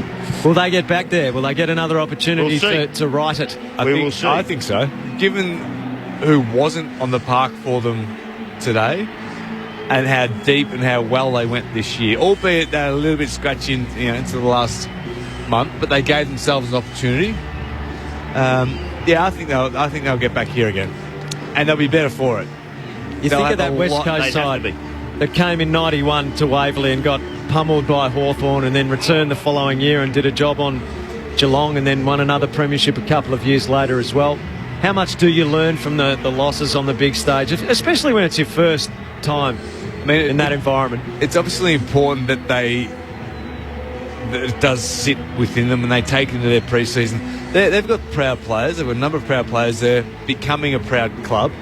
And their performances today, a lot of these guys are going to wrestle with over the course of the next couple of weeks and then carry that into pre-season. So was playing Davis a mistake? I can't say that. I'm not saying that. I don't think that was right, but he didn't have much body contact on Jack. He couldn't keep the pace with him. But is it a mistake? That's not up for me to say. It's up for them to say. They'll know. And I tell you who'll know better? He will. Davis will know whether he was capable of competing or not. I didn't see a lot of him competing. Paul from G-Town on the SMS 0437 774 774. He says GWS will win the next 3 premierships. Mark my words. Where's that bloke from? G-Town. Is that Georgetown? Giantstown? Giantstown. Giantstown? Geelong? He might be a bit biased. That's from Might Geelong. be. Yeah.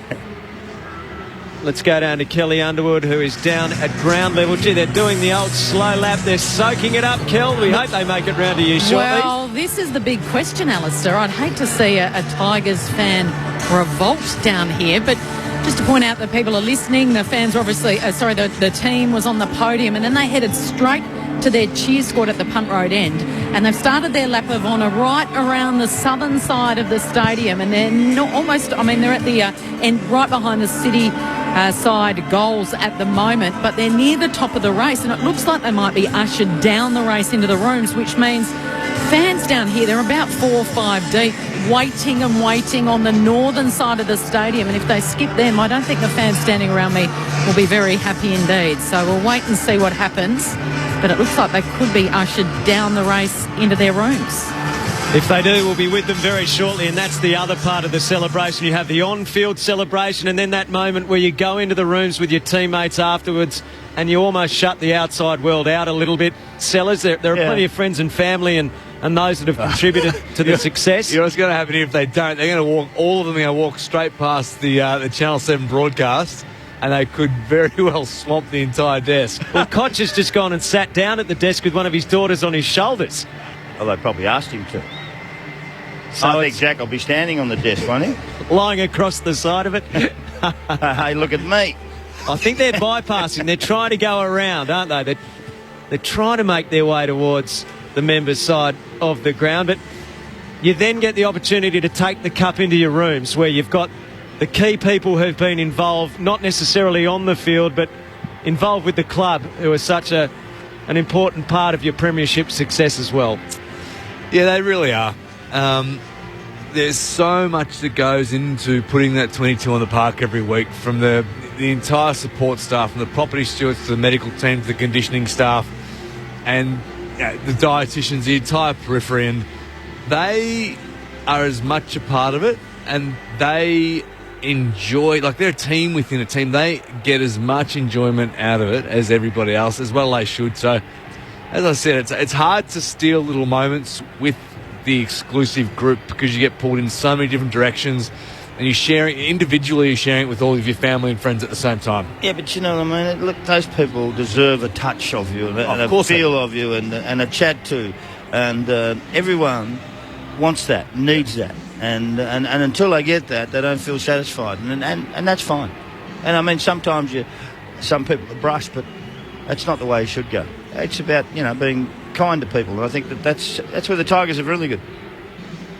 Who were the winners for GWS today? So we'll stick with the Tigers a fair bit once they get into the room. So from your perspective, Sellers and Sully, who could put their hand up today for the Giants and say that they actually played a really meaningful role on Grand Final day? Taranto was very good. Oh, no, he was solid. He had 30 odd possessions. He had 15 contested. So he was, really, really solid in that area there. So his clearance work was strong. His tackles were high. He had 7 tackles. He holds his head high. He hasn't got many partners with him. He sure plays down back. Ball was there a lot. Green was okay without being fantastic, just average. Williams, same. Look, it gets pretty ordinary. I mean, Josh Kelly had a really poor day for him on about 14 possessions. That's well below par for Josh Kelly. He's a 30-plusser, and he'll be hurting himself too today. There's a lot of hurting, I tell you. You look at, disposals alone, 362 to 361. Yeah. But if you were to name the 20 most influential players on the field, how many would the Giants have? 17 or 18. Yeah, they no, haven't any. Richmond would have 17 or 18. Yeah, no, they wouldn't have many, would they? And that's just a complete, weight of numbers. Isn't it? Moralisation. Although taught a lesson today. Jason Castagna is the only player who's decided to break with convention and pork his way through those ushering them down into the rooms. He came across to his one of his relatives, Kelly, right down near you to have a hug and a bit of a moment, but they're being kept at bay, these Tigers. They are. They're taking their time. They're in no rush. Why should they be, really? And look, these fans around me will wait probably all night just to get a glimpse or touch one of the premiership heroes. So they've only really gone half the ground so far. They haven't come round the northern side whatsoever. But yes, Jason Castagna broke away, sprinted over towards us. He was clearly looking for a relative in the crowd. There was a big hug. There was a selfie or two, and now he's back with his premiership teammates. Signatures are being signed on the grand final record. There are selfies being taken. There are celebrations being had. There are moments being savoured. This is such a special time for all of those players and everyone associated with the Richmond Football Club. They have over 100,000 members, the Richmond Football Club. The crowd today is always a point of interest as to whether we get over the 100,000 mark, and that was achieved today with a crowd of 100,014. Richmond led by 7 points at quarter time, 35 at half time, 62 at three-quarter time, and in the end won by 89 points. The Tigers are making their way across towards the members' side of the ground as we speak, so see how much longer it takes to get down into the rooms. But Corbin Middlemass is stationed down there. We'll bring you the song. We'll bring you plenty of interviews from the winning change rooms as well. In 1973, Richmond won the under-19s, the reserves, and the senior game. This year they've won the VFL and the AFL. That's huge. That's big. Great effort. I mean, it's never been done too many times before, one club. It was a thriller last week when Richmond's VFL side just hung on against Williamstown, and they could just really celebrate the second half here, the Tigers. The margin was 35 at half time, but the Tigers very quickly took the game away. They led by 60 by the 13-minute mark of the third quarter. Nick Flostone's making his way around the ground with Nathan Broad. A few high fives are taking place. The Richmond players deeply satisfied with another premiership here at the MCG. Dylan Grimes is with Kelly Underwood. He is. Thank you, Alistair. Dylan Grimes, you're a two-time premiership player. Has it sunk in yet? No, not at all. Not at all. It's a bloody good feeling, though. I'm just so proud of the boys. We did it the hard way. Through injury, through form slump, it was just unreal. And, I mean, how do you... I know it's still so early on, but how do you compare the two? Oh, I think 17 we've come from being, underdogs, haven't won a final in so long, and haven't won a flag in 37 years in 2017. So, yeah, this year we come in with a bit more experience. Obviously a bit more knowledge of what the week was going to look like, and just, execution on the day was brilliant. Is there a premiership port brewing at home? Not a port. What is it? I've got a bottle of Penfolds Grange put away. I think I might crack at some stage during the week, but first is a beer, I think. I'm looking forward to it. You deserve it. Go and enjoy it. Thanks very much. He's an absolute ripper, isn't he, Dylan Grimes? What a player he's become. He speaks so well. And in the lead up to the grand final, he didn't make it about him. Let's go back down to Kelly. Josh Caddy, happy 27th birthday? Yeah, correct. 27 today, so it's a pretty special day. When did it sink in? At what point in that game did you say, we have got this?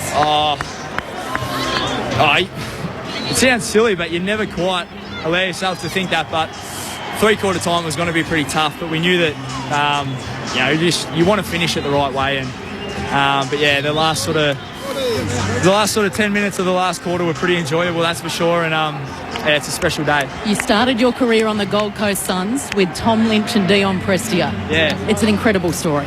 Yeah, it is. The three of us started together. We'd all just turned 18. We're really close up there, and to have thought that 9 years later we'd all be playing in a flag together at Richmond is obviously doesn't cross your mind at the time, but it's really special, and just absolutely wrapped for Lynchy. Obviously made a decision to come to us, and it's paid off for him today, and he's a massive reason as to why we're here as well. And last one, just you personally, does this one mean a little bit more? I mean, I think I'm right in saying you're leading goal kicker in 2017, or right up there. You were in and out of the team this year, struggled to find your spot, and in the end, Damien Hardwick put you on the wing. 2017 was obviously very special, but they're all special. But yeah, to face a little bit of adversity personally, it was sort of reflective of our whole year as a club as well. And yeah, it's pretty special. I think we were 7-6 at one point or something like that. And didn't lose after the bye. So it's they're all special, but they're always won in different ways, and it's just the best feeling ever. What a birthday present! Go and enjoy it. Thank you very much. Josh. Well done, Kelly. Josh Caddy down there with Kelly Underwood. I was going to say about Dylan Grimes. In the lead-up, he paid tribute to Alex Rance and the influence he had on him, and how he had helped him become the defender he is, an all-Australian defender now at Richmond. I mean, for so long people talked about this player who was underrated, but I know people like you, Mark McClure, and Brad Sewell had often talked about just how good a player he was. It was just that he wasn't necessarily the star of that back line, and without Rance there, the spotlight really shone on Dylan Grimes. It's the type of character, I guess, who is happy to let Rance, and that's Rance's personality too, isn't it? He's a big personality. Huge. And it was probably a bit more offensive than what Grimes is. Grimes just doesn't lose a one-on-one. Kelly's got Jack Riewoldt. Jack Riewoldt, I interviewed you in the rooms after the prelim final last week. You told me you played like Dave Warner. Today, sir, you played like Steve Smith. Thanks, Kelly. It's amazing. That's amazing. Our football club's in a fantastic position with the VFL Premiership last week, and obviously capping it off with an AFL one today. I'll remember this for a long, long time.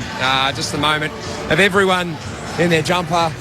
It's a photo. It's going to be very special, and it's going to be a very special celebration too. And you spent the last half hour cradling Poppy. Does that make it even more special? You win it this time as a father.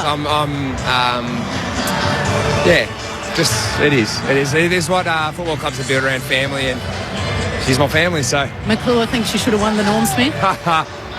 Maybe if I'd kicked a couple more, probably missed one I should have kicked over there, but played my role. And do you know any Paul Kelly words to his songs? I know a lot of Paul Kelly songs. Get up there, get up there, get up there. There you go, guys. Well done, Kel. He'll be there for sure. There has to be a player in Richmond that can actually sing on the axe as well, on the guitar. And if Jack can't, I reckon he might fake it anyway. He'd be playing the drums. He'd be doing the lot. Be one-man band. They almost look like they're going to do a second lap now after we wondered whether they'd actually get around. Now they're going on past the punt road into the ground again. There's Rance and Grimes just walking through the confetti together, arm in arm.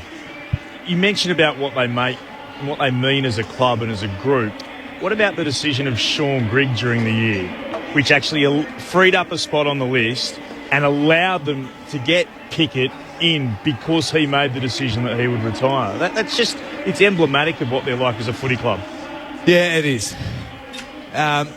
So that in itself was an incredibly selfless move. And he's struggling with injuries. It was a back at some point in time as well. So again, this essence that somehow Richmond have managed to distill has made them the envy of all clubs within the country. Because it would have been an easy thing to stay on the list. We'll see how we go. Maybe eke another game out here or there. But no. And his decision has led to, I wasn't saying that Pickett was the the difference today, because that would be silly, but he still played a significant role.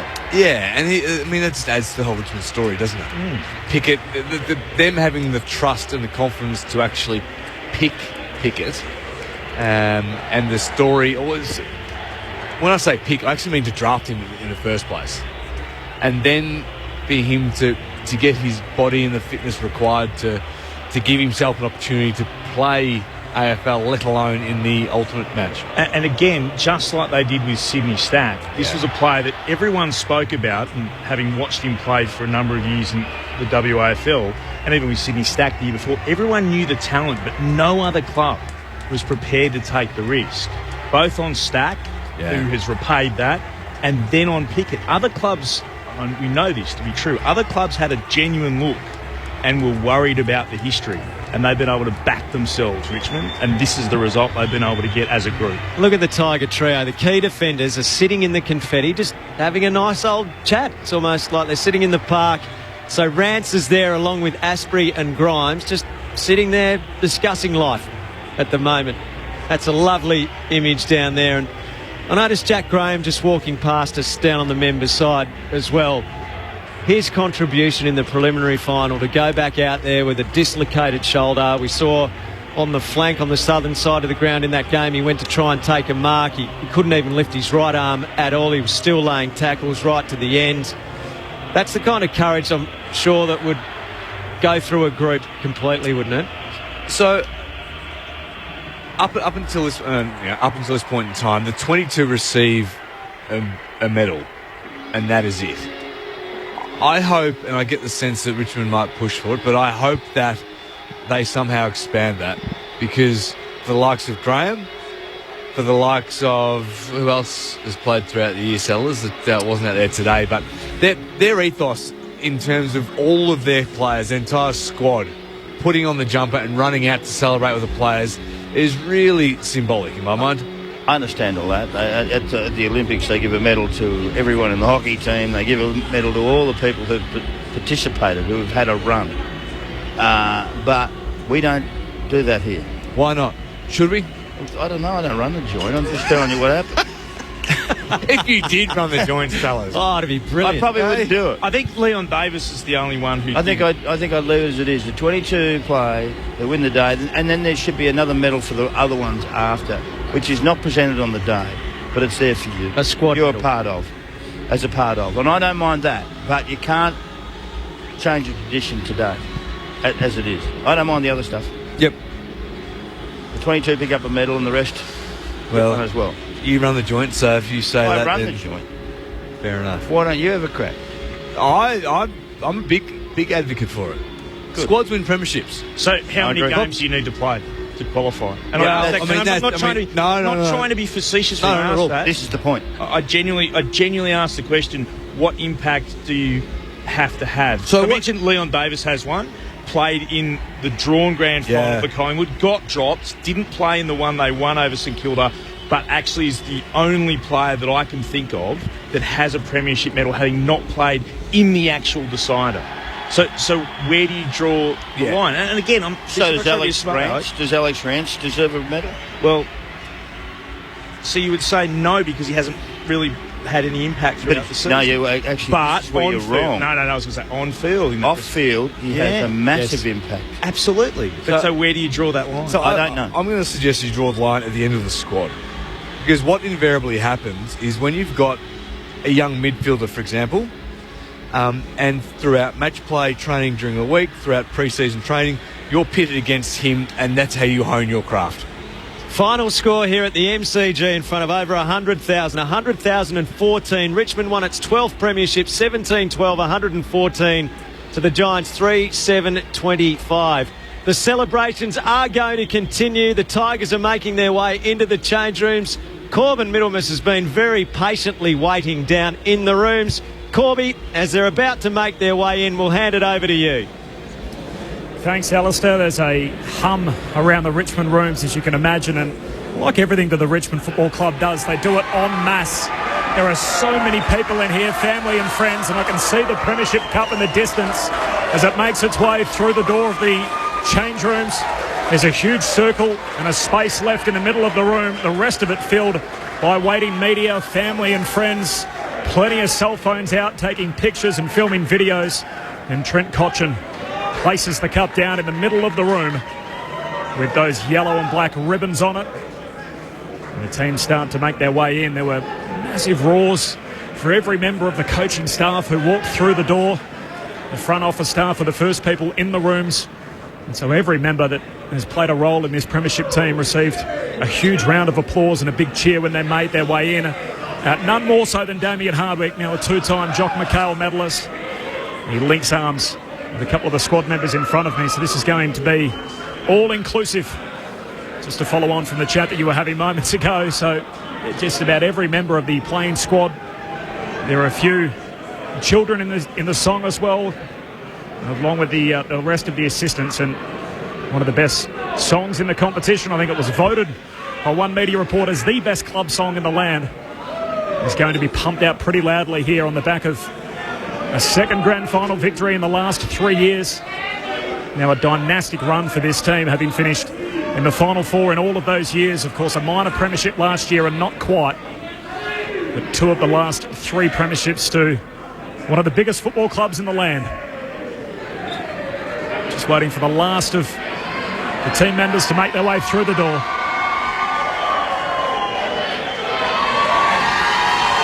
I'll let the players give you the soundtrack here, the Tigers premiers in 2019.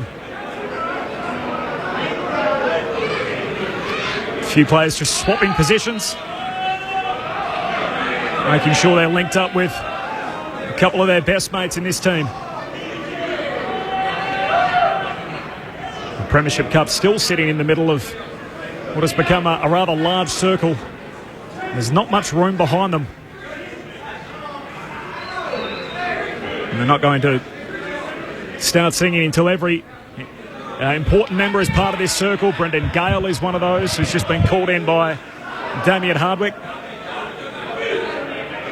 I think there's cries now looking for...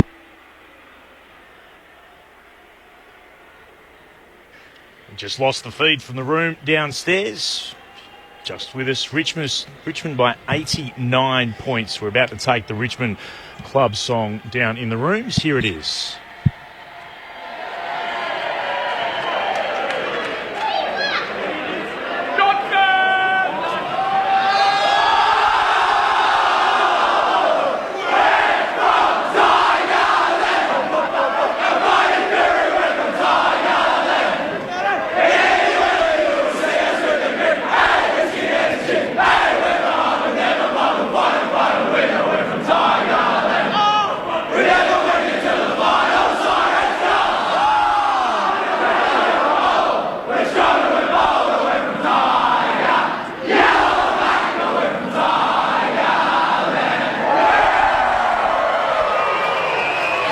They are magnificent scenes in the Richmond rooms.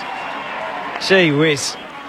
I've been down there post-grand finals in the 2017 decider after the game. Honestly, it was just such a crush down there and people literally everywhere. It's hardly any room for anyone to move. The Premiership Cup's been lifted up in the middle. Jack Grewald's got his hands on it again. He's having a lot of fun. You wouldn't read about it, would you? He's having a lot of fun. He kicked 5 in a grand final, so he goes down in history. A bag of 5 in a grand finals. One of the great performances, and we don't see the key forwards kicking massive amounts of goals these days. Let's go downstairs to one of the great stories of this AFL grand final of this season. Corbin Middlemass. I've got Marlon Pickett alongside me. Marlon, how do you put this into words? I probably can't. It's over the moon. Debuting in Granny, it means a lot. Can you describe the feeling on when the final siren went? Nah, not really. Just it's really happy that we did win. A good team effort. You produced an indelible moment when you were able to come up with that 360 spin in the middle of the ground and deliver it lace out into the forward line. Talk us through that moment. I can't really remember the moment. Just doing what I've got to do and just enjoying footy. The obstacles that you've had to overcome to be here, how much were you reminded of that during the week and how far you've come in a relatively short space of time? A lot.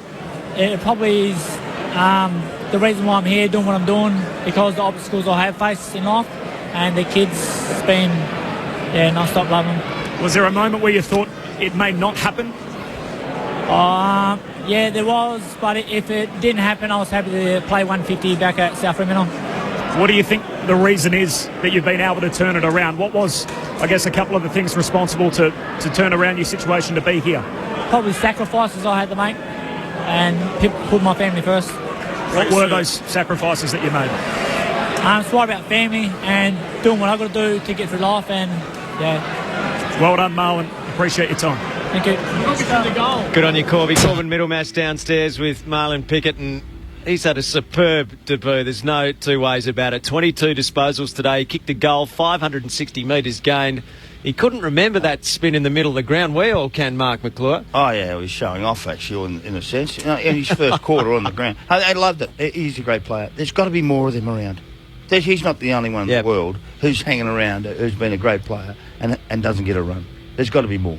They're finding more of them now, though, aren't they? I mean, you look at Tim Kelly and what he's been able to do at Geelong.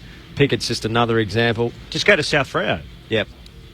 Well, you've been watching these guys play in the waffle all the time. And there's a few of us that have said for a long time, is there any danger that the club that used to train at the same ground that they play at could pick them up? So who's next? A guy named Chad Pearson. I reckon he's a really good opportunity. I reckon if he so plays in defence, good solid player, strong, can play tall and small, disposal skills are good. And so is he actually on the radar for any of these clubs, or is it?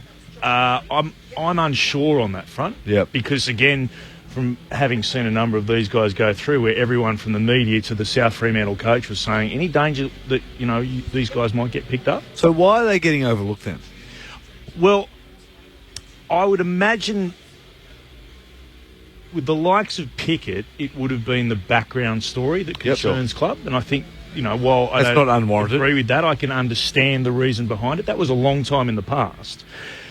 Tim Kelly was bizarre that he was overlooked for as long as he was. Did he have a questionable background at all? Not to that point. No. I mean, there'd been one or two little issues, but no, not at all. So the fact, I think a lot of those ones, sometimes these guys do just develop a little bit later.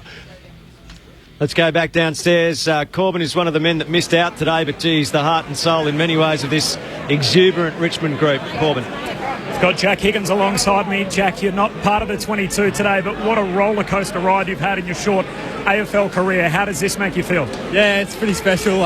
Seeing everyone win the flag, it's unreal, and I've had a pretty roller coaster year, as you said. So, just good part to bad 2 months, 3 months. So, it's awesome. Your health, importantly, you're sporting quite a large scar on your head. It was great to see you back on the track at Punt Road during the week. How is your health?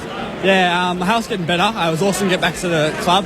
I almost had a few scary moments. I didn't think I'd live for a bit. Had an AVM that was bleeding, so I was really scared, and my family. So football sort of took a second thing, but now we're back and we're sort of getting better every day. So yeah, there's worse things that happen to people out there, and I'm just grateful that I was a survivor.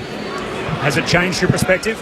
Yeah, it's definitely changed my view on life. Definitely, I thought at the time when I did have it, I didn't think I thought I'd never play footy again, or thought I'd be handicapped or anything. So it definitely has. But this is awesome seeing the boys win today. So yeah, it's unreal. And what kind of reception did you get when you were back at Tigerland during the week? Yeah, I haven't really been in the club for about 3 months, so I was a bit nervous. It felt like it was my first game, but.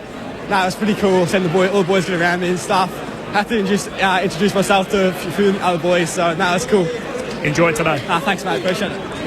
That's Jack Higgins downstairs with Corbin Middlemass. Plays the game with a smile on his face, always cracking gags. He's had difficulties to contend with bleeds on the brain that surgery they hope will correct, and we'll see an exciting young player for Richmond out there again next season. Deb says on the SMS 0437 774 774, Pickett has fulfilled every kid's AFL dream in one day. AFL debut, play in an AFL grand final, kick a goal in a grand final, and win a premiership medal. Absolutely, Deb. Now, that's perfect, Deb. Billy James back in 1920 played in a grand final for Richmond on debut, won the grand final, never played for Richmond again. There's a bit of a myth that he was injured in a shooting accident. It actually happened 4 years later. He was out rabbit hunting and got shot in the foot, but that wasn't the reason that his VFL career didn't continue. He just went back to Kai Abram. to be with his 6 siblings. Well, So Pickett's apparently been offered a new contract for next year, so I'm not sure that'll happen. he might yet get to 100 games the way he's going, and he'll entertain us and delight us with the way he goes about it. So Vivian in Murrumbina says, did anyone else notice how Dusty tucked his Norm Smith under his Guernsey? I did notice that he only had one medal on when he was coming around the ground. So that's again symbolic of it's about the team, it's not about me. Yeah, as soon as it was placed around his neck and he came off, he tucked it into his jumper. So when he went up to actually get his premiership medallion, you couldn't see. You could just see the blue ribbon outside of the jumper. 1967 Richmond Premiers. 2017, 50 years on again. Premiers. 1969 Richmond Premiers. 2019, 50 years on.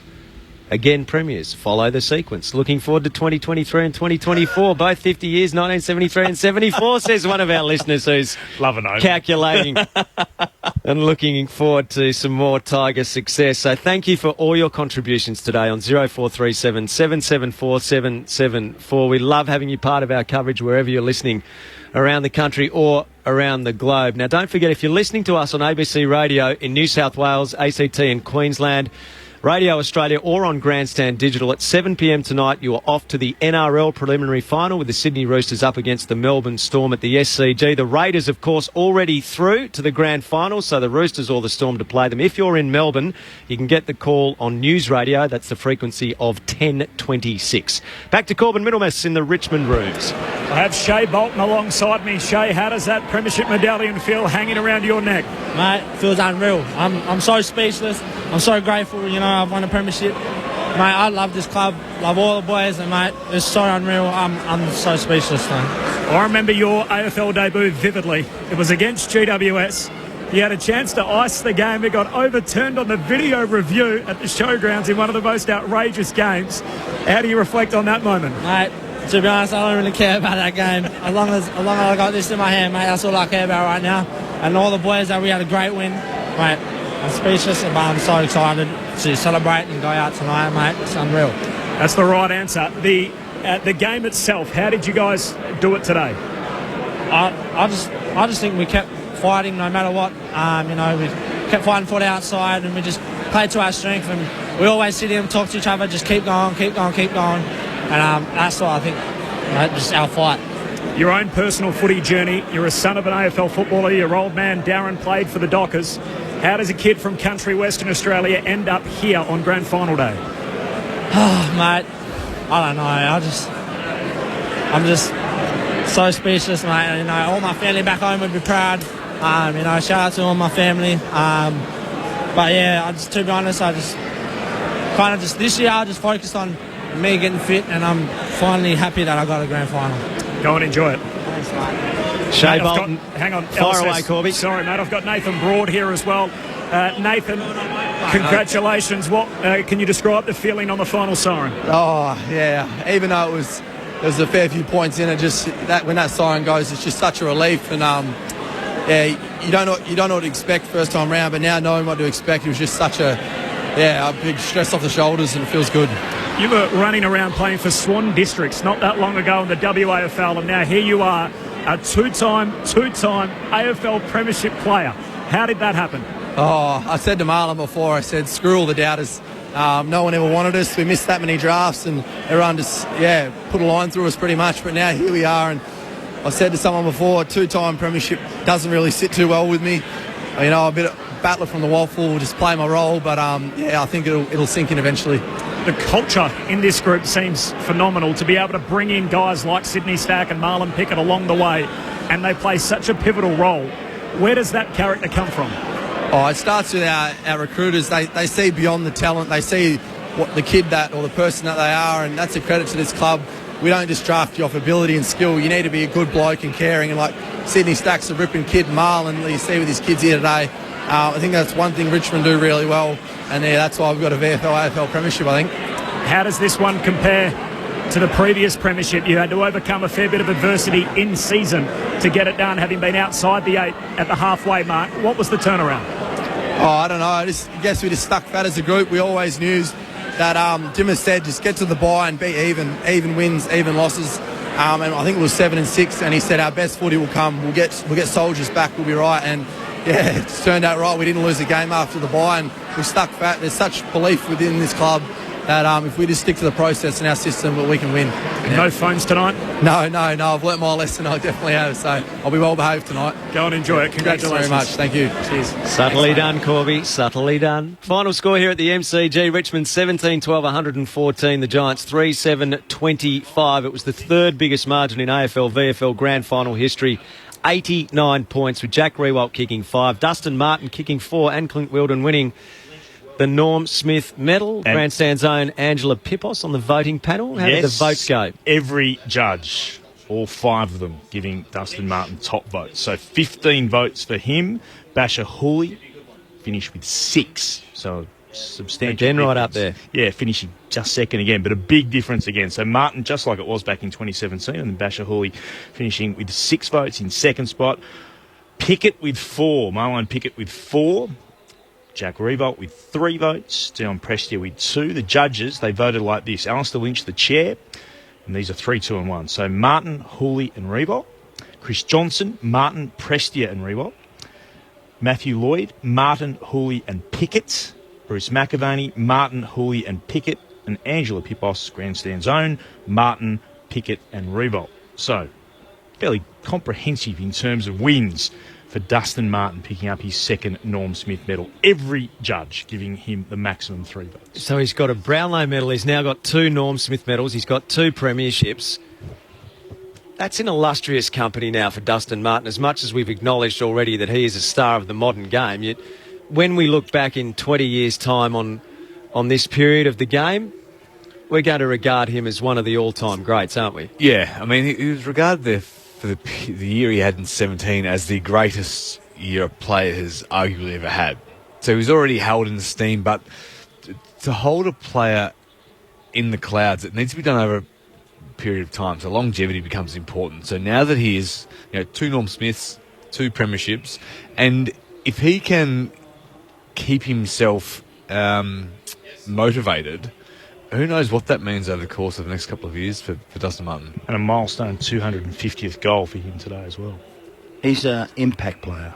Yeah. Gets in his area, he impacts straight away. And that goal in the left forward pocket, talk about an impact. Oh, yeah. That goal in the left forward pocket. Well, Gary Ablett's probably the biggest impact player I've ever seen. This bloke's right up there with him. He's going to be a Hall of Famer and right in the Legends area too, in years to come. It's been brilliant. Dion Prestia had 22 disposals today, which was down on his output at the back end of the season. But his influence early in this grand final, he really got the ball moving forward for Richmond early on. So the ball went to Martin at the very first bounce. And what happened after quarter time, when the ball would then hand Martin over. And so at the start of the second quarter, the ball then went to Prestia and was following Prestia around for a period of time. So when the game was really tight and there were no momentum swings for the first 15 to 20 minutes, that's when Prestia got most of his ball. I mean, I think he had 8 in the first 5 or 6 minutes. And so that's a really important point to make, I think, is that when the game is on an even keel, he was the one that was doing a lot of damage and accumulating for the Tigers. We might run through a few of the numbers here just to sum up the game. We'll get some more reaction from the Richmond rooms very shortly. Brett Sprigg is in the Giants rooms as well.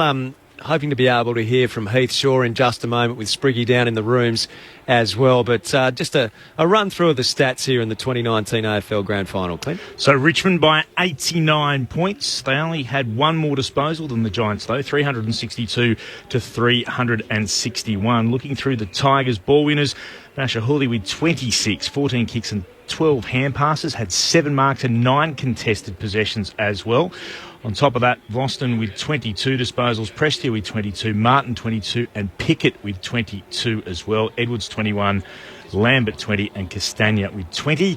While for the Giants, Taranto with the most on the field, 30 touches for him, 14 kicks and 16 hand passes. Heath Shaw with 19 kicks and 10 hand passes, had 29 disposals. Haynes with 24 touches, Green with 23, Williams 21, Perryman 21 as well. In terms of the team stats, the disposal efficiency for the Tigers at 76%, for the Giants at 73%. The marks went to Richmond, 113 to 107. We'll have more in just a moment on the stats. Let's head back downstairs. Corbin Middlemass. Got the Richmond captain, Trent Cotchin, alongside me. 2-time premiership captain. How did you do it today? Much like we have all year. Lots of guts, a lot of determination, but just sticking to process and everyone playing their role, and that's why we've become a special organisation. At the halfway mark of the season, you were outside of the top 8. How were you able to turn it around into the team holding the cup today? A lot of belief, a lot of role players.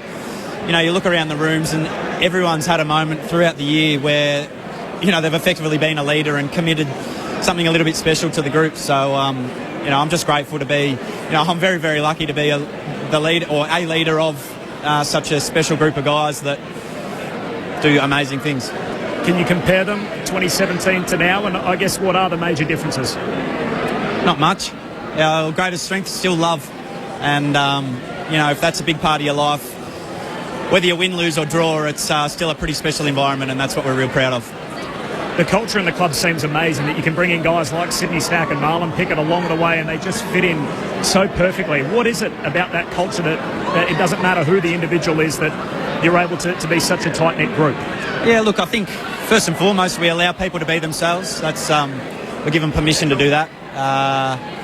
And then from there it's, we're not strict in the values that we set. We want people to be themselves within, effectively a paddock, and they find their own way. I think it's just a credit to the guys that draft these guys but do a lot of research and bring tremendous people in. And just lastly, Marlon Pickett, debut in an AFL Grand Final and have that kind of impact. Did it surprise you at all? Didn't surprise me.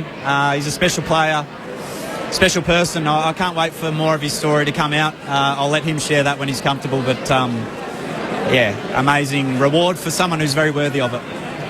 You're a worthy 2-time premiership captain. We always appreciate your time on ABC Radio. Thanks for having a chat. Thanks, mate. Appreciate that. Trent Cotchin with Corbin Middlemass. I can vividly remember the 2015 elimination final. It was on a Sunday here. North Melbourne played Richmond. I reckon Trent Cotchin had about 8 disposals in that final. He's almost played like a man possessed from that moment onwards. That left a real scar, and he has been an inspired leader of the Richmond Football Club. And sometimes you need to almost feel that hurt or embarrassment, and he's obviously a very proud, very good player, and as you said, Al, almost from that point in time he has had that single-minded focus, and the way he's led the club, not just the team but the club, and the way they've all galvanised and got behind him. And he spoke about love a couple of times there, and that runs deep within this club. Just finishing off some of the numbers, the tackles went to GWS 56 to 53, but they were chasing tail for most of the day. Contested possessions to Richmond 134 to 115, which was a telling stat that we spoke about before. They were 18th to the home and away season for that. The Giants were right up the very top, and yet Richmond won today 134 to 115. The clearances to the Tigers 35 to 32. The inside 50s again dominated by Richmond 59 to 41, and the free kicks to the Tigers 20 to 13. Contested marks worth touching on too. Richmond 14 to GWS 7. Rewalt had 3 of them today. Lynch with a couple as well. Richmond by 89 points. The Giants' rooms. Brett Sprigg has been in there for quite some time. Shortly, I think we're going to be hearing from Heath Shaw and uncertainty surrounding his future at the GWS Giants. But Spriggy has been waiting down in the rooms. He's with the Giants players. Come in, Spriggy. Yeah, g'day, Al. G'day, guys. Yeah, well, when the players came in about half an hour ago during the Richmond Lap of Honour, there was stunned silence. Obviously, a lot of family and friends in here, which greeted the players as they came in. A lot of tears for the players and their loved ones and the fans that are in here tonight as well. But they went off, had their team meeting, came back, and I guess that was about 25 minutes or so ago. So that stunned silence and the occasional round of applause for the players as they made their way in has given way now to a bit of chatter and maybe the occasional pragmatic smile looking around the place as well. But certainly the players do look devastated. The chat has lifted, but I think they'll look at this as a bit of a year of growth. The Giants, they talk about long strides and high leaps, and they've certainly gone to a new level this year, Al, albeit they have fallen one short. But there are questions that need asking and answering about today, about the future, and in particular the future of a couple of players. And Heath Shaw spoke to the media a short time ago. It's a tough pill to swallow, and you sort of forget about the previous 25 weeks because that 1 week was so disappointing. But I think the for this group, the journey to get to here was really good, and the 3 previous weeks were really good, but for a quarter and 10 minutes we played the way we wanted to, and then the Tigers took over. They're a very good team. They're obviously a quality team, and when they went to the next level, we didn't, and that was pretty much the story of the rest of the game. They were at the next level, and we didn't get to that level, and then in a way we tried to force things that weren't there, and that sort of escalated to make it a little bit worse. So, Troy, without sounding out of sense, you've obviously important moment there with your family. Is there anything you're happy to shed light on in terms of your future at this stage? Or? No, to be honest, mate, I spoke to Dave Matthews when I was walking off the ground, and he said, mate, you can't go anywhere. You have to come for one more year. So I said to a few of the boys, if we won the premiership, that I'd retire, but we didn't win it. So we'll figure it out in the next couple of weeks, but I'm not going anywhere, and got a little bit of unfinished business. So, great news. Why couldn't you find another level today as a team? Was it a case of running out of juice? It's been a pretty gruelling few weeks for you guys.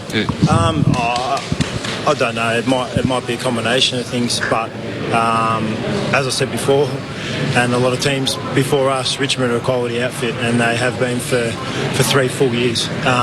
Premiership, prelim, and now Premiership. They are a quality opposition, and we couldn't get to that level today. In patches we showed some things, but we couldn't do it for 4 quarters. And as disappointing as that is, as I said before, the journey to get to here was amazing for this group, and as disappointed and upset as everyone is in that back room there, and it's hard to sort of put your arm around and say it's going to be okay. We've had a good year. We've had a really, really good year. To get to a grand final is an amazing achievement, and that won't be forgotten. It's forgotten right this moment, but we understand that it takes a quality and a lot of character to do what we've done this year and get to this point, and we're not going to forget that. What did you say to the There won't be a lot of words, because looking at guys, and you put your arm around them, and probably see now the eyes well up a little bit, so it's hard to say anything, because you know how they're feeling, and even a 33-year-old gets a bit upset with and how that game panned out. But I love this group, I love this club, and we are a tight group, and we'll bounce back. It might take a little bit of time for this one to sink in, but we will bounce back, and as much as 12 months is a long, long way away, that's our focus. How do you make sure it doesn't linger, Shorey, after that result? Sometimes that can linger psychologically, that sort of stuff. How do you make sure your guys use it for a positive and go the other way? A lot of what I said before. Like we have played some really good football. We've been resilient this year. We've played some awesome games, and we've stood up under a lot of pressure. Today was tough, and they were really, really good. And so you can't forget that. And yes, we will look at this game. We'll look back and say we don't. There's ways that we'll be able to try and fix that and the way it panned out. But as I said before, this group is amazingly unique. Girls, you would have seen them behind closed doors. These guys are amazing, and as much as it's hurting now, and everyone's getting around their families, this is a great club. This is a family club.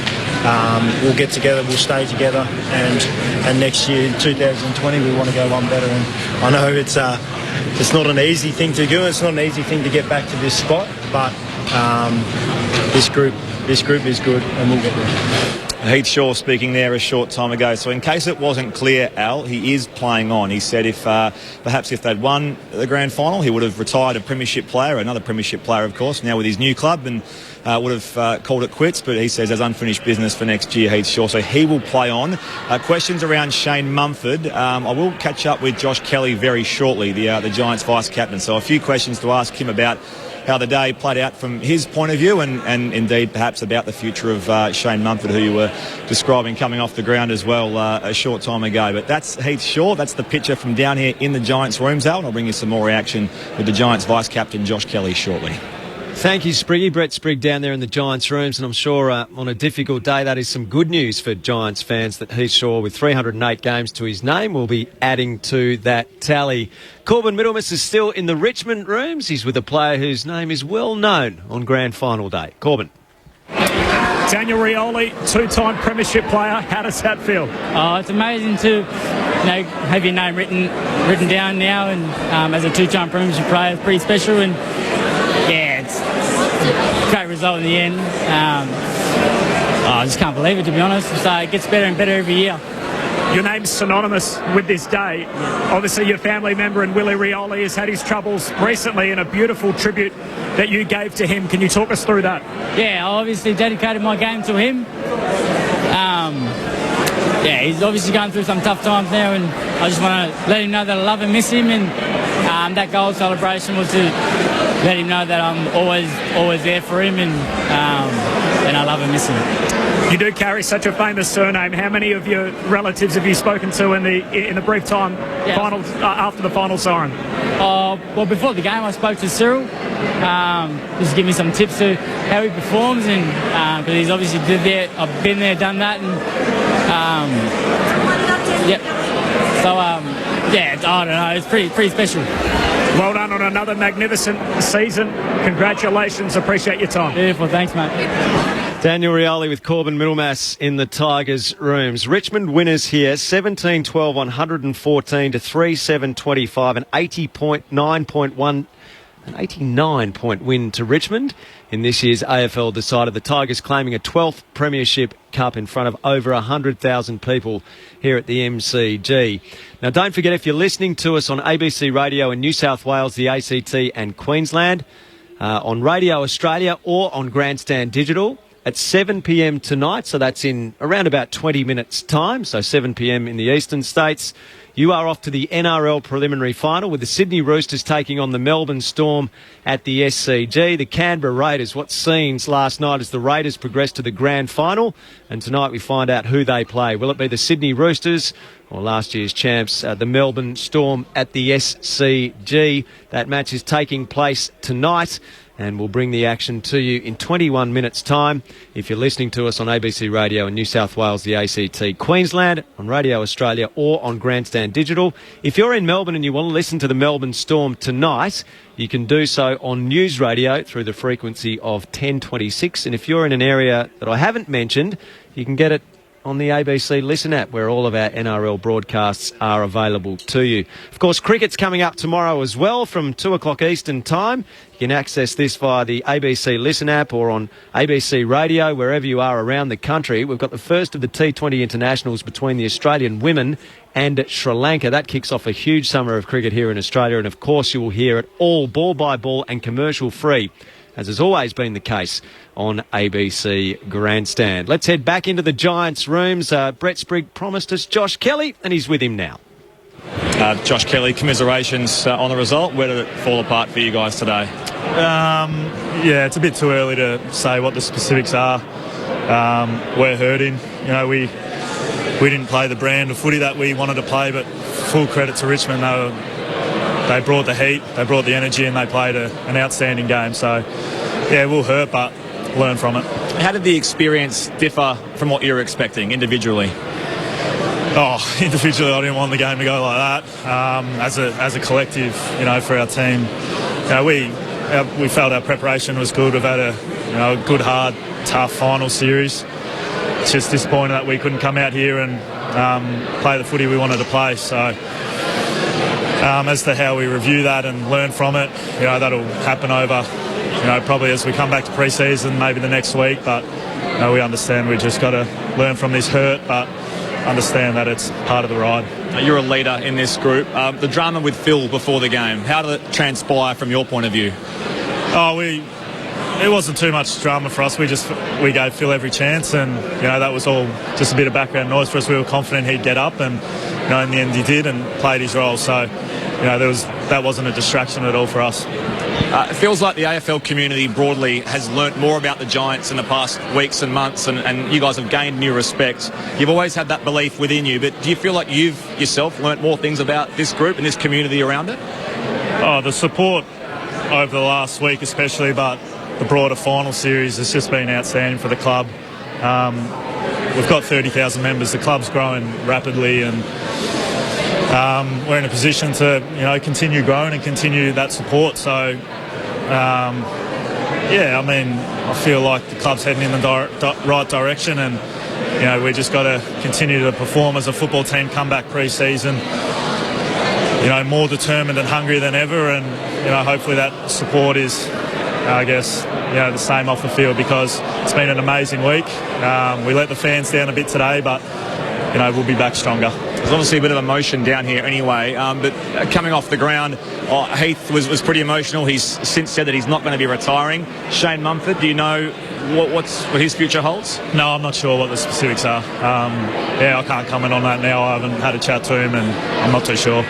Josh, bad luck today, and thanks for your time on ABC Grandstand. No problem. Thanks, mate. Cheers. He's been a star for the Giants, Josh Kelly, downstairs with Brett Sprigg in the Giants room. So just a few minutes to close things out here at the MCG before we send you to some of the highlights from the 2019 Grand Final. So we've already talked about Richmond. You both think that Richmond are going to be thereabouts again next year, and GWS a chance to contend again. Brad Sewell and Mark McClure, for all those listeners, hopeful listeners out there of the other 16 clubs in the competition, who do you see rising next season and emerging as a contender in 2020? I think the Pies will hang around. They're not going to be far away. I think that there's no doubt about that. And we know that West Coast are a really strong club.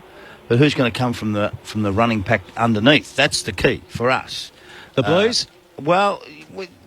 Just settle down a bit, Al, okay? I'm not so certain. Their actions need to change a hell of a lot from what they did in the last 15 or 20 years. But we saw them win a few games on the way home. And can they get better? Of course they can. They certainly can. If they pick up a couple of players on the way through, they can see some rise. But that's all done with actions, okay? Let's have a look at that first. Some of the other clubs who should get up there. Will Essendon stay there? Will Essendon go up? Johnny Worsfold's announced that he's going to hand the reins over, and he should probably let them go a little bit, and so that the new coach in Ben Rutten. He'll get his hands on the team, and you'd hope so. Support, you'd think, wouldn't he? Yeah, I think he'll just mentor, and I think that's good. Well, you think Brisbane can take it? Oh, yeah. Well, I think Brisbane was stiff. They should have beaten GWS? GWS, yeah, they should have beaten them. Results, they should have beaten them there at home, and maybe it was different, but I'll tell you what, it's pretty hard to beat Richmond today. They were just unreal. Look, so to me, there's lots of different stuff down there that can improve, but everyone's trying to improve. And I'll tell you what to improve. Try and play like Richmond do. Try and put yourself in a team aspect for a start. Try and do that sort of stuff and get yourself in a mode that, hey, listen, we're all together and then we live and die together. That sort of stuff. And that's how they run, that's how they operate, and they are so successful at it. It's been great. How significant the loss of Luke Hodge do you think? Now that we have restrictions on runners, they may be relaxed a little bit next season. We wait to see what takes place there. But to not have his on-field leadership in that young group at Brisbane? No, he'll still be involved. He's going to stay on, I think, in some capacity in the coaching capacity. Daniel Rich took his game to another level off the back of having Hodgie on his back shoulder, I think, out there. So that'll be important. Brisbane have got so much upside. They really do. And they underperformed in the two most important games. And they were so close to notwithstanding. But I really like the Bulldogs. I think they're going to be really exciting next year. Maybe with Josh Bruce. Definitely with Josh Bruce. So, Bevo's done it before. He knows what it takes. So, I'm really bullish about the Bulldogs. Saints. Brett Ratton, who's done it before and coached. So, there's some chance there. So, there's lots of people have hope. You know what? We all start equal today. Richmond are the premiers, and now everyone else has got to try and make up the ground. Just a few thank yous before we go. To Sellers and Sully, terrific to work with you across the course of the season. To Nick Morris, who's the head of sport at the ABC, for all his support. To Tim Verrill and Andrea Williamson, who worked tirelessly behind the scenes to get our broadcasts to air. To our techs as well, to Stuart Baker, to Matt Drew here today, to Stuart Birchmore, who's been involved in getting our programs to air. Jules Hayes back in the studio. Aaron Bryans has done so much tireless work in the studio as well. To all our commentators across the country, the success of ABC Grandstand has always been built around having the best callers in every state across the country to bring the action to you, and we are so blessed to work with some of the best minds in the game on a weekly basis. Most of all, though, we thank you, the listener, for being part of it all. It really is a privilege to bring the footy to you every weekend. That's a wrap from the MCG. The Tigers are premiers. Relive some of the action with us. It is that one day in September when reputations are made and indelible memories created.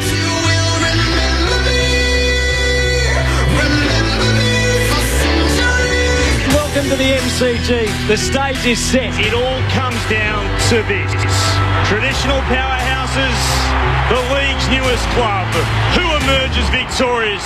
Caddy marks, goes from 50, awkward kick all the way to the goal square, and it's punched through for another Tiger behind. With dominating at the moment, Richmond, they can't hit the major opening. We've been going almost 15 minutes in the AFL Grand Final without a goal. A hand pass to Hopper, high kick to the edge of 50. Cameron marks on his chest in front of Grimes. 55 from goal. Decision time. Does Jeremy have a ping?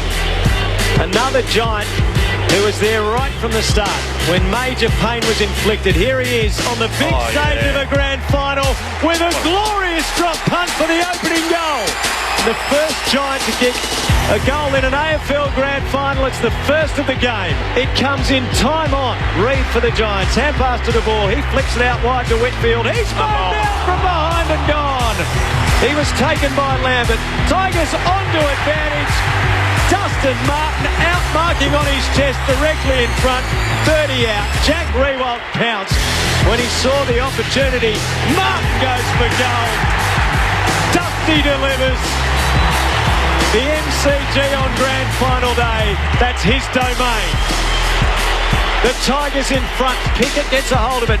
Scrubs a left foot kick towards centre half forward. Cole couldn't get it. Rioli could. Emerges. Goes for home from 50. It's a Rioli's playground. The MCG. He goals on the quarter time siren. Whitfield kicked to himself. Ran to right full back. Sent it beyond defensive 50. Going up was Astbury. Kicking back inside forward 50. Flying up Riewoldt. Thought he was being infringed. He'll get the free kick. Davis pleads his case. He'll kick around the body here, Riewoldt. He was lucky. He won't care. Neither will the Tigers Army. They're looking a little fumbly right now, the GWS players, as we speak. And the Tigers look like they're getting stronger and more powerful. Pickett will put it inside forward 50. Wanted Martin. Coming out, Taylor missed it. It's there for Martin. He gathers, wheels around, runs it along the ground for his second. It's Tiger time at the moment at the MCG in the Grand Final of 2019. Their lead is out to 20 points. It bounces for Tomlinson. Hawley goes at him and nails him. Ball dislodged. Rioli swoops. 70 out. Kicks to Lynch. Got it. The tackling and the pressure from Richmond is just elite. They've just got them on the back foot. They just can't handle it. They're in big, big trouble, GWS. Tom Lynch had dreamed at this moment to play on the MCG in front of 100,000 in a Grand Final. That's what it's all about. The Tigers fans roar. Another Richmond goal. Giants can't handle the Richmond tackle pressure at the moment. They're closing really quickly. The Tigers around the ball. The reason why the Tigers are in front, their defence is just special. They're brilliant. Up-time break can't come quick enough. The Richmond pressure is getting big on the Giants at the moment. They are just hanging on, GWS. And I'll have to repel another 4-0 forward as the Tigers send it inside forward. 50 up and marking Riewoldt. Jack Riewoldt. 2 goals in the